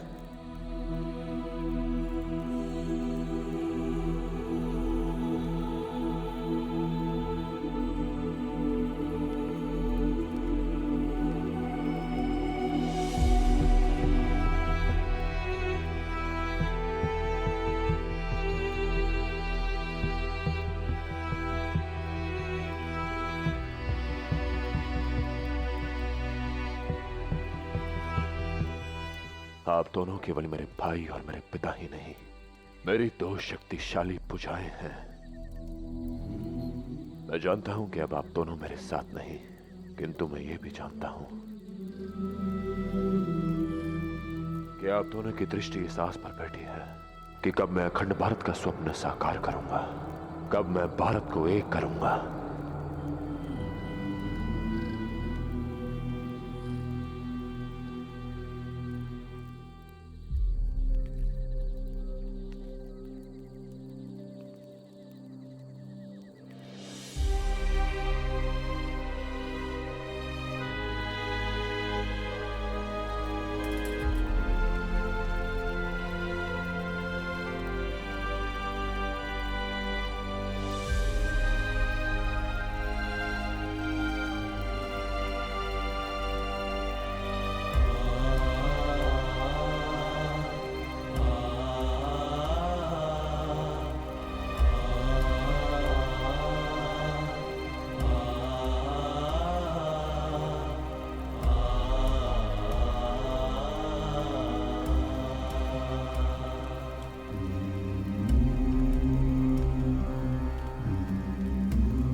आपका पुरु इन जलती चिताओं को साक्षी मानकर ये प्रण लेता है कि हमारे स्वप्न को पूरा करने के लिए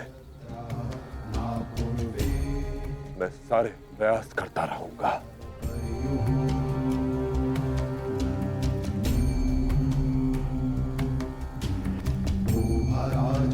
स्वधया मदन्तर्यमं पश्यासि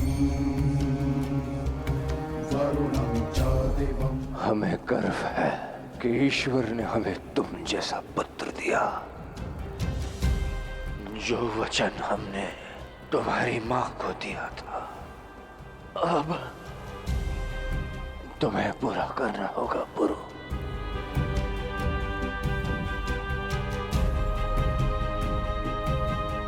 और आज यदि हस्ती मरा भी तो गर्व होगा उस पर,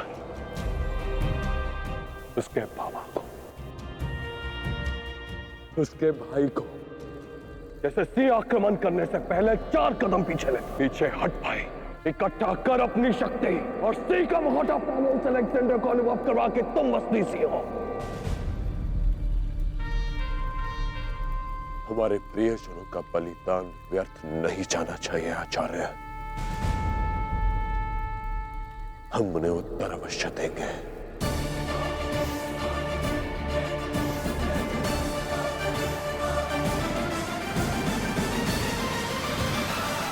हमारी बची हुई सेना को इकट्ठा किया जाए और वो 3 राजा जो हमारे साथ थे वो कहां हैं?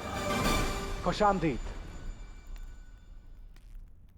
देर आए मगर दुरुस्त आए। खैर तेरी से ही सही। मेरी सरपरस्ती कबूल करके आपने अपनी जिंदगी को महफूज कर लिया है। जब तक आप लोग पोरस के खिलाफ और मेरे साथ लड़ते रहेंगे, आपको और आपके लोगों को कुछ नहीं होगा। यह अलेक्जेंडर का वादा है आपसे।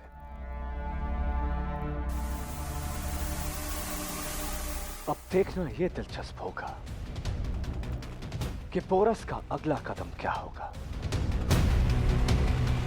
जब उसे पता चलेगा कि आप लोग उसका साथ छोड़ चुके हैं। उन राजाओं और उनकी सेना के बिना ये युद्ध कैसे संभव है पुरु? हमारे पास पर्याप्त सेना भी नहीं है।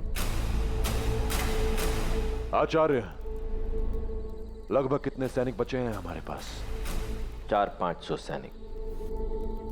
अन्य या तो घायल हैं या वीर गति को प्राप्त हो गए। कोई बात नहीं आचार्य,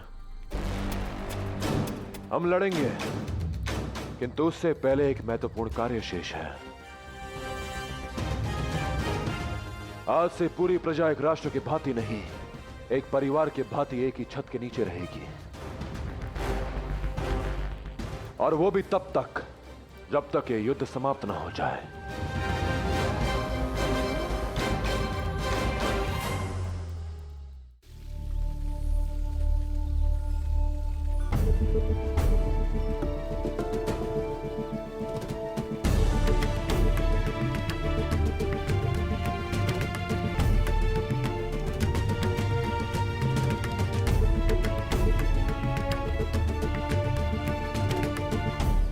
मेरे पौरव वासियों,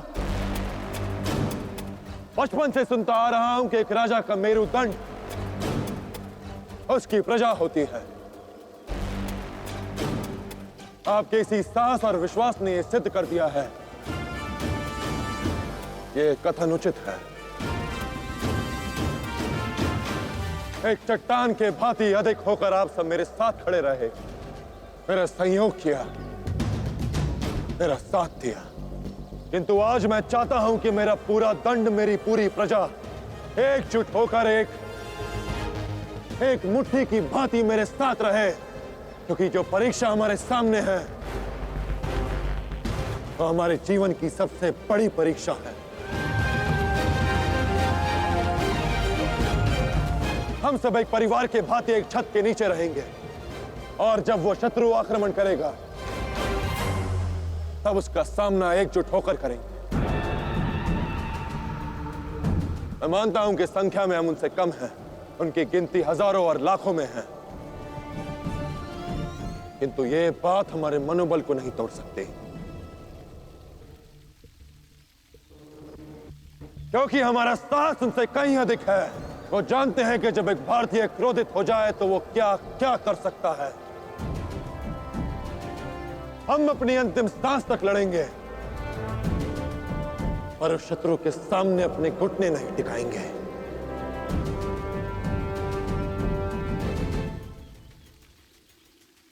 महाराज जय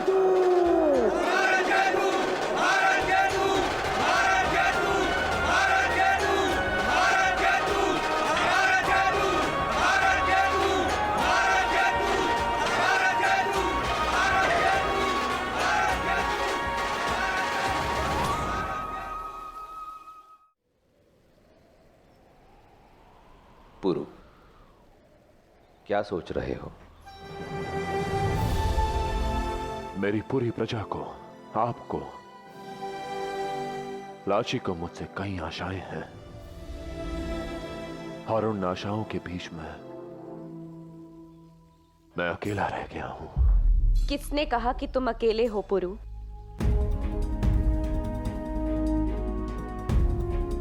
ये सच है कि हम सभी को तुमसे बहुत सी आशाएं हैं, मुझे भी है, किंतु इन आशाओं को सारा शरीर एक साथ पूरा करता है,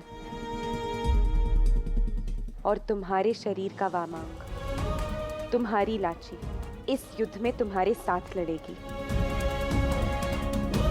मैं जानता हूं कि तुम मेरे साथ हो लाची, किंतु इस समय तुम्हारे साथ की आवश्यकता हमारी प्रजा को है। तुम महल में रहो, रणभूमि से अधिक आवश्यकता तुम्हारी यहां है, और मैं नहीं चाहूंगा कि इस अवस्था में तुम युद्ध लड़ो। हमारी प्रजा की भांति हमारी संतान की रक्षा करने का दायित्व हम दोनों का है। मैं चाहती हूँ कि हमारी संतान इस संसार में आने से पहले माँ के गर्भ में ही सीख ले कि स्वतंत्रता सस्ती नहीं होती। कदाचित तभी वो इस स्वतंत्रता की महत्वता को जानेगा, उसका सम्मान करेगा। माँ के गर्भ से मिली इस सीख से वो भविष्य के लिए सच होगा, ताकि कभी भी यदि भविष्य में ऐसी परिस्थिति आई कि उसे अपने देश के लिए, अपनी मातृभूमि के लिए लड़ना पड़े, तो उसका मन दूसरा विचार नहीं करेगा। आवश्यक है पुरु कि हमारी संतान ये जाने कि ये स्वतंत्रता उसे विरासत में नहीं मिली थी, कि वो स्वयं भी इस युद्ध में एक योद्धा था, परोक्ष रूप से ही सही, किंतु उसे इस वास्तविकता का अनुभव होना आवश्यक है। उचित कह रही हो तुम लाची। हमारे जाने के पश्चात हमारी भावी पीढ़ियां ही होंगी जो स्वतंत्र भारत की परंपरा को आगे बढ़ाएंगे। हमारी पीढ़ियों को यह जानना आवश्यक है कि स्वतंत्र भारत का यह युद्ध कितना कठिन और महत्वपूर्ण है। महाराज, महाराज, महाराज, अलेक्जेंडर आ गया।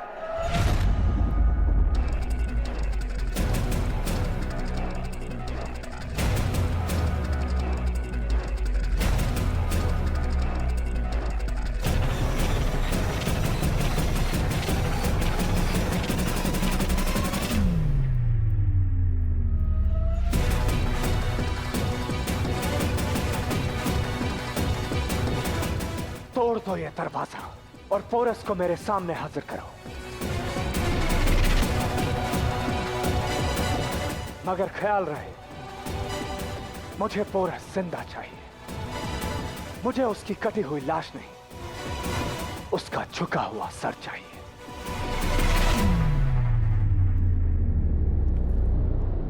मैं पौरव महल से पहले पोरस के सहन में अपनी फतेह का परचम लहराना चाहता हूं।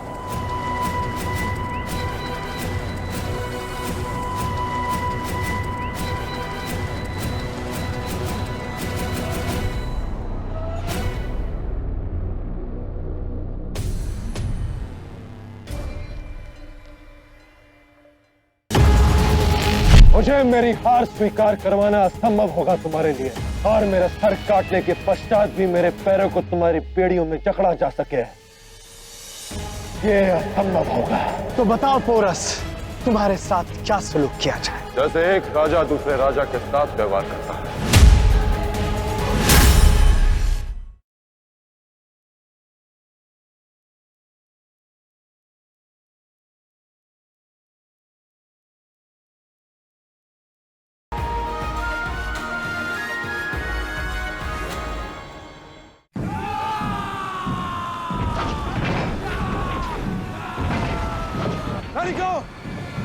द्वार की रक्षा की जाए। युद्ध जीतने के लिए बाहुबल की नहीं, मनोबल की आवश्यकता होती है। पुरु के पास भले ही सैन्य बल संख्या में कम था, किंतु अलेक्जेंडर के लिए जीत का मार्ग इतना सुगम नहीं था जितनी उसने कल्पना की थी। दिन ब दिन पुरु को लेकर पौरव वासियों की श्रद्धा बढ़ती जा रही थी। पुरु ने अपने महल पर अब भी कब्जा जमा रखा था। वो लड़ रहे थे, चाहे दिन हो या रात। संघर्ष थमने का नाम ही नहीं ले रहा था। एक संघर्ष अलेक्जेंडर के भीतर भी चल रहा था, जिसकी अग्नि उसे अंदर ही अंदर जला रही थी, उसे विचलित कर रही थी। वो उस घायल सिंह की भांति था, जिसके हाथ शिकार आते आते रह जाता। उसके संयम का बांध अब टूटने की कगार पर था। दिन रात में और रात दिन में बदल रही थी, किंतु परिस्थितियां नहीं बदल रही थी। पुरु अपने संघर्ष में ज्यों का त्यों बना हुआ था और अलेक्जेंडर भी अपनी हट छोड़ने को तैयार नहीं था। और वहां मेरा बेटा पुरु मुझे दिए वचन की लाज निभाने को अलेक्जेंडर और उसके लक्ष्य के मध्य खड़ा था, अडिग, अचल। युवानों के अथक प्रयासों के बाद भी वो पौरव महल और पौरव सैनिकों को अपने अधीन नहीं कर पा रहे थे। पुरु की दृढ़ता ने अब अलेक्जेंडर को विवश कर दिया था कि वो अपनी मांड से बाहर निकले और सामना करे भारत के रक्षक मेरे पुत्र पुरु का।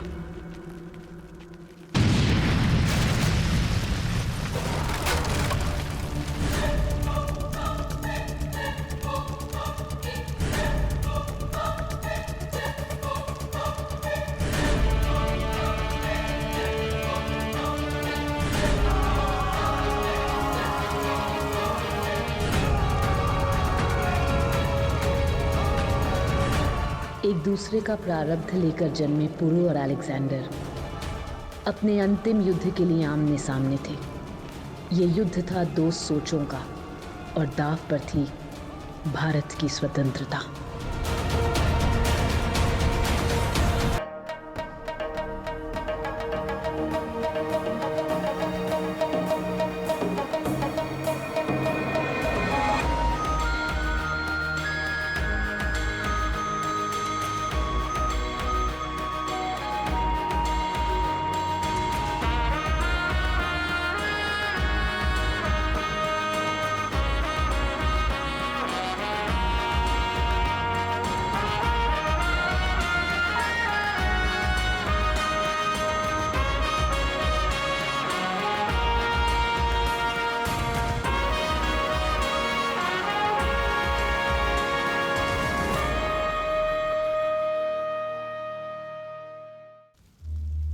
रस्सी जल गई पर पल नहीं गया।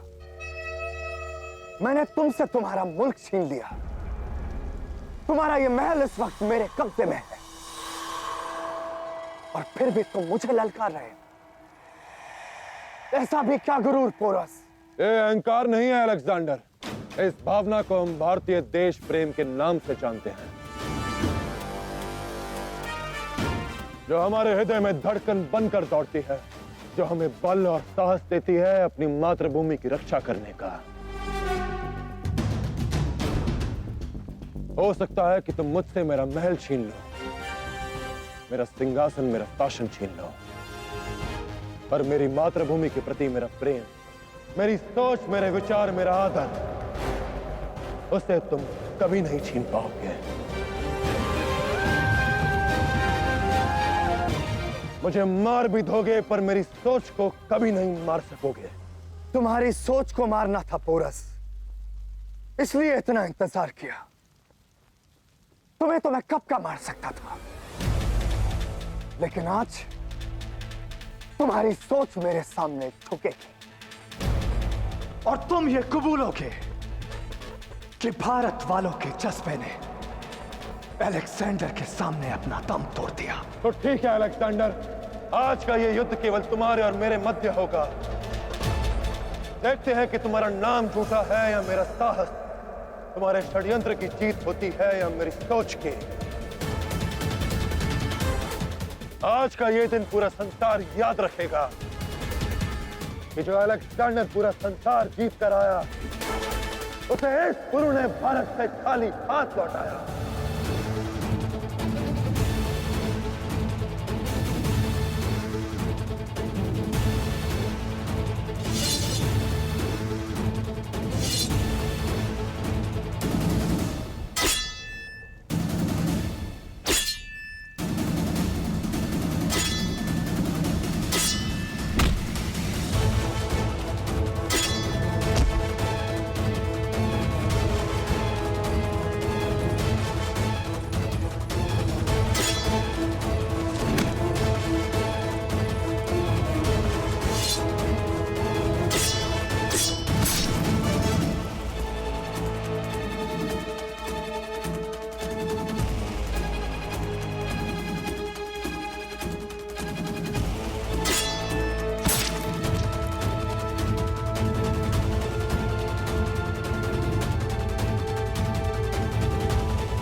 खाली हाथ नहीं जाऊंगा मैं। तुम्हारे मुल्क की बागडोर और तुम्हारी गुलामी से जकड़े पैरों की बेड़ियां साथ लेकर जाऊंगा। जब यज्ञ बड़ा हो तो आहुति भी बड़ी ही पड़ती है। भारत की स्वतंत्रता के इस महायज्ञ में पुरु अपने प्राणों की आहुति देने को सज्ज था, किंतु वो विश्वस्त था कि चाहे कुछ भी हो, अलेक्जेंडर को कभी जीतने नहीं देगा।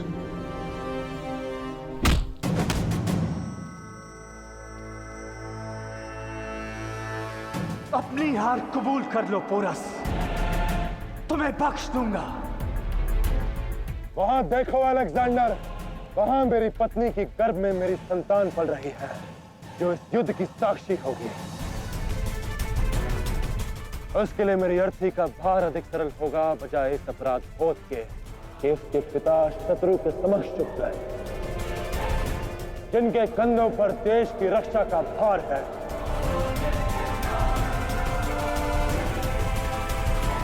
मुझे मेरे संस्कार मेरे माता पिता से मिले हैं और वही संस्कार मेरी संतान को भी मिलेंगे।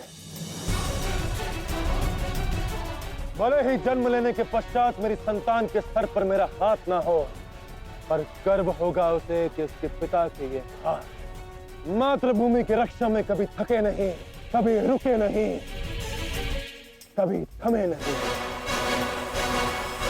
आओ अलेक्जेंडर, करो प्रहार। पुरु के व्यक्तित्व को परिभाषित करती थी ये सोच कि मातृभूमि से बढ़कर संसार में कुछ भी नहीं। देश का मान उसका गर्व था, देश का सम्मान उसका आत्मसम्मान था। पुरु और अलेक्जेंडर के मध्य युद्ध चलता रहा। दोनों के शरीर थक गए थे, किंतु उनकी सोच अब तक अटल थी। दोनों ही हार मानने को तैयार नहीं थे।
ना पाओगे इस लड़ाई से पोरस। यही अंतर है तुम में और मुझ में अलेक्जेंडर। तुम युद्ध लड़ते हो कुछ पाने के लिए और मुझ में देने की चाह है। राजकुमार हूं पर दस्युलोक में मेरा जन्म हुआ। वहां ना ही मेरा कोई परिवार था और ना ही मेरी कोई पहचान। किंतु बहुत छोटी आयु में मैंने ये सीख लिया था कि कुछ पाना जीने का उद्देश्य नहीं, बल्कि वो लौटाना है जो हमने अपने लोगों से पाया, अपनी धरती अपनी माटी से पाया। और ये युद्ध में वही ऋण चुकाने के लिए लड़ रहा हूं जो मेरी माटी का मुझ पर है। किंतु तुम ये युद्ध मेरे देश पर अधिकार करने के लिए लड़ रहे हो।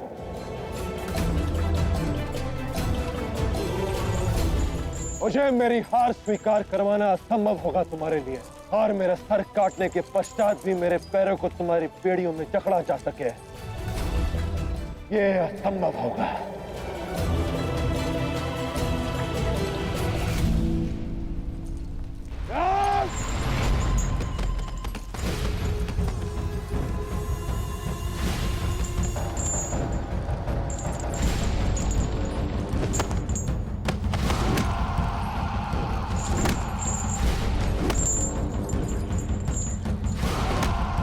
रुक जाओ अलेक्जेंडर, खत्म करो अब इस जंग को।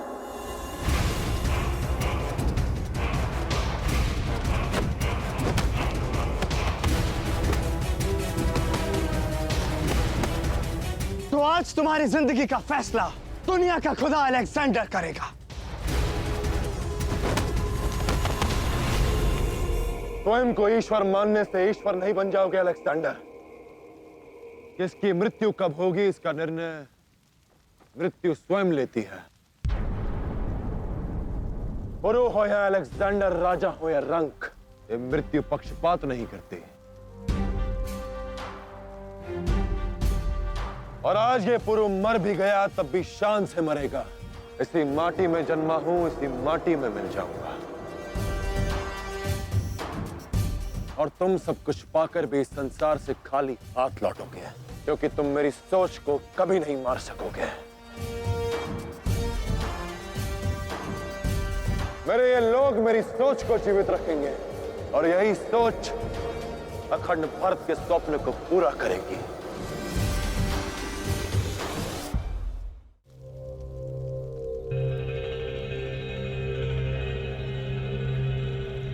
मरने के लिए तैयार हो जाओ पोरस।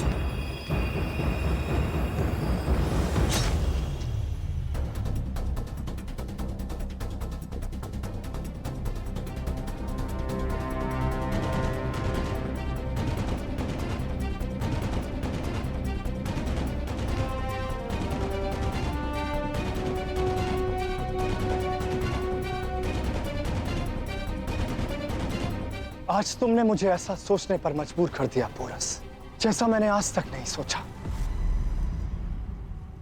और आज जो मैं करने जा रहा हूं वैसा मैंने जिंदगी में कभी नहीं किया।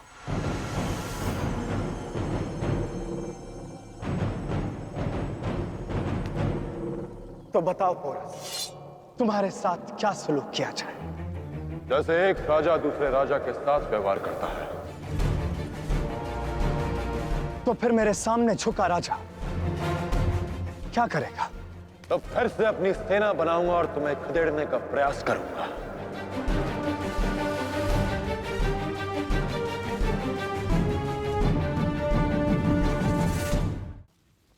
हाँ अलेक्जेंडर, यही है मेरी सोच। और जब तक ये सोच जीवित है, हम भारतीय स्वतंत्र हैं और सदा स्वतंत्र ही रहेंगे।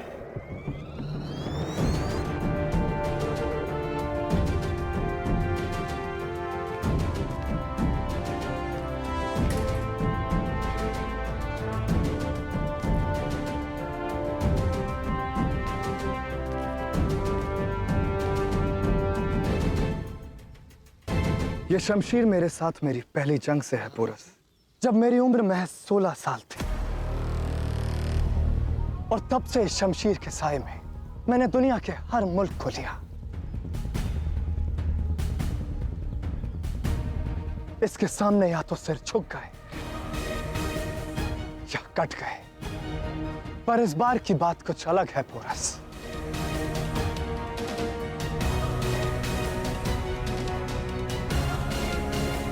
इसलिए आज अलेक्जेंडर की यह शमशीर तुम्हें सलाम करती है पोरस।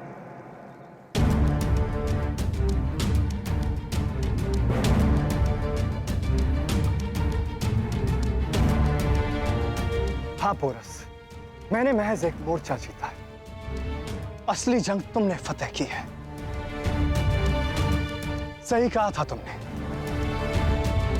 तुम्हारी सोच से जीत पाना वाकई नामुमकिन है।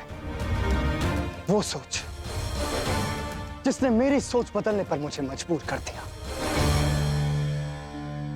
मैंने तुम्हें तोड़ने के लिए तुमसे तुम्हारी सारी ताकत छीन ली, पर तुमने हार नहीं मानी। मैंने तुमसे तुम्हारे अपनों को छीन लिया, मगर तुमने अपने दर्द को अपनी ताकत बनाया।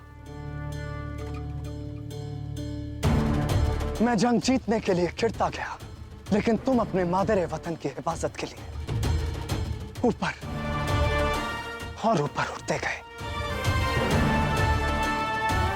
आज मैं सबकी मौजूदगी में यह ऐलान करता हूं पोरस कि मैंने तुम जैसा जाबाज अपनी जिंदगी में नहीं देखा पोरस। अफसोस कि मैंने इतना वक्त तुम जैसे शख्स से दुश्मनी में बिताया। तुमसे दुश्मनी में मैंने इतना सब कुछ सीखा। काश तुम्हारा दोस्त होता तो न जाने क्या क्या सीख पाता। मैंने महानता छीनने की कोशिश की पोरस, लेकिन तुमने उसे अपने हौसलों से पाया।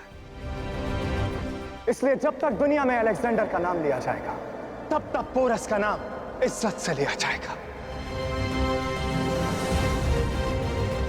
महाराज पुरुषोत्तम की, महाराज पुरुषोत्तम जय, महाराज पुरुषोत्तम की, महाराज पुरुषोत्तम की, महाराज पुरुषोत्तम की, महाराज पुरुषोत्तम की। अब वक्त आ गया है जब हम अपने मुल्क लौट जाएं। पोरस ने मुझे यह एहसास करवाया कि अपने वतन से मोहब्बत कितनी अहम होती है। दूसरों की जमीन को तो बहुत निस्तो नाबूद कर लिया हमने, अब अपनी सरजमी को सजाएंगे। नफरतें बहुत की हमने, अब मोहब्बत से अपने मुल्क में जिंदगी बिताएंगे। शाह अलेक्जेंडर के, शाह अलेक्जेंडर के, शाह अलेक्जेंडर के, शाह अलेक्जेंडर के, शाह अलेक्जेंडर के, शाह अलेक्जेंडर के। जाने से पहले एक चीज है जो तुम्हें लौटानी है पोरस।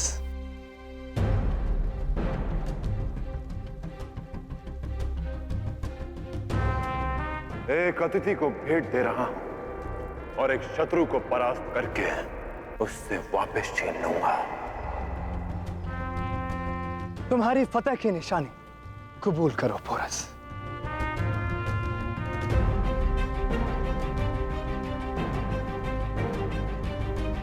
मैं यहां से अपनी जिंदगी का सबसे बड़ा सबक साथ लेकर जा रहा हूं कि अपनी सरजमी की मोहब्बत से बड़ा और कोई जज्बा नहीं होता।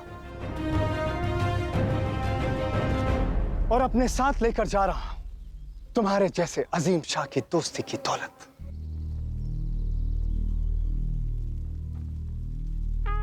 महाराज पुरुषोत्तम की, महाराज पुरुषोत्तम की, महाराज पुरुषोत्तम की, शाह अलेक्जेंडर की, शाह अलेक्जेंडर की, शाह अलेक्जेंडर की, शाह अलेक्जेंडर की, शाह अलेक्जेंडर की।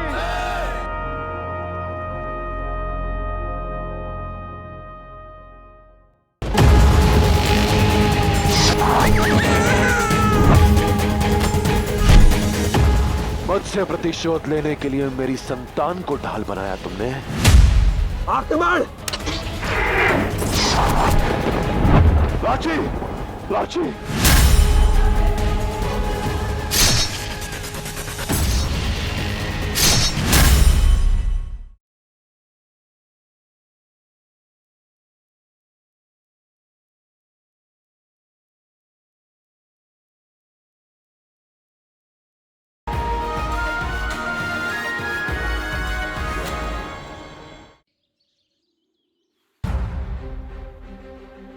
वो दिन आ ही गया जब पुरु ने मुझे दिया वचन पूरा किया। अलेक्जेंडर भारत छोड़कर जाने को पूर्णतः सज्ज था। कहने को अलेक्जेंडर भारत से खाली हाथ लौटा, पर पुरु की मित्रता और यहाँ से सीखा सबक उसके साथ था कि अपने देश से प्रिय कुछ नहीं। इस बार उसके रथ में वेग था, आक्रमण के लिए नहीं, अपने घर पहुंचने के लिए।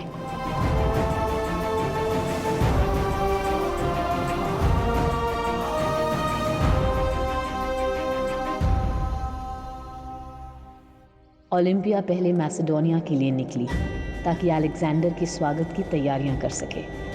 उसे संतोष था कि उसका पुत्र जीवित है और ये गर्व भी कि उसके पुत्र ने उसे वो सम्मान दिया जिसकी कामना उसे सदैव रही।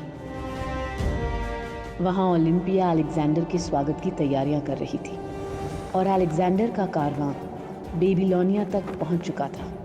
बेबीलोनिया अलेक्जेंडर के स्वागत को सज्ज थी और यहाँ पौरव राष्ट्र पुरु और लाची की संतान का अपने राजकुमार का स्वागत कर रहा था।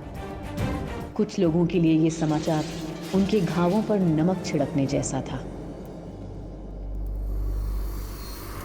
वहीं कुछ के लिए ये अमृत समान मीठा प्रसाद था। ईश्वर करे तुम्हारे पुत्र का नाम तुमसे भी अधिक ऊंचा हो। आपके युवराज का नाम मलाई केतु। राजकुमार मलाय केतु की, राजकुमार मलाय केतु की।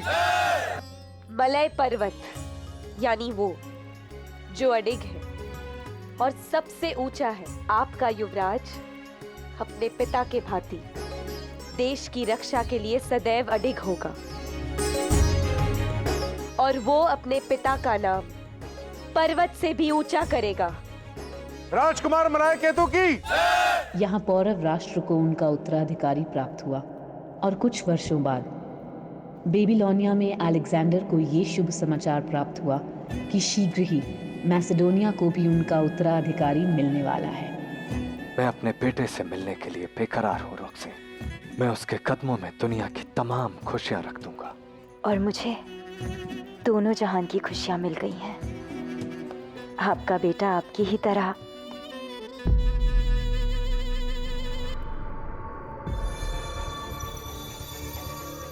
Alexander, Alexander, Alexander.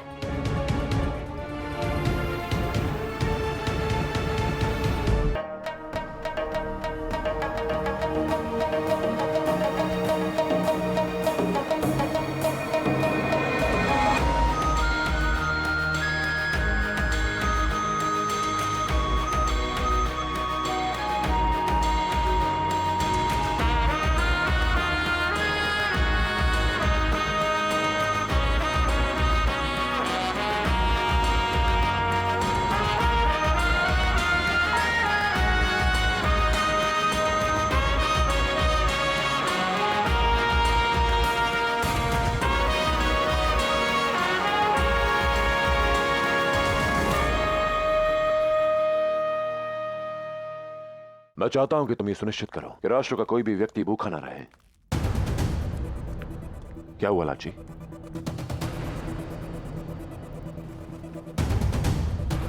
Shah porous, एक खबर आपको देते हुए बेहद गमज़दा हैं हम कि शाह अलेक्जेंडर कुछ अरसे से बीमार चल रहे थे। लाख दवा देने के बाद भी उन्हें शिफा नहीं मिली। दुनिया के शाह इस दुनिया को छोड़कर चले गए। अलेक्जेंडर कैसे मरा, इसके अलग अलग किस्से हैं।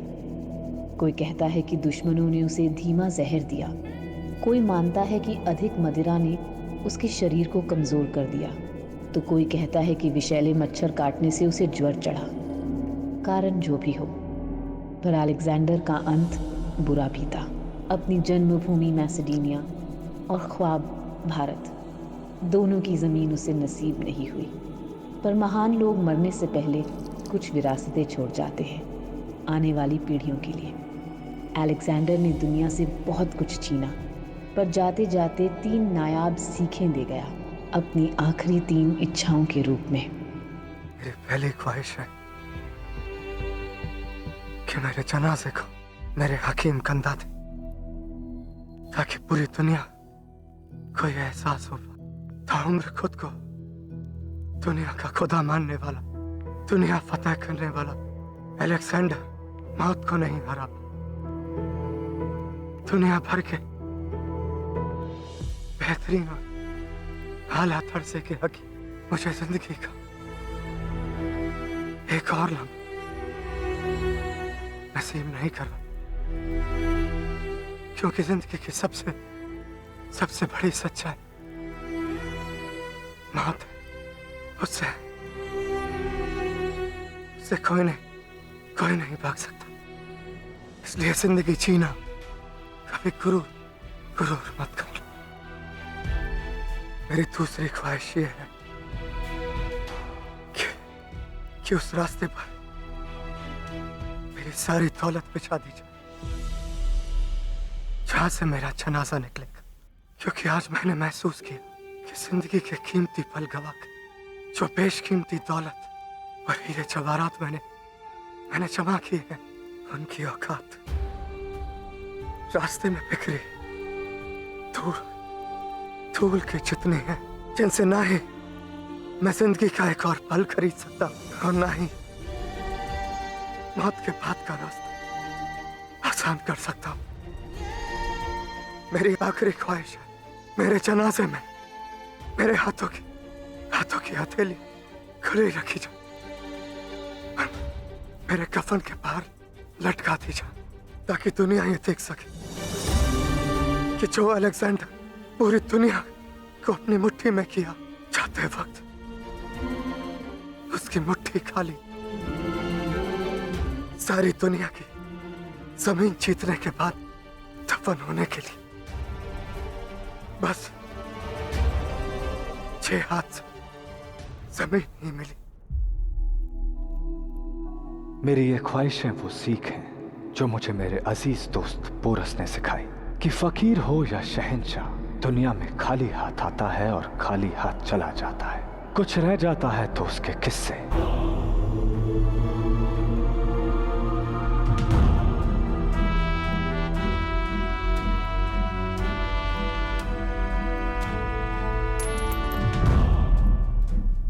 इस संसार के सबसे बड़े योद्धा का अंत हुआ है लाची। मेरे पुरुष से पोरस बनने के पीछे अलेक्जेंडर का बहुत बड़ा हाथ था। यदि वो सिकंदर ना होता तो मैं अपनी भीतर छिपी शक्ति को कभी नहीं पहचान पाता। हर कथा का अंत होता है, किंतु इस कथा के अंत ने मुझे विचलित कर दिया है। काश अलेक्जेंडर की दी ये सीख दुनिया समझ पाती कि लालच और अहंकार में जीने वाले इसी तरह अपनों से दूर सब कुछ पाकर भी खाली हाथ जाते हैं। पर लालच की पट्टी आंखों पर ही नहीं, कानों पर भी चढ़ जाती है।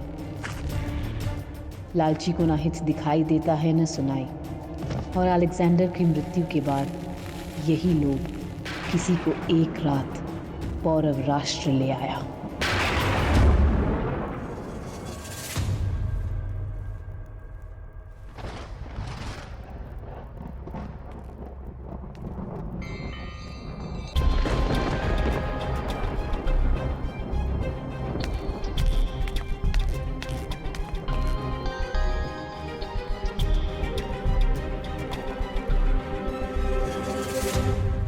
यहां एक भी सैनिक तैनात क्यों नहीं?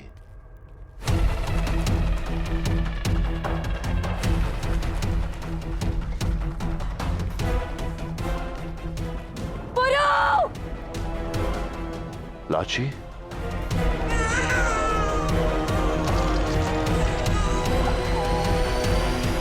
अम्मी कुमार,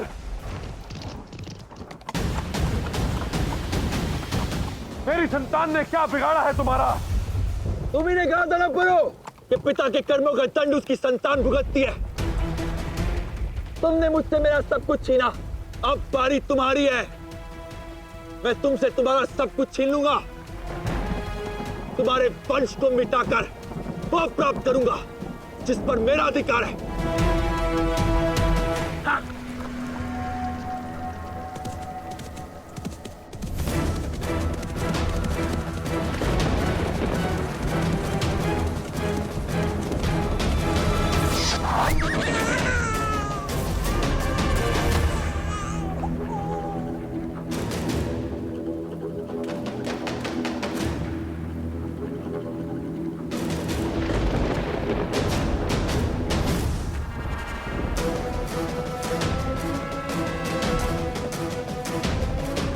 खेल समाप्त गुरु। अलेक्जेंडर मूर्ख था जो उसने तुमसे मित्रता की, पर मैं वो काम पूरा करूंगा जो उसने अधूरा छोड़ा है। तुम और तुम्हारा वंश कल का सूर्य नहीं देखेगा। मुझसे प्रतिशोध लेने के लिए मेरी संतान को ढाल बनाया तुमने। फिर से सिद्ध कर दिया कि तुम केवल एक कायर हो अम्बी कुमार। यदि तक्षशिला चाहिए था तो मांग लिया होता मुझसे। मांगते भिखारी हैं, अधिकारी अपना अधिकार छीनते हैं। हाँ, कुछ दूंगा अवश्य तुम्हें, मृत्यु।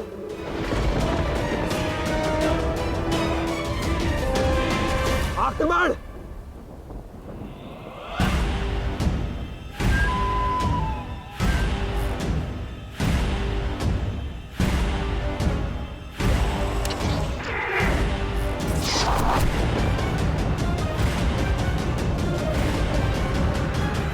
लाची! लाची! लाची! लाची!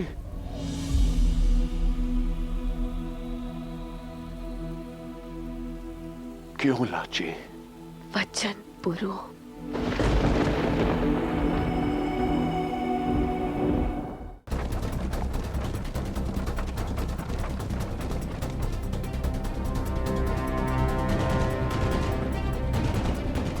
सैनिकों, हमारे महाराज के प्राण संकट में हैं। उस तरफ चलो।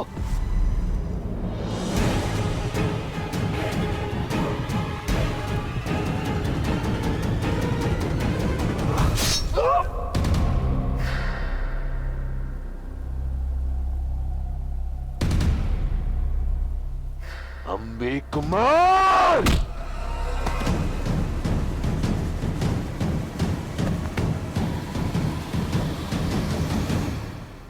पीठ पीछे प्रहार फिर से। उठाओ अम्बी कुमार और करो सीने पर प्रहार।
वर्षों पहले आपकी गोद ने मेरी रक्षा की थी मां। आज मैं अपनी संतान को आपको सौंप रहा हूं। आशा करता हूं कि आप उसकी रक्षा भी करेंगे।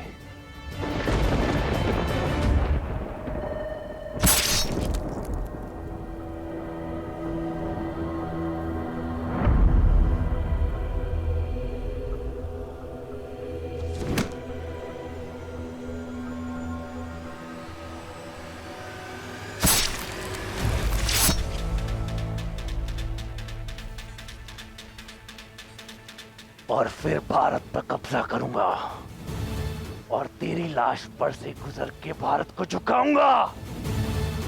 पीठ पीछे प्रहार करने वाले बड़ी बड़ी बातें नहीं करते सेलुकस।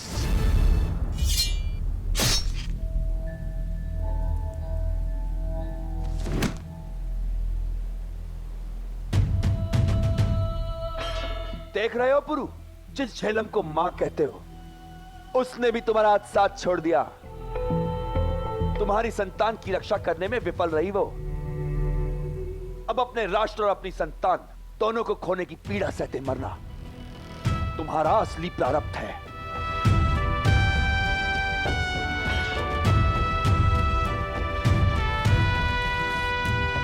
पुरु,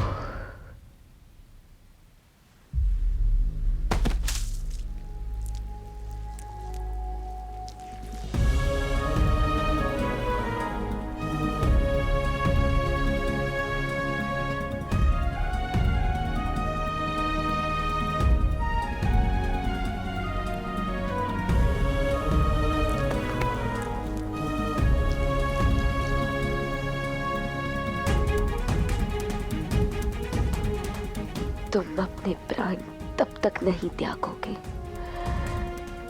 जब तक तुम अपने अखंड भारत का स्वप्न किसी और के हाथ नहीं सौंपोगे। मैं तुम्हारी प्रतीक्षा करूंगी पुरु। भारत जय तू।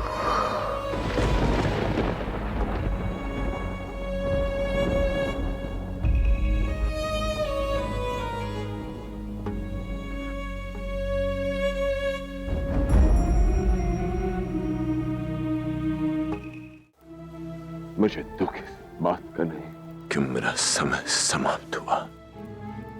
दुख इस बात का है कि अखंड भारत का स्वप्न अब तक अधूरा है और सेल्यूकस जैसे लोग इस बात का लाभ उठाएंगे। किंतु इस समय केवल मगध के पास ही इतना बल है जो इस संकट को रोक सके। आप मुझे वचन दीजिए आचार्य कि भारत की स्वतंत्रता के लिए, भारत की अखंडता के लिए आप हमेशा लड़ते रहेंगे।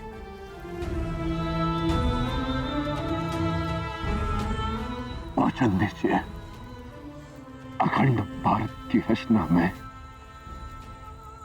जो हो सके वो आप सब करेंगे।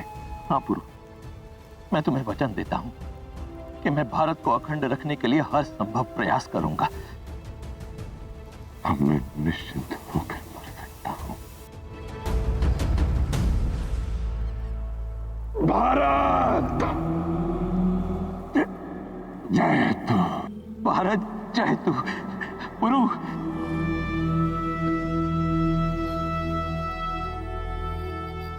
उस दिन मेरे पुत्र पुरु के नेत्र अवश्य बंद हुए थे, किंतु उनमें बसा उसका स्वप्न अब भी जीवित था।